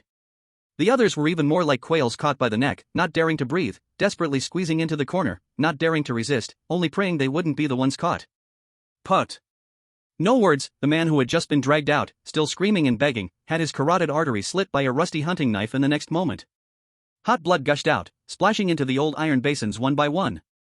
After draining the blood, the deformed cannibals tossed the twitching corpse aside like trash. Then, the cannibals raised their heads, covered with deformed lumps of flesh, and drank the warm, fishy-sweet human blood from the basins, each one having a bowl. This was their bloodthirsty celebration before going to war, and also their oath of revenge to wash away their shame. After drinking the blood, the cannibals quickly got to work. Although they were deformed mutants, unable to speak, and looked ugly and low intelligence, their intellect was not as low as it seemed. Having survived, reproduced, set up dense traps, and hunted outsiders in this jungle for so many years, their intelligence might not be as high as normal humans in some aspects. But when it came to killing, they were more than a match for any human. Buzz. Buzz buzz buzz. With the lines being pulled suddenly, several heavy chainsaw engines roared, spewing out pungent blue exhaust. Each fully equipped mutant grabbed their best weapons. Chainsaws, bows, axes, shotguns, explosives, and shotguns. Boom boom boom. A series of roars and buzzing. A few heavy-duty pickup trucks and off-road vehicles, armored with crash plates and spikes, also roared out of the abandoned paper mill. Roar! Roar! Roar! With each successive roar, swarms of deformed cannibals poured out of the factory building. They held machetes, shotguns, homemade explosives, and various weapons. On their faces, covered with boils and deformed lumps of flesh, the playful mockery from before, when they teased lost tourists, had disappeared. What replaced it was a look of revenge, a mad and brutal expression. With a deafening roar from the largest cannibal mutant, all the cannibals got on the vehicles. The convoy roared to life, and the mighty procession left the abandoned paper mill. On Xiao Zhan's side, it was just dawn, and the morning fog in the mountains was cold enough to pierce the bone. It was a sudden drop in temperature last night. If there hadn't been a car, staying outside for the night would have surely caused a cold. Of the people last night, except for Richard who slept uneasily, the others were all drowsy and fell asleep by the later half of the night. They didn't notice that Xiao Zhan and Elena had not returned the whole night. A heavy sound of footsteps echoed outside the extinguished police car. Xiao Zhan's towering figure, like an iron tower, slowly emerged from the foggy forest. His coat was still as neat and clean as ever, as if it had never touched a speck of dust. Xiao Zhan's left arm was wrapped around the unconscious, plump figure. It was Elena, who had disappeared the whole night. At this moment, Elena's original clothes were long gone, replaced by a new khaki-knitted long coat, wrapping her tightly. Her face only showed traces of tears and an extremely exhausted flush. Thud, thud, thud. Xiao Zhan walked to the car window and knocked on it. Richard, the first to wake inside, had bloodshot eyes, clearly having slept poorly last night. The others also began to wake up. Although it was uncomfortable sleeping in the car, after all they had been through, they were already mentally exhausted. With Xiao Zhan around, everyone had slept soundly last night, so they were still relatively energetic. But soon, everyone looked outside the car in confusion, staring at Xiao Zhan standing outside, and Elena in his arms. No, wait. Why was Elena lying in the arms of this officer so early in the morning? Had they woken up too suddenly? Scott instinctively bit his tongue, and Jessica and Lily both secretly pinched themselves. It hurt, so it wasn't an illusion, not a dream. But none of them dared to say anything. Some things were better left unsaid, it was for the best not to make things clear for everyone. However, the three of them subtly gave Richard a sympathetic look. Richard, however, ignored them. He secretly gazed at Elena in Xiao Zhan's arms. His Elena. Richard had thought that after what happened last night, he should hate this woman. But now, seeing Elena lying in Xiao Zhan's arms, looking at Elena's tightly furrowed brows, and the faint bruises hidden beneath the collar on her neck. In the end, Richard was defeated by his deep feelings. It was all his fault that this happened. Elena, she had no choice. Daylight has broken, prepare to set off. Xiao Zhan's hoarse voice rang out in the cold air, without a hint of emotion. It had already been a whole night, it was time to send these people off and cash in on them. He didn't have time to mess around with everyone here. Hearing this, everyone quickly got out of the car. The police car was broken, and they could only leave this cursed place on foot. Xiao Zhan was also about to drop Elena from his arms. Although last night had been a bit intense, it was punishment. Therefore, Xiao Zhan wouldn't have any feelings or pity for this woman. As for the change of clothes, that was because he, Xiao Zhan, was a man of dignity. Wait. Just as Xiao Zhan was about to drop Elena and wake her up so she could walk on her own, suddenly, Richard hurriedly stepped forward and spoke. Officer. Officer, she's exhausted, let me carry her. Richard's voice was hoarse as he lowered his head, walking in front of Xiao Zhan. The wound on his shoulder had been treated last night, and it was still wrapped up. As soon as he spoke, the air around seemed to freeze. Not only were Jessica and Lily stunned. Even Xiao Zhan almost widened his eyes. He knew very well what had happened last night, but unexpectedly, Richard was still an extraordinarily romantic person. Xiao Zhan gave Richard a deep look, said nothing, and directly handed Elena over. Richard quickly and carefully carried Elena on his back. Jessie and Carly were watching from the side, their scalps tingling. When they saw Richard's shoulder was injured, they quickly rushed over to help. There were still some supplies in the police car, which Xiao Zhan had not wanted. However, the others gathered a little and then, with the preparations done, the group finally set off. The group only brought some water and a few biscuits, all of which had been part of Richard's original supplies in the car.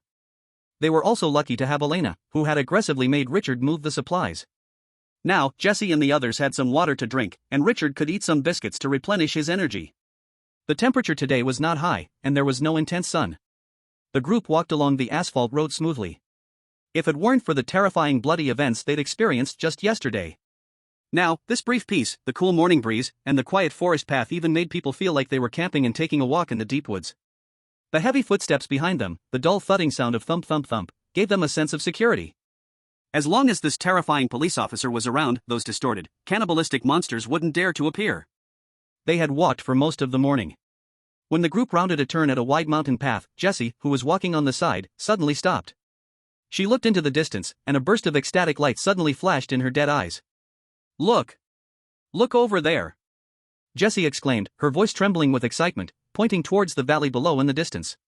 I remember that intersection, we just passed it when we came yesterday. The exit is not far from there. We'll be able to leave this afternoon. Hearing Jessie's words, the others instantly showed joyful expressions. Finally, they would be able to leave. Suddenly, after walking for most of the morning, the group felt renewed energy, their mouths lifted in smiles as they prepared to continue on. But just as the group was celebrating, Xiao Zhan's lifeless eyes slowly swept across the surrounding forest. On the left side of the highway slope and along both sides of the road, many heat sources were rapidly approaching, and Xiao Zhan even heard the roar of car engines. Chapter 54, Ambush. Xiao Zhan furrowed his brow, his eyes emotionless as they swept over the approaching heat sources. At the same time, his deep, hoarse voice quickly rang out in Scott and the others' ears. Get down below. What? Huh? Just as they had been boosting their morale, hoping to escape the terrifying forest soon, everyone froze when they heard Xiao Zhan's words. They had no idea what was happening, and didn't understand the warning in Xiao Zhan's words at all. But this hesitation lasted for less than 2 seconds. Boom boom boom. The buzzing sound of large vehicles rapidly moving could already clearly be heard on both sides of the asphalt road, and even the ground started to tremble slightly. The road was a smooth asphalt highway, with no obstacles to hinder vehicle movement. The distorted mutants, filled with boundless hatred, came out in droves to take revenge, and the speed of the vehicles was pushed to the limit. They were doing everything they could to quickly search for the monster in the forest and to hunt down these damned outsiders. To avenge their fallen brothers and sisters. Though they hadn't yet found Xiao Zhan, this damn monster. Today, as they launched a sweeping search, they happened upon a group of outsiders. But among those damned outsiders, one person actually killed one of their brothers or sisters. Damn it! How hateful! Although they had skinned that person and ground them into meat paste, it still couldn't quell the raging anger in their hearts. Too many of their brothers and sisters had died. All the misfortune had happened in the past few days, all after the damn monster appeared. But this group of people. They had all been captured, and once the monster was killed, they would take these people back. They must peel off every single one of these despicable outsiders alive, shredding them bit by bit, to extinguish their anger. And that monster, it must be tortured severely, every inch of its bones crushed, its flesh devoured alive. It must not die too easily. And all of this, they would soon accomplish, soon avenging their brothers and sisters. They had already smelled the scent of the outsiders in this jungle. The scent of their brothers and sisters' blood was still fresh.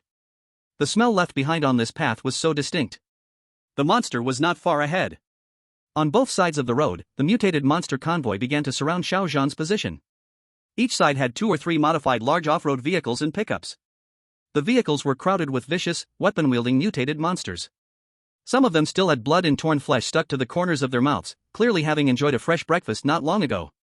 In one of the large vehicles, 5 ragged, crying men and women were locked up. They had originally come to participate in a survival reality show.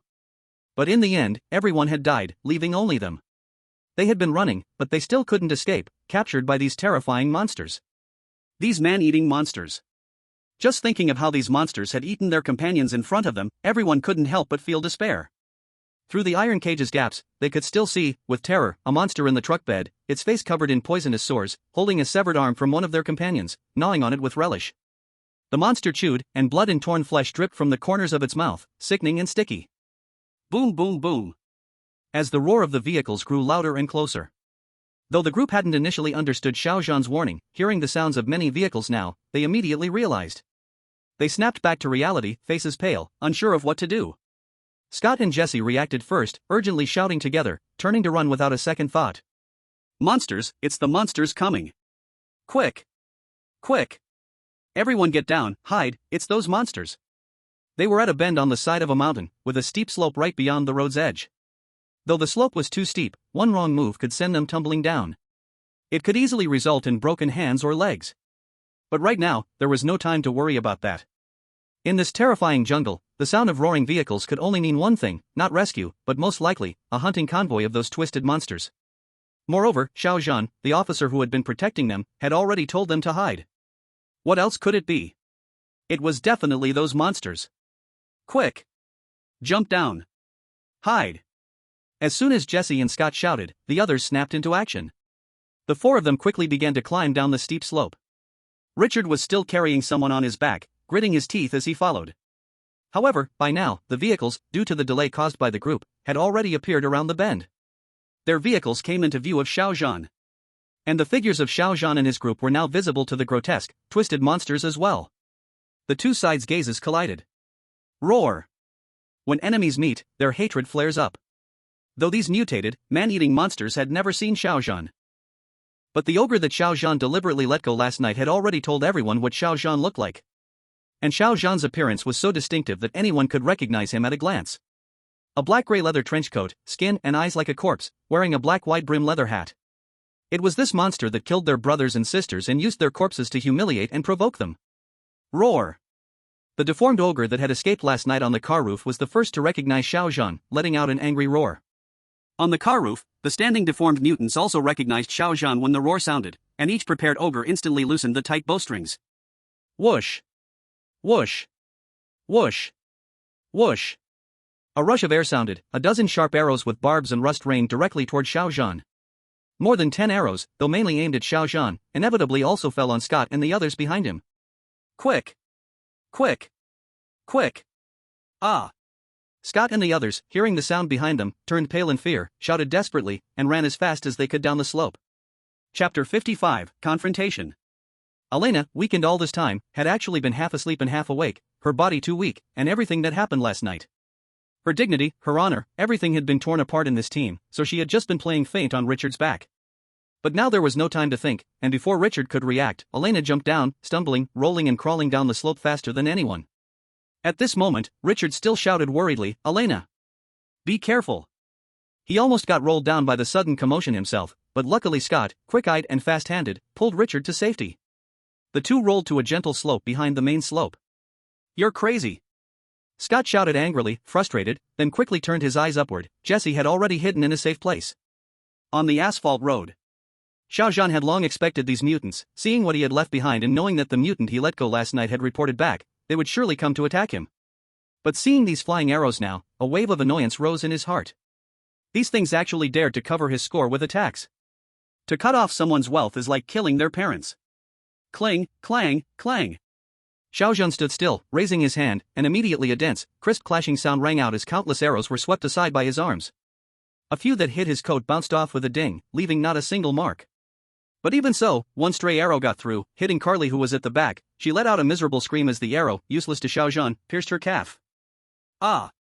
Carly screamed sharply and fell to the ground immediately. Carly! Scott and Jesse, the first to react, shouted, quickly leaning out from the slope and grabbed Carly by the collar, dragging her down. After a flustered rolling, everyone finally shrank into the blind spot below the slope. Everyone took deep breaths to calm their surging emotions, nervously trembling as they lifted their heads, staring fixedly at what was about to happen on the road.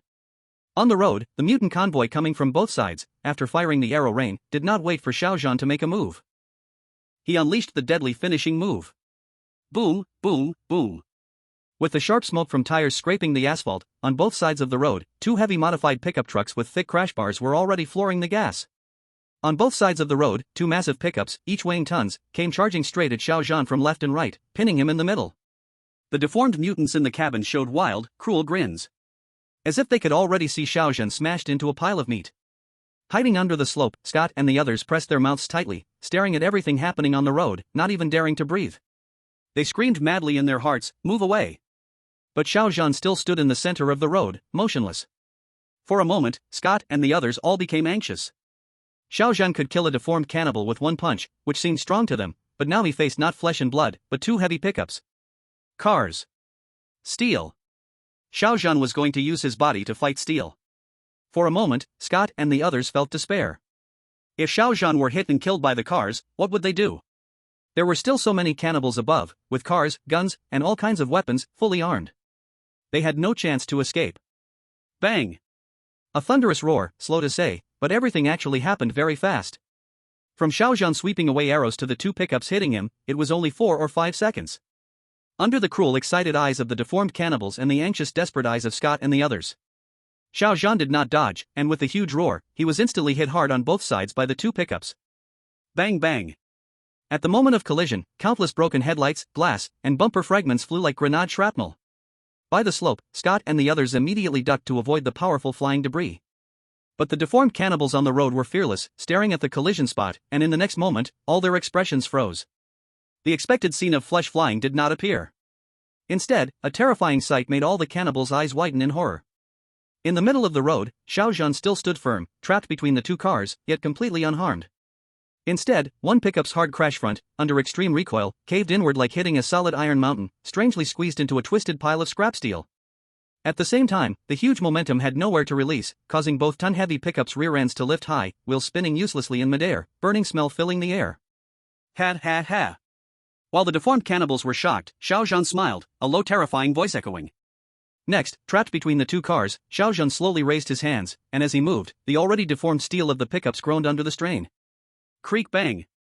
With the loud tearing of steel, Xiao Zhan's two big hands brutally pulled apart the squeezed steel bodies, then slowly reached into the cabins of both vehicles. At this moment, the drivers, the deformed cannibals, had their lower bodies trapped by the crushed cabins, unable to move. Roar!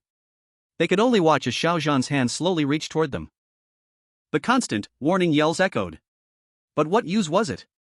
A pair of large hands, wearing gray leather gloves, directly grabbed their heads.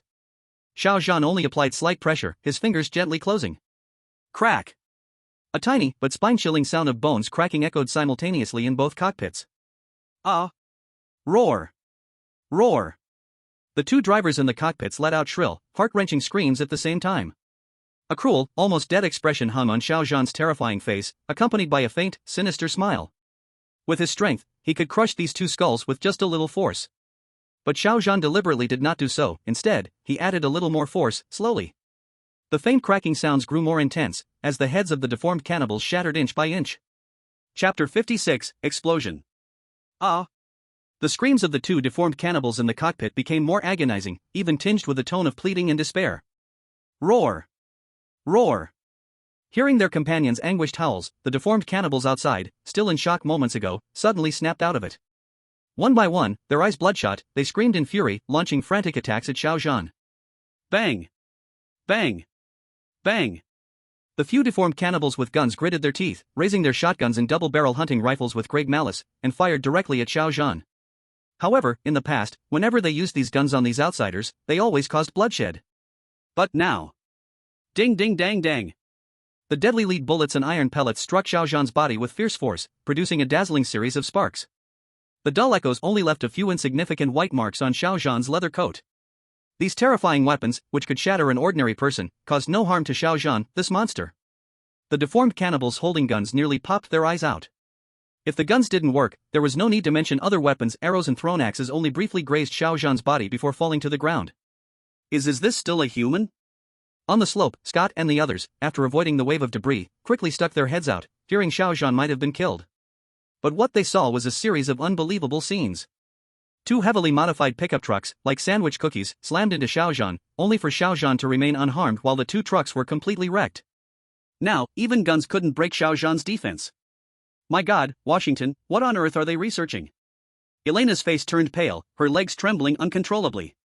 Last night, she had been terrified by such a monster. Boom boom. With two crisp explosions, the screams in the cockpits abruptly stopped. The two deformed cannibals in the cockpit finally met their end in the midst of excruciating screams. Although the two deformed cannibals in the cockpit were the ones who were crushed to death. The shrill cries they made before dying sent chills down the spines of all the deformed cannibals present. Especially with Xiao Zhan, this monster, whose every attack was useless, standing there, helplessly watching. Watching as their brothers and sisters were crushed to death right before their eyes by this monster. At this moment, the deformed cannibals' eyes burned with hatred, as if they were about to cry blood. Meanwhile, Xiao Zhan casually flicked the pieces of flesh off his fingertips, slowly retracting his arms, which were pressed against the wrecked pickup trucks on both sides. Screech, boom. Accompanied by the painful sound of metal tearing, with Xiao Zhan's force, the two pickup trucks, almost embedded together, content is blocked. Then, with sheer brute force, Xiao Zhan pushed everything aside, shoving them apart. At the same time, Xiao Zhan's cold, murderous gaze slowly swept over all the distorted, man-eating demons present. The street had long fallen into a dead silence. The distorted man-eating demons had already stopped attacking with their bows and axes because it was completely useless. Only those few man-eating demons holding firearms were still reluctantly reloading their guns. Bang! Bang! There was another round of rapid fire. Clang clang! Another round of metallic sounds rang out, this time they aimed at Xiao Zhan's upper body, and some of the bullets hit his face. But still, it was useless. The grayish-blue, terrifying skin, harder than steel, only caused sparks to fly and left a white mark as the bullets were deflected. And that white mark disappeared in the blink of an eye.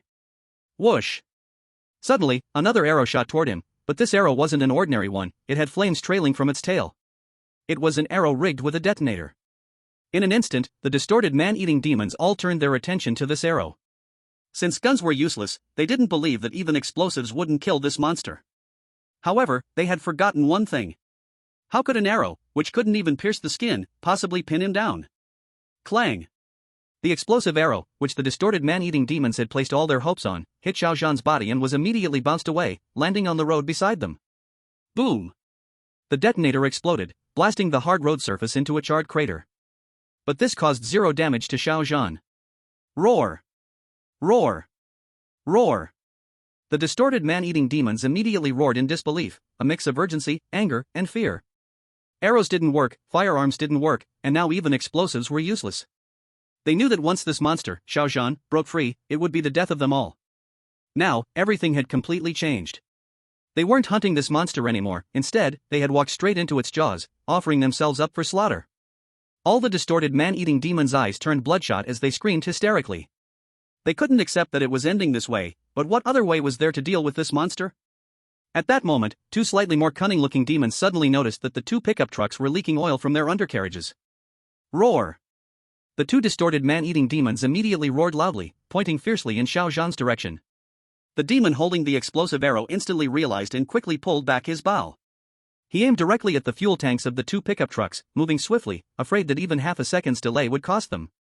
Then, with two sharp, screeching sounds, two arrows rigged with homemade explosives accurately struck the fuel tanks of the two pickup trucks. Boom! The deafening roar of the explosion suddenly rang out. The violent, orange-red flames, mixed with terrifying shockwaves, instantly erupted around Xiao Zhan. A towering fireball, over 10 meters high, completely engulfed Xiao Zhan's massive 2-meter-3 frame. Even the two pickup trucks were thrown into the air by the terrifying explosion. The shockwave from the blast sent several nearby distorted man-eating demons flying. Scott and the others, on the slope, immediately dropped to the ground, feeling the scorching heat wave sweeping over them, burning their skin with pain. The deafening explosion roar made their ears ring. As for Xiao Zhan, he had completely transformed into a giant of fire. All the distorted man-eating demons stared fixedly at the center of the flames, not daring to blink. As the flames receded slightly, Xiao Zhan's enormous body still stood firm in place. He had not fallen. No! For a moment, all the deformed cannibals were almost desperate, their terrifying eyes full of disbelief. They could not understand what kind of monster Xiao Zhan truly was. Even the explosion just now could not hurt him. Fear had begun to spread in the hearts of all the deformed cannibals. This was the first time they had the thought of fleeing. But the next moment. Thud! Suddenly, a heavy sound of kneeling to the ground. In the midst of the fire, that massive figure like the god of fire stumbled and slammed one knee heavily onto the charred asphalt. Even a perfect biological weapon, under such close gasoline explosion, the terrifying physical impact still briefly broke the body's balance mechanism. Xiao Zhan did not feel pain. The T-virus was running wildly, instantly repairing his organs and facial skin shaken by the explosion. But for this brief moment, Xiao Zhan indeed temporarily lost his ability to act. Careless, did this blast make me stiff? This explosive is really strong. Xiao Zhan muttered quietly while calming the unstable T-virus inside him. He did not expect that this classic scene would happen to himself. However, the deformed cannibals watching this scene were thrown into ecstasy. Several deformed cannibals could not help waving their hands and jumping. The monster finally fell. Roar! Roar! The deformed cannibals let out a wild, celebratory roar. But the people behind the slope felt as if they had fallen into an abyss. Scott and the others poked their heads out at the first moment the explosion waves dissipated. Then they saw the scene of Xiao Zhan falling. But Xiao Zhan had fallen, and there were still so many deformed cannibals around. What should they do? What should they do? It's over, completely over. That terrible policeman was also killed by these cannibals. What now? They were finished. Carrie and Richard's legs had already gone weak, collapsing directly to the ground. Elena's face was full of despair. She could not believe what she was seeing. Although she hated Xiao Zhan, she could not deny he was the only hope for them to survive and leave this jungle. And they were now on this roadside slope. Backward was a steep cliff, forward was full of deformed cannibals. Trapped with no escape. As the few had completely lost hope, the deformed cannibals on the road sneered, raising weapons and moving forward. Xiao Zhan, the monster, was dead, but these outsiders with him must bear their wrath. Ah! Scott was the first to lose control, rushing down the slope to escape. The next moment, whoosh! An arrow pierced his thigh, and he collapsed into a pool of blood. Don't come, you beasts! Seeing this, the others did not dare move forward. Carrie and Elena completely broke down and cried. But the more terrified they were, the more excited the deformed cannibals became. One by one, they raised machetes and axes, moving closer. A few who walked fast had reached just ahead of Scott, ready to drag him for torture. At that moment, a low, hoarse laugh, familiar yet horrifying, exploded in the ears of every deformed cannibal, a sound they never wanted to hear. Ha ha ha! All the deformed cannibals stiffened, looking in disbelief toward the source of the sound. Xiao Zhan, who should have been completely burned in the fire, was slowly standing up. The flames on him were quickly dying out. On his ghastly, death-colored face, not a single scar remained. His eyes, void of any life, now carried an icy, bone-chilling cold. You have successfully angered me. There is no more time to fool around with you. As the voice fell, Xiao Zhan suddenly tore off the windbreaker he was wearing. The next moment, crack, crack, crack. A bone-crushing, soul-piercing sound of dislocated bones and explosive growth echoed, like firecrackers wildly exploding within his body. Chapter 57, Stage 2. Under the terrified and uneasy gaze of all the deformed man-eating monsters, Xiao Zhan's already towering body, which stood at 2.3 meters, began to rapidly expand and grow taller at a speed visible to the naked eye. Muscle fibers twisted and proliferated wildly like venomous snakes with a life of their own, breaking through the limits of the human body, swelling up to a terrifying height of 3 meters in the blink of an eye. Scalding white steam, like a solid, erupted fiercely from his bulging body's pores. But the most terrifying thing was Xiao Zhan's right hand. With a disgusting sound of flesh tearing, Xiao Zhan's entire right arm's muscles completely mutated and rolled, the arm expanding even more. The 5 fingers, once normal, vanished in an instant, replaced by blood-red claws shining with a chilling, bone-white gleam. At this moment, Xiao Zhan stood fully exposed from the waist up, his height had reached over 3 meters, and his body had expanded again. His hat had turned to ash during the earlier explosion, and the shockingly bald head was now fully revealed. At this moment, Xiao Zhan had merely stood still, without moving, and yet, the terrifying aura around him had already spread on its own. Everyone present, whether it was the deformed man-eating monsters or Scott and the others, felt a wordless terror, pressing down on their hearts. This was the primal fear of a creature, the fear prey feels for a hunter, the fear at the genetic level. Originally, Xiao Zhan's height of 2.3 meters was already intimidating, but now, after entering the second form, he reached a height of 3 meters. 3 meters? What does that mean? It's about the height of 1 floor. An elephant is about this tall too. But right now, Xiao Zhan was far more shocking than a floor or an elephant. Was he a human, or was he a monster, like a dead man, with gray-blue skin and blood-red claws? And these deformed mutants, their height was only about 1.7 meters, some of the shorter ones even just 1.5 meters. Their bodies were small and weak. Now, standing in front of Xiao Zhan, they looked like children, small and laughable. God, is this a demon from hell? Behind the slope, Jessie and the others were so scared by this sight they almost started babbling. Elena, just thinking that she had been with such a monster last night, shivered all over, her eyes rolled back, and she fainted from the shock. The others had already started trembling, their lips shaking. Although Xiao Zhan was on their side, a police officer. But is the Xiao Zhan now the same Xiao Zhan as before? What normal person can go from being over 2 meters tall to 3 meters, and then expand even more? Even his hands turned into monster-like claws. Those claws, if they were just a bit longer, could almost touch the ground. Is this still a human being? For a moment, several of them almost felt that the deformed mutants were more familiar than Xiao Zhan. At this moment, Xiao Zhan only felt a powerful surge of strength throughout his body, an unprecedentedly immense power. This feeling was far stronger than the first form earlier. Xiao Zhan took a deep breath, then slowly lowered his head, his gray-white, lifeless eyes scanning the road below. The deformed man-eating monsters had already been completely scared out of their wits, some even trembling and breaking down. Content is blocked. After Xiao Zhan's gaze swept over, a scream rang out, and the weapon in his hand could no longer be held, dropping straight to the ground. A smile appeared in Xiao Zhan's eyes, then he gave a wicked laugh. Now, the warm-up is over. In the next moment, he moved as a whole. Originally, in his first form, Xiao Zhan could reach 20 meters in 1 second, but now, in his second form, he would be even faster.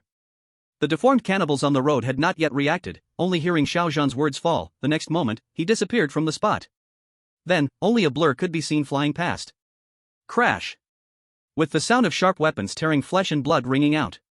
The 4 or 5 deformed cannibals closest to Xiao Zhan were instantly thrown into the air. Their eyes widened, mouths opened wide. But not a single sound could escape, because their bodies were already torn to pieces.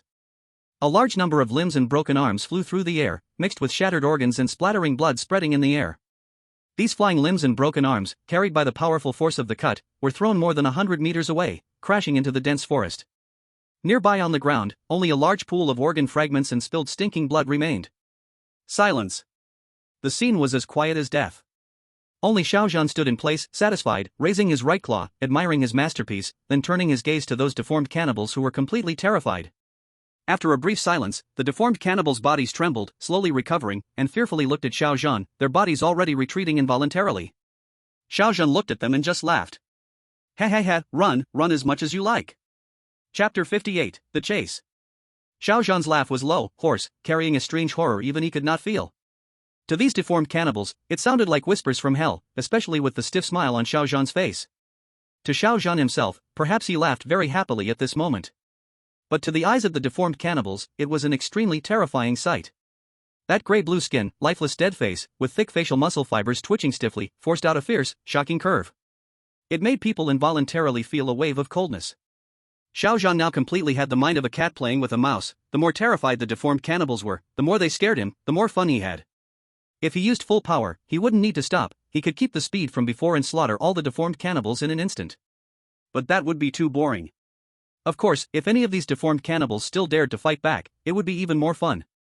Unfortunately, facing Xiao Zhan, a monster and demon god like a small mountain, the deformed cannibals were bold but not stupid. Xiao Zhan simply used the most primitive method, stepping forward, dragging his claw, striding toward the nearest deformed cannibal. Screech! The sharp tip of his claw cut deeply into the asphalt. As Xiao Zhan moved, he plowed a shocking, deep trench into the old road. The grating cutting sound, accompanied by flying sparks, was like a curse. This friction sound completely snapped the last tense nerve of the cannibals. Roar! Roar! Roar! Run! Run fast! With Xiao Zhan's step, each deformed cannibal shouted in panic like a mad demon, each turning and fleeing. Some deformed cannibals sitting in the car. He didn't even care about the car anymore. Throwing his weapon aside, he jumped out directly and started running for his life in every direction. These twisted monsters, who usually killed without a second thought, even in their perverse state, now only had one thing left in their minds, the most primal instinct to survive. But could they escape? Boom! Boom! Xiao Zhan's body grew from 2 meters 3 to 3 meters, his body size increased even further, and his weight had reached an extremely terrifying level. With every step he took, the ground almost rumbled like thunder under his feet. The already old asphalt road cracked under his enormous size, leaving deep imprints and fissures with every step. Roar! Roar! The deformed cannibals running behind heard the footsteps from behind, which sounded like the Grim Reaper approaching, and each of them let out desperate and miserable shrieks, wishing they could sprout 2 more legs. They all ran for their lives with all their might. But in front of the 3-meter-tall Xiao Zhan, trying to escape was a laughable luxury. With Xiao Zhan's 3-meter-tall body, each step he took covered 3 meters. In just 2 steps, he appeared like he had teleported, casting a giant shadow over 2 cannibals who were desperately fleeing. Without a word, Xiao Zhan didn't even bother to bend his waist, and with a slight smile at the corner of his mouth, his massive claws casually swiped upward. Shoo! There was no scream, only the chilling sound of the sharp claws cutting through flesh. The first cannibal didn't even have time to react, and its body was immediately sliced diagonally from its crotch to its skull by the claws. In an instant, blood-red internal organs and large chunks of flesh were thrown into the air like a violent storm. The other deformed cannibal was merely grazed by the aftermath of Xiao Zhan's swipe, and its body was instantly split in half at the waist. Losing its lower half, the body was thrown forward by inertia and crashed onto the asphalt road, letting out a sharp, miserable scream. The next second, with a muffled thud, Xiao Zhan's steps didn't stop. His massive military-booted foot landed on the screaming head without hesitation, crushing it as easily as stepping on a cockroach. The entire head, along with the neck, exploded on the asphalt road, spraying red and white matter in all directions. Once the rhythm of slaughter was set, it could never stop. Xiao Zhan took 2 more steps, and ahead were 2 cannibals still tumbling and scrambling. Xiao Zhan's giant body leaned forward abruptly, his left arm bulging with veins, and with a violent punch, he smashed forward. Boom! This punch sent a piercing howl through the air before it completely exploded. A dull, thunderous sound followed. The 2 cannibals were directly struck by this terrifying force across their backs. Their bodies instantly collapsed and shattered, and then the 2 bodies were like meat projectiles, violently launched into the air. Boom! Not far away, a pickup truck that had just turned around and was ready to flee was hit hard on its side by the 2 flying meat projectiles, causing a severe inward dent. The immense impact force sent the entire pickup truck rolling like a toy, flying off into the distance. As for the 2 cannibals, they had already turned into a messy pulp stuck to the truck door at the moment of impact. Xiao Zhan didn't even glance at them. He took a large step forward, casually slashing with his claws and splitting another paralyzed cannibal from head to crotch in a smooth shhh sound. Symmetrical bodies, like torn sacks, collapsed to the sides. Slaughter, an unstoppable slaughter with no resistance. The remaining deformed mutants had completely collapsed. This was hell.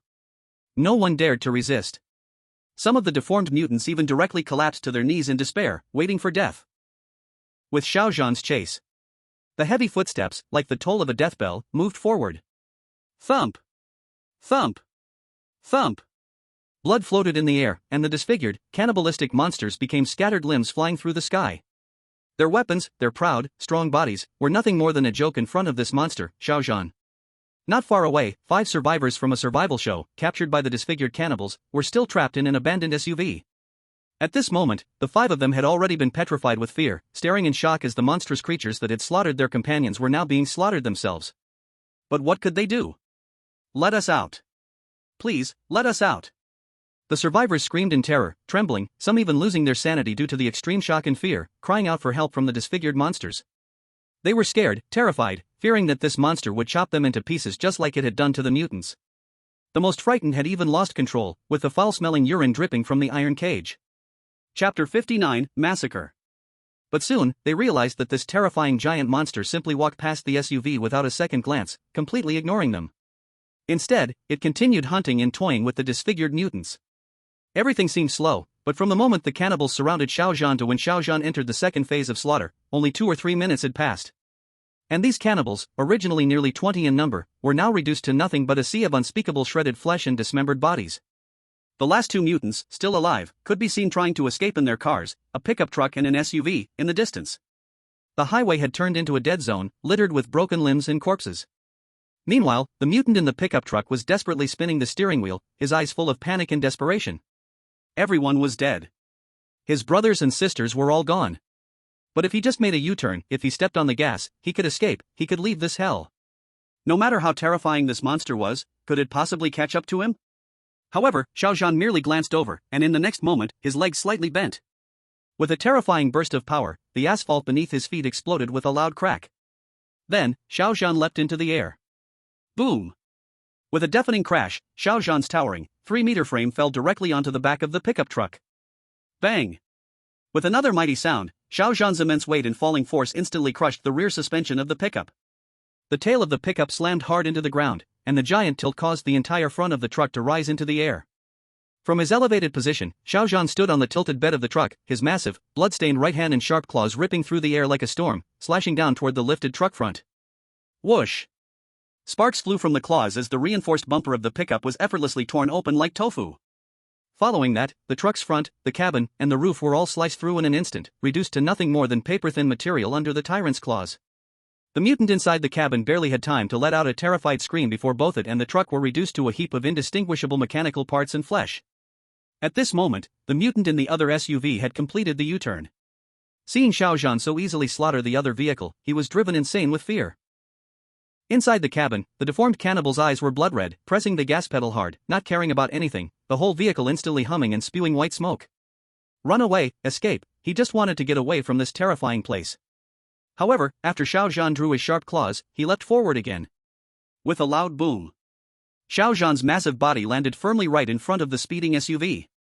At this moment, the SUV had already picked up speed, the whole vehicle roaring, steel-like in its growl. Yet Xiao Zhan did not show the slightest change in expression. He did not even use the claws of his right hand, just stretched out his left hand, 5 thick fingers like steel bars, and at the moment of impact, his whole arm smashed directly into the hood. With a huge crash, Xiao Zhan's entire body did not move a bit. And the SUV came to a hard stop, and in the near-stunned eyes of the deformed cannibal in the cabin. Xiao Zhan had only used his left hand, and this one hand that pierced the hood just lifted upward.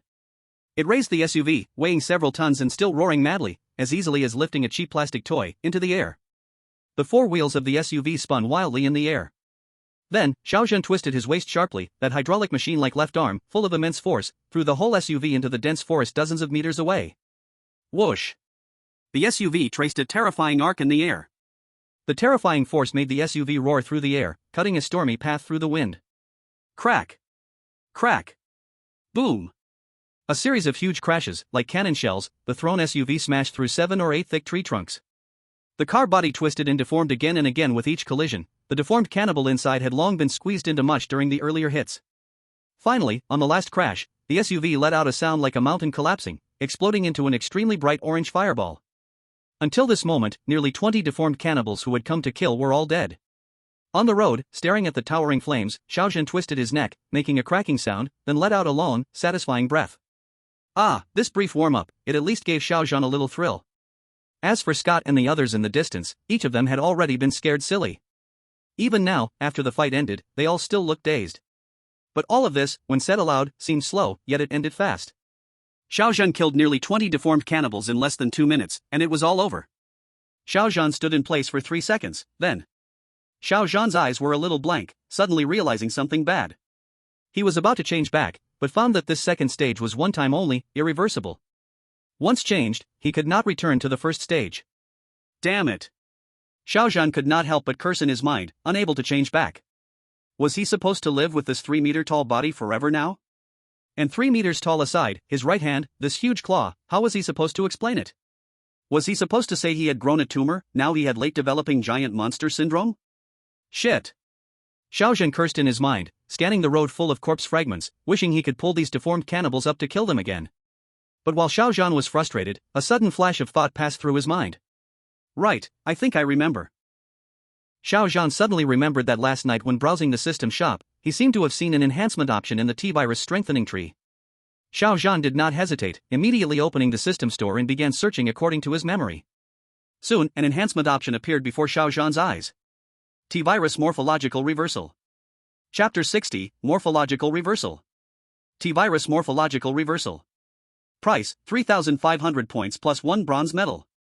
Description: targeted cell apoptosis and mass compression. The T-virus rewrites the telomerase end, granting the host the ability to freely switch between the normal and advanced stages. When reversing back to the normal state, the energy gained from the advanced stage will not disappear, but instead transform into highly compressed biological energy, stored in the cell mitochondria. The hologram demonstration continued, showing Xiao Zhan's body as it reverted from the second stage back to the normal state. All the growth brought by the advanced stage, the 3-meter-tall body, and the expanded right arm, all turned into highly compressed biological energy stored within the body. As the compression took place, when Xiao Zhan's body returned to its 2-meter-3 normal size, the values representing the density of the body's tissues on the hologram kept increasing. It was a very clear and easy to understand demonstration. In other words, with this ability, Xiao Zhan could freely switch between the normal and abnormal states. Even if his size returned to normal, his strength wouldn't be weakened much. Although the large body tissues and muscles had disappeared, the compression and growth of his body's density had made the body stronger and increased his power. This evolution was indeed powerful, and after reading the description, Xiao Zhan felt quite satisfied. However, when Xiao Zhan saw the price of this enhancement, he instantly felt a bit heartbroken. A full bronze medal, plus 3,500 points, this added up to almost all of his assets from this mission. Even 3,500 points might be difficult to gather. Xiao Zhan glanced at a newly acquired off-road vehicle, which had a 500-point fuel pack. But with these 5, plus Scott, Elena, and the 5 others, he currently only had 1,000 points. And the 2 officers who had been cashed in earlier made up 1,200 points. Completing the bronze mission granted 1,000 points, plus 2 small missions, killing a mutant, which had been completed. Spending a night in the jungle and surviving, he just had to leave the jungle to complete it. These 2 tasks together contributed 600 points. There was also the Father of Mutants, which could contribute 50 points. Altogether, this added up to only 2,850 points. There was still a shortfall of 650 points from the 3,500 points. And leaving this aside, Xiao Zhan also wanted to exchange for several evolutions in his collection. If he exchanged for this one, he wouldn't be able to afford anything else. Spending all his points on this one enhancement made Xiao Zhan really reluctant. But if he didn't buy this, would he have to stay in the second stage form forever? Just as Xiao Zhan was feeling troubled and conflicted, his eyes suddenly spotted a small branch extending from this enhancement. With a glimmer of hope, Xiao Zhan quickly clicked on it. T-virus morphological unlock. Price, 800 points. Description: partial gene rewriting, gaining secondary spinal cord control center, forcibly suppressing the T-virus's runaway state through directed cell necrosis, and stripping away the excess bones and muscle growth caused by the second stage. After the stripping, a large amount of energy will be consumed. Xiao Zhan finished reading this branch enhancement and didn't even bother to look at the hologram demonstration beside it, his eyes immediately lighting up. Although the description of this evolution wasn't as powerful as the morphological reversal, it was much cheaper. At just 800 points, it was perfect for him to use as a temporary solution. As for weakness, just eat a little more yourself, convert a bit of energy to make up for it. Also, the remaining points can be exchanged for combat abilities like tentacles. Xiao Zhan quickly added this enhancement to his collection, and his mood brightened again. After the mission ends, he can exchange for this ability, for now he returns to normal. Then he can also exchange for other combat abilities. In a good mood, Xiao Zhan finally had the heart to look at Scott and the others, who were already scared silly. Thump, thump. With Xiao Zhan's heavy footsteps getting closer. Until Xiao Zhan's 3-meter-tall terrifying body stood at the edge of the slope, the huge shadow completely covering them like the cloak of death, everyone shivered as if waking from a dream and regained their senses. They looked up at Xiao Zhan, swallowed nervously, and spoke carefully. "Oh, officer." "Whom?"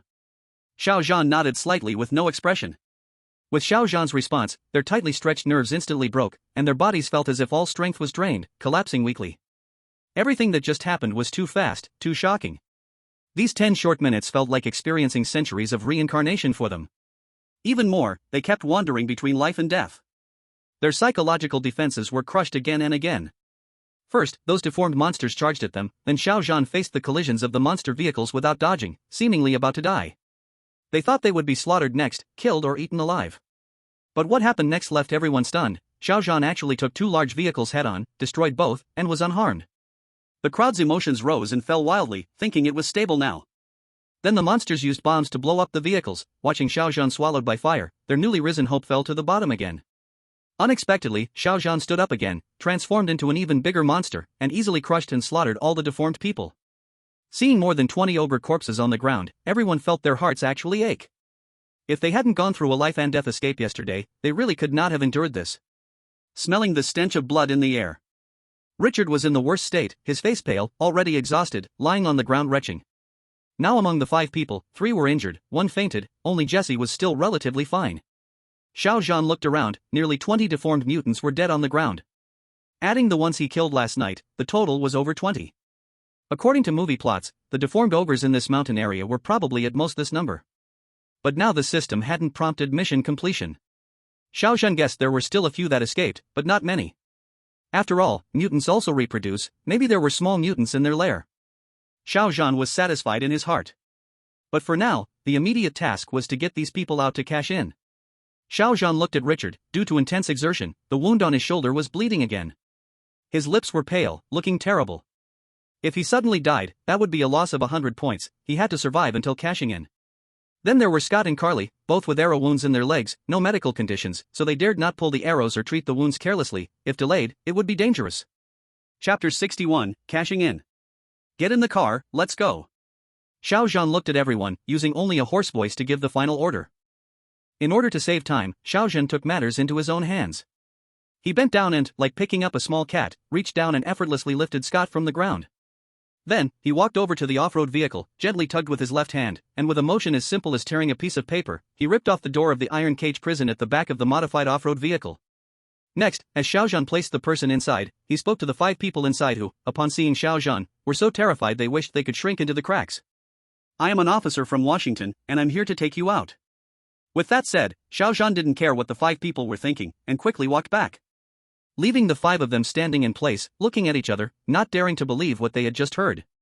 Did you say that this 3-meter-tall, devilish-looking creature with giant claws, killing mutants as easily as slicing vegetables, is an officer from Washington? Is Washington no longer using Walmart plastic bags? Soon, Xiao Zhan stuffed the injured Richard and Carly into the back seat of the off-road vehicle. Then, he shoved Elena into the passenger seat. Elena, who had fainted from fear, woke up as soon as Xiao Zhan pulled her up. At first, Elena was terrified and frightened, but when she saw Xiao Zhan safely putting everyone into the car and realized he hadn't harmed her even in his terrifying form, some complex emotions began to show in her eyes. Jessie, the only one who wasn't injured, was directly told by Xiao Zhan to drive the car. Once Jessie got in the car, Xiao Zhan waved his hand, signaling her to go ahead. The off-road vehicle, because it was too close to Xiao Zhan when he transformed, couldn't turn around or reverse. The mutant cannibals inside had already fled the car. But it was still in good condition. V-room. Xiao Zhan didn't get into the car. With his now 3-meter-tall body, getting into the car would crush the entire vehicle. As the off-road vehicle slowly started, Xiao Zhan also followed at a leisurely pace behind it. In fact, there were almost no mutant cannibals left in the jungle now, so the group was safe for the time being. And with Xiao Zhan's massive size now, it was impossible for him to fit into a car. To stay with the group, he had no choice but to walk and escort them. However, Xiao Zhan wasn't exactly in the mood for leisurely strolling, but he was genuinely worried that something might happen to these people. If some of them died on the road, that would be a huge loss of hundreds of points. For the sake of the points, Xiao Zhan had to personally stay with them to feel at ease. But thankfully, it was already the second phase, so Xiao Zhan was able to keep up with them at a fast pace. As the off-road vehicle started, Xiao Zhan maintained a steady pace behind it, neither fast nor slow. This time, there were no accidents along the way. The off-road vehicle smoothly made its way out of the jungle. As the tires of the off-road vehicle completely crushed the last layer of decayed leaves at the edge of the jungle and hit the smooth road, Xiao Zhan finally heard the long-awaited sound in his ears. Ding, successfully rescued 10 survivors. With the system prompt, Xiao Zhan finally let out a sigh of relief. The points were successfully cashed in and secured. Thankfully, these people didn't disappoint him and didn't die on the road. Outside the jungle, Xiao Zhan followed the off-road vehicle, stepping out of the jungle. Ding, mission to survive one night in the jungle, completed. The 2 mission prompts made Xiao Zhan feel quite pleased. 1,500 points were already in hand. Xiao Zhan stood at the exit of the jungle, watching the off-road vehicle drive away, his mood rare and clear. At this moment, inside the off-road vehicle, the atmosphere was so heavy it was almost solemn. Jesse, the driver, and the others inside the vehicle all looked at the increasingly distant figure behind them. For a moment, no one said a word. The silent protection that Xiao Zhan had provided along the way just now. Everyone was watching with their eyes. They never imagined that Xiao Zhan, who appeared so terrifying, like a monster, would also have such immense power. But deep down, he was so kind, even willing to walk and escort them out of the jungle, feeling at ease only when they were safe. He didn't even get in the car. Someone cried. He is a truly good person, his soul is so pure. Jesse, who was driving, looked at Xiao Zhan's figure through the rearview mirror, unable to hold back tears. So much had happened in the past 2 days. Without Xiao Zhan, none of them would have survived. At first, they didn't understand Xiao Zhan, but today, the silent protection along the way had proven everything. He has a great spirit. The greater the power, the greater the responsibility. He is a true American police officer. It's people like him, silently protecting us from the shadows, that bring peace and stability to our lives. He is just and merciful. He must be sent by God to save mankind. In the back of the car, the 5 survivors who had been rescued now looked at Xiao Zhan's direction with immense gratitude. They didn't even have the chance to say thank you to him. And when they thought back to before, how they had considered someone as pure and noble as Xiao Zhan to be a monster, their hearts were filled with deep guilt. In the front passenger seat, Elena, who had been silent throughout, listened to the others' conversation. She didn't speak, only subconsciously tightened her grip on the seat cushion, her expression complicated as she nodded imperceptibly. Damn, finally cashed out, not easy. Outside the jungle, Xiao Zhan cursed under his breath, preparing to turn back into the mountains to continue his mission, but his gaze unintentionally swept towards the intersection ahead. This intersection made Xiao Zhan stop suddenly, his eyes showing a thoughtful expression. This place? Why does it look so much like the road where the protagonist group was misled by the father of the mutated people into the jungle in the first part? Xiao Zhan observed carefully, and indeed, it looked the same. He immediately felt a surge of joy in his heart. He clearly remembered that in the original plot, the mutated person's father, who was responsible for luring people into death traps, was near an abandoned gas station. Although this mission was small, it still had 50 points. With that thought, Xiao Zhan immediately stepped forward and continued along the road. At the intersection, the abandoned gas station stood in ruins. With a screech, a modified off-road vehicle came to a violent halt at the abandoned gas station. Jessie, her face full of fury, rushed out of the driver's seat, tearing down the false map filled with misleading information from the wall of the gas station. By the small wooden cabin of the gas station, the old man with yellow teeth and a sinister gaze hadn't yet managed to hide inside when he was spotted by the enraged Jessie. She charged over and grabbed him by the collar. Slap! Slap! 2 loud slaps sent the old man spinning around, a tooth flying out of his mouth. Damn bastard, I'll fuck your mother! Jessie shouted as she slapped him again, kicking him to the ground. Jessie snorted coldly, thinking that if she weren't in a hurry to take everyone to the hospital, she would have destroyed this rotten house and crushed the scum to death. The off-road vehicle roared again, leaving in a cloud of dust. The old man, holding his face, stood up, his eyes full of venom and disbelief as he stared at the departing vehicle. What was going on? How did so many people escape? Why didn't his sons eat them? Just as the old man was confused, suddenly, boom, boom, boom. The ground began to shake violently. Before the old man could understand what was happening, he suddenly heard a loud crash from behind. He turned around quickly, only to see a massive monster charging through and crushing his small wooden cabin, striding toward him with a suffocating sense of pressure. What? What monster? The old man was directly scared stiff, even frozen in place. Poochie! In the next moment, a sharp claw pierced straight through his chest, lifting him high into the air like a broken sack. The old man was pierced and lifted by Xiao Zhan, blood spitting from his twitching mouth. He used all his strength to raise his withered finger, pointing toward the direction Jessie and the others had fled, screaming with his last breath, they ran that way. After saying this, the old man's neck slumped, and he breathed his last. What nonsense! Xiao Zhan, not understanding, simply swung his hand, and the old man's body flew out like trash. Ding, mission complete, kill the father of the mutants. As this mission completion sound rang out, Xiao Zhan now had only one final task left, to kill all the mutants in the jungle.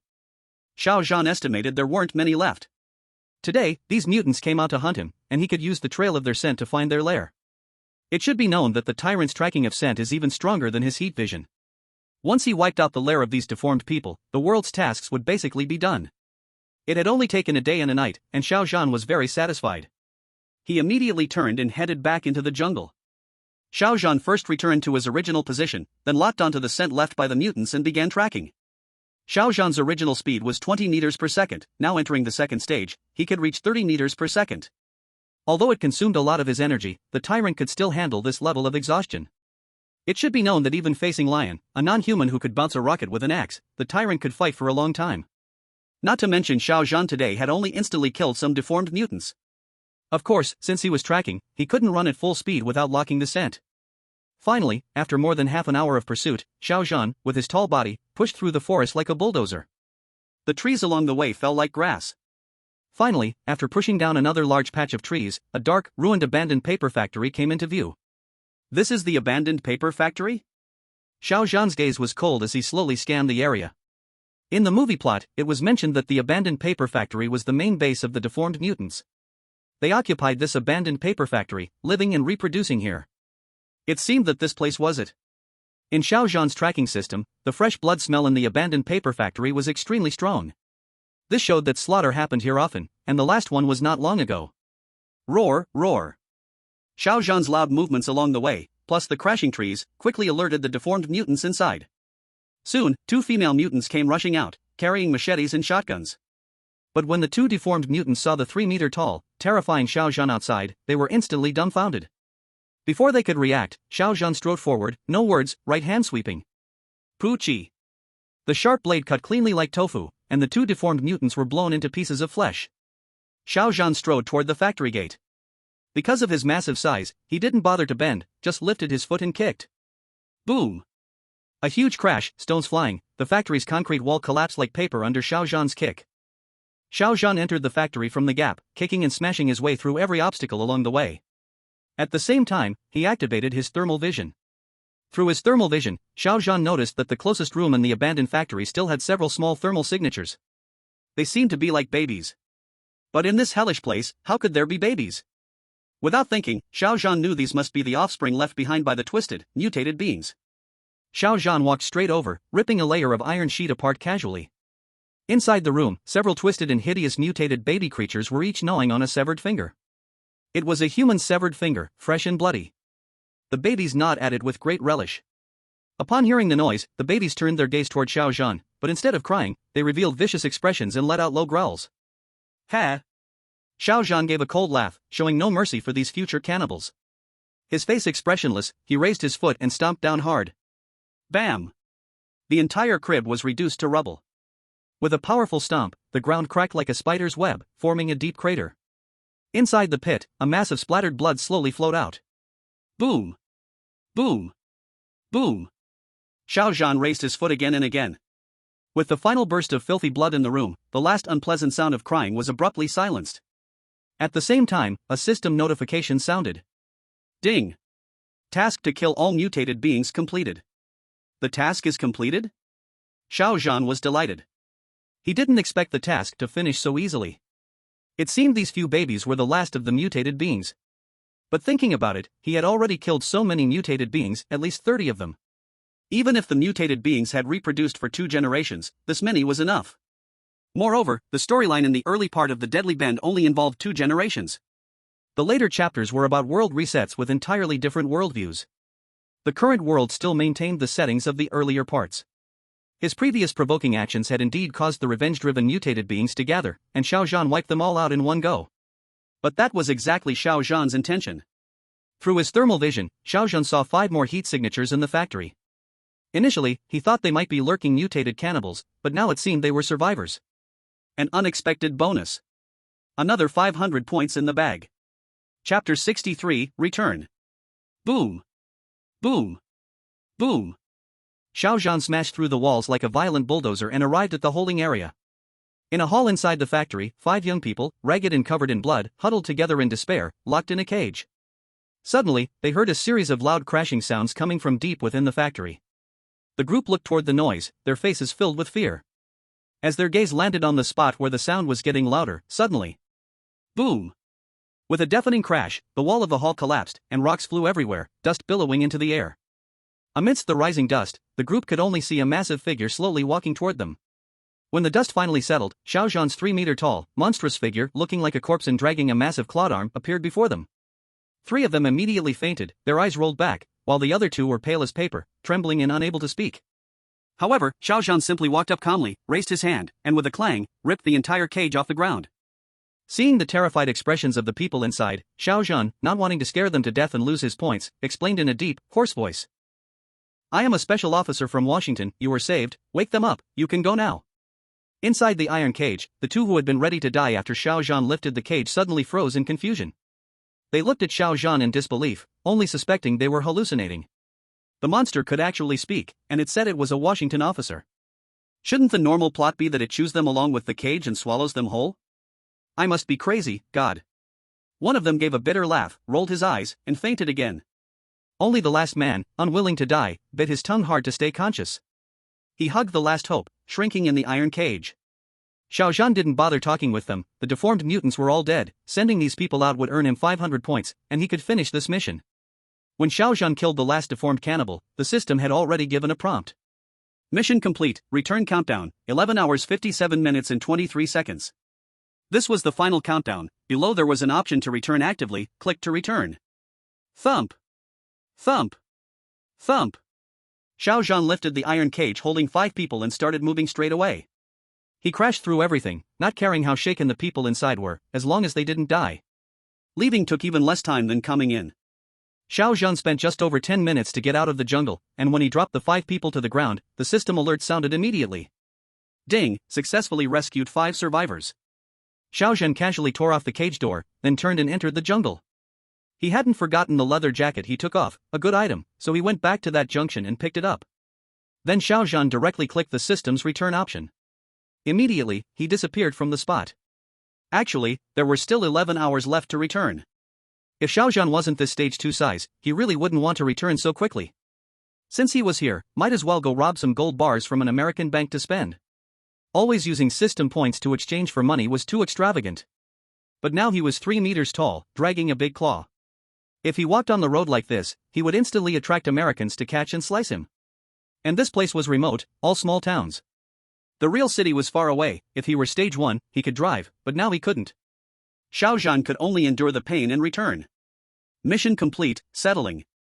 Mission 1, spend the night in the forest and leave the mutant forest alive, completed, settlement, 300 points. Mission 2, kill the father of the mutants, completed, settlement, 50 points. Mission 3, kill a mutant, completed, settlement, 300 points. Bronze Mission 4, kill all mutants, completed, settlement, 1000 points plus 1 bronze medal. Mission 5, rescue each survivor and leave the mutant forest, 100 points per survivor, 17 rescued, settlement, 1700 points.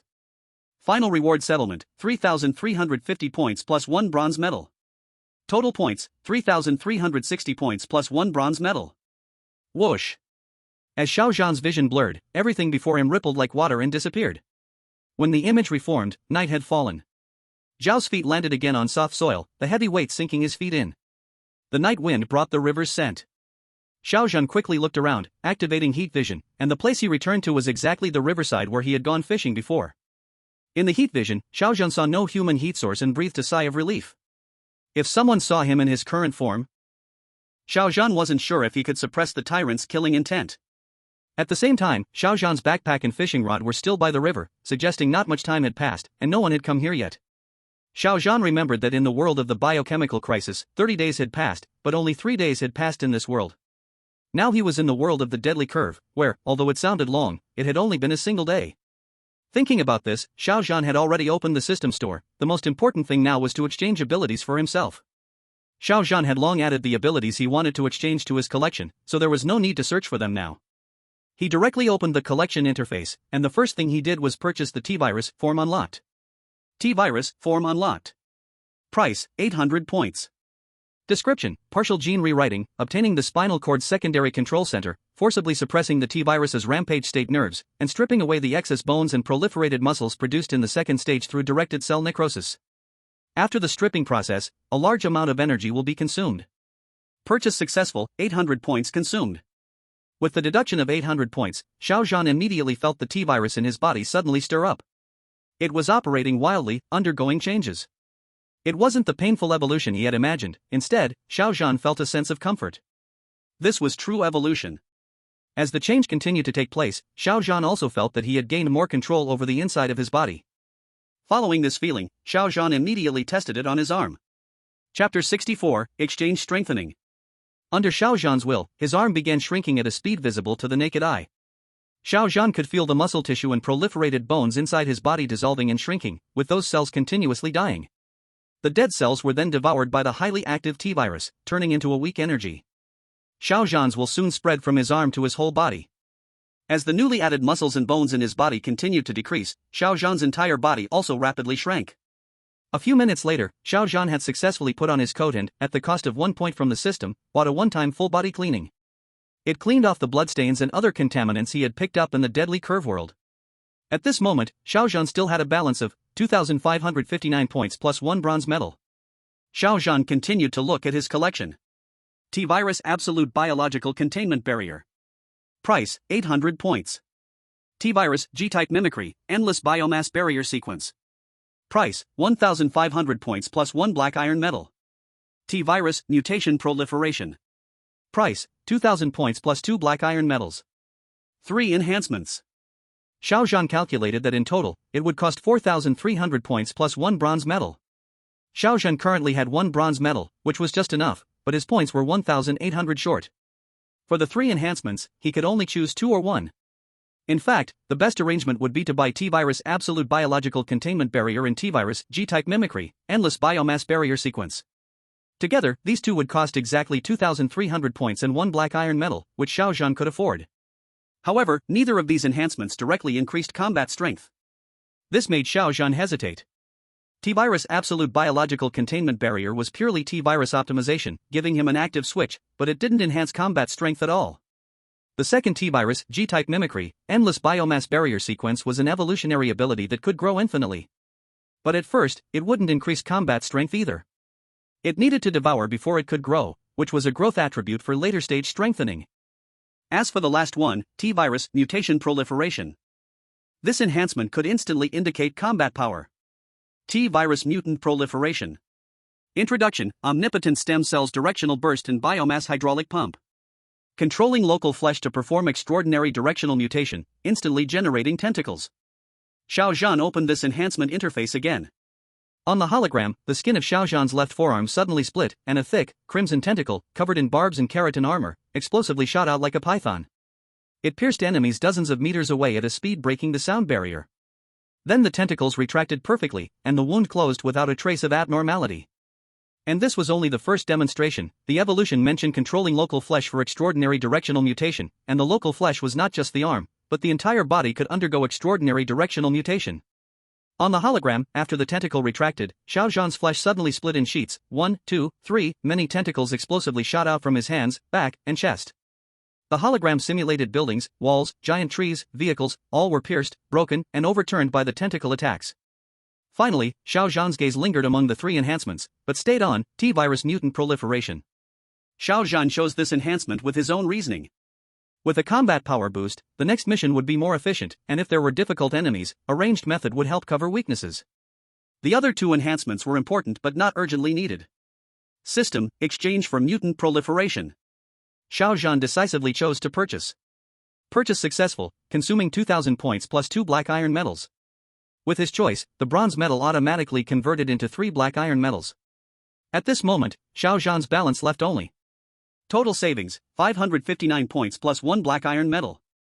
As mutant proliferation was activated, Xiao Zhan's originally stable T-Virus instantly went into overclock mode. Under his ash-gray skin, dormant dark purple veins twisted violently like countless frightened poisonous snakes, even making deep throbbing sounds. Xiao Zhan looked at his hands, removed the left glove, and saw that his palm churned like boiling lava in this short time. He could feel his bones softening, muscles dissolving, and then instantly rewoven and hardened at supersonic speed. Bang! Bang! Bang! A deep drum-like roar came from his chest. The T-Virus, enhanced by the system, remodeled his biomass circulation system, turning all his flesh into a precise hydraulic drive.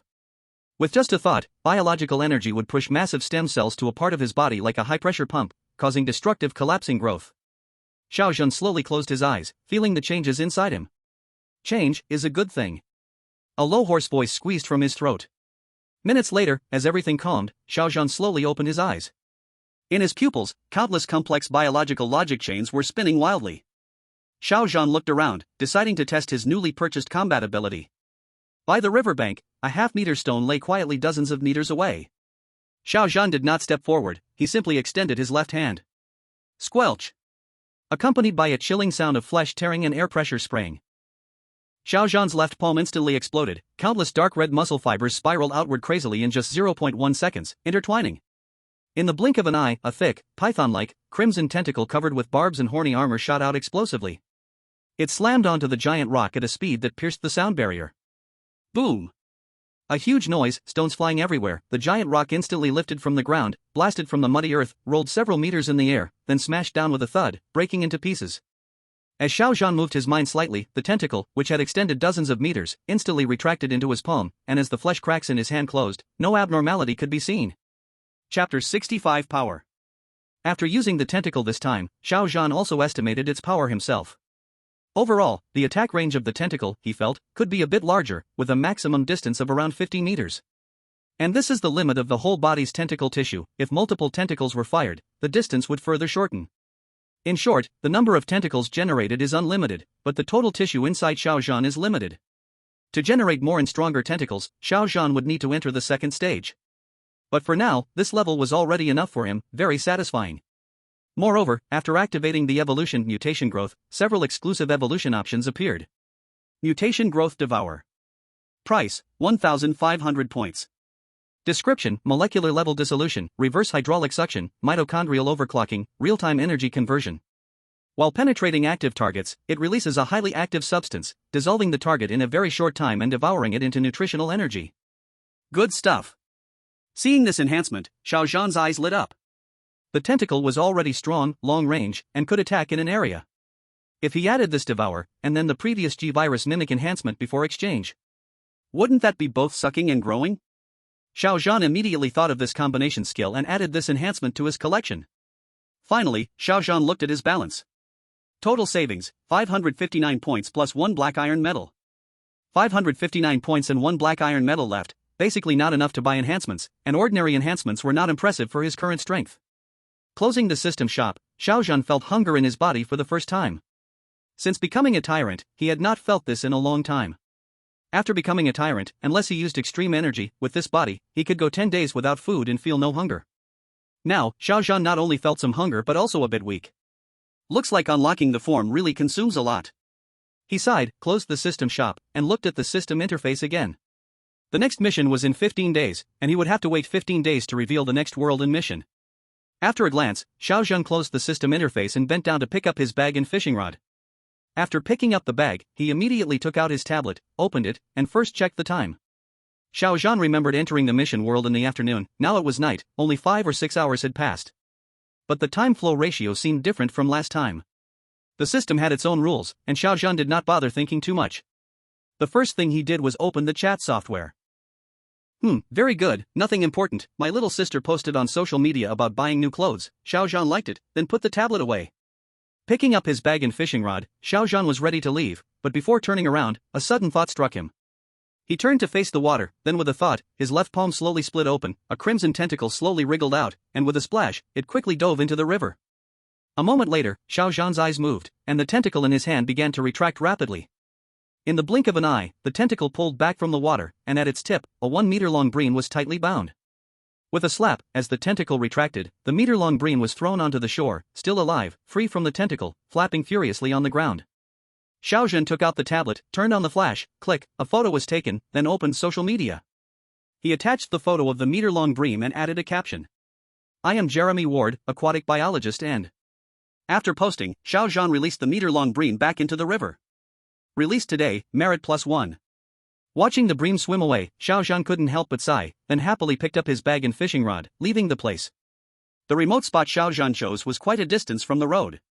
But with Xiao Zhan's walking skills and strong body, it didn't take long. Half an hour later, Xiao Zhan returned to his Mercedes G-Class parked by the road. Sitting in the driver's seat, he skillfully took out makeup and touched up his face. These days in the wild, he had not cared much about hiding. Now he was going back to the city to eat well, so a little cover-up was needed. His hat had also been lost fighting mutants, so he needed to buy a new one. Thinking of this, Xiao Zhan cursed silently in his heart. These mutants died too easily, and they still hadn't paid for his hat. It was way too cheap for them. Hangzhou City. Xiao Zhan booked a suite in a hotel. It was just past 11, the nightlife had just begun. But Xiao Zhan was already starving. He first had the hotel fry some dishes, then ordered a bunch of high-end restaurant deliveries on his phone. Roast whole lamb, roast piglet, roasted steak, beef leg, and so on. Anyway, just big meat. Xiao Zhan really needed big meat to replenish. On the way to the hotel, he had also grabbed a bunch of Snickers from a convenience store. Now in the suite, Xiao Zhan treated Snickers like sunflower seeds, and as the food entered his body, it was quickly broken down by the T-virus, all turned into energy. While Xiao Zhan replenished energy, during these days waiting for missions in the wild, many things happened outside. First, the incident in Jiangcheng City was discovered, but only the disappearance of Hu Gu and the others was noted. It was not yet judged as death. After all, with so many people declaring death directly, no one dared take responsibility. As for Xiao Zhan's former residence, police came to check. This was ordered by Haicheng authorities. Although Anshin Loan Group had many debtors, and people like Xiao Zhan owed very little, they were countless. But Haicheng had no breakthrough clues yet. The pressure grew, so a full investigation was carried out. But Xiao Zhan had already resigned and checked out. Police only recorded the situation truthfully. There was not much investigation. After all, Xiao Zhan's identity background was very clean, never having any criminal record, not even a public security penalty. His parents and family were all honest, simple migrant workers. Chapter 66, Rest. In the official system's judgment, Xiao Zhan was just an ordinary, non-threatening presence. Moreover, the police at the scene also found some leftover footprints and other traces. But after research, it was already proven that these traces could not have been left by normal humans. His weight and strength had already far exceeded normal human beings. So this fact pushed the final direction of the investigation closer to foreign forces like those in the United States. Mutants? Biological warriors? Various top-secret documents had already been created. But besides these, Haicheng had still experienced some major events these days. Multiple criminal groups were destroyed, and a large number of involved people were arrested. And in the official report, it also mentioned a sentence about the tragic incident in the Anshin Financial Park. It temporarily drew a half-period mark on this matter in public, calming online opinion and pressure, but the secret investigation had not stopped. Comfortable. In the hotel suite, Xiao Zhan had already finished a full meal, replenishing the energy consumed in his body. At this moment he was taking off his clothes, soaking in the private bathtub of the suite, thinking in his heart about the next plan. Now he had 559 points in his hand, which at the system's 1:100,000 exchange ratio, converted to money was 55,900,000. But Xiao Zhan now felt that simply converting it to money was indeed a bit wasteful. Xiao Zhan raised his arm, with a thought, watching the tissue wriggling under his skin. He had only spent 2,000 points to exchange for this mutation growth. And another ability, form unlocking, was 800 points, which if converted to money, would be 80 million and 200 million. But if you really calculate it the other way, spending 80 million and 200 million could not buy 800 points or 2,000 points. It also could not buy these two strengthened evolutions. So using points to exchange for money directly, for small amounts occasionally is fine, but always using this method is really too much of a loss. You must know, those rich people all start with assets in trillions, which converted to points are tens of millions of points. Moreover, Xiao Zhan also found many cheap but extremely valuable things in the system store. Beginner technology/blueprint area. Here, there were some technology blueprints far beyond the current world's level. These technologies may be low level for the system, but for Xiao Zhan and the outside world, they were world-leading. Although none of these included things like star destroyers or antimatter, the technologies in the various blueprints were at least 10 to 50 years ahead of the current era. He also did not need those high-level technologies like star destroyers. Right now these beginner technology blueprints were enough. Even if he really brought out technologies like star destroyers or Dyson spheres, what would come would not be money, but the robbery of the 5 big rogues. So beginner technology blueprints were the most suitable right now. As long as he could successfully turn them into real-world value, then money was just a number. And besides wealth, there was social status. As Xiao Zhan's eyes browsed one by one through the system mall, each blueprint came into his view. Alpha-type bionic cell hemostatic gel technology. System price, 35 points. Description: applied to pre-hospital emergency and battlefield hemostasis. It was a breakthrough in human mainstream hemostasis techniques, still mostly zeolite hemostatic powder or chitosan sponge. The fatal flaw of zeolite hemostatic powder or chitosan sponge was, it could not handle jet bleeding from major arteries, and required continuous pressing for several minutes, and entering the body would cause severe tissue adhesion. The later surgery cleaning is extremely troublesome. For internal organ rupture and huge bleeding, there is almost no way at all. The alpha-type bionic cell blood clotting gel technology is a secondary safe product with an ultra-fast healing trait. Inside the gel, there is an extremely highly active directional cross-linking enzyme. Once it touches the red blood cells and platelets in the blood, it will have a violent polymer reaction within 2.5 seconds, forming a layer of highly elastic, bionic protein membrane net. No need to press. Spray one shot at a big artery or even a broken liver, and in 3 seconds it will forcefully seal it shut, and this layer of membrane will be automatically absorbed and broken down by the human body after 7 days. When Xiao Zhan saw this blueprint, his eyes stopped at once. This technology not only needed 35 points, but it was also extremely powerful. Stopping bleeding in 2.5 seconds, as long as it is used in the medical field, the value it brings is simply impossible to measure. At the same time, Xiao Zhan also took the tablet and searched on the internet. He found that the current level of technology could not reach this kind of level at all. Once this thing comes out, it will make money in a monopoly way. But because it involves the medical field, Xiao Zhan felt that the medical side should be quite complicated. To open a medical company, it was probably not that easy, so for now he saved it. Xiao Zhan continued to turn downward. Targeted hair follicle stem cell awakening factor technology. System price, 50 points. Introduction: through a special exosome vesicle technology, it wraps a kind of tiny bioelectric stimulation factor. It can directly pass through the scalp cuticle layer, target and clear the DHT toxin buildup on the hair follicle receptors, and force bioelectricity into the dermal papilla cells of the sleeping hair follicles, violently pulling the hair follicles back into the growth stage. As long as it is applied, thick real hair will grow within 1 month, and there will absolutely be no side effects. When he saw this one, Xiao Zhan's eyes lit up again. Although Xiao Zhan could not really understand the long pile of scientific words in front, this short introduction at the back. Thick real hair grows within 1 month, and there are no side effects at all. You must know, hair loss is a worldwide problem. So many bald men can only depend on wigs to keep their face. Industries like hair transplant make bowls and bowls full of money even more. And even Xiao Zhan himself was a bald head. Although Xiao Zhan had no idea of getting a hair transplant, that did not stop him from knowing how huge the cake of this market was. And hair growth belongs to medical beauty. Compared with medical treatment, the approval is much looser. Xiao Zhan immediately also added this technology to his saved collection. Xiao Zhan continued to look downward. Silicon carbon negative electrode self-repair flexible graphene net flexible battery pack technology. System price, 85 points. Introduction: through memory graphene molecular net technology, it improves solid-state batteries. Compared with batteries of the same kind, the battery capacity and single-unit energy density rise by 3 times. It greatly raises charging efficiency and supports an extreme speed 10C charge and discharge rate. When he saw this technology blueprint, Xiao Zhan's eyes also lit up again. New energy battery technology. You must know, in the news now, what Xiao Zhan sees the most are advertisements for new energy cars. And now the world's main flow is also new energy cars. A certain Sela new energy car even made someone become the richest man in the world. If he took out this technology, then it would completely choke the necks of these big car factories to death. Would they not cry and beg him to sell them 1 battery each? He could directly monopolize the entire battery industry, the new energy industry, and even the consumer electronics industry. Xiao Zhan immediately added this technology to his saved collection as well. Chapter 67: Parasite. Xiao Zhan's sight continued to slide downward on the system light screen. New type targeted free fat burning enzyme. Price, 40 points. Introduction: extracted from a mutated creature's high-efficiency metabolism enzyme, it can precisely lock onto and dissolve the white fat cells inside the human body, ignore carbon intake, have 0 poison and side effects, a miracle medicine for weight loss. Ultramicroscopic polymer adaptive memory alloy. Price, 65 points. Introduction: a kind of synthetic metal that has extremely strong stretchability and self-repairability at normal temperature. The room temperature superconducting antioxidant coating solution. Price, 55 points. Introduction: a groundbreaking coating applied in the fields of microelectronics and semiconductors, which can greatly reduce chip heat and resistance loss.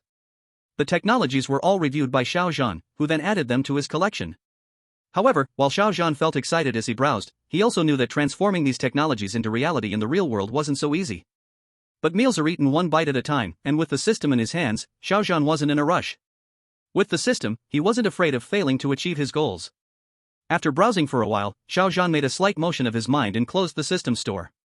He stood up from the wide bathtub, and with a chilling sound of flesh and blood wriggling, several crimson tentacles naturally grew out from his back and shoulders. The tentacles automatically curled up the large bath towel beside him. With a few swift motions, they wiped Xiao Zhan's tall body clean and smoothly draped a silk nightgown on him. I have to say, these mutations aren't just useful in combat, but also pretty handy in daily life. Xiao Zhan casually retracted the tentacles back into his body, feeling the slight tingling sensation from his muscle restructuring, and commented with a hint of sarcasm. Wearing his nightgown, Xiao Zhan leaned against the headboard of the bed, took out his tablet, and opened the chat app. He found the old scenic photo profile picture of his parents and took a deep breath. After his last mission, he had explained everything to his younger sister Xiao Zhan, but the rest of the family still didn't know about all he had now. Thinking about how he had been living freely in Hangzhou for more than 10 days, fishing while his parents might still be working at the factory, Xiao Zhan couldn't help but feel a little guilty. No need for any explanation, getting his parents to live a good life was the most important thing. Without hesitation, Xiao Zhan directly opened the transfer page. Transfer 100,000 to mother. Transfer 100,000 to mother. Xiao Zhan transferred 200,000 to his parents and quickly typed and sent a message. Xiao Zhan, Mom, I just did a project this year and made a lot of money. Take this money, don't save it. I'm making a lot now, so spend this 200,000 as you like. Also, don't go to that job anymore, just stay home and enjoy your retirement. I'll be back for the new year. Xiao Zhan, Dad, I just did a project this year and made a lot of money. Take this money, don't save it. I'm making a lot now, so spend this 200,000 as you like. Also, don't go to that job anymore, just stay home and enjoy your retirement. I'll be back for the new year. After sending the message, Xiao Zhan glanced at the time. It was already the middle of the night. He didn't wait for a reply from his parents. At this hour, they were probably already asleep. Moreover, his parents were getting older, and they didn't really use their phones much. The reason they learned to use the chat app was because it was convenient for transferring payments, something Xiao Zhan had taught them. His parents should be able to see the transfer by tomorrow. But, thinking about how his parents might be shocked, Xiao Zhan's lips curved into a gentle smile, while his mind also started considering how to explain things to them tomorrow. After all, Xiao Zhan hadn't mentioned what projects he was working on outside. He had only said he was working in an office with a light workload. Now, after transferring 200,000, Xiao Zhan only had a little over 100,000 left, but for him, that was enough for now. The next day, Xiao Zhan got up early and quickly checked out of the hotel. He needed to develop his own foundation, and living in a hotel wasn't convenient. But the housing prices in Hangzhou were too expensive. Xiao Zhan wasn't willing to exchange his points for money to buy a house right now. However, he didn't want to make things hard for himself, so he temporarily rented a large flat in the suburbs as a base. Xiao Zhan didn't have much luggage, and the flat was already renovated. He moved in the same day. After finding a place to stay, Xiao Zhan did not rest. He started searching online how to start a company and how to turn his technologies into money. But this search was complicated, so complicated that even Xiao Zhan, the tyrant, felt a headache. Troublesome, too troublesome. Xiao Zhan exhaled coldly. These technologies could not be cashed directly like that, unless he already had a business empire. Otherwise, registering a company and recruiting staff in the early stage would involve all sorts of complex procedures. Moreover, Xiao Zhan thought a lot, a small company with no foundation suddenly showing a technology ahead of the current era. What he would face then would not be simple business competition. But Xiao Zhan also thought of a good method, directly acquiring a company that already had qualifications and a mature production system. But such a company could not be bought for just tens of millions. And whether they were willing to sell was uncertain. Even if willing, Xiao Zhan had no available people to manage it. He did not want to be sidelined, though Xiao Zhan had a system and was confident that anyone who dared betray him would be killed along with their family. But then he might fall into endless troubles, not worth the cost. Forget it, take it step by step, slowly. Xiao Zhan was not impatient. He searched online for reliable companies while learning these skills himself and also thinking of a way to control people. Suddenly, Xiao Zhan had a sudden idea and directly opened the system panel to search in the store. Dominant species mother body, Praca nucleus.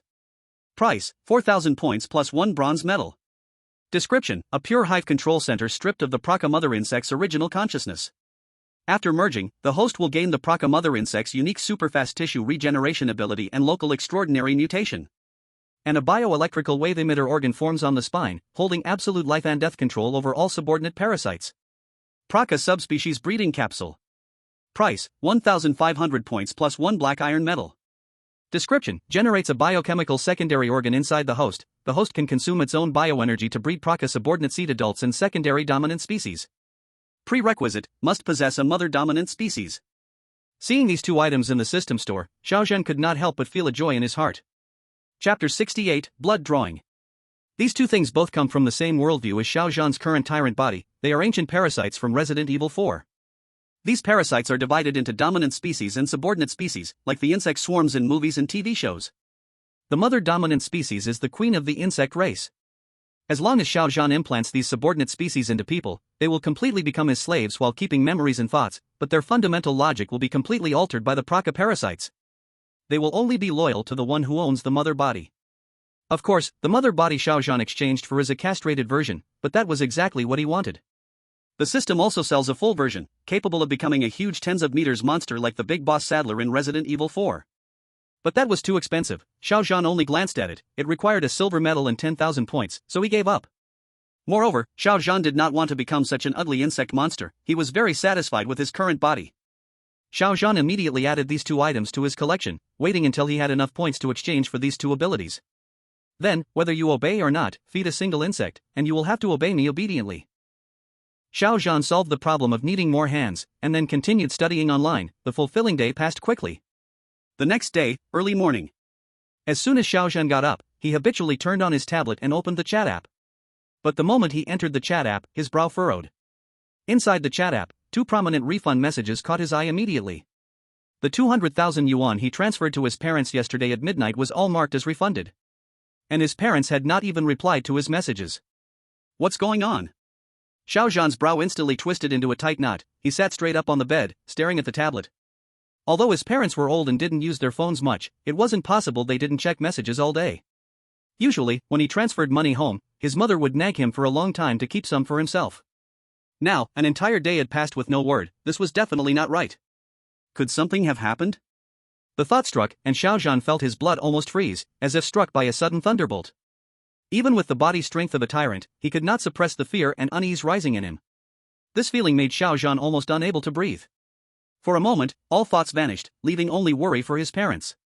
But Xiao Zhan quickly took a deep breath, comforting himself and forcing calm, thinking maybe his parents had just forgotten to check their phones. His fingers were about to dial his mother's number, but he froze above the screen. No, he knew his parents, like him, would never speak of bad news unless there was no other choice. Otherwise, even if he called, they would insist nothing was wrong, and might even force a smile to cover it up. Xiao Zhan drew a deep breath, suppressing the violent anger rising from uncertainty, and instead found and dialed a neighbor's number in the county city where his parents lived. Although Xiao Zhan was from the countryside, his parents had long ago moved to the city as migrant workers while he was in school. They had rented a house in the county city and lived there for many years. The next-door neighbor was also a migrant worker family, similar to Xiao Zhan's, and they had a good relationship. After 2 rings, the call connected. Hello? Uncle Gu, it's me, Xiao Zhan. Xiao Zhan tried to keep his voice steady. I've been calling my parents all day and no one answered. Are they home? Oh. It's Zhan. Uncle Gu Jianyuan's voice was full of anxiety and helplessness. Why are you calling? Your mother has already been admitted to the hospital. Your father has been guarding her in the emergency room. His phone is probably dead. What? Xiao Zhan's pupils shrank instantly. Hospital? Uncle Gu, what happened? My mother's health was always fine. How could she suddenly go to the hospital? Ah, misfortune. Uncle Gu sighed on the phone, full of resentment. It's all because of that heartless factory your mother worked at, that damn Jiangcheng group. Suddenly they demanded the workers give blood, saying anyone who didn't would have last month's salary withheld. Uncle Gu paused, his voice trembling. Your mother, to protect that hard-earned money, hid it from your father and forced herself to go secretly. You know your father was still nursing his hand. When your mother arrived to give blood, she only wanted to give 200, but there was no choice, they forced 400, or no salary. She had no way out. After giving blood, she collapsed on the spot and passed out. The hospital called for medical fees, and only then did your father know. Sigh. Xiao Zhan could no longer hear. The tablet in his hand fell to the ground, and the phone had already been hung up. Crack, crack, crack. In the room, a tooth-grinding cracking sound rang abruptly in the silent space. Xiao Zhan did not deliberately use force, but his palm, which had been casually resting on the wall, was already deeply embedded, the cement wall in his hand crushed like tofu. Forcing blood extraction? No salary? Extracted until hospitalization? These beasts, even worse than the deformed man-eaters on deadly curves, deserve to die. Boom! A huge sound, the entire cement wall was pierced by Xiao Zhan's uncontrollable angry punch. The unstoppable violent killing intent burst from Xiao Zhan's body like a dam-breaking flood. Why? Why? A low, terrifying voice squeezed out from Xiao Zhan's throat. He slowly pulled back his hand. The cement residue in his palm had been crushed to powder. His lifeless eyes now contained endless coldness. Why did this world always force him, first the Anqin loan, now this Jiangcheng group? At this moment, Xiao Zhan had only one thought: everyone involved in this matter must die. Forget about going home for New Year. Xiao Zhan could not wait another second. The hospital, Jiangcheng group, and those behind the blood extraction orders, he would not spare a single one. Only killing could wash away the rage burning in Xiao Zhan's heart. His parents and family were the only attachments he had in this world. Xiao Zhan could hardly imagine, if his mother died in this blood extraction, what would he do? Damn it, fuck. Even a steady and civilized man like Xiao Zhan could not help but curse aloud. He could no longer suppress his anger, put on his coat, wore the hat he bought yesterday, and directly walked out the door. Jiangcheng Group, these 4 words were extremely familiar to Xiao Zhan. It was the largest enterprise group in his hometown, monopolizing many industries in Yang City. Chapter 69 Dragon County. When Xiao Zhan was a child, Jiangcheng Group's reputation in Yang City was already thunderous. Even a primary school student like Xiao Zhan had heard the name Jiangcheng Group. Because at that time, Jiangcheng Group was already the strongest enterprise in his hometown. The boss of Jiangcheng Group, Luo Chang, was even the most famous and richest man in Yang City. Of course, if Jiangcheng Group was just an ordinary large enterprise, it would not be so famous. Jiangcheng Group became famous when Xiao Zhan was young. At that time, it was still a chaotic era, gangs and triads ran rampant. And Jiangcheng Group was the largest evil gang in Yang City. Murder, arson, forcing good people into prostitution, nothing evil it did not do, everyone knew. But even so, Jiangcheng Group still ruled Yang City, standing undefeated. When Xiao Zhan was young, he often heard adults chatting about which company had defied Jiangcheng Group today. The boss either got arrested or ended up dead in the river. At that time, the whole city shivered at the name Jiangcheng Group. After so many years, although public order seemed to have improved, Jiangcheng Group was not as arrogant as before. But after all, the foundation of Jiangcheng Group's infamy remained. No one dared to touch its tiger whiskers in Yang City. Even though many mayors of Yang City had fallen, Jiangcheng Group still thrived like the sun at noon. This shows how powerful Jiangcheng Group's background was. And as the largest enterprise group in Yang City, Jiangcheng Group monopolized many industries. The factory where Xiao Zhan's mother worked in the county was under Jiangcheng Group. When Xiao Zhan was young, his parents both worked in Jiangcheng Group's factories. Thinking of this, Xiao Zhan also recalled the last time his father's hand was injured. At that time, he did not ask carefully, and did not dare to ask, because even if he asked, there was nothing he could do. He got hurt while working. How else could he get hurt? It must have been at the factory of Jiangcheng Group. Clearly it was a work injury, but in the end he still had to borrow online loans himself to get treatment. As for asking Jiangcheng Group for work injury compensation, being beaten would be light. If unlucky, it would be the ruin of the family. Xiao Zhan's parents were just ordinary migrant workers. Naturally they could only swallow their anger, dare to be angry but not speak, swallow the bitter fruit themselves. So in the end, the source of all this is Jiangcheng Group. The deaths of those on the Anshin loan platform, if anyone is to blame, it can only be Jiangcheng Group. Thinking of this, all new hatred and old hatred surged in Xiao Zhan's heart. If Jiangcheng Group does not die, Xiao Zhan truly cannot rest.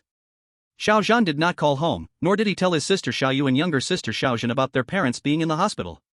Although Xiao Zhan was extremely angry, he still was not clouded by rage.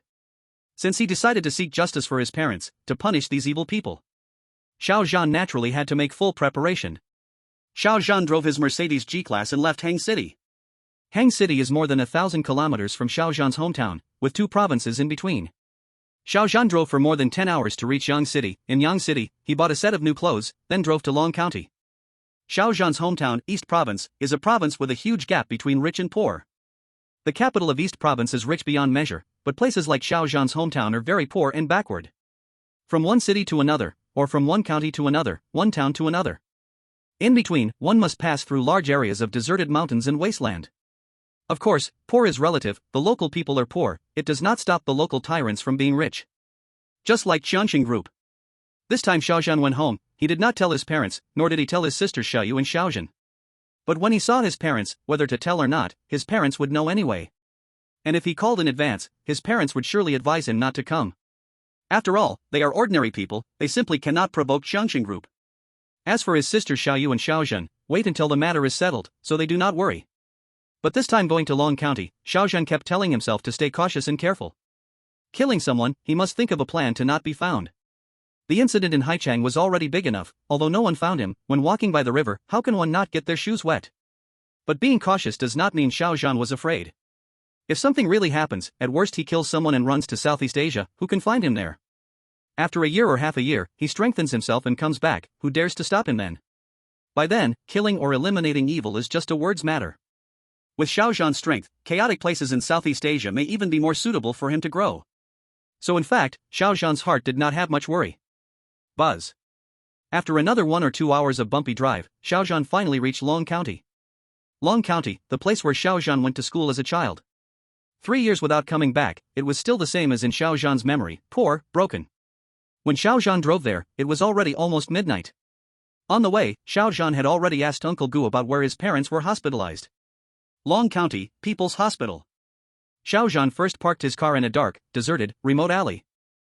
In the car, Xiao Zhan took off his leather jacket, changed into a set of loose hoodie and work pants he had bought long ago, put on a baseball cap and sunglasses, and reapplied powder on his face. He was about to go see his parents whom he had not seen for 3 years. Although Xiao Zhan was excited inside, a hospital was not some ordinary place. It was late at night, there were people on duty, and with his body, wearing a leather jacket might stir up trouble. Better to change clothes and disguise himself. After changing, Xiao Zhan drove straight to the hospital. Dong County, People's Hospital. A Mercedes G-Class worth millions passed through the hospital security without a word. Finding a parking spot, Xiao Zhan parked the car and immediately walked toward the inpatient department. Inpatient department. It was an old cement building. No tiles or extra decorations, only a red light showing the words inpatient department. The moment he stepped in, a strong, cheap disinfectant smell hit Xiao Zhan's nose. This inpatient building had been built long ago, probably twice as old as Xiao Zhan, with peeling, yellowing walls. But this was the condition in a small county. Of course, the hospital had newer buildings. But those were not for ordinary people. At least here, it was still somewhat clean.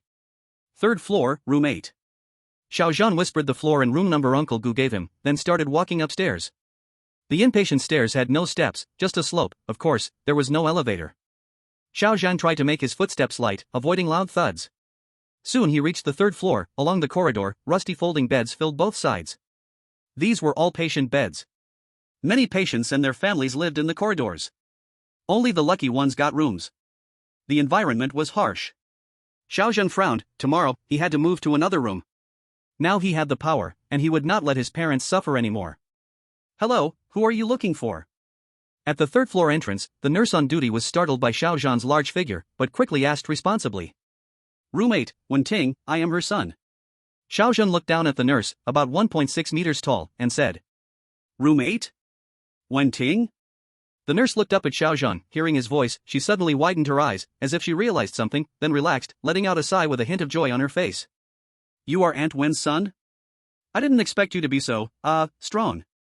But now it's good, you are here, those people won't dare act arrogantly anymore. Go forward, turn left at the end, the 3rd room is room 8. The nurse pointed the way to Xiao Zhan. Xiao Zhan frowned, stopped, and asked the nurse. "Arrogant? Those people? What happened? Was there some incident?" You don't know?" The nurse looked surprised, but soon her face showed indignation as she spoke. "This is so infuriating. Our whole department has been talking about it today. I've never seen such a shameless factory. They forced workers to donate blood, and now they are hospitalized, yet they send people to threaten Aunt Wen, saying her body has problems and she should not extort the factory. Then they said this incident harmed the factory's reputation. Not only was Aunt Wen fired, her salary would be withheld, and she had to pay the factory 100,000 yuan for reputation damage. God, how can a factory be so lawless? The worst part, my colleague called the police during the day. The police came but did nothing, saying it was a private dispute and told us not to call next time. Then our hospital leaders found out, scolded my colleague, and fined her half a month's salary. Then, this matter was not allowed to be discussed anymore. But we still talked about it secretly. It's really too hateful." The little nurse became more and more angry as she spoke. "But it's fine, now that you're back, I think those people will come again tomorrow. Your dad argued with them today, and they ended up beating him. But with you here tomorrow, I don't think they'll dare to do anything." As the little nurse said this, she looked at Xiao Zhan's physique and couldn't help but sigh in admiration. If Xiao Zhan were 1.8 meters tall with such broad shoulders, a slim waist, and long legs, she would definitely ask for his WeChat. But Xiao Zhan was too tall, looking like a small mountain sitting there, easily over 2 meters. Facing someone as tall as Xiao Zhan, the little nurse could only admire him, because she knew well that such a strong man was beyond her reach. Hearing the little nurse's words, Xiao Zhan's aura became colder once again. The murderous intent in Xiao Zhan's heart grew even stronger. Luckily, he rushed back without stopping. The moment the incident happened, people from the factory came to intimidate and beat up his parents, even trying to extort them. Xiao Zhan couldn't even imagine what would have happened if he had known a few days later. And those useless police officers. Originally, Xiao Zhan had only placed the Jiangcheng group on his kill list, but now it seemed like he would need to add a few more animals to it. "I understand, thank you." Xiao Zhan temporarily suppressed the coldness in his eyes and thanked the little nurse, then asked. "You must have just graduated and come here from another city, right?" "How do you know, is it that obvious?" The little nurse tilted her head in confusion. "Very obvious." Xiao Zhan chuckled lightly, because anyone from Yangshi would know the infamous reputation of the Jiangcheng group. Just like the hospital leaders and those police officers. They are nothing but dogs of the Jiangcheng group. Not even as good as dogs. Well, I've actually heard that at least 10 times today. The little nurse clenched her fist and lightly hit the table, her face full of anger and frustration. My best friend and I were just assigned here for an internship by the school. By the way, my best friend is the one who helped your mom call the police earlier. She was inexplicably scolded. If you ask me, what kind of place is this? How can such strange things happen? I've already gotten used to things like this. But I think it'll be resolved soon. Xiao Zhan said as he took out a tablet from his pocket. Add me on WeChat, just in case you encounter any problems. Tell your friend to stay safe, those people from the factory are not good people. From the little nurse, Xiao Zhan learned that her best friend had helped his mother call the police today. Since Xiao Zhan knew this, he couldn't just sit back and watch. He knew better than anyone what kind of people the Jiangcheng group were, being a local himself. If nothing happened, fine, but if something did, and the person helping him was retaliated against for calling the police, Xiao Zhan wouldn't be able to forgive himself. Although Xiao Zhan wasn't a saint, he was definitely a good person. Xiao Zhan always thought of himself as someone with high morals, especially after gaining the system. Apart from wanting to protect his family, he usually followed the rules. If it were someone else, they would have started a killing spree by now. Ah. Really? Is it that scary here? The little nurse was also shocked by Xiao Zhan's words and said in disbelief. Xiao Zhan didn't speak but simply nodded seriously. The little nurse also thought of what happened earlier. If this were a normal place, such absurd things wouldn't happen. Upon reflection, these people even shamelessly reversed the truth and bullied the workers and farmers. If they were to retaliate against these little nurses, what's the big deal? A deep rumble sounded. The young nurse immediately swallowed hard and pulled out her phone. "B brother, I'll scan you." With a ding sound, the friend request was accepted, and the nurse finally felt a bit of safety. Damn it, this strange place was just too terrifying. Once the internship is over, she would run straight home, never coming back again, a lifetime of regret. My name is Lin Yun. Xiao Zhan. Alright, I'll go in first. If anything happens, contact me immediately. After adding each other on WeChat, Xiao Zhan put away his tablet and walked towards the third floor. Lin Yun nodded repeatedly. Entering the third floor, the hallway was cramped due to the many beds, and numerous family members accompanying patients sat in the hallway, making it feel very crowded. Xiao Zhan slowed his pace. Although it was already quite late, a few people were still awake. As they saw Xiao Zhan, a tall figure, walking in, they all cast surprised glances at him. Luckily, Xiao Zhan had changed clothes, otherwise, if he had walked in wearing his leather jacket, not only would it have startled these people, but even their parents might have been frightened. Soon, Xiao Zhan found room number 8. The door was open, and there wasn't even a privacy curtain to shield the view inside. Chapter 71, Father. The room had 8 beds in total. Using the dim light from the hallway, Xiao Zhan immediately spotted the bed in the corner against the wall. Just one glance, and Xiao Zhan's pupils, hidden behind his sunglasses, suddenly contracted to the extreme. On the bed lay a weak, exhausted woman. That was Xiao Zhan's mother, Wen Ting. Her face was deathly pale, showing no color at all, and a needle was inserted into the back of her hand. Beside the bed sat a middle-aged man, his hair now streaked with silver, slouched over, sitting on a worn plastic stool, keeping her company. The cramped space made one's body feel extremely uncomfortable, and the middle-aged man leaned against the bed, his eyes showing heavy fatigue, yet he couldn't sleep at all. The most striking thing was the man's left hand. What a hand it was! The back of his hand was covered in dark red, grotesque surgical scars, resembling a centipede. Due to severe muscle atrophy, the hand had withered to nothing but skin over bones, much thinner than his left hand. Several fingers were stiffly curled, like dead branches, unable to straighten naturally. The middle-aged man was like this, supporting himself with one hand, quietly guarding the woman on the bed who was sleeping in a coma. He was Xiao Zhan's father, Xiao Chengdong. 3 years had passed since they last met. In Xiao Zhan's memory, his parents, though busy, were still relatively healthy. Now, they seemed like 2 nearly burned-out candles, struggling to survive in this dilapidated, cramped, and deathly hospital room. At this moment, Xiao Zhan's heart, enhanced by the T-virus, also felt a sharp pain. He couldn't stop blaming himself for not coming back the last time. Why had he delayed? Why was he always running away? Before the system, he had avoided returning home for more than 2 years, never spending the new year with them. After gaining the system, he hesitated about how to explain himself and delayed for another half a month. But he forgot one thing: no matter what happened to him, his parents would always just want their child to come back safely. Looking at this scene, Xiao Zhan's eyes could no longer hold back the tears. He couldn't control himself anymore and quickly stepped inside. Inside the room, the patients on the beds were all asleep, and only a few family members, uncomfortable from sitting on small stools, remained awake. Xiao Zhan's father was one of them. Originally, there was some dim light coming from the hallway into the room. As Xiao Zhan walked in, everyone felt the darkness before their eyes. When Xiao Zhan entered the room, light streamed in again from behind him. The others could now clearly see the tall figure of Xiao Zhan walking in. They all looked at him, confused. Even Xiao Zhan's father was like this. Xiao Zhan didn't stop walking and went straight to his mother's hospital bed. Beside the hospital bed, Xiao Chengdong saw the stranger, Xiao Zhan, coming towards him aggressively, with his target locked directly on him. In an instant, all sleep vanished, and Xiao Chengdong quickly stood up, looking warily at Xiao Zhan, asking, "Hello, is there something I can help with?" Xiao Chengdong took a step forward, standing in front of the hospital bed, blocking Xiao Zhan's path. Upon hearing his father's words, Xiao Zhan suddenly remembered that, due to his excitement at seeing his parents, he had forgotten to mention his changed appearance. Xiao Zhan quickly took off his sunglasses, then bent down and held his father's old, uninjured hand, choking up as he said, "Dad, it's me, Xiao Zhan." "Ha?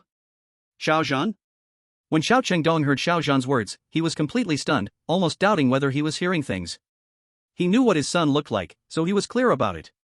Although Xiao Zhan hadn't come back for over 2 years during the new year, when he left back then, he was only about 1.7 meters tall. The man in front of him could be called a giant. Now, he was saying he was his son, Xiao Zhan? His son couldn't have grown this tall just by eating 2 years of Yao Ming's diet, right? Xiao Chengdong was about to ask Xiao Zhan to stop joking, but when he looked up and his eyes scanned Xiao Zhan's face, the words he was about to speak got stuck in his throat. This strong man, no matter how he looked at it, resembled his son Xiao Zhan too much. Although he was different from when he left, he still looked 70 to 80% like him. Could it really be Xiao Zhan? Xiao Zhan saw the disbelief in his father's eyes and hurriedly said again, "Dad, I really am Xiao Zhan. I haven't come back these past 2 years because of some health issues, which is why I look like this now. But don't worry, the doctors said I'm fine, and I'm very healthy now." "Dad, do you still remember when I was little and burned my butt playing with fire?" As Xiao Zhan explained, the more Xiao Chengdong looked at him, the more he resembled his son. Until Xiao Zhan mentioned the incident when he was young and burned his butt playing with fire, the last shred of doubt in Xiao Chengdong's eyes disappeared. "Oh my, it really is Zhanzi. Oh, I almost missed it. I thought you were." Then, a joyful expression appeared on Xiao Chengdong's face, and he quickly pulled Xiao Zhan to look him over. It had been almost 3 years since the father and son had seen each other. However, after the brief moment of happiness, Xiao Chengdong's first thought wasn't to ask Xiao Zhan what had happened or why he had changed into his current form. Instead, he nervously grabbed Xiao Zhan's hand and asked, "Son, why did you suddenly come back? Do you know about this matter?" Xiao Zhan saw the worried and anxious expression on his father's face and quickly pressed his father's hand, comforting him, "Dad, I know everything. "If I hadn't found out myself, how much longer were you planning to hide it from me? I'm your son. I know you and Mom are worried about me, but don't you know, what I'm more afraid of is you two suffering? And don't worry now. The past 2 years weren't wasted. I'll definitely get justice for our family in this matter. It's just a Jiangcheng group. With me here, you can rest assured." Xiao Zhan directly gave his father a sense of security, making it clear that he had the power to fight against the Jiangcheng group. Whether his parents believed it or not, at least it gave them peace of mind, preventing them from constantly worrying and overthinking. "Dad, you should go rest. I'll stay here and watch over things. Tomorrow, we'll change the hospital room." As Xiao Zhan spoke, he also made arrangements. "The environment here is really too poor." Father and mother originally, the two of them, one was hospitalized for blood draw, the other hand injury still had not fully healed. Moreover, Xiao Zhan also never forgot, when he came in, when his father turned around, his first glance caught the swelling on the other side of his father's face. Chapter 72 Mother. "Dad, your hand, was it also injured at the factory, and the injury on your face, it was caused by them today too, right?" "Don't worry, I will make them pay for these things." Xiao Zhan's low voice, without a hint of emotional fluctuation, yet precisely this calm voice, combined with Xiao Zhan's eyes like still dead water, made Xiao Chengdong, this middle-aged man over 50, feel for the first time that his son was truly different. Xiao Chengdong was silent for a long while, then raised his hand, tremblingly patted Xiao Zhan, moving his lips, and said, "Actually, these are not big matters, as long as our family is safe, it is enough. Dad, leave these matters to me, you don't need to think too much." Xiao Zhan understood his father's mindset, a man who had been a migrant worker all his life. It was not that his father was timid. But as a migrant worker, being at the very bottom of society, a class abandoned by society. Enduring humiliation, making big matters small, small matters vanish, that was the survival rule of migrant workers. This was a very realistic phenomenon. Xiao Zhan's father had lived over 50 years, he had seen too much in his life. Those co-workers each had once thought they were masters, but when they offended the rich and powerful, the next day they became corpses in the gutter. No one cared. Xiao Zhan only wanted his family to be safe. He, a migrant worker, could not provoke anyone. Migrant workers in this world were too fragile. No money, calling heaven and earth would not answer, could be beaten or killed at will. But Xiao Zhan wanted to tell his father. Now, everything had changed. It was no longer like before. Dad, just keep your heart at ease. By the way, I brought something for you, wait for me a moment. Saying this, Xiao Zhan quickly got up and walked outside, quickly reaching a corner spot. Then he swiftly opened the system interface. 100 herb vitality liquid. Price, 50 points. Description, from the cultivation system, commonly used spiritual medicine for qi refining stage practitioners. Contains a small amount of extremely gentle plant spiritual energy, can assist qi refining stage practitioners in cultivation or healing. Because the medicine is mild, ordinary people can also take it. After consumption, can repair worn-out internal organs, replenish depleted qi and blood, eliminate hidden injuries, recover injuries, and slightly slow aging. 50 points for one bottle of spiritual medicine. Xiao Zhan did not even blink, directly exchanged for 2 bottles. Immediately, 2 porcelain bottles landed in Xiao Zhan's hands. Holding the 2 porcelain bottles, Xiao Zhan quickly walked back into the house. Dad, this is a secret spiritual medicine I obtained from a mysterious old Chinese doctor outside. Thanks to him my body can now be fine without side effects. These 2 bottles are for strengthening the body. I brought one for you and one for Mom. Dad, you try it first. Xiao Zhan immediately opened the stopper of one bottle and placed it in his father Xiao Chengdong's hand. The moment Xiao Chengdong held it, a strong herbal fragrance wafted out of the porcelain bottle. Xiao Chengdong swore he had never smelled such a comfortable scent in his life. One of his hands had been injured. Although 2 months had passed, it no longer needed plaster or bandage. But the nerves in the arm had not fully healed, the whole hand looked terrifying, and he suffered every day in pain that even painkillers could not suppress. But as the herbal fragrance entered his nose, Xiao Chengdong miraculously felt the pain in his hand ease. Smelling the stronger scent of medicine, Xiao Chengdong didn't have time to be surprised. He was not the kind of father to ruin the moment. He immediately drank all the elixir from the porcelain bottle in one gulp. It was clear and sweet on the tongue. A feeling of extreme comfort instantly flowed through Xiao Chengdong's whole body. Xiao Chengdong had already been drowsy, unable to sleep these past days, and the pain in his hand had worn him out completely. But in this moment, he felt incredibly energized, as if a new force had been born inside him, like he had returned to the prime of his youth. Of course, this was only Xiao Chengdong's illusion. The elixir was good, but it didn't work so fast. His body had been weak, so the effects of some healing felt infinitely amplified to him. But the elixir was indeed quickly repairing his body. Xiao Chengdong could feel the pain in his injured hand completely disappear, replaced by a pleasant, tingling sensation. This. Xiao Chengdong was completely astonished, thinking his son must have brought back a medicine made by an immortal elder. He had never heard of such a medicine in his life. The ward was crowded, and although it was night, a few family members staying with patients were still awake. Just a little of the medicine's scent had already drawn their curious eyes. Even though Xiao Chengdong's heart was full of excitement, he held back the questions in his chest about what kind of divine medicine this was and how it could be so miraculous. He understood the principle of keeping wealth hidden. And his son still had a bottle. Xiao Chengdong was eager to let his wife drink it. He looked at his wife on the bed, full of pain. She already had underlying illnesses. This time, the evil factory of that strong group had drawn 400 milliliters of her blood, causing her to faint and go into shock on the spot. The factory sent her to the hospital but didn't pay a penny of medical fees. Xiao Chengdong had rushed to pay them himself. If he had been a step slower tonight, his wife would have really died. He had already prepared to fight desperately. The people who caused trouble today were reported by him. But in the end, he was attacked and they even tried to counterclaim for 100,000 yuan. Now, his son, Xiao Zhan, seemed to really have some extraordinary ability. He was old, and all he could do now was trust his son and not hold him back. I will wake your mother, let her drink too, she will feel a little better. Xiao Chengdong said to Xiao Zhan, feeling the miraculous effect of the medicine himself, he could not wait any longer.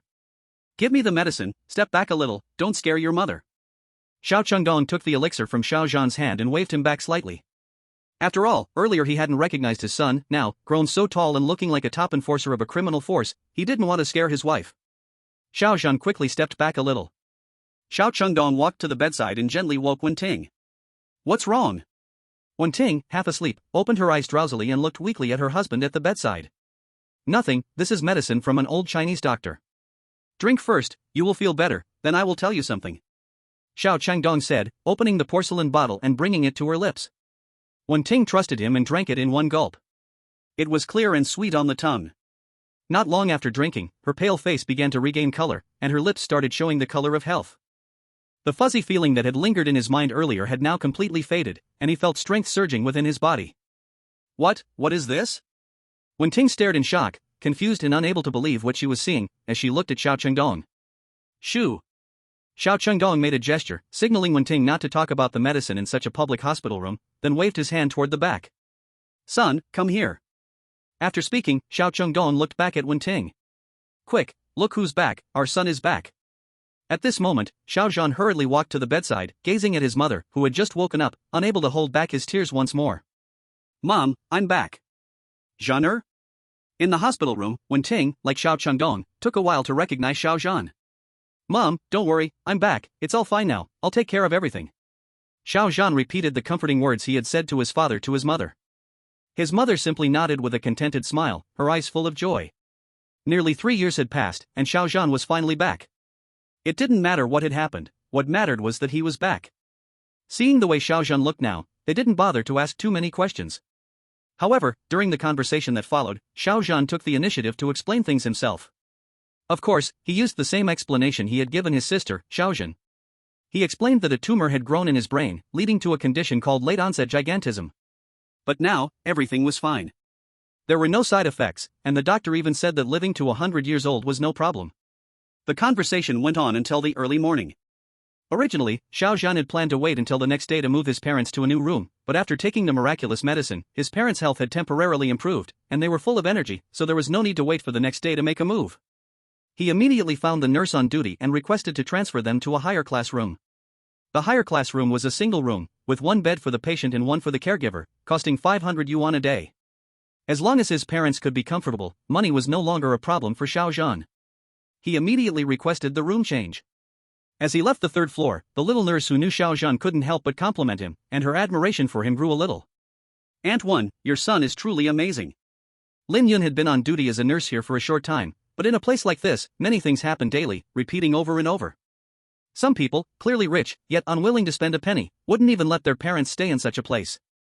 But Xiao Zhan, wearing simple brand clothes and work pants, without even a watch or any accessories, on his first night back, transferred his parents to a higher class room. That room cost 500 yuan a day, and many ordinary workers earned only 100 yuan a day. Once in the new room, Xiao Zhan let his parents sleep first.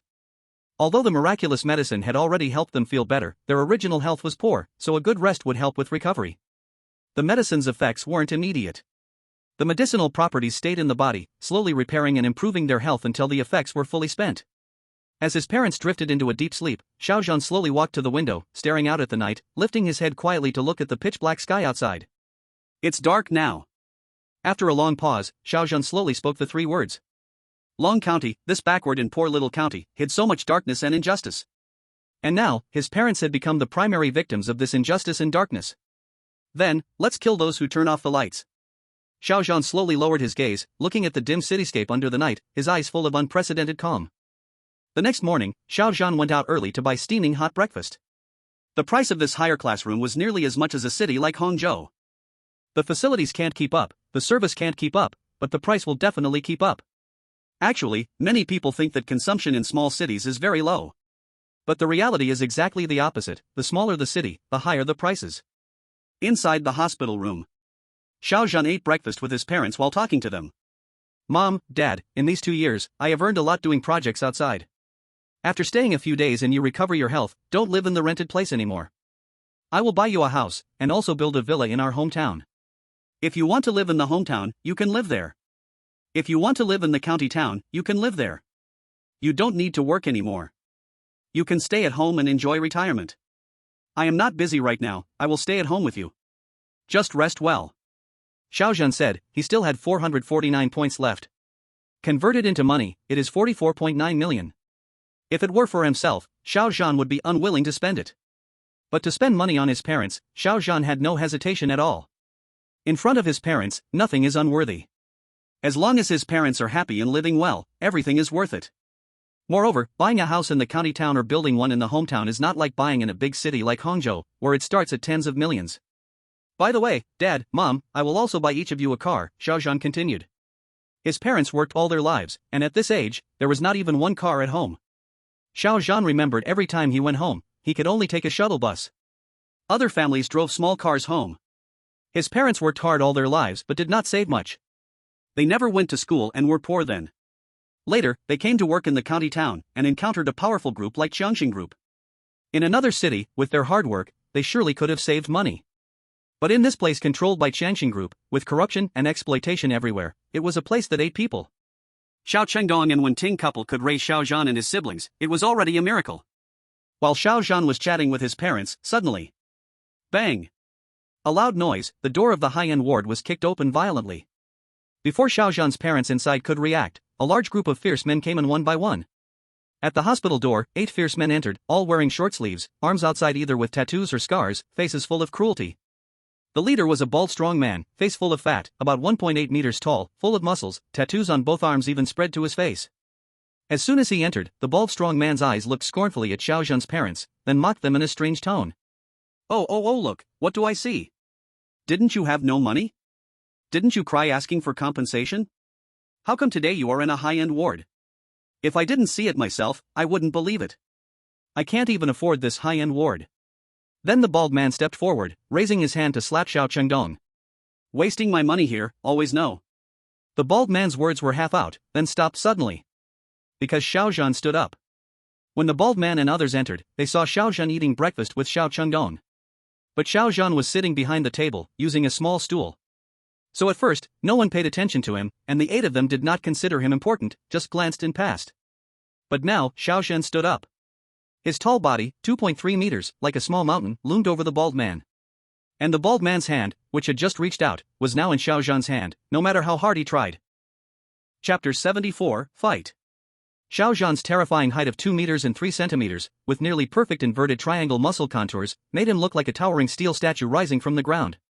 Even when he simply stood there calmly, the suffocating, inhuman pressure immediately drained the air from the hospital room. The bald man's wrist, which was ready to strike, was easily grabbed by Xiao Zhan's exaggeratedly large hand. No matter how the bald man turned red in the face, using all his strength to pull back, that wrist did not budge an inch, as if it were welded to a load-bearing wall. Ha! A cold grunt, devoid of any emotion, came from deep within Xiao Zhan's throat. Then, with a casual motion, his 5 fingers tightened inward. The bald man's previously arrogant expression instantly froze, and his features contorted into a grimace of extreme pain.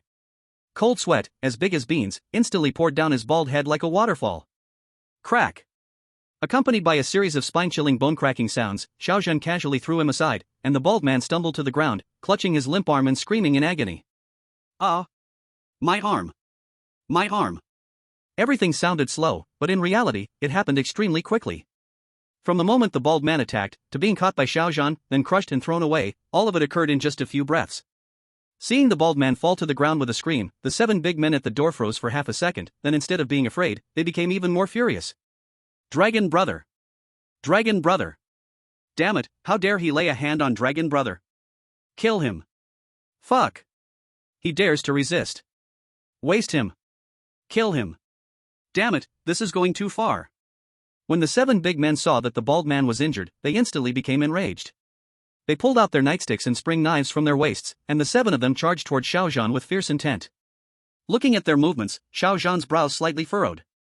He hadn't expected that after disabling one bald man, the remaining ones wouldn't show any fear and would dare to attack first.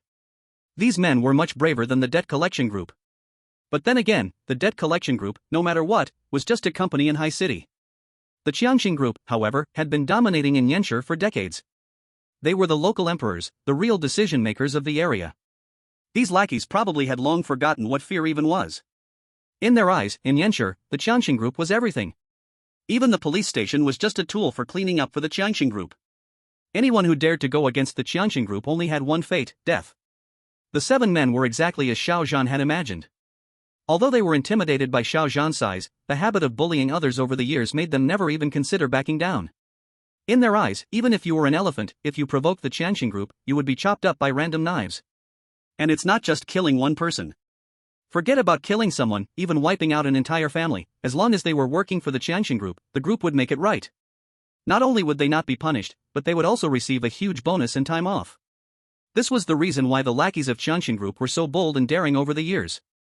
2 of them even pulled out military knives. Seeing that the 7 men dared to resist, a cold glint flashed in Xiao Zhan's eyes.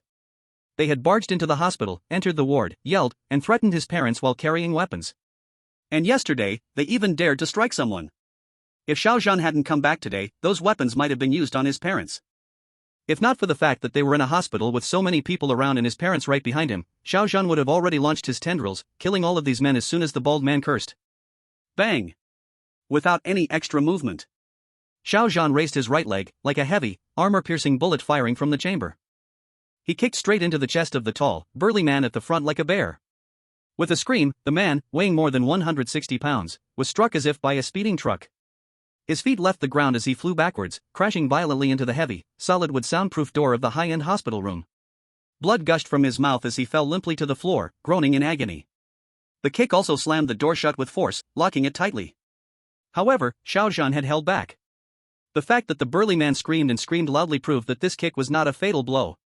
Many others before him, after being kicked by Xiao Zhan, had remained silent without saying a word. Though it wasn't a fatal injury, it had certainly disabled his movement for now. This was a hospital, crowded with people, a public space, and with cameras. Even if Xiao Zhan wanted to kill someone, he couldn't do it here. And his parents were still behind him. If his parents weren't there, Xiao Zhan wouldn't hesitate to kill them all and just leave. The world was big, he could run to Southeast Asia, or into the jungle near the border. Who could stop him? If anyone dared to send people after him, Xiao Zhan wouldn't mind letting them understand what it meant when death's whispers echoed in the jungle. After kicking the burly man flying, Xiao Zhan did not stop moving. He was like a tiger entering a flock of sheep, no, more like a T-Rex stomping into an anthill.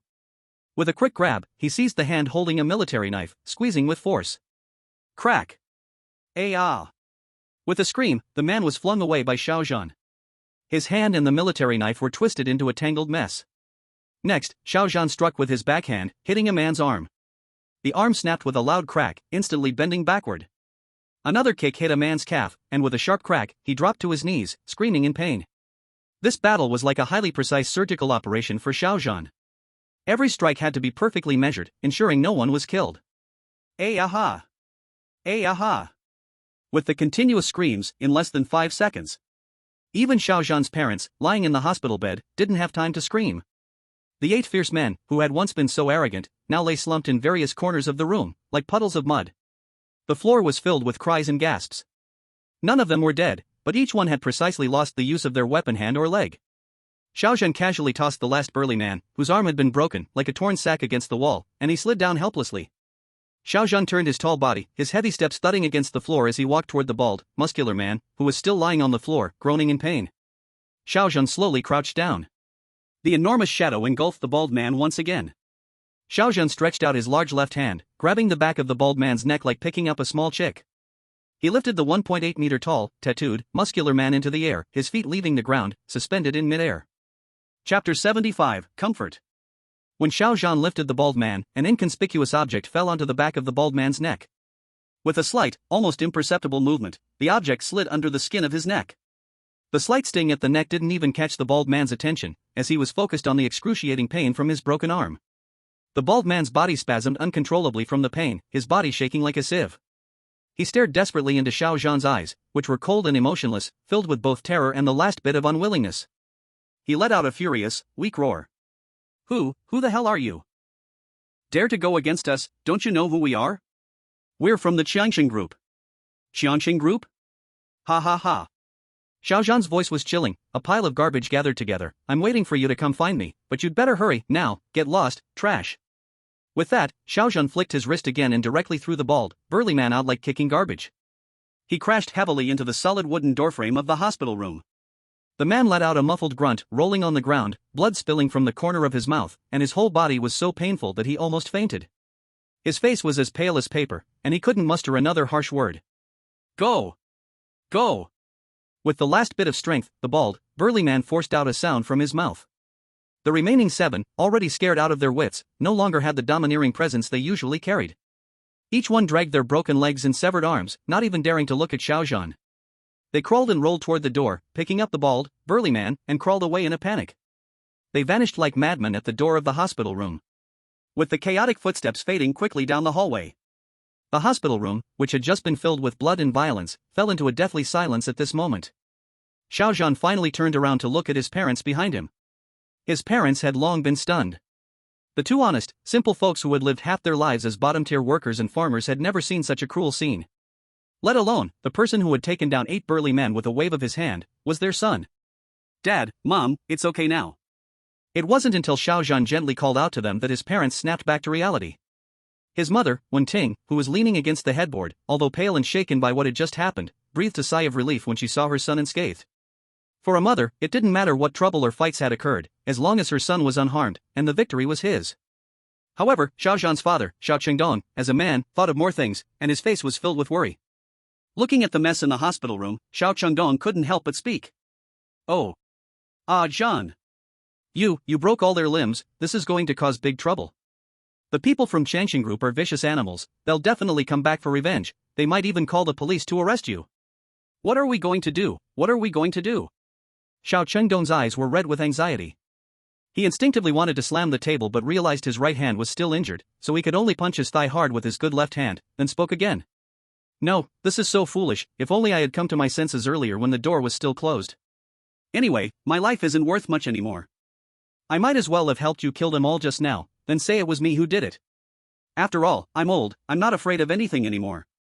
Xiao Chengdong sighed, regretful, then his face showed a more anxious expression. No, we can't just sit here waiting to die. Anyway, your mom and I have no jobs left in the city, and now we've already hurt someone. Instead of letting them come for revenge, we should go back to our hometown, and then we can hide in the mountains. The police won't be able to catch you. Xiao Chengdong, a man who had been honest all his life, at this moment, after thinking about the consequences his son might face for hurting someone, completely threw away his old, simple, honest views. Now, he was just a father worried about his son. Right, after drinking the Chinese medicine last night, I feel much better now, no need to stay in the hospital. Let's go back to our hometown, and if they dare come to arrest you, I'll burn the mountains down with fire. Xiao Zhan's mother also came to her senses and quickly spoke to support her husband, her eyes showing a hint of determination. Their family had always been honest and simple people. If it weren't for the strong and oppressive tactics of the strong group, how would things have escalated to this point? They had been honest their entire lives, giving everything for this country. In the end, in their old age, they had to face such a fate. In their hearts, they had long since grown cold. Now, everything was clearly directed at forcing their family to death. If they couldn't let her family live, then no one would have peace. Dad? Mom?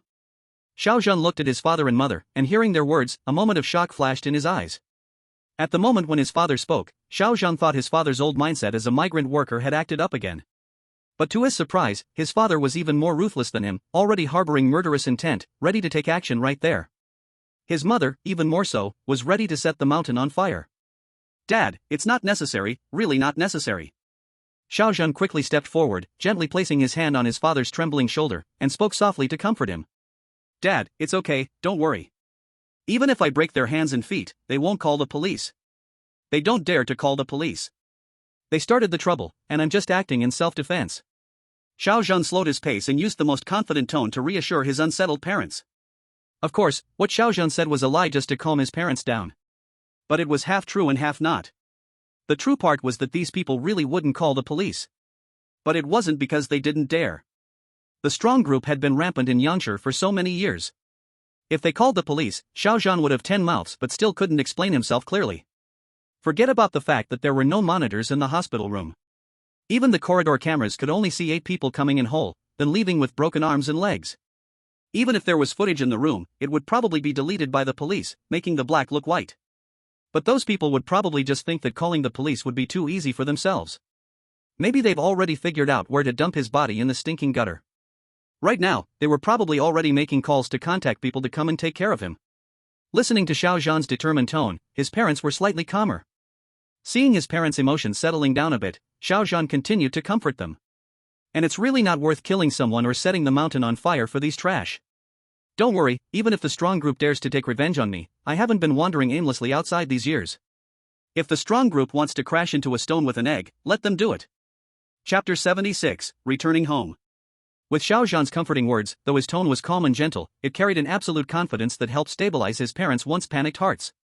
Xiao Chengdong let out a long breath, glanced at the disordered hospital room, and still said, Zhan, we definitely can't stay in this hospital. These people even dare to kick down the door to the hospital room. This hospital is clearly in cahoots with them. Staying here not only doesn't make us feel safe, but we're also giving these animals money for nothing. Dad, you're right. We really can't stay here. Xiao Zhan agreed, his mind already working through plans. It was clear that they couldn't stay at the hospital any longer. This was a high-class ward, costing 500 yuan a day. These people from the strong group could come in, and the hospital security didn't care at all. Not only was it unsafe for his parents to stay here, but Xiao Zhan also couldn't do anything freely. Dad, Mom, let's go back to the old home. You two go back there to hide for a while, and I'll bring you back once I've dealt with this. Xiao Zhan said. Xiao Zhan's hometown, Shanshur village, was located deep in the mountains under the jurisdiction of Long County. It took several hours by car along winding mountain roads.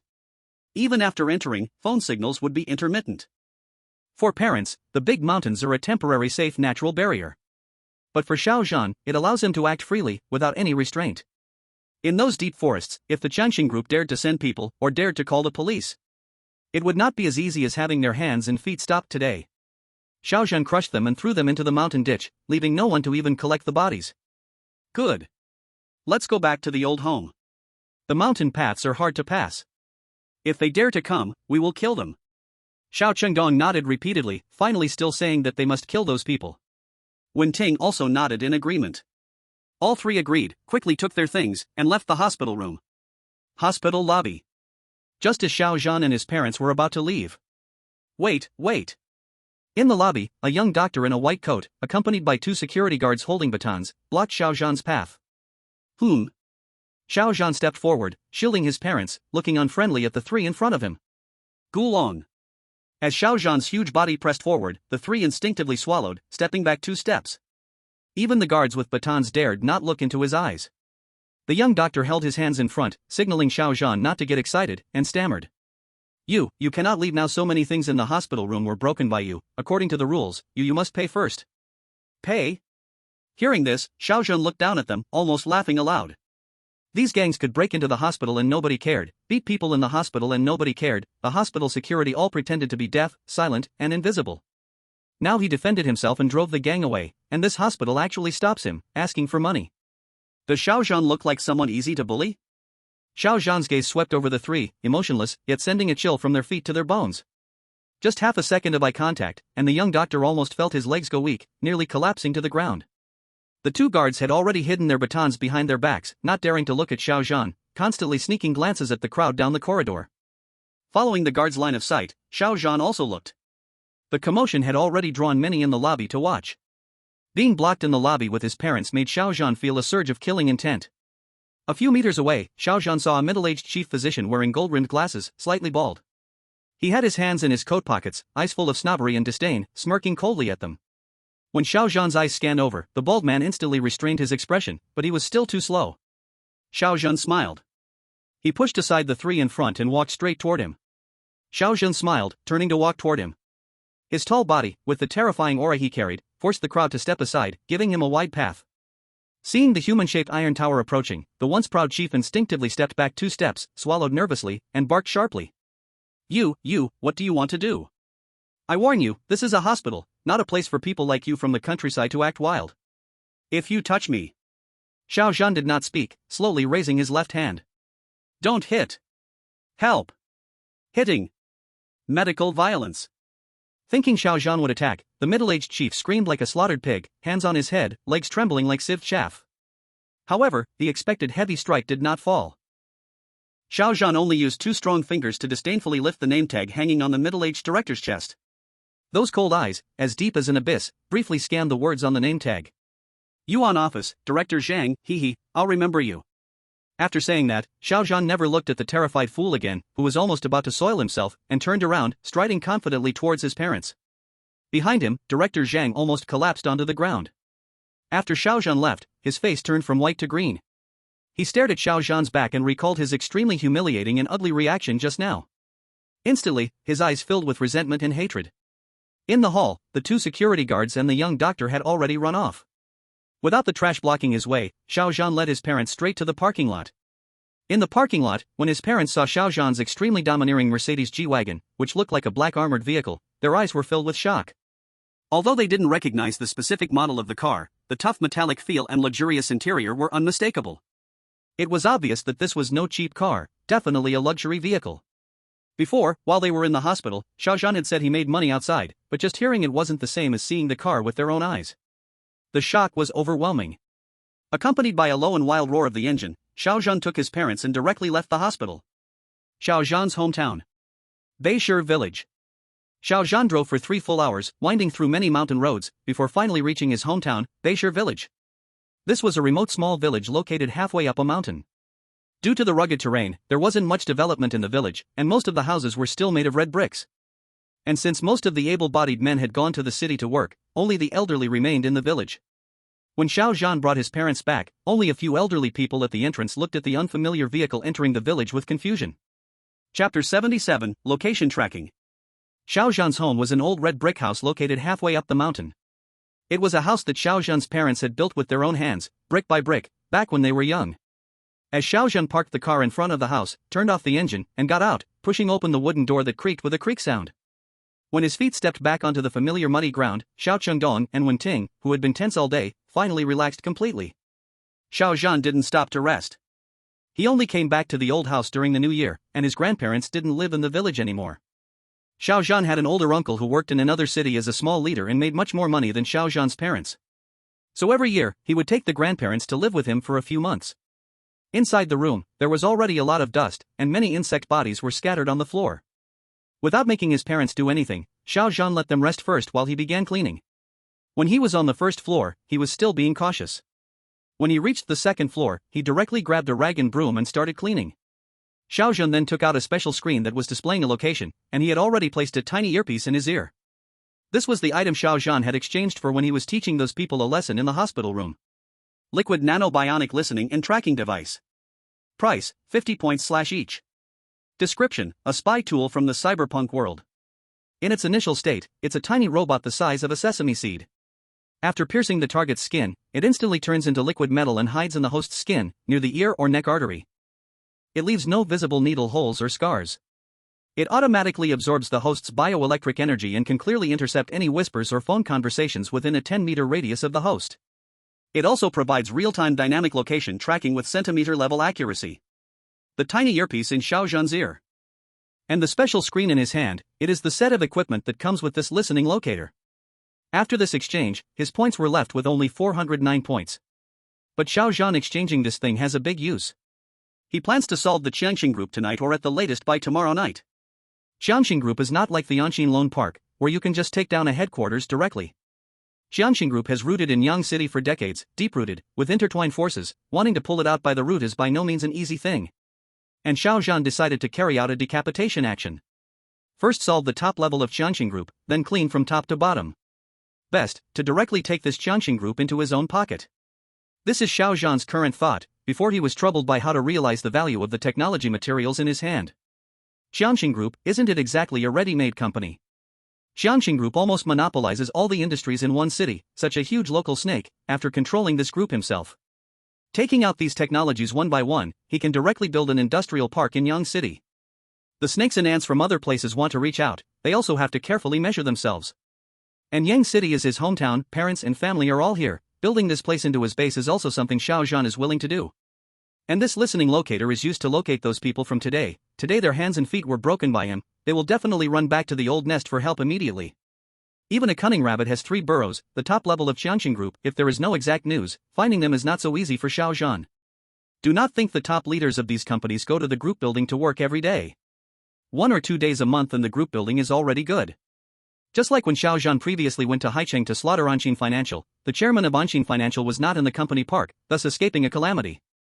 But Xiao Zhan has already forgiven him. In the previous report, this chairman of Anshin Financial was already sentenced to death immediately.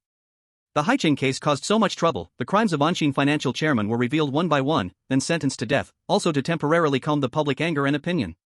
While Xiao Zhan was listening on his side. At this moment, Long County. People's Hospital. At that time after the 8 people were broken by Xiao Zhan, they did not leave People's Hospital.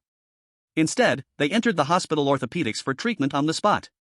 Now all of them are lying in the hospital ward. An extremely wide 8-person room, 8 gold medal fighters who usually show off and fight in Long County, now all lost their human shape. Some have heavy plaster suspending their arms, some have steel plates clamping broken legs, neatly lying on the hospital beds, miserably waiting for surgery the next day. The ward is very quiet, although they have been given painkillers, the previous pain has already exhausted all 8 people's energy. Long brother Long. On a bed near the door, a strong man whose right arm was completely broken, looked pale at the bald brother Long on the middle bed, voice weak and full of deep unwillingness. This hatred must be avenged. Brothers have been in Long County for so many years. When were we bullied like this? This is not hitting us, it is hitting the face of the group. Cough cough, shut up. Bald Brother Long painfully turned his head. As soon as he opened his mouth, a tearing pain came from his chest. Not only his wrist was crushed by Xiao Zhan, later when thrown like garbage by Xiao Zhan, 3 ribs were also broken. The luck and misfortune was that the broken ribs did not move to pierce internal organs, otherwise he would already be lying in the morgue. Brother Long gritted his teeth tightly. Because of the pain, his forehead was covered in cold sweat.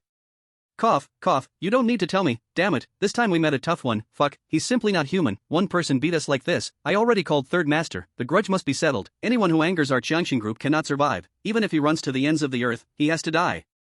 At this point, Brother Long's tone changed, a deep fear flashed in his once fierce eyes. But, you all know Third Master's methods, first think about how to explain this matter to him, 8 people with weapons, beaten into cripples by one person, cough, cough. Hearing Brother Long's words, the air in the hospital room froze instantly, a deathly silence enveloped everyone. This time they really lost face, 8 people against 1, all their arms and legs broken. The face of Jiangcheng group, today was completely ruined by them. But, how could this be their fault? That kid is simply a monster, his strength is not human at all. A man with a broken leg said unwillingly, recalling the scene in the hospital, his body still trembling uncontrollably. When he kicked me, I felt like I was hit by a car, my whole body rolled out. Exactly, we have been in this world for years, fought countless battles, maybe over 100, 70 or 80 at least, but have we ever met such a cursed guy, not even touching a hair of his, and all our brothers were broken. Everyone agreed, their words full of frustration, and more of a fear that came from deep in their souls. And if this story was told, no one would believe it. Brother Long knew this as well, he was the first whose hand was broken by Xiao Zhan, he knew the feeling best. But in the hospital room, there was no surveillance, the fact that 8 of them were broken by one person was undeniable. While everyone was still talking, suddenly. Bang! A sudden loud crash. The 2 heavy solid wood double doors of the hospital room were violently kicked open from outside, the door panels slammed hard against the wall. Chapter 78 Third Master Su. Useless. A bunch of useless people, the group raises you worthless things, might as well all be fed to dogs. Before he arrived, an extremely cold curse swept through the hospital room like a winter blizzard. Then, the bodyguards outside respectfully lined up on both sides. A middle-aged man, carrying a suffocating aura of authority, strode into the hospital room. This was the absolute ruler of Jiangcheng Group in Long County, Third Master Su. Third Master Su was just over 50, his body not bulky like those henchmen, but lean and capable. He wore a perfectly tailored pure black high-end suit, casually draped with a dark gray cashmere coat. His hair was combed back meticulously, not a strand out of place. Most terrifying of all was his face. His cheekbones were extremely high, eye sockets deep, a pair of inverted triangle eyes cold as a poisonous snake. On his left brow bone, there was a fierce dark red scar, which did not ruin his aura, but made his refined but corrupted appearance emit a chilling bloodiness.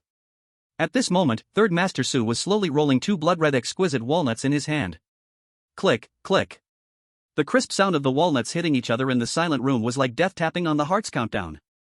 Seeing Third Master Su's expressionless face, the 8 strong men, just full of anger, were instantly scared out of their minds.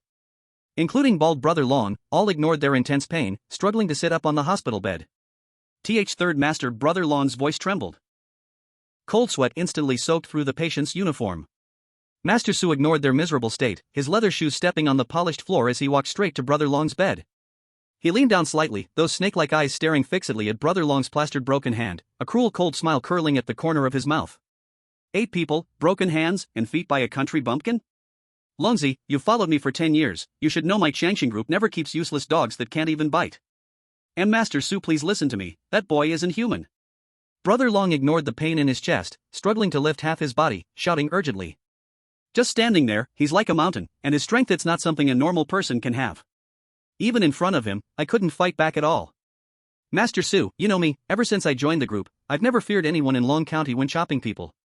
But this time, it's really unfair, I had no strength to fight back at all. Humph, shut up. Master Su snorted coldly, cutting off Brother Long's humiliating words. He stopped playing with the ornamental walnut in his hand, looking down from above at the 8 cripples, a trace of disgust flashing in his eyes. As the head of Jiangcheng Group in Long County, such a small matter didn't require his personal involvement. He had already sent people to investigate everything as soon as he received the news. Although Guoshan Long was just a leader under him, he was also the fiercest, most useful dog he had raised. But this time, that dog not only had its teeth pulled, but was publicly broken along with a group of people. God knows, when he saw the surveillance footage of these 8 people running out of the ward like dogs, rushing to the hospital hall, crying and shouting for doctors, he almost felt like killing someone. What made Master Su even angrier was that his men had also investigated the identity of the attacker. According to those who shared a ward with the 2 migrant workers last night, this attack had no real background. They were just the sons of these 2 migrant workers. Now the situation was, his 8 men were crippled by a migrant worker's son? If this news spread, where would Su Laosan's face go? Master Su took a deep breath, forcing his anger down into his eyes, his tone icy and terrifying. Guo Shanlong is still a titled leader under me, a man with blood on his hands. That Lu Pao's factory injury dispute of tens of thousands, is this kind of mess something you need to personally clean up? Hearing Lu Pao's name, the atmosphere in the ward suddenly changed, and Brother Long lowered his head guiltily. Lu Pao was the current factory director of Jiangcheng Group's mechanical factory in Long County. The same factory where Xiao Zhan's parents worked. He had also started as a small leader under Master Su, chopping people. Because he was smart, ruthless, and knew some human ways, the group promoted him, cleaning his image and making him factory director of Long County's mechanical factory. Now Lu Pao controlled 800 or 900 workers, a famous taxpayer and key enterprise in Long County. Outwardly a proud businessman, but secretly he exploited workers brutally. The factory was not only a money laundering center for Jiangcheng Group in Long County, but also delivered tens of millions in profits to headquarters each year. His status already overshadowed Guo Shanlong and his group of pure thugs. You think it's embarrassing for you, I think it's embarrassing. Master Su kicked the edge of Bald Long's bed, making him scream in pain. Is Lu Pao's mother dead? The dozens of security in the factory are vegetarian? Can't even handle 2 migrant workers? And call you to the hospital to take action? Now it's perfect. In the hospital, hundreds of eyes are watching, and the face of my Jiangcheng Group was completely ruined by you few useless people along with that stupid factory director. Su San's eyes were dark and fierce, grinding his teeth. That bastard Lu Pao, relying on giving the headquarters some money every year, now dares to completely ignore me. When trouble happens, he hides in the factory pretending to be good, letting my people take the blame? Bald Dragon trembled in pain, at the same time feeling guilty inside. This matter, actually, was really because of him. Damn it, normally, 2 migrant workers, just send a few small thugs under him, that would be enough. But someone under him knew Bald Dragon's preference, and sent him a photo. It said it was the daughter of those 2 migrant workers, still a university student. When Guo Shanlong saw it, she looked quite lively. Everyone knew he liked young, educated university girls, and immediately he had a wicked thought. Originally, when Lu Pao called, he only meant to send a few thugs, but Guo Shanlong, wanting to get the girl for himself, took his brothers and went himself. Unexpectedly, the son of that family completely destroyed them all. If he had known today, Guo Shanlong said, he wouldn't have touched this rotten mess. Guo Shanlong, though guilty, still forced himself to agree. Master San, please see clearly. If factory director Lu didn't say that the old thing wanted to report to the province, I wouldn't have gone personally. Chapter 79, Eating. Poof. Susani snorted coldly, said nothing, turned to the subordinates behind him, and barked. Call Lu Pao, tell him to come to Tongyun Villa to see me tonight. And that kid named Xiao Zhan, since he hit people from our Jiangcheng Group, will never let it go. As he spoke, killing intent flashed in Su San's eyes. Let Black Panther immediately take people to solve this. Before sunrise, I want to see the heads of that kid's 3-person family on my table. Yes. Master Sani. The loyal subordinates behind Susani bowed in unison, their voices low and filled with uncontrollable bloodthirst. A few of them quickly left the ward, immediately taking out phones to dispatch troops. After ordering his subordinates, Susani slowly turned and looked at Guo Shanlong and the others quietly. In just a few seconds, the air in the ward seemed frozen. Guo Shanlong and the others didn't dare to breathe, hearts nearly jumping out of their throats.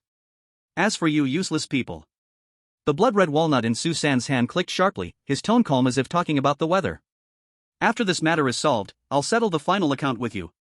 After speaking, Susani didn't look at Guo Shanlong again, left with his people, coming fast and leaving fast. With the footsteps in the corridor quickly fading, in the ward, the 8 people felt as if their bones were removed, suddenly exhaling, collapsing onto the beds. Master San's words, solve the matter first, then settle accounts, meant though punishment remained, at least they kept their lives. Otherwise, today they would have been thrown into the river to feed the fish. Long County, Beishir Village. Everything that happened in the county hospital ward was heard clearly by Xiao Zhan. Tongyun Villa? Lu Pao? Black Panther? Coming for my head? Xiao Zhan laughed. The listening device was really not wasted. In just a short time today, he heard a big fish. Tonight, he would go to the hospital, crush Guo Shanlong and the other trash first. Then force out that Tongyun Villa. Because Xiao Zhan searched on the map, and did not find such a place. He guessed it was a secret base inside Jiangcheng Group itself. So first he must go to the county hospital, find Guo Shanlong and the others to question them. But for Xiao Zhan, it was on the way, the few from Guo Shanlong, he was sure to kill. Ah Jin, time to eat. Just as Xiao Zhan sat on the bench on the second floor, planning tonight's actions in his mind, the voices of his parents came from the main room on the first floor. Coming. Xiao Zhan casually lifted the special screen in his hand toward himself and quickly replied. He had already quietly cleaned the second floor. This was thanks to the crimson tentacles that reached out behind him. Xiao Zhan sat completely still while all the chores were handled by the tentacles, even cleaning the dead corners and the ceiling completely. Xiao Zhan stood and walked to the balcony on the second floor, glancing at his spacious yard and the empty lots overgrown with weeds on both sides. The whole red brick house had only 2 floors.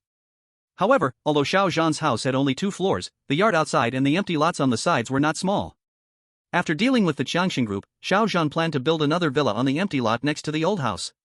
As for this red brick house, not only was it built brick by his parents when they were young, but it was also Xiao Zhan's childhood memory. He still could not bear to tear it down.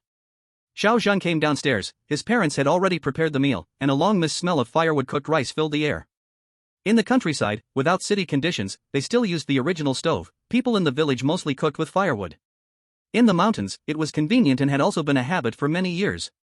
Xiao Zhan's towering 2-meter-3 body had to bend when passing through a door at home. He swore, when he built the new house, no matter what else, the doors would be built higher. At this time, it was just past noon. When Xiao Zhan entered the main room, not only was a table of steaming hot food ready, but several old village men were sitting there, smoking rolled cigarettes, their faces full of wrinkles. Xiao Zhan recognized them at a glance. These were relatives and elders from the village, his grandfather's 2 older brothers and 1 younger brother. Great-granduncle, second-granduncle, fourth-granduncle. Xiao Zhan smiled and greeted them. In front of family, he always deliberately restrained his deep and terrifying voice. The old men, puffing their cigarettes, lifted their heads at his voice, their hands holding cigarettes frozen midair, their eyes wide, staring at Xiao Zhan as if he were a monster, almost touching the ceiling. Oh, this is Zhan Bao? Great-granduncle, holding his cigarette, stood trembling, gesturing above his head. He barely reached Xiao Zhan's waist.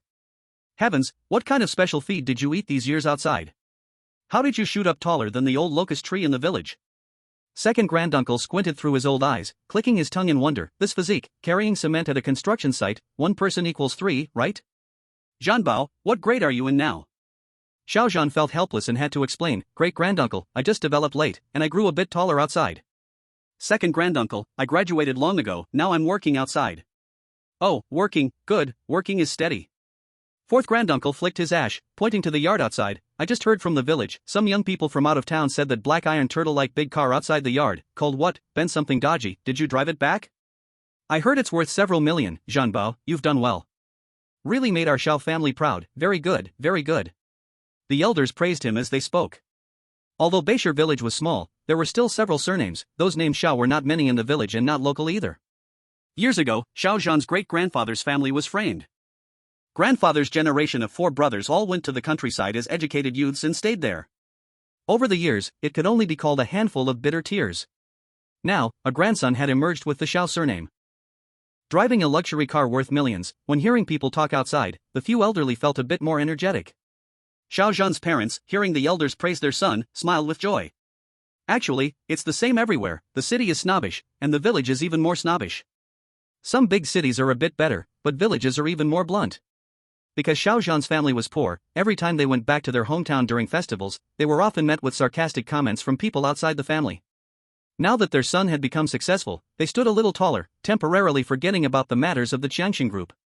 However, while they were chatting, Grandpa suddenly changed the subject and said, Zhan Bao, since you've earned a lot of money and bought a car, do you have a girlfriend yet? Xiao Zhan was slightly stunned, and the corner of his mouth twitched. Not yet, Grandpa. I'm still young, not in a hurry. This is still early.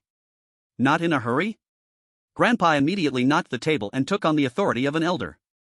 The kid from the east side of the village, the one who grew up with you, his wife is already pregnant with their 5th child.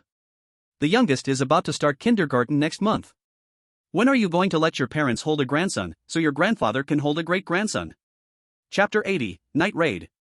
With Grandpa's remark, the other 2 grandfathers couldn't sit still anymore, and they started chatting with one another. Zhan Bao, if you don't have a girlfriend, second grandpa has an old friend with a distant niece. You need to have kids while you're still young. The car is spacious, you can fit 5 kids in it easily. At this moment, even Xiao Zhan, the biological tyrant, felt overwhelmed and didn't know what to say. It wasn't even New Year's yet, why were they already bringing up this topic? But fortunately, Xiao Zhan's parents, still burdened with the huge weight of the Jiangcheng group, quickly stepped in to defuse the situation. All right, big uncle, second uncle, fourth uncle, Zhan just got back, and he hasn't even caught his breath. Let's eat first, we'll talk about this later, okay? Xiao Zhan's parents hurriedly stepped forward to change the subject. No, we just heard that your family has returned, so we came to take a look. You three take your time eating. The elders looked at the tired Xiao Zhan family and waved their hands with a smile, slowly walking out of the yard. With the elders leaving, news of Xiao Zhan driving his luxury car spread throughout the small village. Those who heard it couldn't help but feel a bit bitter. Xiao Zhan, the fool from the Xiao family, really made a fortune outside. A few million for that car, how many bricks would that be worth? I hope he didn't do anything bad to get it. Who knows? It was more painful for them to see those around them getting rich than to be poor themselves. It was even more uncomfortable than seeing their own bankruptcy. In the afternoon, a lot of people came to visit the family. They were all attracted by Xiao Zhan's Mercedes-Benz G-Wagon. But when it came to his relatives, Xiao Zhan didn't bother with them. For the others in the village, Xiao Zhan couldn't be bothered with the fake pleasantries and went straight to the second floor. Xiao Zhan's parents were still thinking about the Jiangcheng group, and for the neighbors in the village, they just casually dealt with them with a laugh. Xiao Chengdong, in the backyard, sharpened his axes and hoes, ready for action. If the Jiangcheng group dared to come, his axes and hoes wouldn't hesitate to drink blood. Xiao Zhan stood on the second floor, looking at his father's figure in the backyard. He didn't speak but silently made a vow. From now on, he would never let his parents or family suffer any bullying or look down on others. As for the matter with the Jiangcheng group, he was ready to solve it tonight. For this, Xiao Zhan had bought a good item in the system store. Nano-bionic optical camouflage cloak. Price, 150 points. Description: made with advanced refractive nanomaterials, it can collect the light and textures of the surrounding environment in real time and perfectly replicate them on the cloak's surface. When worn, the body will completely blend with the surroundings, hard to detect by naked eyes or surveillance cameras, and also comes with thermal shielding. 150 points, an invisibility cloak. Although Xiao Zhan's eyesight always lets him notice and avoid cameras in advance, walking by the river, sometimes you still get wet shoes. Buying an invisibility cloak will make this mission much easier for him. Besides, this piece of clothing is not just a one-time use. In future missions, it might come in handy too. Soon, night fell. After a long day, his parents, tired from travel, fell asleep early. Night, 10 o'clock. Beishir village fell into silence, only the distant mountains and forests made low howls in the night wind. At this time, everyone in the village was already asleep. After his parents fell asleep, Xiao Zhan changed into his leather jacket, put on his hat, and stepped out of the house. Just 2 hours ago, through the listening device, Xiao Zhan got another important piece of news. The Jiangcheng group's efficiency was even higher than he expected. The people Jiangcheng group sent turned his rented house in the county upside down, but found nothing about his family. After searching and investigating in the county, in just half a day, they found out that he took his parents back to his hometown, and even the exact location. 2 hours ago, the Black Panther from Guoshanlong had already set off with people, heading to his hometown. Xiao Zhan recalled what he heard from Su Sanni during the day. Before dawn, I want to see the heads of that kid and his family of 3 on my table. A strange, cold smile twisted on his face, then he strode away into the night. The night was like ink, thick fog everywhere. Buzz, rumble, rumble, rumble. On the rugged mountain road from Long County to Beishir village, 3 black heavy Hummers, like 3 steel beasts running wild, were speeding. In the front car's passenger seat, a tough man stroked his Beretta M92 as if it were a beloved treasure, his face calm, no anger at all. It was impossible to tell that this mission was to capture a family of 3. He was the most capable henchman under Su Sanni. Black Panther, a man who killed without blinking, extremely cold-blooded. He once could order people to chop someone into meat paste while eating calmly beside them. This ruthlessness, within the whole Jiangcheng group, no one could match. Black Panther skillfully pulled the slide of his Beretta M92. The crisp sound of chambering echoed in the car. This semi-automatic pistol, with a bluish sheen, was top grade from America, not just a weapon, but proof of his status in the Jiangcheng group. The other accompanying thugs carried only homemade guns and shotguns. Damn, to catch a muddy-footed farmer, they made us bring so many people, even the lowest-tier guys are out. Is Sanni overdoing it? A thug in the back seat, holding a homemade shotgun and smoking, looked full of disdain. Shut the hell up. Someone beside him coldly scolded, this is tricky. Guoshanlong broke the hands and feet of those 8 people by himself. This mission isn't that simple.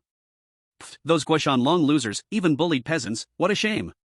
Probably just scared themselves and exaggerated. The smoking thug sneered, patting the iron block in his hands, no matter how good you are, what use? Kung Fu can't beat a cleaver, and all we brought this time are real guns.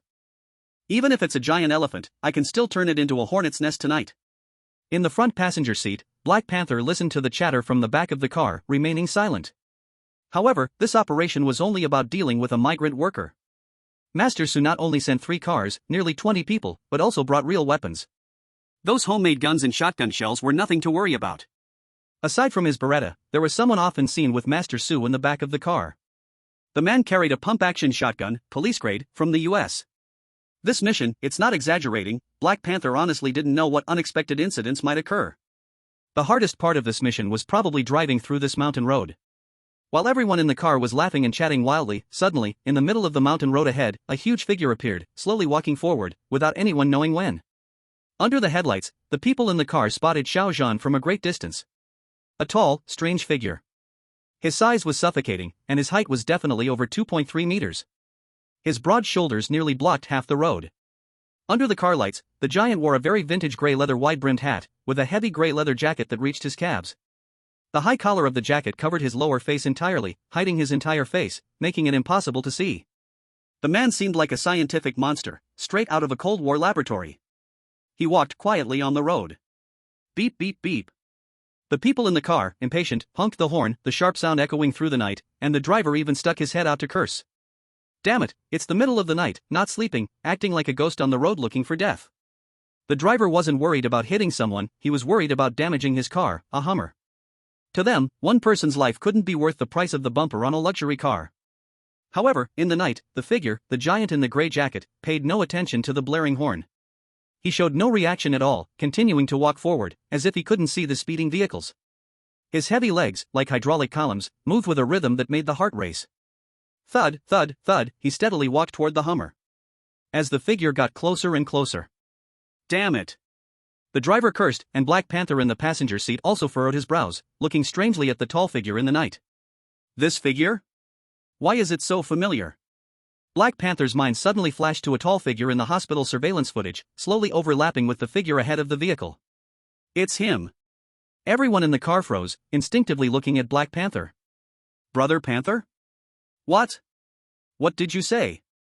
They were all confused. Hiss. Before Black Panther could answer, the driver slammed the brakes to avoid damaging the luxury car. The car might still be fine, but don't damage it. Everyone in the car, except for the already prepared Black Panther, who had his seatbelt on, was thrown forward as the car stopped suddenly, knocking some of them off balance, and even someone's head hit the interior, causing instant fury. Damn it! Can't you drive properly? That idiot won't move, what can I do? F***CK, kill him, damn bastard. Everyone cursed fiercely, their anger rising. These were all ruthless killers, not the type to endure this much. They didn't care anymore about what Black Panther had said. Filled with murderous intent, they kicked open the car doors, grabbed their weapons, and rushed toward Xiao Zhan. As the car stopped ahead, the battle was about to begin. The 2 cars behind were also forced to stop, but the people in the back did not get out. They only rolled down the windows one after another, and stuck their heads out with great interest. Damn it, in the middle of this deep night, there is still some stupid bastard looking for death, ha ha ha ha. Ah, do you bet he will kneel down and beg for mercy? I bet he will be so scared that he pisses his pants, and calls us daddy 2 times. Ha ha ha. The vicious bandits in the 2 cars behind burst into a wave of wild and reckless laughter. From where they were, they could also see that one man was walking on the road and blocking their convoy. If he had stopped some other passerby's car, then fine, at most they would get out and curse at him a few times. But since he crashed into them, he could only blame his own bad luck. He looked tall and strong, but what use was that? What they held were real weapons. As the most savage team of the Jiangcheng group in Long County, every person here was a vicious bandit who took pleasure in killing. In their eyes, a human life was nothing more than a toy for passing time. In this barren mountain wilderness, crashing right into the mouth of their guns was just right to bring some fun to the dull night road. All the vicious bandits leaned back against their seats in comfort, waiting to see how the men in the front car would cruelly deal with this blind fool. In front, on the first Hummer, even the driver picked up his homemade gun and got out of the car. Only Black Panther sat alone in the car, holding the Beretta in his hand, narrowing his eyes, and with a soft click of his thumb, pushed off the safety. He had already recognized the figure ahead. It was exactly the son of that migrant worker couple, the target of this trip. Even though he had changed into a strange set of clothes, he still recognized him in one glance. But what Black Panther could not understand the most was why this man would appear on the road in the middle of the night. And why was he wearing such strange clothes? And why had he happened to block their convoy? Could it be that their action had been exposed? But since it had been exposed, why did this man not run? Why did he not take his family and run for their lives? Instead, he appeared alone on this night road in the middle of the night, and now it even looked like he had come to stop them. Could it be that he really thought that because he could fight, he could stand against the Jiangcheng group? That he had an immortal body? That he could take bullets? That he could become invincible? As Black Panther thought this, a cruel cold smile flashed through his eyes, but he did not expose Xiao Zhan's identity. This extremely cold-blooded and careful nature had saved his life too many times before. Let these people test what he can do first. Black Panther stared at the situation outside the car, like a poisonous snake curled up in the dark. If this guy was only pretending and playing tricks, then killing him was just killing him. If he really had some skill, then his Beretta was not for nothing either. Pure American goods. Black Panther had the confidence that from inside the car, with one shot, he could blow that man's head apart. Step, step, step. Along with a burst of noisy footsteps, the boots on the feet of every vicious bandit stomped hard onto the ground. Every step showed the anger of the crowd. Every one of them, burning with rage, surrounded Xiao Zhan. In this barren mountain wilderness, the crowd hid nothing at all. Homemade guns and homemade shotguns were all held openly in their hands. Some people even had steel knives, military daggers, and Nepali blades hanging at their waists. Of course, that was also because in their eyes, the person in front of them was already a dead man. So what if he saw it? Damn it, playing ghost games here. Break his arms and legs first. Drain all his blood, chop him into pieces, and throw him into the mountain to feed the dogs. On the face of every vicious bandit was a cruel smile as they walked toward Xiao Zhan with contempt. In their words, there was not even a little fear or respect for life and the law. At this moment, Xiao Zhan finally stopped. He raised one hand and steadied his hat. With the other hand, he naturally fixed his collar, fully showing the face hidden under the shadow. Xiao Zhan's strange pair of eyes slowly swept across the crowd. On his stiff gray face, a strange smile slowly appeared. A low and hoarse sound, sharp like nails scraping glass, squeezed out from his throat. Everyone here? Chapter 82, The Beginning of Slaughter. A voice without a hint of emotion echoed hollowly along the mountain road. But no sound responded at all.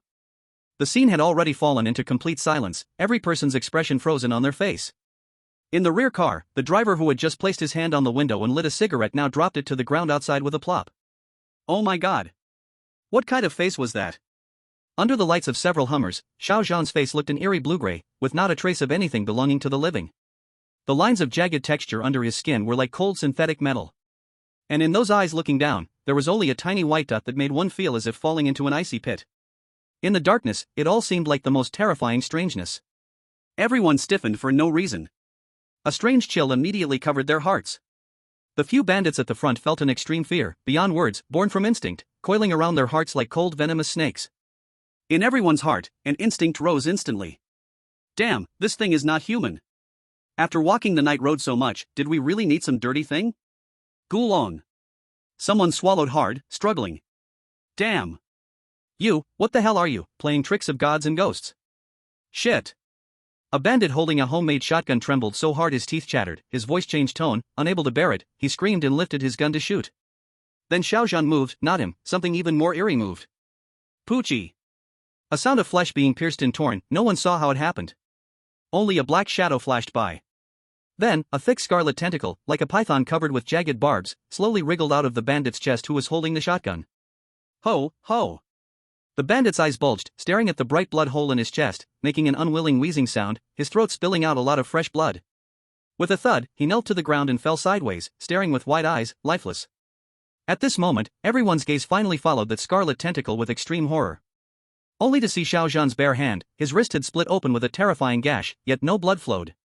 That scarlet tentacle had shot out from his wrist, through his flesh. With the bandit's body fallen to the ground, the remaining bandits looked at that eerie tentacle, each feeling as if a bucket of icy water had been poured over their heads, bone-chilling. Ah. Ah. Ah ah. Ghost. Ghost. Run, run. Monster. It's a monster. Those once arrogant desperados went from shock to panic in less than 3 seconds. Run. With screams of terror, the rest turned and ran, crawling and stumbling, not even caring for the weapons in their hands. Xiao Zhan stood in place, not chasing, his blue-gray face still smiling. Poo-foo. Another sound of flesh being pierced, like death calling names. A bandit's chest was pierced, this time the wild tentacle lifted him like a skewer of candied fruit into the air. Then it swung violently, smashing the still twitching body away. Second brother. A fleeing bandit, seeing the body lifted into the air, let out a heart-wrenching scream. They were real brothers. Since childhood, inseparable, now, his second brother is dead, and he has no brother left. No. Ah. The bandit let out a cry of sorrow and rage, suddenly turning to fight for his life. The next moment. Bang! Without any unnecessary movement, the crimson tentacle, like a steel whip breaking through the air, casually swept across. The bandit's head was crushed like a watermelon, with bright red blood mixing with pale brain tissue, radiating outwards, exploding with a deafening sound in the night. The headless, broken body didn't even twitch before collapsing limp onto the ground. The bloody scene completely shattered the psychological defenses of everyone present. Damn it, what kind of monster is this, damn? Shoot. Kill him. The people in the two Hummers far away also turned pale. But ultimately, it was the distance that benefited them. These people did not feel the overwhelming visual impact like those who were up close. Though faced with such an unknown situation, everyone was still scared, but the distance and the weapons in their hands gave them some courage. One by one, they stuck their heads out of the car windows, picking up pistols and old shotguns, and started shooting in the direction of Xiao Zhan. Bang! Bang! Bang! Bang! A dense rain of bullets instantly enveloped Xiao Zhan, and these people didn't even care about the brothers who were still running for their lives. They were all desperados to begin with, killing without blinking, and usually, they acted together in a group, calling each other brothers. But now, in this life and death moment, who cares about that much? Damn it! Puff! Puff! Puff! A total of 5 men went to surround and kill Xiao Zhan, but Xiao Zhan killed 3 of them in the blink of an eye. The remaining 2, still unable to recover from the terror brought by Xiao Zhan, were directly hit by the incoming bullets, their bodies shaking violently in place, blood exploding from them like popping beans. Without even a scream, the 2 were shot to pieces. However, the 2 were shot to pieces, but the bandits and the 2 Hummers didn't even glance at them. Instead, they fixed their gaze on Xiao Zhan in the back. Then, they lost all hope. The dense bullets hit Xiao Zhan's body, but not a single mark was left, just a spark flying out before the bullets were deflected.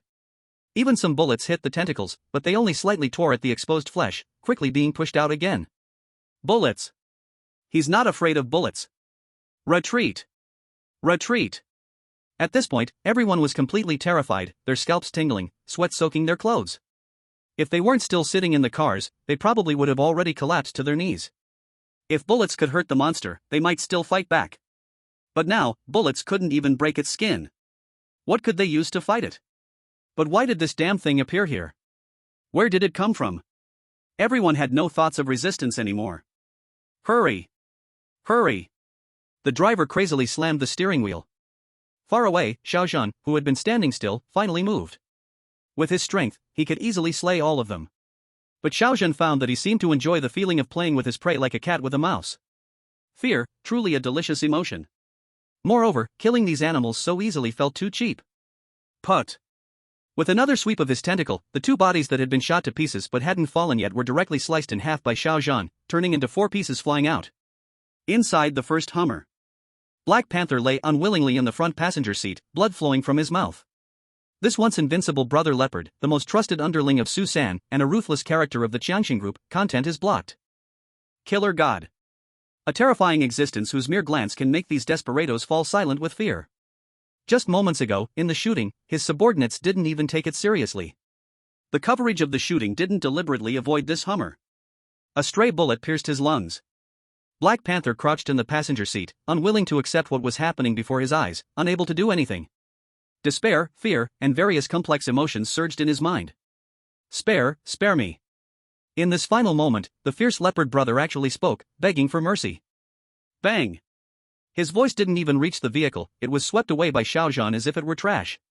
Crimson tendrils swept across, and the Hummer's hard shell couldn't offer any resistance at that moment. The entire upper half of the vehicle instantly broke and collapsed, the crimson tendrils dragging these scrap metals, directly sweeping across, along with the Black Panther inside the vehicle. Boom!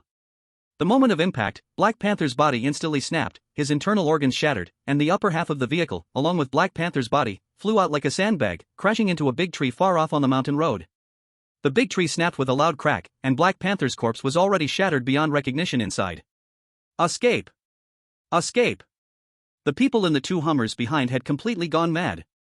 In a frenzied panic, they swung the steering wheel to the extreme, immediately slamming the gas pedal to the floor, starting to flee. Clearly, one side had a large number of people, while the other had only one.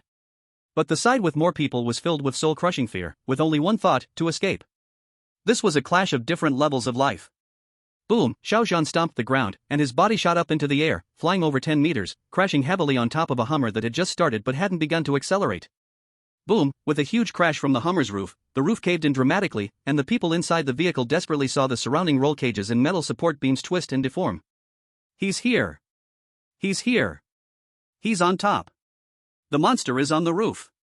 The people inside the car were completely terrified by this scene. They screamed hysterically, firing their guns at the roof. Bang! Bang! Bang! The flashes of gunfire flickered wildly inside the cabin. They were completely panicked, frantic. They had even forgotten that just moments ago, these guns couldn't cause any harm to Xiao Zhan at all. Boom! With a loud crash, a cold-gloved hand, with terrifying destructive power, smashed through the reinforced steel roof, directly crushing a bandit's skull beneath it. Blood and brain matter exploded inside the narrow cabin, splattering everyone's faces. Before anyone could recover from this horrifying scene, that massive hand grabbed someone's neck, lifting them up violently. Ah! Help me! Help me! Crack! Crack! Accompanied by a chillingly agonizing scream and the sound of bones fracturing, the person was forcibly yanked out of the narrow hole in the car's roof. That terrifying scream still echoed inside the vehicle, and the others were already on the brink of collapse from fear. The next second, an even more horrifying thing happened. Bang! Another huge crash. The roof was once again pierced by a massive force, and a head, its eyes bulging, neck spraying blood, and still unblinking, was violently slammed into the car, falling in, staring at everyone. It was the bandit who had been yanked out earlier, like pulling noodles. Ah! The people inside the car, upon seeing this terrifying scene, completely lost it. The driver's mind shattered completely. In the midst of the brutal tumbling and desperate screams of despair, the driver slammed the steering wheel, sending the vehicle straight off the road and tumbling down the cliff. However, Xiao Zhan, just a second before the vehicle flew off the cliff, had already leaped back onto the road. At this moment, the last Hummer, amidst the chaos, made a sharp turn and crazily sped back down the mountain road, desperately fleeing. Suddenly, a powerful rumble of earth-shaking noise came from behind. Boom, boom, boom. The group trembled and looked through the rearview mirror, only to see a massive figure, the monster. It didn't follow the mountain road in pursuit but directly came charging up the steep slope. The winding mountain road had drops of tens of meters between each section, with the car needing to zigzag up and down each curve. But the monster only needed to jump directly down from above, and these drops were as flat as the ground for him. He came rushing straight down the mountain. Xiao Zhan didn't need to follow the mountain road, easily rushing up as if walking on flat ground. No. Go faster. Step on the gas. The driver screamed frantically, and the Hummer's engine let out an unbearable shriek of overloading. However, all was in vain. With a loud boom that sounded like a meteor crashing to the ground, Xiao Zhan leaped down from the side of the mountain slope, crashing right in front of the speeding Hummer. Faced with the high-speed, multi-ton vehicle, Xiao Zhan didn't dodge or avoid it, he simply reached out with one hand. Boom! An incredibly terrifying physical collision. The sturdy, crash-resistant front of the Hummer instantly twisted and deformed, but Xiao Zhan didn't even move. The entire vehicle was forcibly stopped by Xiao Zhan's unshakable, absolute power. Then, with a sudden force, Xiao Zhan lifted the heavy off-road vehicle high above his head with one arm. No! Help! Desperate cries came from inside the car. Boom! The Hummer was violently slammed into the hard ground, the windows shattering instantly, and everyone inside was crushed, their bones snapping as they screamed in agony. Boom! Xiao Zhan lifted it again and violently slammed it down once more. This time, there was no sound from inside the vehicle. But Xiao Zhan didn't stop. Boom! He lifted it again and slammed it down. Again and again, until the entire Hummer was almost crushed into a pancake, only then did he stop. There was no sound inside anymore, only blood continuously flowing out from the twisted vehicle. Poof! In the night, a cold smile flashed across Xiao Zhan's terrifying face. At this point, all 3 vehicles sent by Master Su had been destroyed, and everyone inside was dead. Xiao Zhan casually grabbed a piece of scrap metal that had fallen off the vehicle and violently scraped it against the car body. Sparks flew. It fell onto the gasoline that had already spilled across the ground. Boom! A thunderous explosion shook the air, and flames shot up into the sky. Boom, followed by a loud bang. Xiao Zhan's figure turned and walked away amidst the flames. Chapter 84, Hospital Ward. At this moment, the previous Hummer, after falling off the cliff, tumbled and crashed through a large number of trees, eventually coming to rest in this valley. Cough, cough, cough. With a painful coughing sound. From the Hummer, now severely deformed and completely upside down, a hand suddenly stretched out. A rough, bloodied hand, covered in shards of glass, suddenly grabbed the deformed car window frame. Then, a blood-soaked, muscular man, dragging his twisted right leg, crawled out from the crushed car like a hopeless maggot. It was terrifying, so fucking terrifying. As the man crawled on the ground, tears and snot uncontrollably mixed with blood, his whole body trembling from extreme fear and pain. Recalling the scenes on the mountain road, his mind had completely collapsed. That wasn't human at all. It must be a zombie, a monster. It's so scary, so terrifying. Since he joined the Jiangcheng group, he has killed so many people, never believing in ghosts or gods. But now, he believes. This must be a ghost, a zombie from the legends. It's the only thing that could be this terrifying. They shouldn't have come to this terrifying village in the mountains. This must be the legendary ghost village, the zombie village. Everyone died, all of them died, only he survived. But he survived. Woo woo woo woo. The strong man let out a low whimper, weakly extending one hand to touch the clothes on his chest, quickly pulling a Buddhist amulet from his chest. He picked up the amulet, unable to stop crying, kissing it. This amulet was something he had begged for from Master Yongxin after a nightmare from killing too many people. He spent several million for it. Now, it must be this amulet that protected him. He swore, after leaving here, he would never do such things again. He would become a monk, repent, wash his hands of crime, and leave Yang City with his family to live a good life. Woo woo woo woo. The strong man held the amulet, unable to stop crying, both in fear and in relief for surviving. Suddenly. Crack, crack. Suddenly, an extremely heavy sound of footsteps, stepping on the gravel in the valley below, came from the darkness, getting closer step by step. The strong man's crying stopped abruptly, his entire body froze, even his breathing stopped.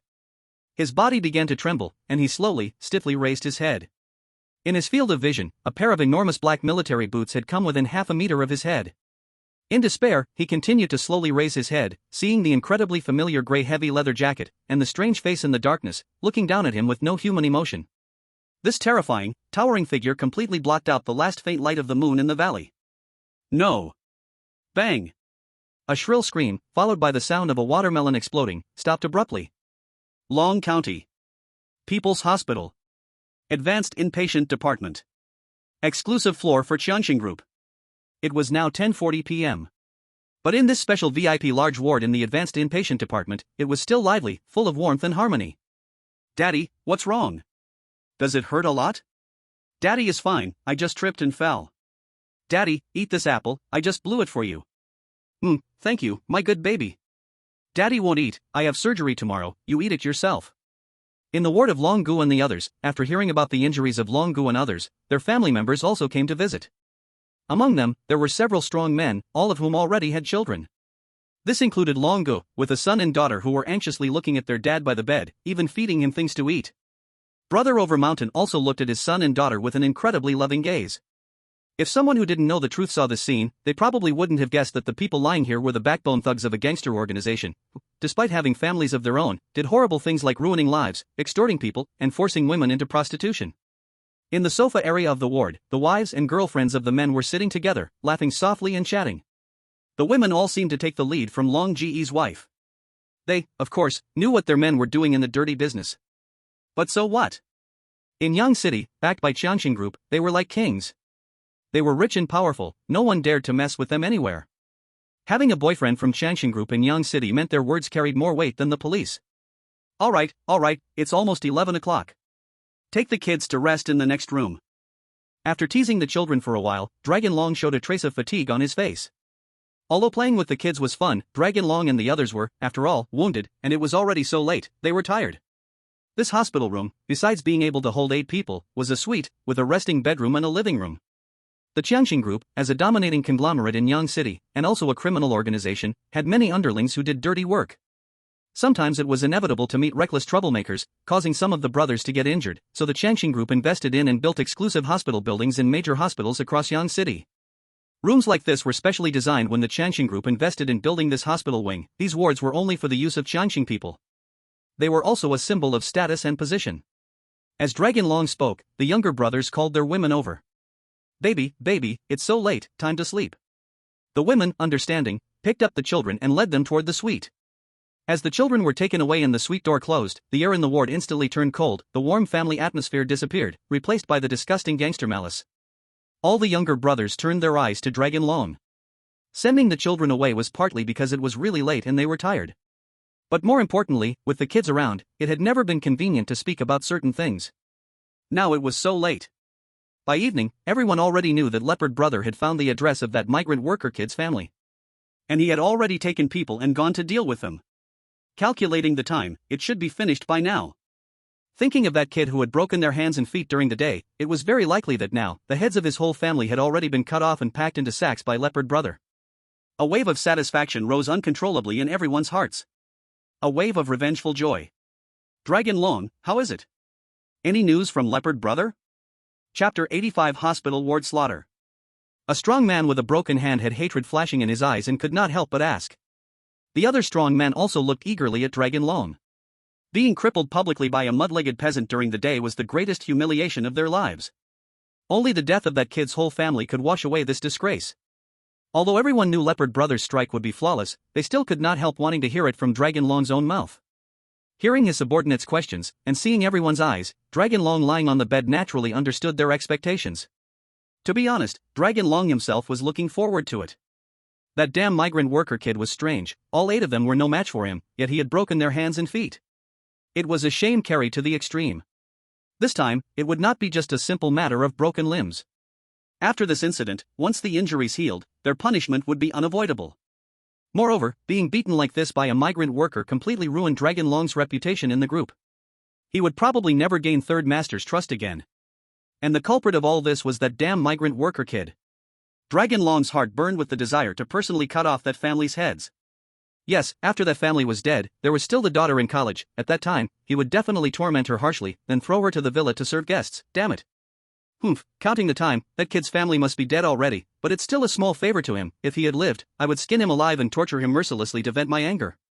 Dragon Long snorted coldly, his eyes full of cruel satisfaction, then continued. By the way, I remember that old man also has a daughter in college? Once things settle down, let's get that college girl to the villa. The brothers can enjoy for a few days first, then feed her some drugs and send her to serve customers, so we can earn back our medical fees with interest. Ha, Brother Long really thinks everything through. A wave of extremely lewd laughter erupted in the ward. Ha ha ha ha. Gui Shan Long also sneered. And while everyone was laughing and joking, they didn't notice at all. The ward door had just silently opened. Strangely, no one came in, and then the door was closed again. And just as Brother Long and the others spoke those words, the temperature in the entire ward inexplicably dropped by 2 degrees. Hiss. What's going on? It's a bit cold, did someone set the AC too high? A burly man near the door suddenly felt his body shiver for no reason and spoke with a trembling voice. The burly man rubbed the goosebumps on his arms while instinctively turning his head to look at the AC panel on the wall. However, at the moment he turned his head, his originally murky pupils suddenly shrank to the size of a pinhole. At the ward door, the space twisted and refracted strangely like water ripples, and then a tall figure cloaked appeared out of thin air at the door. The figure slowly raised a hand, pushing back the wide hood from his head, revealing his face. It was a strange face, with no color, a dead grayish hue. Those eyes, without any whites, like a beast, stared down at them. Yet, this face instantly matched a deep contour in the burly man's memory. He would never forget this contour in his dreams, except for the skin and eye color. Everything else was exactly the same as the son of the worker who had bound them today. This sudden scene shocked him so much that he couldn't speak. And this figure was Xiao Zhan, who, after dealing with the 3 vehicles of people, quickly tracked to the hospital. After spending 150 points to exchange for an invisibility cloak, he quietly entered this floor without surveillance and this ward without surveillance. Xiao Zhan slightly tilted his head, looking at the luxurious furnishings in the ward, a chilling curve curling on his lips. He, this place is lively, really luxurious, living here isn't cheap, huh, he. Xiao Zhan's hoarse, sandpaper-like terrifying voice spoke as if chatting casually. Yet instantly it drained the oxygen in the whole ward, freezing the air inside. Everyone looked over in disbelief, staring at this abrupt figure. All their reactions were exactly like the first person who noticed Xiao Zhan. Just one look, and they recognized Xiao Zhan's silhouette. The face shape, the body, they could never forget. It was the son of the worker who had crippled them this morning. But how could he appear here? And his face, how could it become like this? Even scarier, a moment ago, they were talking about this person, the next moment he appeared. And became so strange. You. Are you human or ghost? A burly man who often watched horror movies spoke in a trembling voice. Damn, what exactly are you? Gui Shan Long, the leader, nearly popped his eyes out, his voice trembling crazily. The reactions of the other 6 were no better. It was just that Xiao Zhan's current appearance was too inhuman, so strange it didn't look alive. Could it be that this kid's whole family was killed? Now he has become a fierce ghost, coming back for revenge. How did you appear here? Where are they, Brother Leopard and the others? A muscular man stared at Xiao Zhan, forcing down the terror in his heart as he asked. You mean them? They are sleeping very peacefully. Xiao Zhan let out a low, deep laugh, answering the question with a tone full of compassion. His voice was light, but it hit like a heavy hammer, shattering everyone's mental defense. Everyone already knew the result. A bone-chilling cold and sweat instantly soaked everyone's backs. Black Panther, even Black Panther, their fearless elite, had fallen at the hands of this man. Could it be that he is not a man, but a ghost? They have provoked a ghost. But aren't there no ghosts in this world? If there are no ghosts, then what kind of monster is Xiao Zhan standing in front of them? Go arp! A muscular man swallowed hard, and the next moment, with his leg broken, he suddenly lunged forward, raising his hand to slap the emergency call bell on the bedside. This was the territory of their powerful group. No matter what kind of monster it was, once they called for help, they would be safe. They were now dismembered, with no ability to resist. However, with a sharp poochie sound, the air suddenly exploded with a dark red afterimage. The muscular man didn't even touch the bell, yet his body was strangely lifted into the air. A thick, snake-like, scarlet tentacle, covered with savage barbed spines, had unknowingly wrapped tightly around his neck, lifting him into the air. Ha, ha! The muscular man's face immediately turned purple-red, his hands desperately trying to pry at the tentacle around his neck, but under the immense force, his hands had already lost strength. He hadn't even touched the tentacle yet. Crack! The sound of his neck snapping echoed, and his head drooped lifelessly. The tentacle casually swung, and the muscular man's body was tossed like a stinking sack of trash against the corner of the wall. Chapter 86, Madness. Everything from the moment it happened to the muscular man being strangled to death took less than 2 seconds.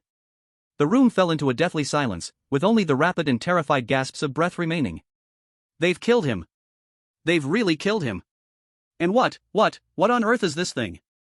Everyone's eyes were glued to the terrifying tentacles that emerged from beneath Xiao Zhan's cloak. It was just like those alien monster films, terrifying beyond belief. Everyone was thoroughly chilled to the bone. Though they weren't involved in the kind of direct killing that Black Panther's group dealt with, they hadn't been strangers to pushing people to death. Each of them prided themselves on having seen every kind of scene and treated human lives as mere entertainment when driving others to their deaths. But now, seeing one of their own killed so easily, they were all terrified. Spare me. Please, spare me. Some with weaker constitutions had already pissed themselves, crying and wailing on the hospital bed, begging for their lives. Xiao Zhan smiled, ignoring the disgraceful display of the others, as several more scarlet tentacles, like poisonous snakes, slithered out from beneath his cloak, greedily twisting in the air. I will only ask once. Where is Tonyun Mountain Manor? Xiao Zhan looked at everyone.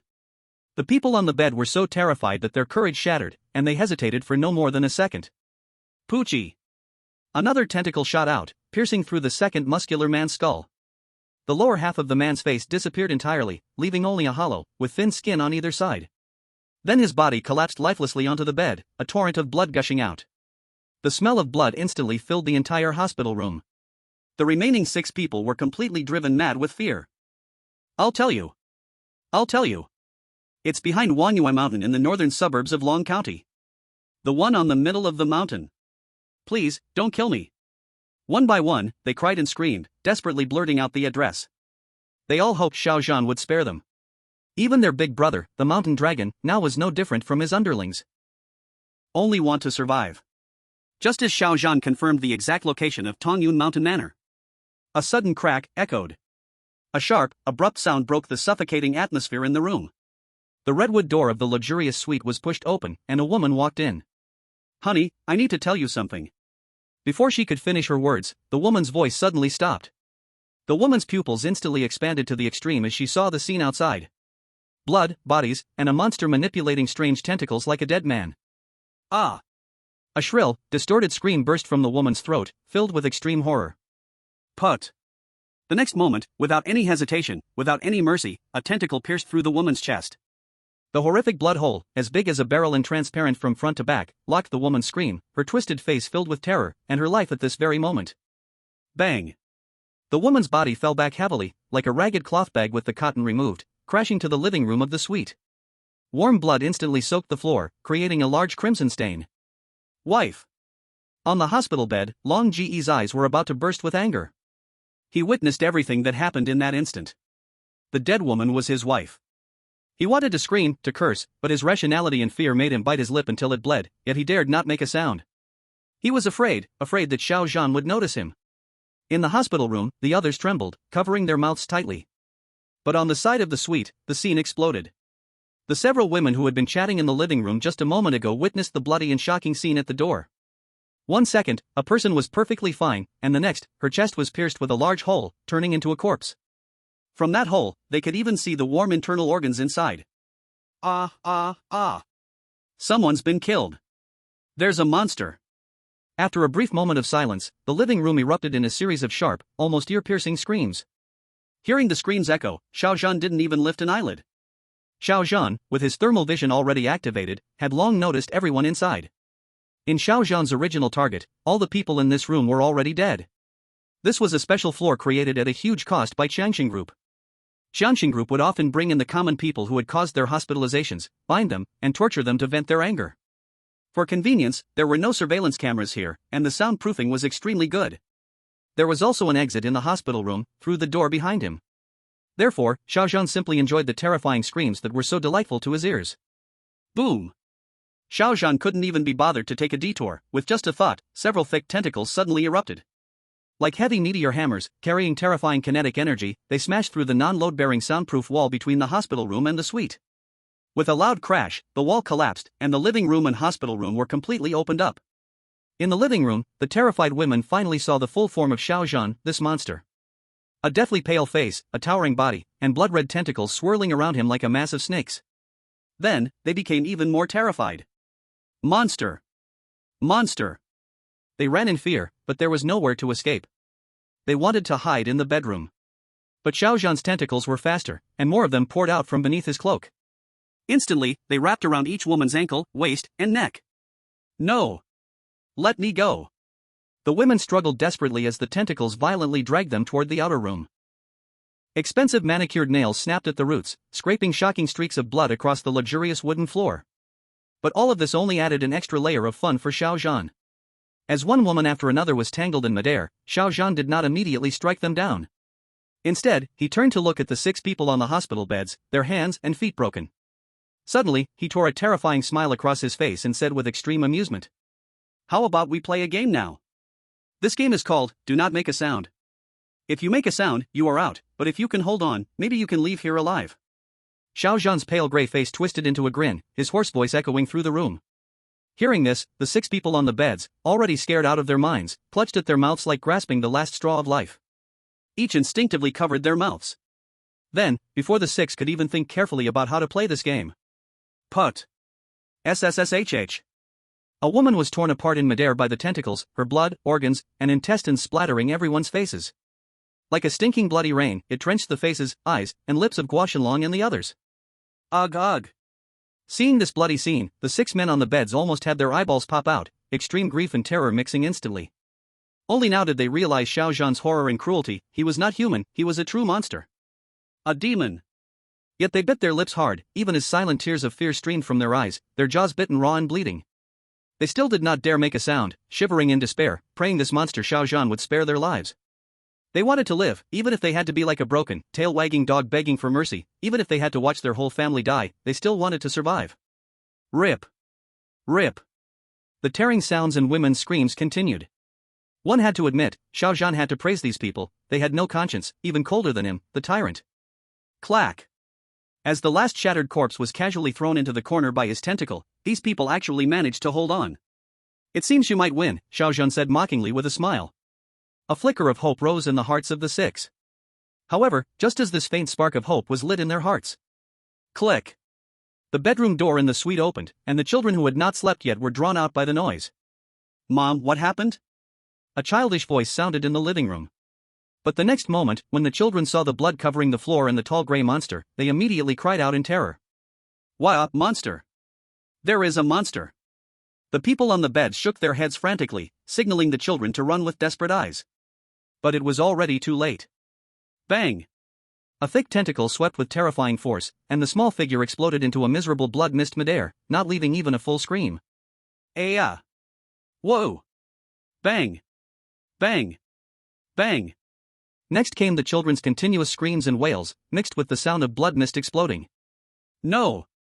This scene completely snapped the last string of sanity for everyone. Hua Shenlong held back when he saw his wife die, but now he could not hold back, he went completely mad. Beast! You beast! He roared as if tearing his heart apart, ignoring his own wounds, crawling and rolling off the bed, eyes red, lunging at Xiao Zhan like a demon. Fuck you! You monster! I will fight you! Monster? You people? When you forced others into ruin, did you ever think about today? Xiao Zhan sneered, a tentacle tightly wrapping around Hua Shenlong's neck, lifting him upside down in midair. Then, as if swinging a heavy iron hammer. Bang! He dragged Hua Shenlong directly to his blood-stained corpse, smashing him heavily against the wall, cracking the surface. Bang! Then smashed him onto the hard marble floor, bones breaking. Bang! Bang! Bang! Xiao Zhan, expressionless, struck again, and again, and again, wildly. Until the body in his hands turned completely into a heap of unrecognizable flesh, even the bone fragments embedding into the floor, he disgustedly released the tentacle. Chapter 87, Tongyun Manor. No! No! No! You beast, you are not human, even as a ghost I will not spare you, ah! Screams and curses, aside from the minced Hua Shenlong, everyone else collapsed mentally. Just a moment ago, they were joyful with their families, dreaming of the future, but now, nothing remained. Their children, their wives, all cruelly killed by this monster. No! No! Why? Why? A strong man with a broken leg angrily crawled to the living room, holding fragments of his child, crying bitterly. His child, his child. What did he do to deserve such punishment? But there was no time to grieve. In the next moment, a tentacle wrapped around him, along with the fragments. Since you want to be together, then be together forever. Woo woo. Moom. Moom. The man's eyes widened in terror and resistance. But the tentacle showed no mercy, brutally prying open his mouth, stuffing in the fragments directly into his stomach. Brutal, violent, without any mercy, his belly bulged instantly, organs bursting at that moment. He twisted in pain, convulsed, scratching blood marks on the floor with his nails, yet no sound came, his throat completely blocked. Ah, it's all false, false, this is all a dream, all a dream.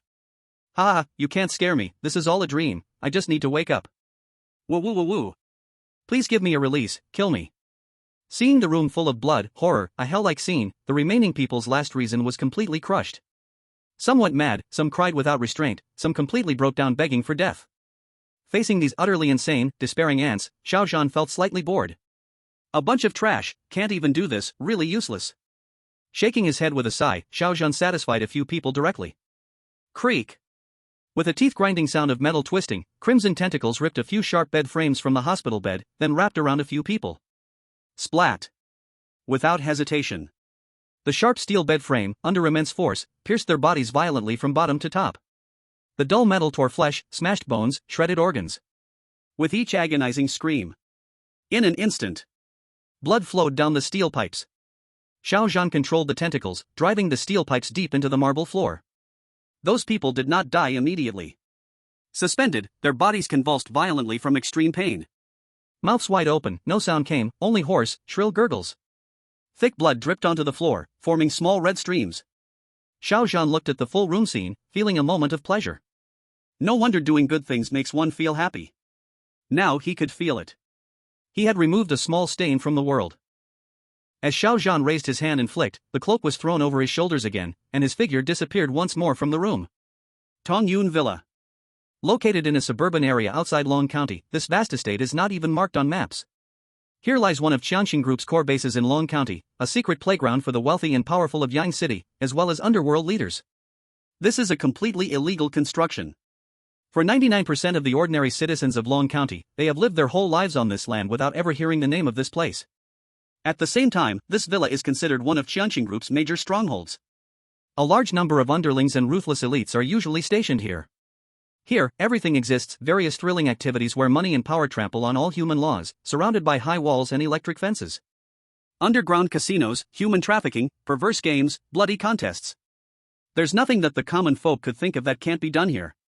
On the surface, this villa is beautifully constructed, backed by green mountains, peaceful and elegant, resembling an otherworldly paradise. In the dark, however, it is a terrifying den of evil, stained with the spirits of countless wronged souls. It was already 11:30 at night. The lights in Tongyun Villa were still shining brightly. many of the powerful and wealthy were enjoying services inside the villa. Su Sanyi, the leader of Long County, was also the master of Tanyun Villa. As the local emperor of this lawless land, Su Sanyi placed great importance on maintaining his health. Though he was the master of the entire villa, given his position and status, he left trivial matters to others, following his strict daily routine, and by now, he should already be resting. But tonight, the villa's most luxurious top-tier suite remained brightly lit. A distinguished guest had arrived. Therefore, Su Sanyi was still accompanying him in the villa's luxurious suite. Su San uncle, don't you have a Black Panther under your command? He's efficient, right? Have him bring those two women's families here. Damn it, how dare they ignore me? It's an honor for them to be with me, and they even want to call the police? In the luxurious living room, a young man with good looks, tall and dressed in a custom suit, sat on a leather sofa, puffing smoke rings from his cigar as he spoke cruel, chilling words. I want their entire family to be buried with them. Su Sanyi smiled humbly and nodded, looking at this young man.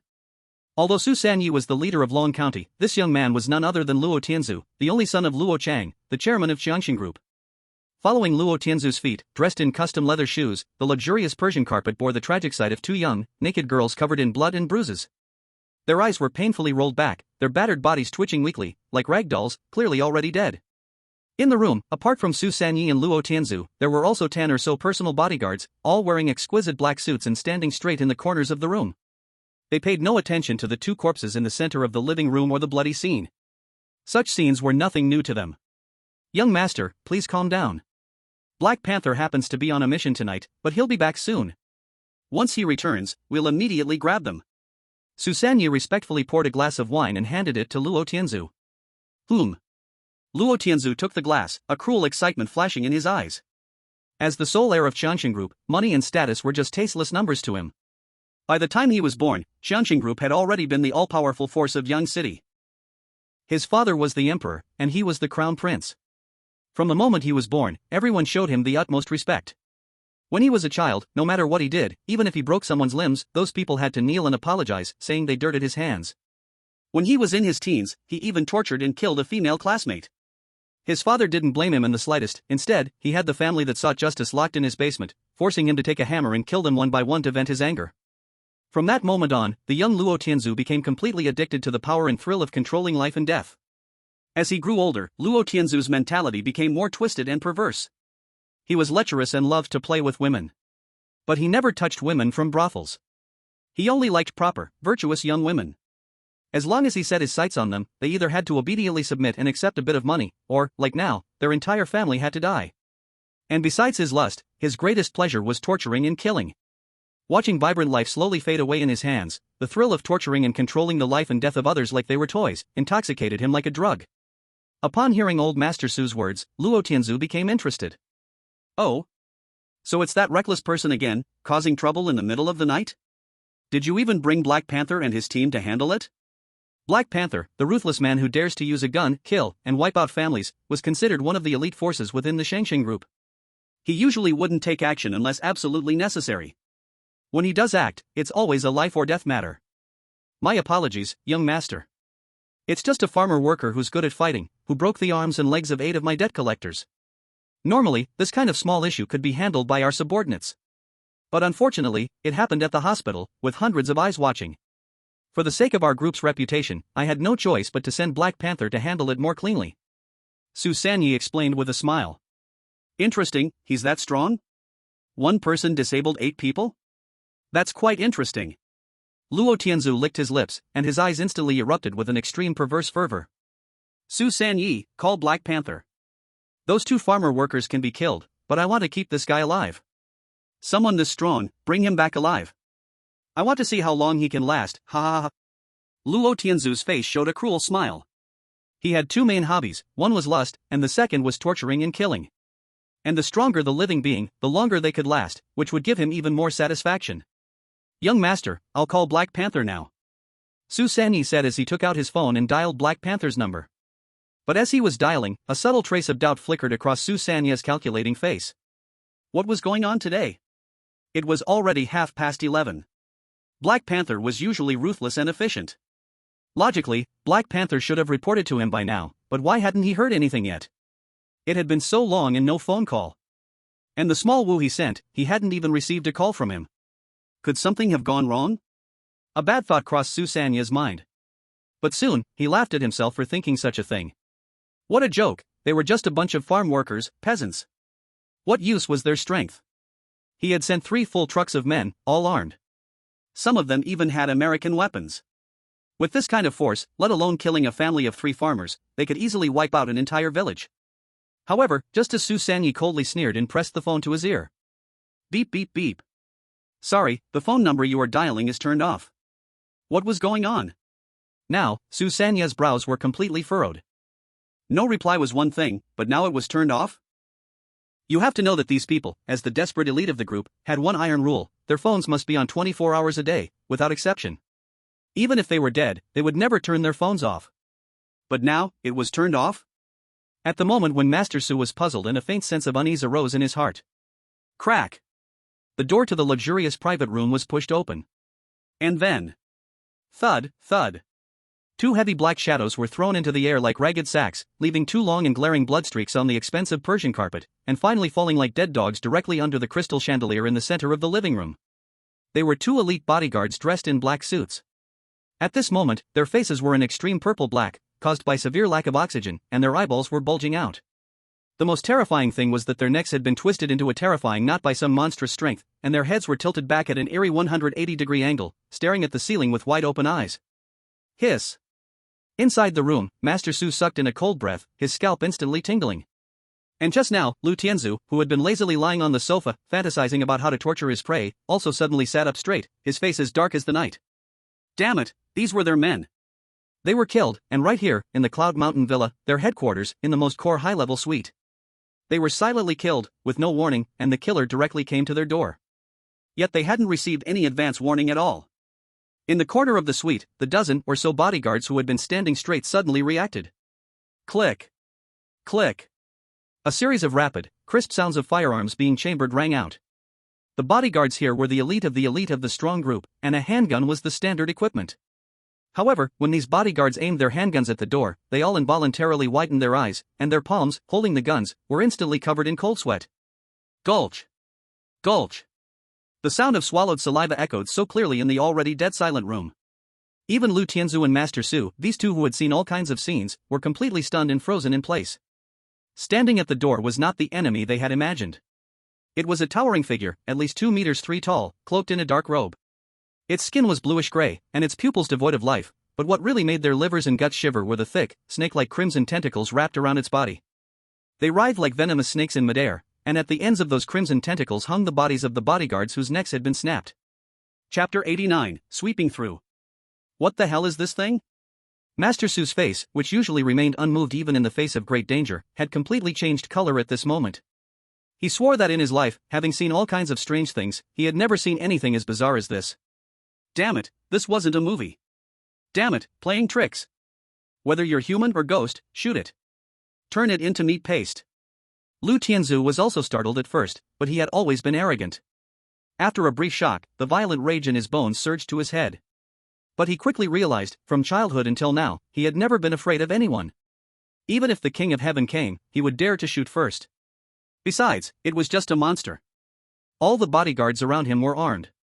The times had changed, and a monster, no matter how strange, was still a carbon-based lifeform. Bang! Bang! Bang! Bang! After all, they were the best selected elite. The moment they received the order, the bodyguards inside the room simultaneously pulled their triggers, and more than 10 handguns fired at once. With a series of dense gunshots, a huge number of bullets poured toward the door of the house. However, the scene that happened in the next second made everyone feel like they had fallen into an icy pit. At the very moment the gun was fired, Xiao Zhan's body moved, his crimson tentacles like giant pythons. Rattle! More than 10 tentacles, moving faster than the eye could catch, instantly twisted and entwined in front of Xiao Zhan, forming a thick, terrifying spiral flesh shield. Bullets hit it, only making dull meat sounds, then each one embedded on the surface, unable to penetrate, let alone pierce through. Xiao Zhan's main body naturally was not afraid of bullets. This flesh shield was not to protect him, but to prevent his invisibility cloak from being damaged. This was something good that had cost 150 points. While these tentacles weaved the flesh shield, the remaining few tentacles were also not idle, like fired cannonballs, leaving bloody afterimages, sweeping across the entire living room in an instant. Whoosh! Put! The terrifying force slashed through, even the air along the way was violently blown apart. The tentacle covered in barbs was like a giant guillotine. Inside the living room, several bodyguards did not even have time to react. At the moment of impact, with no resistance, human bones were as fragile as thin paper in front of the tyrant's monstrous strength. Crack! A few people were directly broken, blood and the broken bodies splattered, covering the entire wall behind them. The remaining bodyguards instantly felt their scalp explode. Each immediately tried to find cover, tried to retreat, but it was already too late. They could not escape, could not hide, had no chance at all. This terrifying scene made the remaining bodyguards' scalps go numb with fear. Bang! Bang! Bang! A continuous series of explosions, dense, in this room, like firecrackers going off. Every swing of the tentacles was accompanied by the muffled sound of flesh and blood exploding. Hit the head, the skull exploded like a rotten watermelon, hit the waist, the upper body spun and flew out, spraying blood in the air like a ballet. In the middle of the living room, Luo Tianzu and Su San shivered violently, their faces smeared with a layer of blood. Inside the house, over a dozen bodyguards were all dead within seconds. All turned into indistinguishable organic matter on the carpet. A death-like silence covered the room again. In the center of the living room, only Luo Tianzu and Su San remained, their bodies cold as if petrified. They looked in disbelief at the hellish scene before them. More than 10 elite bodyguards, all slaughtered at first sight, while the bullets that had entered his flesh shield were pushed out the next moment. All clinked and fell to the ground. At the wound sites, with a wave of flesh moving, the injuries healed instantly, leaving no trace at all. What kind of monster is this? As the giant tentacle flesh shield slowly withdrew, Xiao Zhan, surrounded by countless crimson tentacles, stepped through the thick blood into the living room. He stretched out his huge hand, gently removed the wide-brimmed hat from his head, placing it on his chest. On that grayish-blue face, full of stiff lines, appeared a smile that he thought was polite but looked eerie. Good evening, I suppose this is the famous Su San, right? Let me introduce myself, Xiao family, Xiao Zhan. What? Hearing this name, Su San's face instantly drained of color, pale as paper. Xiao Zhan. If it had been a few days ago, he might have forgotten this name. After all, just the son of a muddy-legged worker. But now, Su San remembered the name vividly. A muddy-legged person who could disable 8 of his top men with bare hands, such astonishing combat ability. When Su San had investigated those 2 workers' backgrounds, he had taken a closer look at their sons. Content is blocked. He is the culprit behind the destruction of all his subordinates. But that was just curiosity about a slightly stronger ant in a colony. But now, Su San never expected this. The owner of the name, who should have had his head chopped off by now, actually came to his stronghold, killed his men, and looked at him with a smile. But here he is. What about the Black Panthers and the others? You. How did you find this place? Where are my men? Su San screamed a question, one he actually already had the answer to in his heart. Ha! Xiao Zhan only let out a cold laugh, not saying a word. But the strange tentacles around him and the bodyguards in the room, instantly killed, had already said it all. Su San felt the world spin around him, almost unable to stand. He was filled with anger, fury, and despair. It was all Lu Pao, that beast. He had caused this disaster, brought this monster upon himself. In the end, it was him who had to bear the brunt of the disaster. Su San didn't beg for mercy, after all, he had survived for years by licking blood from the blade. One glance, and he understood who Xiao Zhan was. Having slaughtered so many, the monster's eyes never showed even a flicker of emotion. To him, human life was worth less than an ant. Begging for mercy was also death, so he might as well die with dignity. Ah! Su San screamed in despair, pulling out the handgun at his waist, ready to give himself a quick end. However, Xiao Zhan would never give him that opportunity. In Xiao Zhan's eyes, the speed of an ordinary person was as slow as a slideshow. Before he could even lift the gun, a blood-red tentacle whipped around his arm with a snap, and with a crisp sound of bone breaking, his forearm was brutally snapped. Ah! The handgun was immediately knocked out of his hand by the tentacle, and Su San, in agony, curled up on the ground, groaning softly. Big beads of sweat rolled down his forehead. If this were his younger days, he could have endured it, but now, after all, he was old. Chapter 90, The Phone Call. On Xiao Zhan's pale gray face, there was a hint of mockery. Sorry, but until I get the information I want, your life no longer belongs to you. You think you can pry a word out of me. Su San was drenched in sweat from the pain, yet he still gritted his teeth with a vicious look, showing the tough attitude of an old-school gangster. I, Su Lao San, have been in this game for so many years, I've lived enough already. If you have the guts, kill me. At this moment, Su San thought Xiao Zhan wanted to extract some evidence of criminal activities from him related to the Stronghold group. While shouting angrily, he couldn't help but show a cold sneer. This monster, no matter how powerful, was still too naive. Evidence? Did he think evidence could bring down the Stronghold Group? Even if you threw videos of the Stronghold Group committing murder in the streets, as long as it was in Yanshi, no one would dare to interfere. In this world, the things that decide matters were never so-called justice or evidence, but power. Oh? Is that so? Xiao Zhan's smile grew even more radiant, but to their eyes, it was eerie and cold. How about thinking about your family? Over Shanlong's children are quite cute, they're all down there, happily reunited now. As Xiao Zhan's words fell, Susan's face turned deathly pale, his eyes full of disbelief and fear. He never imagined this monster would be so ruthless. Susan moved his lips, but could no longer say a word. He had family in Yanshi, his grandson had just had his first birthday celebration. It wasn't that he didn't want to send his family away, to hide them. But now that he had reached the position of the group's leader, things like this were beyond his control. However, he rarely involved his family in the group's business. Just to prevent, one day, if something really happens, it could not implicate his family. But he knew, a person like Xiao Zhan, if he says he will kill his whole family, he definitely will kill his whole family. These desperate men, they are not afraid of the police, but precisely fear someone like Xiao Zhan, who has even less bottom line and is more cruel than them. A moment ago, he was laughing at Xiao Zhan's naivety, now, the naive one is himself. Susan silently lowered his head, no longer daring to oppose Xiao Zhan. Only then did Xiao Zhan leisurely turn his head, looking at another target in the room, who was already nearly scared out of his mind. Luo Tianzu was by now almost paralyzed with fear, his original arrogance completely gone, only fear remained. Too terrifying, in just one meeting he killed all his bodyguards, and these were the elites of the group. Luo Tianzu, relying on these bodyguards, had killed countless people before, but now, all these people had turned into a pile of rotten meat. Luo Tianzu had long wished in his heart to cut Su Lao San into 1,000 pieces. This damned old beast, how did he provoke such a monster? Now, even he is implicated, when he survives and leaves. He must kill this old beast's whole family to erase today's humiliation.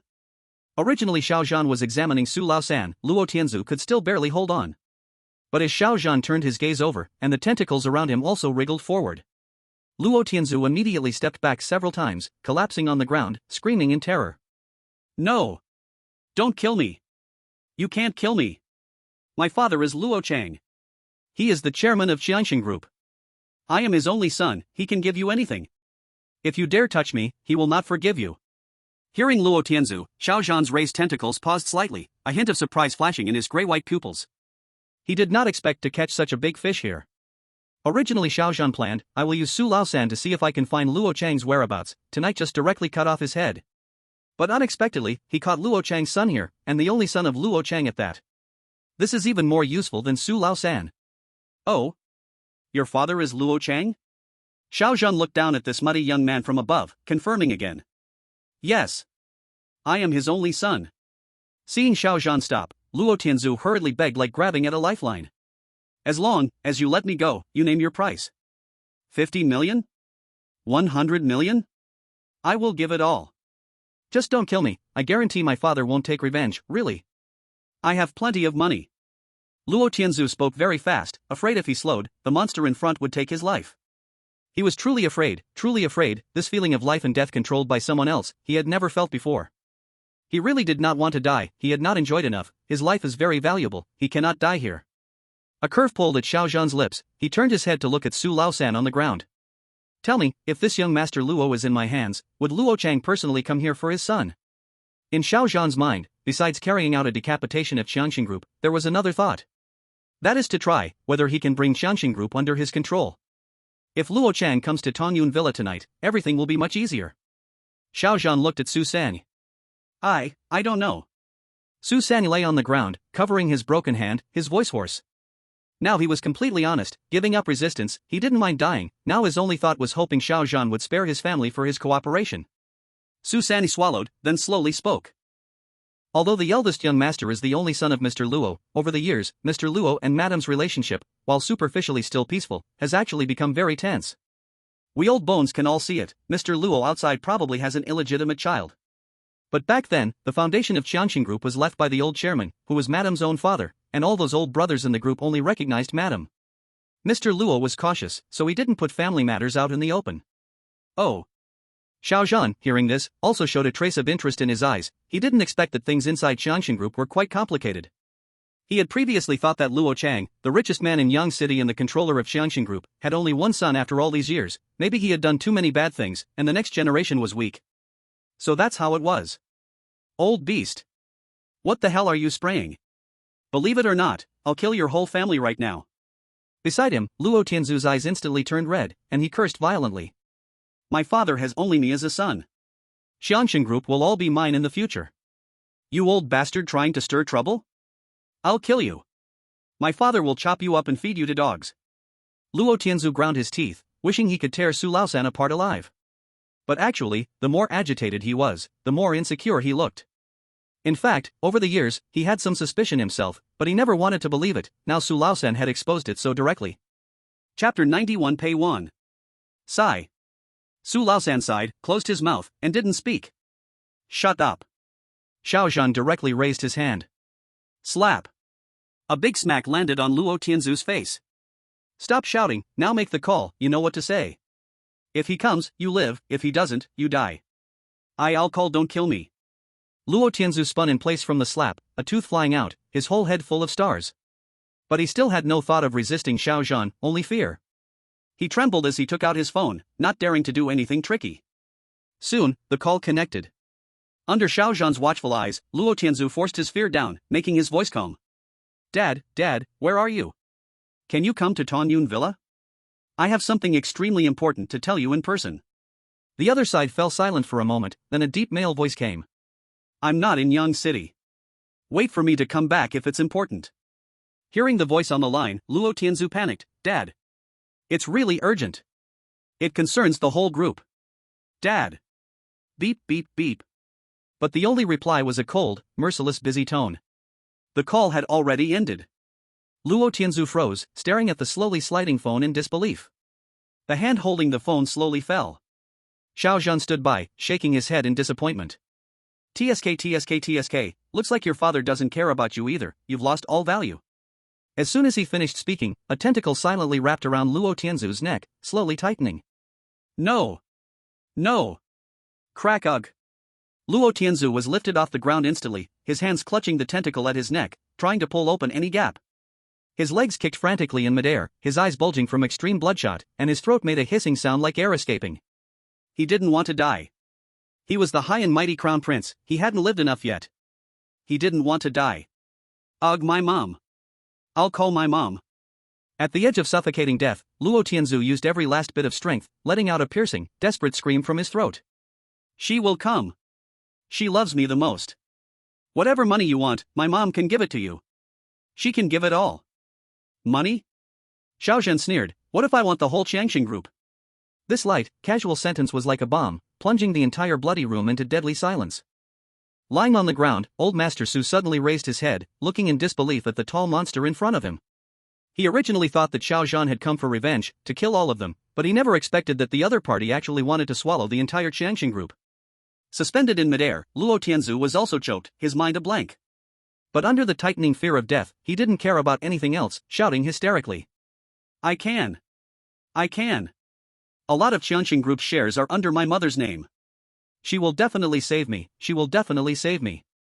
As long as you don't kill me, she will definitely use the shares to exchange for my life. She will definitely save me. Oh. Upon hearing Luo Tianzu's words, a trace of interest flashed in Xiao Zhan's eyes, and he slightly loosened the strength of his tentacle. He turned his gaze towards Old Master Su on the ground. Old Master Su took a deep breath and honestly confessed, extremely cooperative. The young master wasn't lying. The majority of the shares in the group are indeed held by Madame. The foundation of Xiangcheng Group was originally left by Madame's father. There are many old employees in the company, all from Madame's faction. Although Mr. Luo has developed Xiangcheng Group to its peak over the years, many of the core parts are actually controlled by Madame. Also, the young master is Madame's only son. Upon hearing this, Xiao Zhan also began to think. If this is the case, since Luo Chang can't come, then his wife would work just as well. After all, he only wants to control Xiangcheng Group, so it doesn't matter who he chooses. As for Luo Chang, he could just use him as a stepping stone. In this group, there can only be one voice. Thud. As the tentacles loosened, Luo Tianzu fell heavily to the floor, coughing violently, greedily inhaling the air mixed with the smell of blood. Call your mom, tell her to come to Tongyun Mountain Villa, now. Yes. I will call her now. Luo Tianzu, as if pardoned, scrambled to grab his phone, trembling as he dialed the number. Hello, Mom, I have something important to tell you. Please come to Tongyun Mountain Villa right away. What's going on, Azu? What happened? A gentle, dignified voice came from the phone. Ah, it's something really important. Just come, okay? If you don't come, I'll hang myself here in front of you. Luo Tianzu didn't dare to reveal Xiao Zhan's presence, so he used the worst excuse, crying, making a scene, and threatening to hang himself. At the same time, he was certain that his mother would fall for this tactic. Sure enough, after Luo Tianzu's words, the voice on the other end became anxious. Azu, what happened? Stay calm, I'll come right away. After hearing the satisfactory response, Luo Tianzu didn't give the other party a chance to continue talking and directly hung up the phone. Then he trembled and looked up at Xiao Zhan. I've called. My mom will come soon, it won't take long for her to get here. Good. Xiao Zhan smiled, and a terrifying curve slowly formed on his grayish-green face. It seemed that tonight's events were going even more smoothly than expected. Meanwhile, in the city of Jiangcheng, a place where every inch of land is precious, in a mansion villa. Beep, beep. Listening to the abrupt busy tone coming from the phone, a graceful woman frowned tightly by the floor-to-ceiling window. In her usually calm and cold eyes, there was a rare flash of uncontrollable panic. Pei Wan. The president of Jiangcheng Group, the wife of Luo Chang, and the mother of Luo Tianzu. She was also the acknowledged queen of the underground world in Jiangcheng. In her 30s, time seemed to have left no signs of aging on her face, instead, it had added a richness and maturity that young girls could never possess. She wore a wine-red, high-end silk nightgown loosely draped over her body, the smooth fabric clinging to her skin, highlighting her mature, ripened beauty. Her curves, as luscious and fiery as a peach, were outlined in the most breathtaking way. But strangely, despite possessing such a devilishly hot body, her temperament was extremely dignified and graceful. Without hesitation, Pei Wan immediately picked up the internal phone in the room. Her voice, though slightly tight from worry, still carried an undeniable authority of someone in charge. Prepare the car immediately, head to Long County Tongyun Mountain Villa right now, quickly. Yes. CEO. The loyal bodyguard on the other end of the phone immediately responded respectfully. Pei Wan casually grabbed a black custom trench coat and draped it over her fiery, voluptuous figure, stepping into her high heels, the crisp sound of her footsteps echoing as she quickly descended the stairs. The face of this cool and beautiful woman showed undeniable anxiety and worry. Outside, a pure black Bentley was already waiting at the bottom of the stairs. Seeing Pei Wan come out, the assistant immediately opened the car door respectfully. But when the assistant's peripheral vision caught the panic on the CEO's face, a storm of disbelief rose in his heart, feeling utterly incredulous. The CEO ran the entire Jiangcheng Group and had always remained calm, even when mountains crumbled before her. She dealt with matters in an extremely cool and decisive manner. Even Mr. Luo, sometimes, couldn't match up to her. This was the first time, after many years of working with her, that the assistant had seen such a look of anxiety on the CEO's face. As Pei Wan got in the car, the Bentley immediately sped off smoothly and swiftly, without any hesitation. Within the villa, 2 black Range Rover Sports roared to life, following in perfect harmony, escorting the CEO and clearing the way. Chapter 92, Caught. Tongyun Mountain Villa. In the luxurious core suite on the top floor. The strong smell of blood filled the air, almost tangible, as the blood in the room had already turned dark red. However, in the center of this scene resembling a slaughterhouse, Xiao Zhan sat casually on the sofa, helping himself to the untouched fruit platter and unopened bottle of wine in the room. He casually switched on the TV and started watching the news. Ever since acquiring the system and gaining powers that defied common sense, Xiao Zhan's mindset had undergone a drastic transformation. Now, his favorite program to watch was the news broadcast. Xiao Zhan had come to understand why so many important figures loved watching the news broadcast. It was all about mindset. Not far away, Su San and Luo Tianzu knelt quietly on the ground. Neither dared to make a move. Meanwhile, outside Tongyun Mountain Villa, 2 Range Rovers from Yang City escorted a pure black Bentley into Tongyun Mountain Villa. The guards at the perimeter, upon seeing this, immediately let them through without any hesitation or questioning. That license plate number was from the headquarters. When Pei Wan stepped into the villa's main hall, flanked by 2 trusted bodyguards, several high-ranking figures who were enjoying themselves on the first floor instantly froze, half awake from their drunken stupor, and quickly bowed respectfully, calling out, CEO. President Pei. On the surface, they were respectful, but internally, a storm of shock surged within them. What the hell? The CEO. Why has she suddenly come to Tongyun Mountain Villa? And where's Third Master? Why was there no notification? And the CEO was here, but Third Master isn't even coming out to greet her? This could be bad. Thinking this, they broke into a cold sweat. However, Pei Wan, anxious about her son, did not stop, instead heading straight into the inner passage. The guards along the way immediately opened doors from afar, not daring to hesitate in the slightest. After Pei Wan passed, the heads of the various groups in the hall immediately pulled out their phones, calling Su San in a frenzy to warn him. But at this moment, Su San was still kneeling respectfully in the core suite, not daring to pick up the phone. Pei Wan, accompanied by 2 bodyguards, took the exclusive elevator up to the highest floor of the villa. As soon as she stepped out of the elevator, her cold, phoenix-like eyes narrowed slightly. An intense wave of unease surged within her. It was too quiet. This floor usually had at least 2 elite teams on guard duty. But now, there wasn't a single person in sight. All the way here, Master Su hadn't come out to greet her. The internal calls she had her subordinates make on the way here had vanished into thin air. If it weren't for the fact that she was outside and saw that Tongyun Mountain Manor appeared to be perfectly normal, she would have thought it had already been overtaken by the enemy. But everything outside seemed perfectly fine. Pei Wan could only suppress the doubts in her heart, giving a glance that made the 2 bodyguards behind her become alert. The 2 of them immediately stepped forward, starting to investigate, drawing out their silenced pistols. These bodyguards, at their level, had undergone professional training, even funded by the group to receive special operations tactical training in the United States. They were not the kind of ordinary desperados anyone could compare to. The person is here. Inside the suite, Xiao Zhan, who was watching the news, suddenly tossed the half-peeled orange back into the fruit bowl, the corner of his mouth curling into a faint smile. Although the suite's soundproofing was excellent, the tyrant's hearing was even more powerful. He had already heard the footsteps from outside the room. Xiao Zhan didn't have to wait long. Creak. The suite door was cautiously opened, a small gap formed. The person entering was very careful. However, it was useless in the face of absolute strength. Before the person opening the door could do anything else. Swish! Several crimson tentacles, moving so fast that only their afterimages could be seen, shot out from the gap in the door. What's that? Outside the door, the 2 bodyguards' pupils shrank, and before the nerve reflex to pull the trigger could reach their fingers, thick tentacles had already tightly wrapped around their necks and wrists holding the guns. Another tentacle mercilessly coiled around Pei Wan's delicate waist. A terrifying non-human strength suddenly yanked. Ah! With a cry of alarm, the next moment, the 3 people at the door were dragged into the suite as if they were powerless ragdolls. Bang! A tentacle conveniently and thoughtfully locked the door tightly, completely cutting off the 2 worlds inside and outside. Inside the suite, Pei Wan and the 2 bodyguards, heavily thrown onto the carpet, were completely stunned after seeing what was inside. The scene before them shattered their decades of accumulated perceptions in an instant.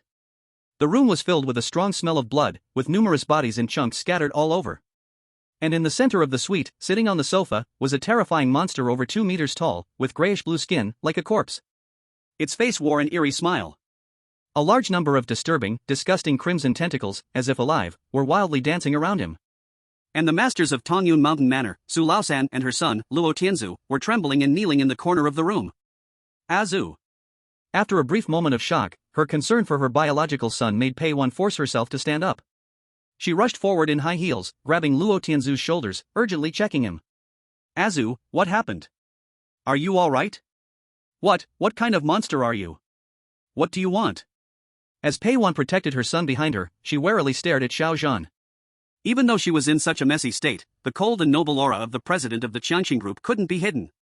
Xiao Zhan didn't interrupt this touching reunion between mother and son, merely letting the tentacles behind him slightly move, casually twisting the limbs of the 2 bodyguards, who were still struggling to reach for their guns, into a twisted mess. Crack! Crack! Amid the chilling sound of bones cracking, the graceful and elegant female president of the Jiangcheng group finally couldn't suppress a deep sense of fear that leaked from her narrow, cold phoenix eyes. Her chest heaved violently, creating waves that stirred up a thrilling and fiery sensation. An absurd monster, a creature that treated life as if it were nothing. I don't know who you are, but whatever you want, our Jiangcheng group can fulfill it, and everything that happened today, I can pretend it never occurred. But if you dare to harm us, Jiangcheng group is not as simple as you think. Pei Wan forcibly put on the aura of someone who had long been in a high position. A cold sharpness flashed through her phoenix eyes as she attempted to negotiate with both benefits and threats. In Pei Wan's current understanding, although Xiao Zhan was a monster, he was still just a mortal body. This time, she had let her guard down and walked into an ambush. If they were to fight head-on, shooting, this monster would definitely not be able to withstand a modern firearms barrage. And Jiangcheng group, the one thing they never lacked, was these kinds of weapons. Chapter 93, Plaka Parasite. Xiao Zhan heard this and couldn't help but sneer. Madam, it seems you still don't understand the situation. Right now, you are the fish, and I am the knife. It's not about what you want to discuss with me. It's about what I want, and I will get it. This is not a negotiation, it's an undeniable fact that you cannot resist. He. Xiao Zhan looked down on them with mocking eyes, laughing hoarsely. His massive body slowly rose, step by step, walking toward them. No need to say more, since the person had arrived, there was no need for further talk. What do you want to do? Feeling the beast-like pressure, Pei Wan bit her red lip, forcing herself to stay calm. This usually proud and elevated female CEO could only instinctively protect her son. Her voluptuous and fiery body trembled slightly under Xiao Zhan's shadow. I want the entire Jiangcheng group. Xiao Zhan looked down at her, his voice devoid of any human emotion. Become my dog. What? Are you dreaming? Hearing this, Pei Wan couldn't help but laugh out of extreme anger, as if she had heard the biggest joke. It seemed that she had encountered not just a monster today, but a complete and utter madman with no brains. This was a statement that even she, the president of Jiangcheng Group, would never dare to say, let alone make Jiangcheng Group become a dog. Even she, the underground queen of Yangshi, did not have complete control over Jiangcheng Group. Why was Jiangcheng Group able to dominate Yangshi? Was it really because the people below were willing to kill and fight? Because of her methods? There were many people who were willing to kill and fight, but those people were all dead. There were many with methods, but how many of those people had a good end? Jiangcheng Group could dominate Yangshi, and she, a woman, could hold the position of president in this group, suppressing all the unruly forces. It was because most of the shares of Jiangcheng Group were in the hands of people above. And this connection was left by her father. In the end, Jiangcheng Group was just a money bag for the higher-ups, who would obediently offer tribute. Pei Wan sneered, did this monster really think that with just one sentence, one threat, he could take control of the entire Jiangcheng Group? Even if she fell into his hands today, as long as she survived and left here, she could quickly gather forces and have him shot dead with a barrage. While Pei Wan was sneering, the next moment, her eyes widened in shock. She saw Xiao Zhan's face twist into an evil grin. And in his hand, she didn't know when, appeared a black, weird bug, as large as a basin, covered in sharp limbs, resembling a spider. Placa parasite subspecies adult. Price, 20 points. Description: an adult from the ancient Placa parasite subspecies, with strong biological offensive capabilities and independent survival abilities. It can instantly leap onto the target's back, using its sickle-shaped limbs to lock the host's bones. And with the bottom of the terrifying insect's mouth, it directly pierced through the human's neck, forcefully inserting itself between the medulla oblongata and the spine. In just 3 seconds, it could sever the host's brain control, completing an absolute physical takeover and nerve domination, turning the host into a biochemical puppet, completely unaware of pain, and consumed by an extreme thirst for blood. In the terrified eyes of Pei Wan, Su Sanyi, and Luo Tianzu, Xiao Zhan's tentacle rolled up the bodyguard, who had his limbs crippled and was still wailing, and casually threw him onto the ground before the three. The next moment, Xiao Zhan loosened his fingers slightly. The horrifying insect, about the size of a basin, was instantly ejected from his hand. Its 8 sharp limbs carved a terrifying arc through the air. With a plop sound, it landed accurately on the back of the bodyguard. What is this? What is this? Get away, get away.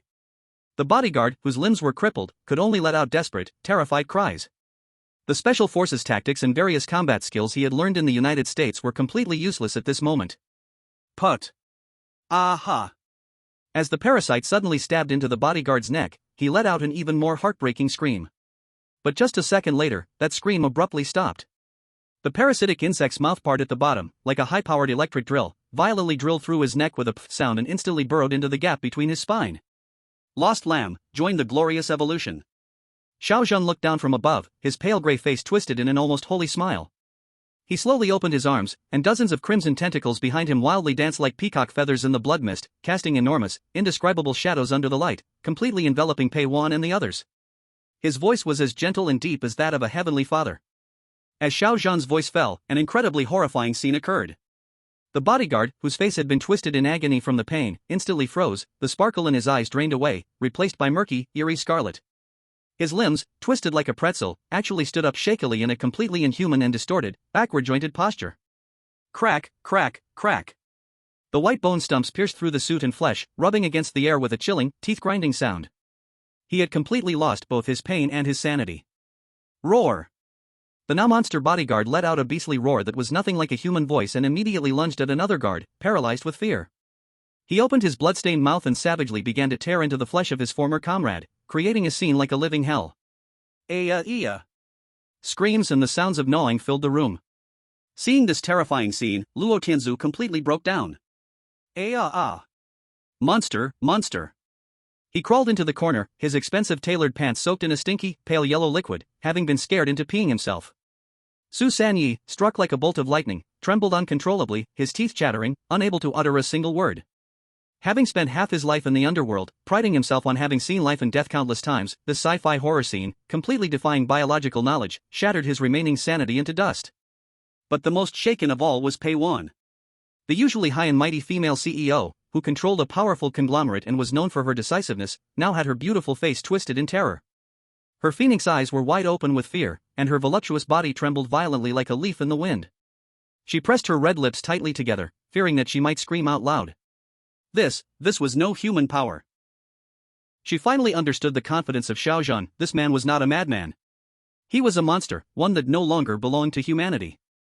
When the time was right, Xiao Zhan merely moved his mind, and a thick, muscular tentacle tightly coiled around the bodyguard who was eating, lifting him into the air, rendering him immobile. He turned around and continued to gaze at the three people trembling in fear.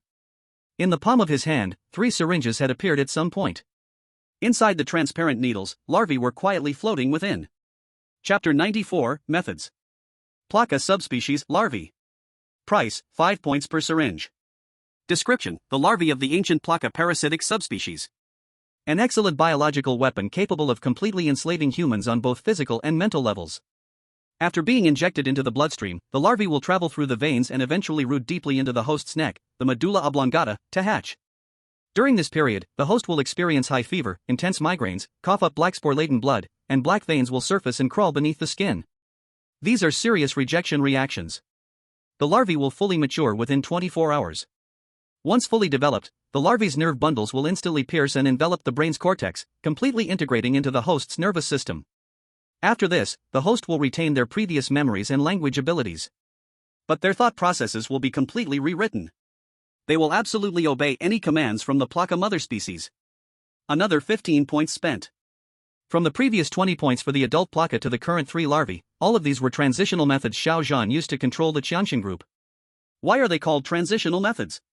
Because right now, Xiao Zhan still can't control the Placa parasites. He hasn't yet exchanged for the Placa mother species. Without the control of the mother Placa parasite, the subspecies, after maturing, will fall into an indiscriminate rampage, driven by their bloodthirsty instincts, tearing apart all living creatures that haven't been infected. Just like this bodyguard Xiao Zhan has restrained. If Xiao Zhan had the Placa mother species now, this bodyguard would simply be quietly waiting for his commands, not immediately starting to tear and devour. Of course, not having the Placa mother species doesn't mean Xiao Zhan can't control the 3 people. It just means he'll need to use something else. That's why he calls it a transitional method. Placa parasite suppressant. Price, 1 point per box, contains 5 doses. Description, a biochemical drug specially developed to suppress the Placa larvae. Once injected into the bloodstream, the liquid rapidly paralyzes the larvae's nerve bundles, forcing them into a dormant state. One injection ensures an absolute suppression period of 120 hours. Ineffective on adults. As long as these 3 people don't want to die, don't want to become mindless monsters like this.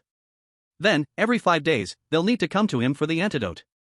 This situation only needs him to wait until he returns from the next world, gather enough points, and exchange for the true Placa mother species to completely control everyone. At that time, he will begin his vast parasitic empire.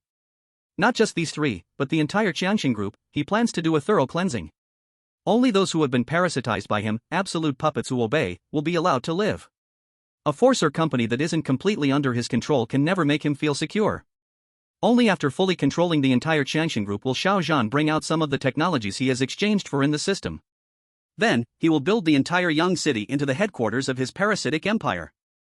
Xiao Zhan reined in his thoughts, his gray-white pupils refocusing on the 3 people trembling before him. What's inside here are the larvae of those creatures. As the 3 looked on in fear, Xiao Zhan slowly spoke. The voice was hoarse and calm, yet it sounded like the death knell from the abyss. Only 24 hours. In these 24 hours, you will clearly feel how it devours your brain, piece by piece, until you become like him, a monster that only knows how to tear apart humans. As soon as the words fell, 3 tentacles restrained the 3 people, while at the same time, they snatched the 3 vials of medicine from Xiao Zhan's hands. No! Let go of me! Don't touch me! You monster! Pei Wan screamed in despair, struggling desperately. But in the face of absolute power, all of it was in vain. Hiss! The cold needles violently pierced the 3's carotid arteries. With the push of the tentacles, a chilling liquid with strange life force immediately rushed into their veins. Bang! After the injection was completed, the tentacles threw the three of them to the ground like discarded trash. At this moment, only old Master Su let out a heavy sigh, not making a sound or causing any trouble. He covered his pierced neck, his entire body seemed to have aged 10 years in an instant. His eyes were hollow as he collapsed to the ground, completely resigned to his fate. As for Luo Tianzu, he acted like a madman, desperately scratching at his neck, even drawing blood. He cried out in a breakdown. "Mom! Mom, I feel it. Something is crawling in my veins. I don't want to die, I don't want to turn into that human-eating bug monster. Help me, Mom." Pei Wan, at this moment, was disheveled, her once proud and noble demeanor completely gone. She instinctively rubbed the needle mark on the back of her neck with both hands, her delicate skin torn with bloody scratches, as though she could scrape the larvae out by doing so. But soon, she stopped the action. The rationality from her long reign at the top forced her to push through a moment of clarity amidst her overwhelming fear. Shivering all over, her eyes red, she bit down on her pale lips and looked up at the demon sitting on the sofa. "What do you want us to do?" She understood that if this monster simply wanted to kill them, he wouldn't go to such lengths. One hand could easily crush them to death. The bug was just his method, his way of controlling them. Since it was a method of control, there must be a way to resolve it. And they still had value to be exploited by this monster. As he had said before, to control the entire Jiangcheng group, to make Jiangcheng group his dog. Now, their lives and deaths were completely controlled by this monster. Even if they left today, they would still be entirely at the mercy of the terrifying, strange bug inside them. Hadn't they become this man's dog? Smart. Xiao Zhan's lips curled into a satisfied smile. He took a few steps back, leaning comfortably against the sofa, and a vial of medicine appeared in his hand out of thin air. This is a suppressant. One injection can put the bug in your body to sleep for 5 days. As long as you behave, the bug will never eat your brains. And if you behave and satisfy me? Xiao Zhan continued, as a tentacle snapped off a piece of marble from the coffee table and handed it to him. Then, in the astonished gaze of the three, Xiao Zhan simply tightened his 5 fingers, and the hard marble block was crushed into powder in his hand. I can even grant you this kind of power. With that, Xiao Zhan casually threw 3 vials of medicine from the box. With a soft thud, the vials rolled to the ground, 1 meter in front of Xiao Zhan. Now, it's time to prove your loyalty. Chapter 95, Collecting the Dog. If you want to live, crawl over and pick it up like a good dog. If you don't want to live, you can leave. I won't stop you. This sentence hit the 3 of them like a loud slap, fiercely striking their faces. This monster in front of them not only wanted to control their lives and deaths. He really meant what he said, to turn the Jiangcheng group into his dog. And now, the first to become a dog were them. Among the 3, Luo Tianzu had no backbone at all. The moment he saw the medicine box, he crawled and scrambled, using both hands and feet to rush forward. He didn't want to die, he hadn't lived enough, he didn't want to become a worm.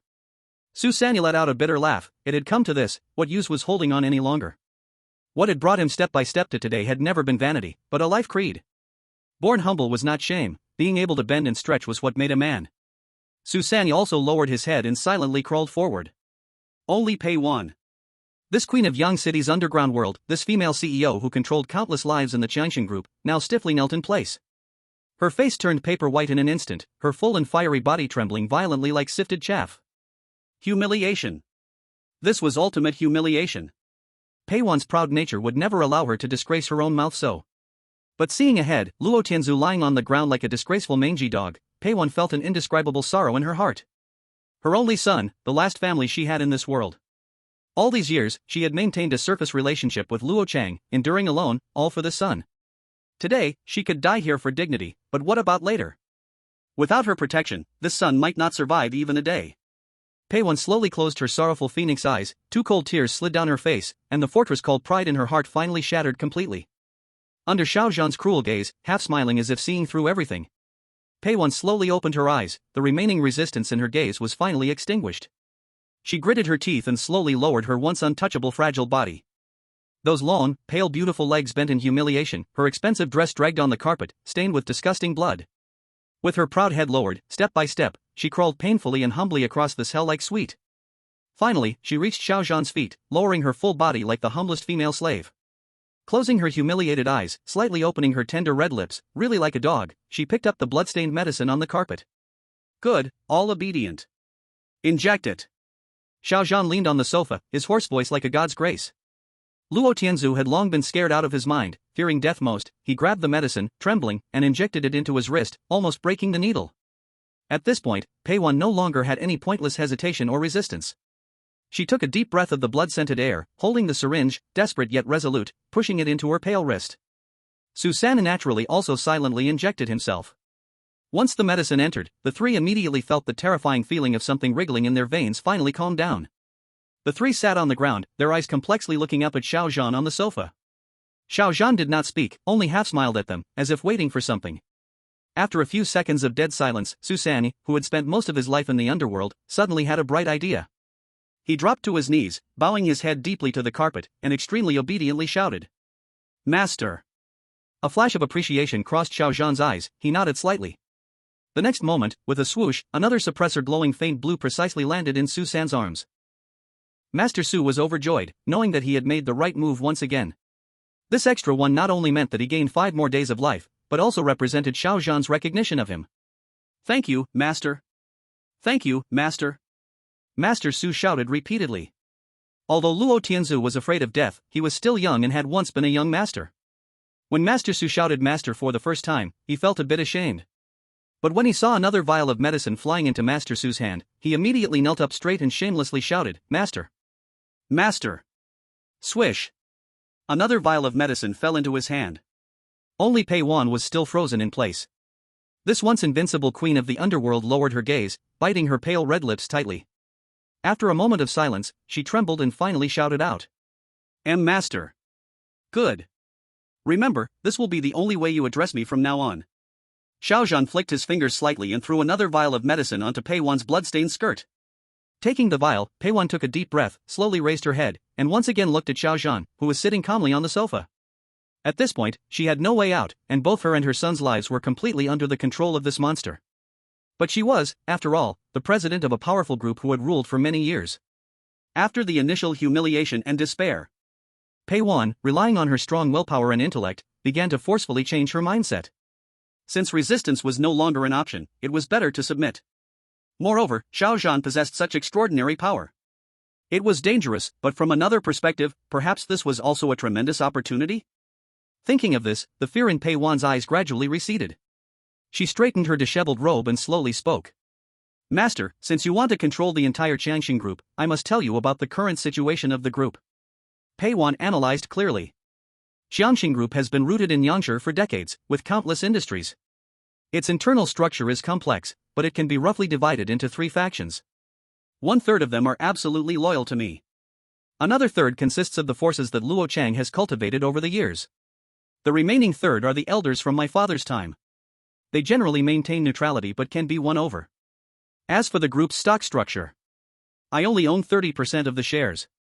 Luo Chang has 15%. The elders hold 15%, and there is 40%. Pei Wan paused for a moment, a deep meaning flashing in her eyes. The remaining 40% is the reason why Jiangcheng Group holds such power in Yangshi. But rest assured, the upper management never interferes with specific matters. As long as Jiangcheng Group submits enough profit every year, they don't care who is in charge below. Pei Wan looked at Xiao Zhan and respectfully offered her strategy. "So, Master, if you want to completely control the group, you must subdue Luo Chang's core members and those indecisive elders, as long as you use these bugs." In Pei Wan's view, this was quite simple. Xiao Zhan just needed to inject those terrifying parasites into the bodies of the high-level members one by one. In less than a day, the entire high-level management of Jiangcheng Group would become Xiao Zhan's most obedient puppets. At that time, he would be the only god controlling the life and death of everyone. However, after hearing Pei Wan's last words, Xiao Zhan sneered coldly.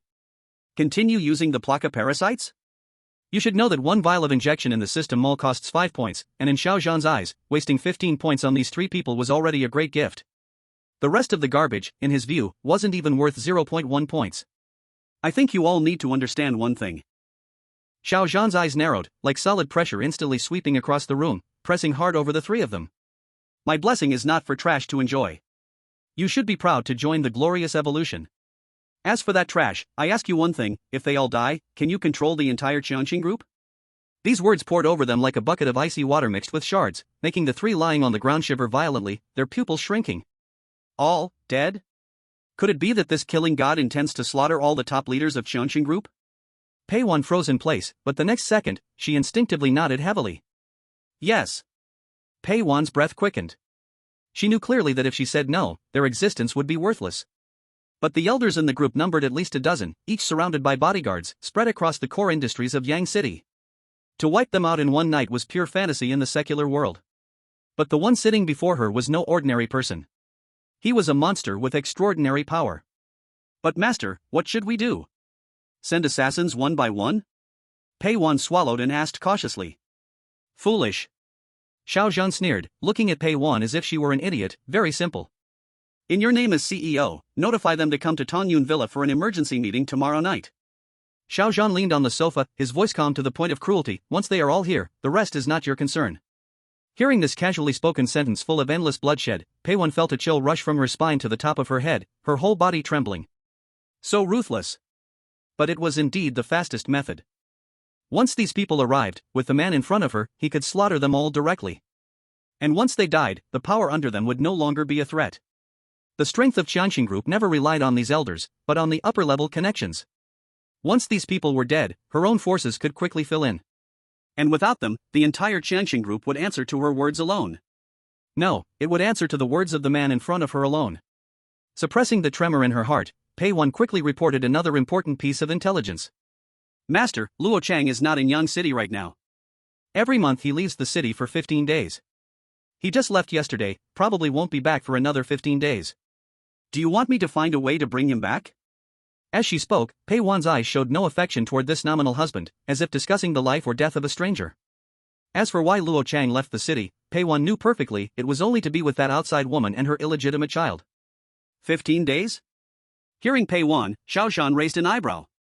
Since that's the case, he was in no rush. And in 15 days, he could enter the mission world again. After finishing this mission, he could exchange for the Praka mother parasite, slaughter these people, and implant the Praka parasites in the subordinates of Pei Wan's leaders. Achieving absolute control. If he killed now, the next mission would require gathering them again to implant the parasite, a needless hassle. Then in 15 days. During this time, do not alert them. Wait for my order. After saying this, Xiao Zhan did not forget one thing. He slowly turned his head, his cold gaze landing on Su San. You should know about me. Xiao Zhan's voice carried not a trace of warmth. Tomorrow night, I want to see all of them here, and also the people from the factory.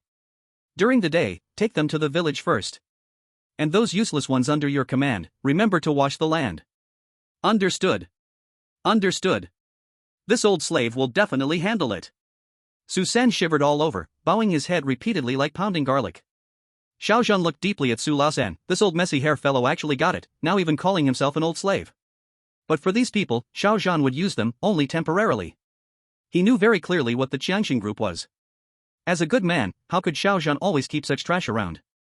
When his power became stronger, he would physically purify all these people in Jiangcheng Group, replacing them with new people he could absolutely control.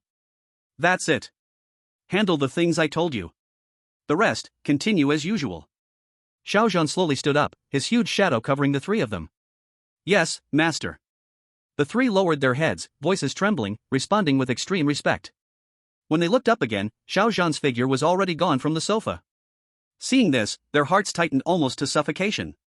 This strange way of coming and going without a trace raised Xiao Zhan's terror in their hearts another level. Only after confirming that the death-like pressure completely dissipated did Su San's nerves snap with a bang, his whole body collapsing on the ground like a puddle of mud.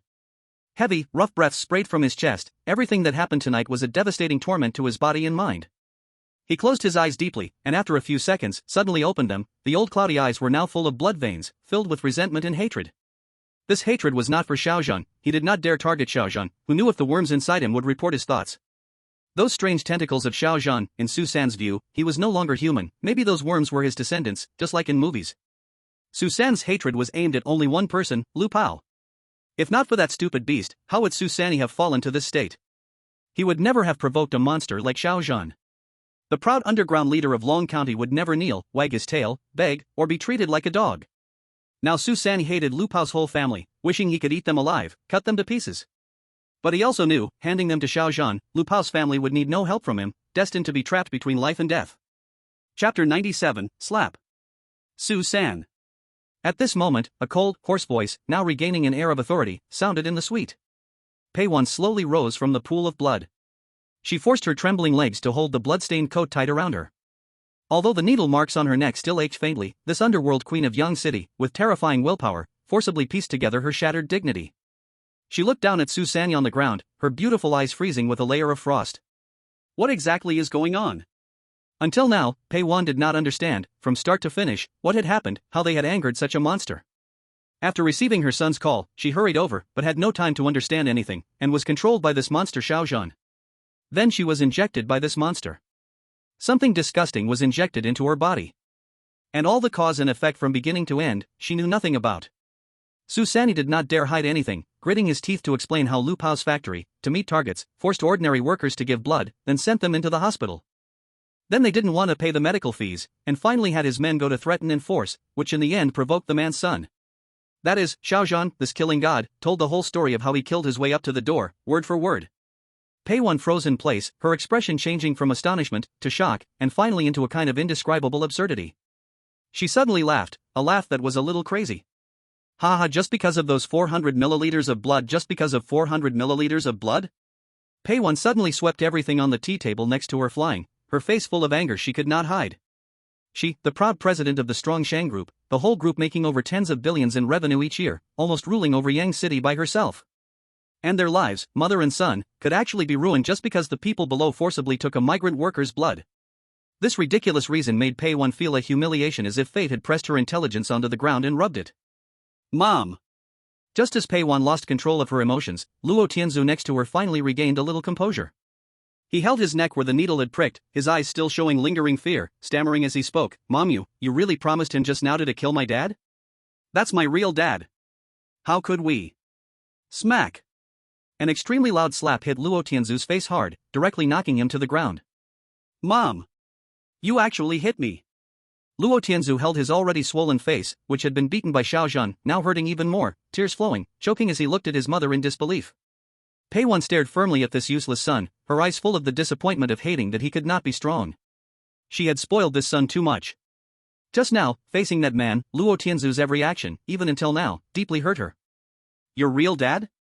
Pei Wan took a deep breath, sneering repeatedly, tearing through the last bit of facade. "Luo Tianzu, do you think you are the only prince of the Shang group, and all this huge family fortune will be yours in the future?" Luo Tianzu froze, instinctively asking back, "Isn't it?" "Fool!" Pei Wan scolded sharply, her eyes cold and piercing. "Do you think your dad goes out of Yang City for half a month every month to do what? Big business? I tell you, he has an illegitimate child in another province who is 3 years younger than you."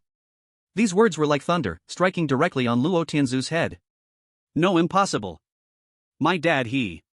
"What is impossible?" Pei Wan interrupted him, her tone full of years of hatred. "That bastard not only goes to a famous school, but your dad also gave him a company to manage. And look at you, every day only eating, drinking, and playing. If it weren't for me, you would have been completely eaten up, not even bones left. Maybe one day, the whole Shang group will fall into that bastard's hands." Luo Tianzu's expression completely froze. If before, he only slightly suspected it, tonight after the call from Su Lao-san repeating it, he didn't believe it at all. But now, hearing it from his own mother, Luo Tianzu could no longer refuse to believe it. All of it was true, everything was real. Everyone knew. Only he himself, still deceiving himself, had been kept in the dark. Shock, confusion, humiliation, finally like a fermenting poison, quickly twisted into extreme ugliness on his face. Hate. An unprecedented hatred was wildly growing in Luo Tianzu's heart at this moment. He thought of tonight, when he called Luo Chang to come over, was refused, then was grabbed by the monster's tentacle at the neck, facing the extreme fear of a life countdown. Then he thought, while he was facing life and death, the man on the phone might be dining with a bastard. He was about to die, yet he didn't care at all, even coldly hanging up the phone.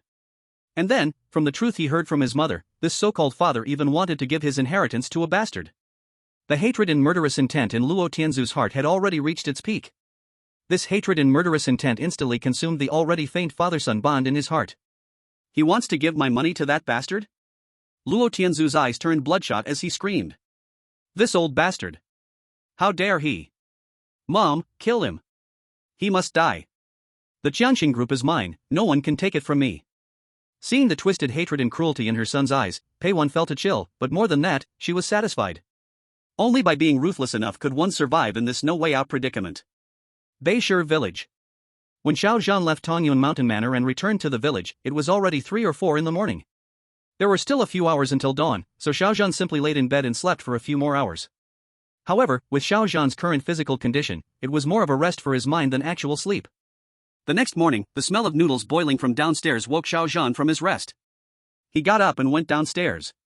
At the dining table, Xiao Chengdong and Wen Ting both had slight dark circles under their eyes, clearly having had a sleepless night. Xiao Chengdong instinctively looked towards the corner, where his sharpened axe from last night was still leaning. Based on his many years of experience in Long County, offending Jiangcheng group usually meant retaliation the very same day. So, Xiao Chengdong hadn't slept well last night. Although he lay in bed, he remained on high alert. The axe was even held tightly in his arms as he slept. Wen Ting had, of course, been in a similar situation. But luckily, nothing happened last night. Chapter 98, The Kidnapping. At the dining table, Xiao Zhan glanced at his parents without mentioning anything. Instead, he took a large bite of noodles, eating first, then slowly spoke in a tone as if he were talking about the weather.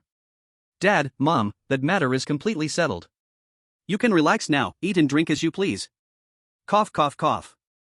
Xiao Chengdong, who was drinking soup, choked on a big gulp, his face turning red as he patted his chest and stared wide-eyed. Settled? But that's Jiangcheng group. Yesterday we were still talking about going to war with them. How did it get settled overnight? Wen Ting also put down her chopsticks, looking at her son with worry and said, Zhaner, whatever happens, we face it together. Don't think about doing anything foolish on your own. Xiao Chengdong didn't understand, and Wen Ting assumed her son was just saying this to calm them down before going off alone to confront Jiangcheng group. Seeing the worried expressions on his parents' faces, Xiao Zhan felt a warmth in his heart and reassured them. Dad, Mom, don't overthink it. Last night, I made a call. It's someone I know from the outside. These years haven't been wasted. Jiangcheng group may have a big name, but they're actually quite scared. As soon as they heard I have connections, they backed down overnight. A phone call? Xiao Chengdong said, skeptical, but that's Jiangcheng group. Can one phone call really scare them? These days, bad people are also afraid of worse ones. Xiao Zhan half-jokingly waved off the topic. In any case, your son has more power outside than they do. They don't dare not back down. Wen Ting stared at Xiao Zhan for a while. Seeing his calm demeanor and clear eyes, she no longer seemed to think he was planning anything foolish. She sighed in relief, her eyes moistening slightly as she added an extra egg to his bowl. It's good, it's settled, it's good. Wen Ting wiped her eyes, her voice carrying a hint of pride as if they had narrowly escaped a disaster. I knew it, my son has always had a bright future since he was little, he never let me down. Although Xiao Chengdong still felt that this sounded like a fairy tale, looking at his wife's trusting expression and his son's steady demeanor, the heavy stone in his heart, which had weighed him down for an entire year, finally eased a little. Alright, let's listen to our son. The Xiao family had just finished breakfast and was clearing the tableware. At that moment. In Beishir village, at the village entrance. V-room V-room. With the continuous sound of car engines, one after another, sleek black Land Rovers, flanked by several luxury cars like Bentleys and Maybachs, slowly rolled into the village entrance in a grand procession.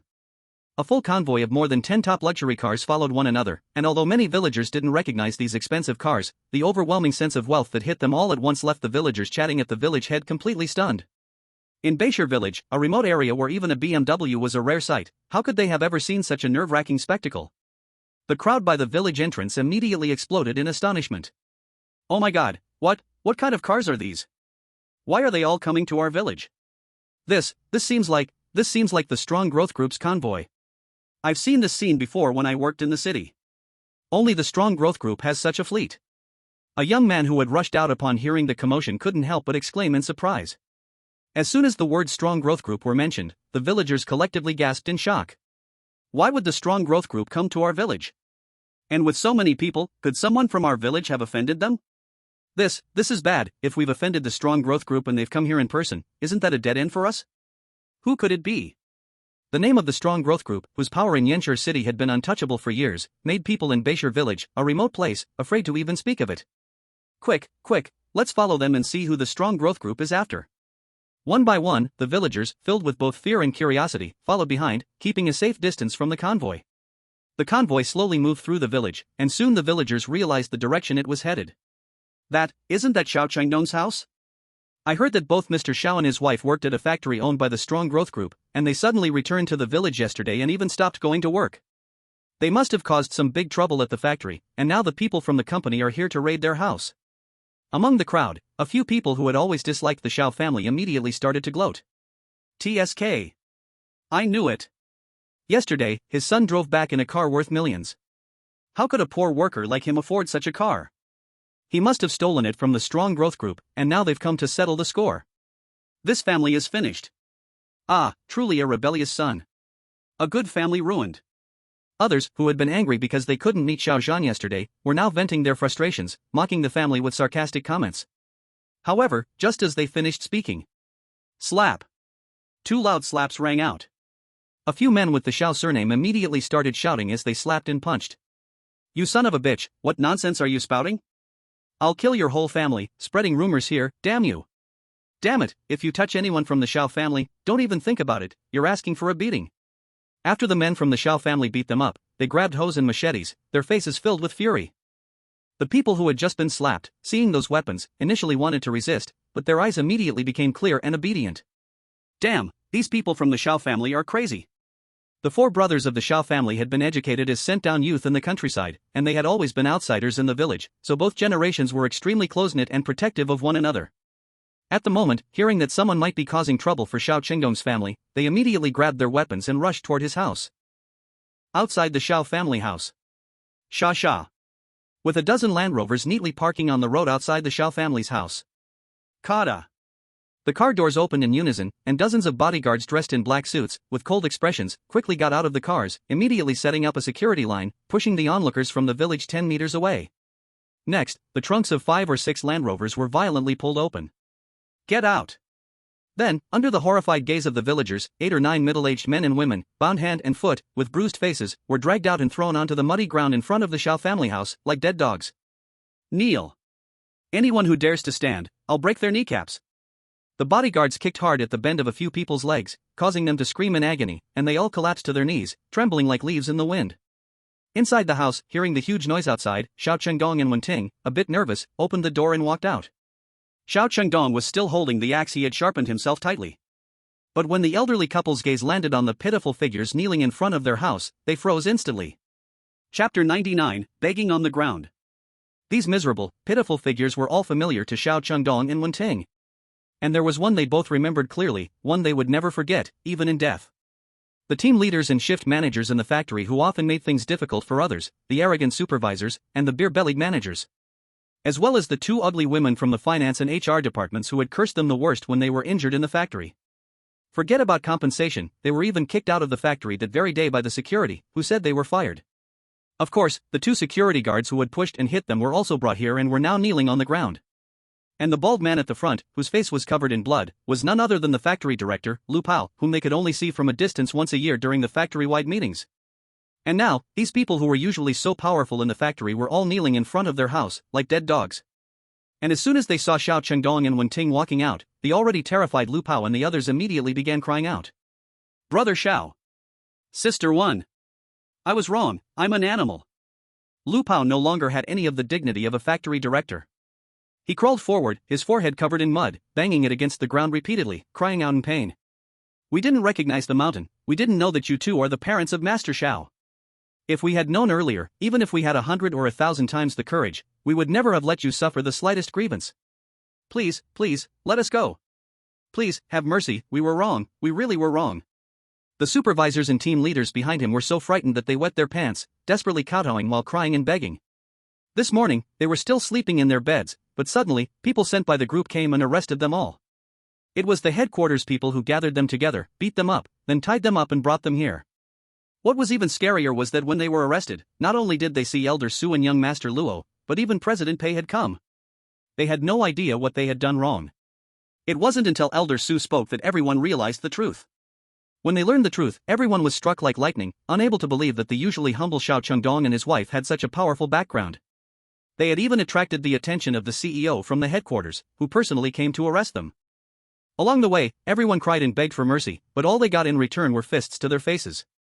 As for Elder Su, President Pei, and the others, they said nothing the entire time, but it was this silence that made everyone feel a deep fear. Especially Lu Pao, the factory director of the strong corporation in Long County. As a high-ranking leader, he had already noticed that both Mr. Pei and Master Su had developed murderous intentions. Especially the eldest young master, whose gaze towards them on the way was no different from looking at corpses. At this moment, Lu Pao could only pin all his hopes on Xiao Zhan's parents, praying that these 2 might speak up and spare him. Just as everyone was pleading for mercy, a sound of high heels stepping on stone slabs echoed. Click, click, click. There, dressed in a plain black dress, Pei Wan walked up with small steps, stopping in front of Xiao Qingdong and his wife. She restrained all her pride and coldness, bending her delicate waist deeply, her tone as humble as possible. I'm sorry, uncle and aunt. This matter was caused by the negligence of our strong group's management. You two can dispose of these people however you like, whether you want to kill them or dismember them, the company will not interfere. Saying this, she handed over a black gold bank card with both hands. This is a small gesture from our company, with 10 million inside. Please accept it as compensation to ease your shock. At the same time, many bodyguards brought in large quantities of famous cigarettes and liquor, respectfully placing them at the door. Behind Pei Wan, the once powerful Master Su and arrogant Luo Tianzu now appeared like the lowest lackeys, keeping their heads down and not daring to even breathe loudly. This scene left the surrounding villagers completely petrified. Those who had just been shouting and speaking sarcastically now looked pale, their legs trembling. Strong Group came personally to apologize to Xiao Chengdong's family? And the person on the ground, calling Xiao Yi with every word? What kind of extraordinary person had Xiao Zhan become over the years outside? Xiao Chengdong and Wen Ting were also shocked by this situation. Looking at the 10 million bank card and the bowing bosses, the old couple exchanged a glance, unsure of what to do. All right. At that moment, a calm but deeply cold voice came from inside the house. Xiao Zhan, hands in his pockets, slowly stepped out of the house. He didn't even glance at the kneeling Lu Pao and others. Break their hands and feet, drag them back. Don't dirty my yard. Xiao Zhan's tone was casual, as if he were just talking about pulling a few weeds. Understood. Filled with hatred for the people who had caused him such terrifying events last night, Luo Tianzu's eyes lit up the moment Xiao Zhan gave the order. He directly grabbed a solid steel pipe from a bodyguard, grinning fiercely as he marched towards the limp Lu Pao and others. No! Xiao Yi, please spare me. Ah! Crack! Crack! Accompanied by the bone-crushing sounds, the heart-rending screams immediately tore through the sky of Beishir village. Luo Tianzu was merciless, with each blow, Lu Pao and the others' limbs twisted into unnatural contortions, blood splattering everywhere. The pain and fear caused them to lose consciousness. Watching this brutal scene, the surrounding villagers, though they knew it wasn't happening to them, couldn't help but feel a tremor run through their bodies. Their eyes toward Xiao Zhan were filled with fear. The Xiao family was no small matter, they had produced someone ruthless. Although the scene was cruel, the people of the Xiao family felt more pride than anything else. Crack ah! Soon, with the last weak scream, everyone's arms and legs were broken. Take them away. With a wave of Xiao Zhan's hand, dozens of well-trained bodyguards quickly moved forward like a precise machine. Two men grabbed each person, dragging the directors and managers, whose limbs were twisted and looked like dead dogs, roughly towards the trunk. Next, several bodyguards, with sharp eyes, brought over a few buckets of pure water and mops from the car. They quickly began to wash away the bloodstains from the yard. Wiped completely clean, not even a patch of bloodied mud was left. Master Lord Xiao, then we will take our leave first. If there is any command, you can send us at any time. Pei Wan, extremely clever, changed her words, leading Su San and others, and bowed deeply to Xiao Zhan and Xiao Chengdong and his wife. Then, a dozen Land Rovers, under the villagers' odd gaze, quietly reversed, turned around, and quickly drove out of Beishir village. Chapter 100 Closing. At the scene, with the convoy gone, the air that had been suffocating finally flowed again. At the doorway, Xiao Chengdong and Wen Ting looked at the heavy black gold bank card in their hands, only now coming back to their senses. Both felt as if they were dreaming. They had thought their son's visit for apology would be just an ordinary apology at most. But what did they see instead? People kneeling to beg forgiveness, and even offering 10 million as compensation. Then their own son, with a light word, broke their hands and feet. The one kneeling in front was a big figure whom ordinary people in Long County rarely saw. The head of the county's pillar company. Even the county chief had to be polite to him normally. Now, just one word from their son, and his hands and feet were ruined. The elders were truly shocked. What kind of level had their son reached outside? Zhaner, this 10 million?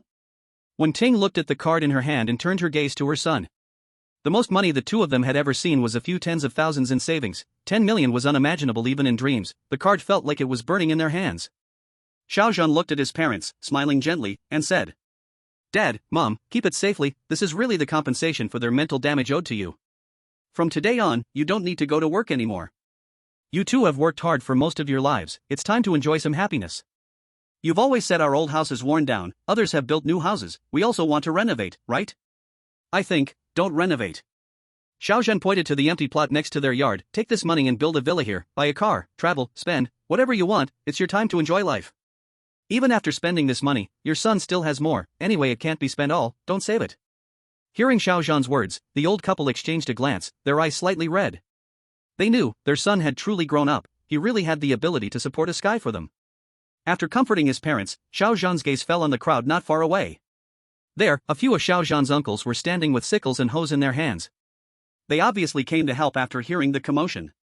Since Xiao Zhan could remember, his family in the village had been very united. But later, times changed.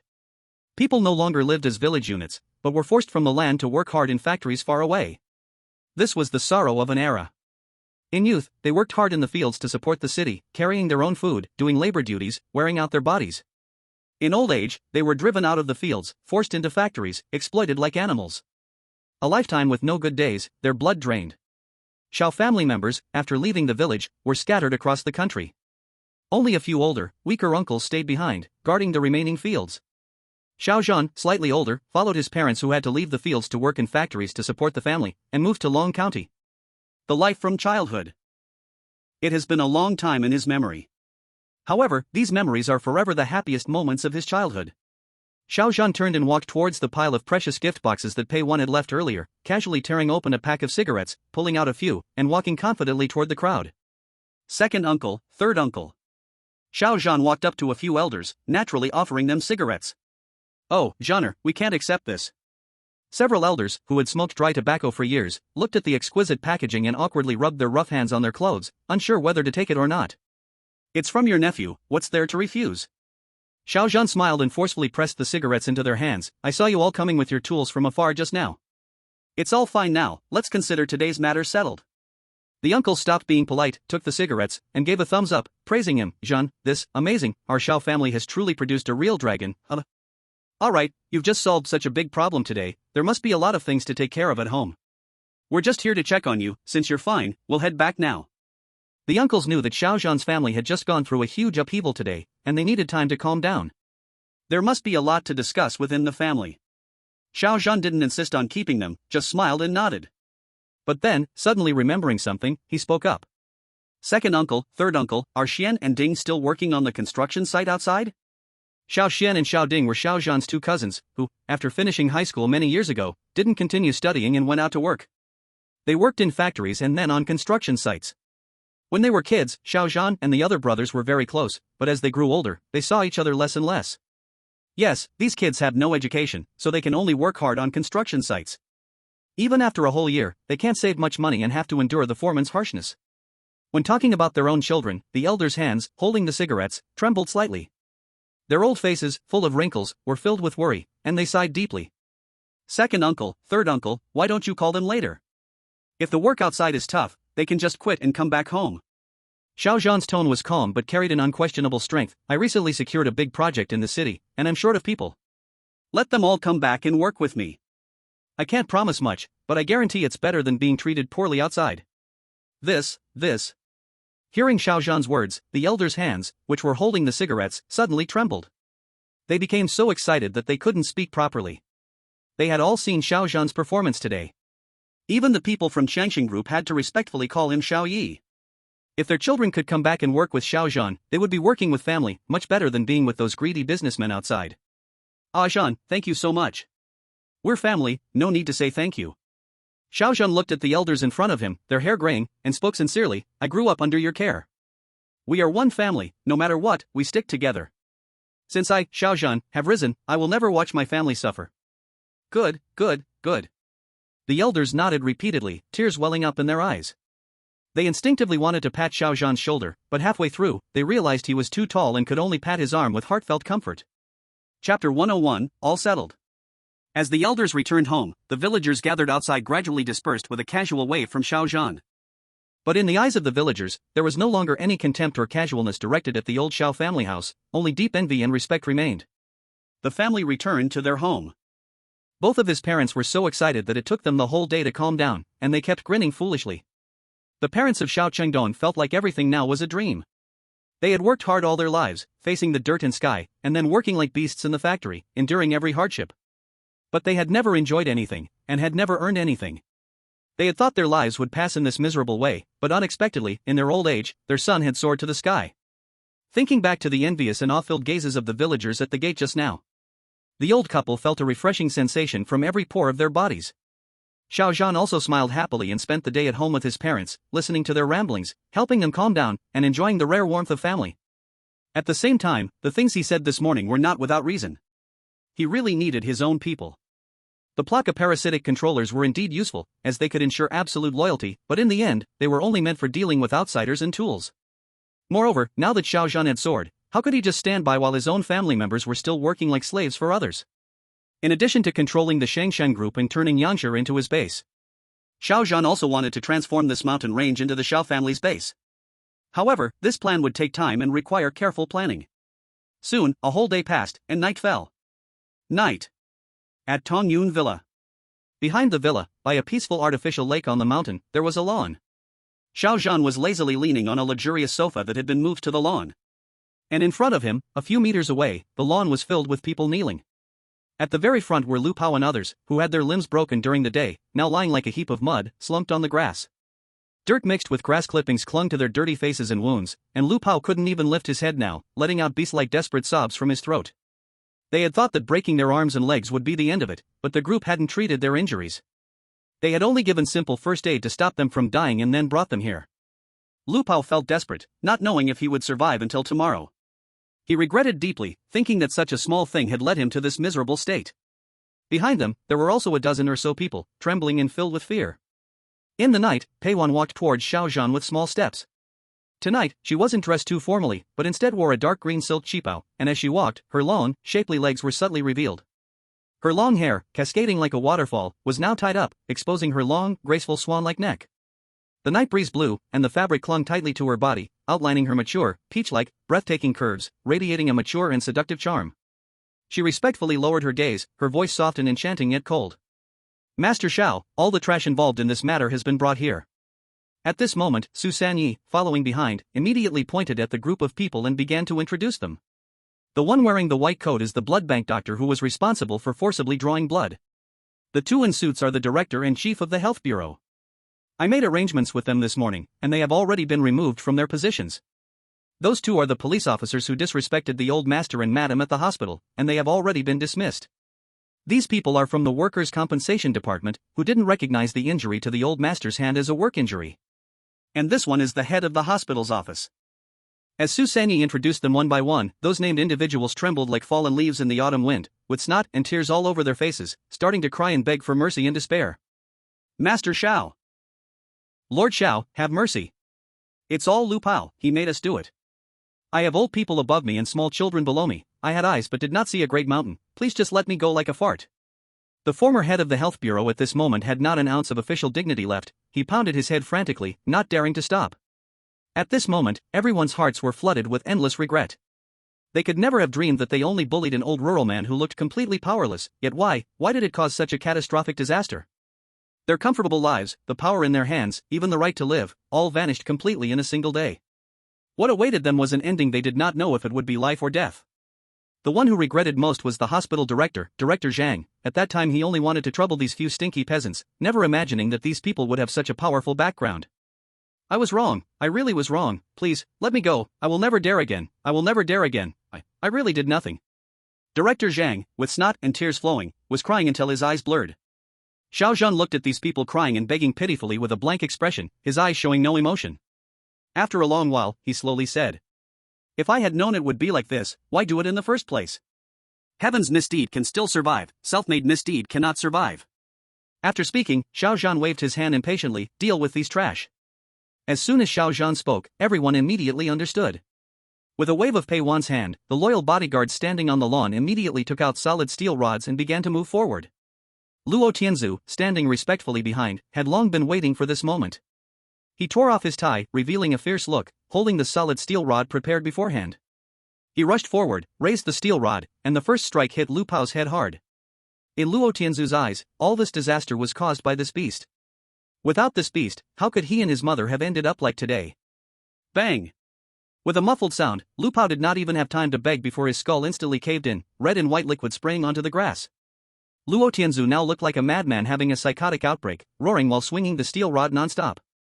Even though Lu Pao had no breath and still twitched instinctively, he continued hitting crazily. It was as if he wanted to vent everything deep in his heart onto Lu Pao. Compared to Luo Tianzu's madness, the others were much more efficient. Some who knew they were about to die no longer begged, their eyes blood red as they stared at Xiao Zhan, starting to curse loudly. "Fuck! You beast!" But the steel rods in the bodyguard's hands were faster than them. "Pooh! Pooh! Pooh. The first strike hit the mouth.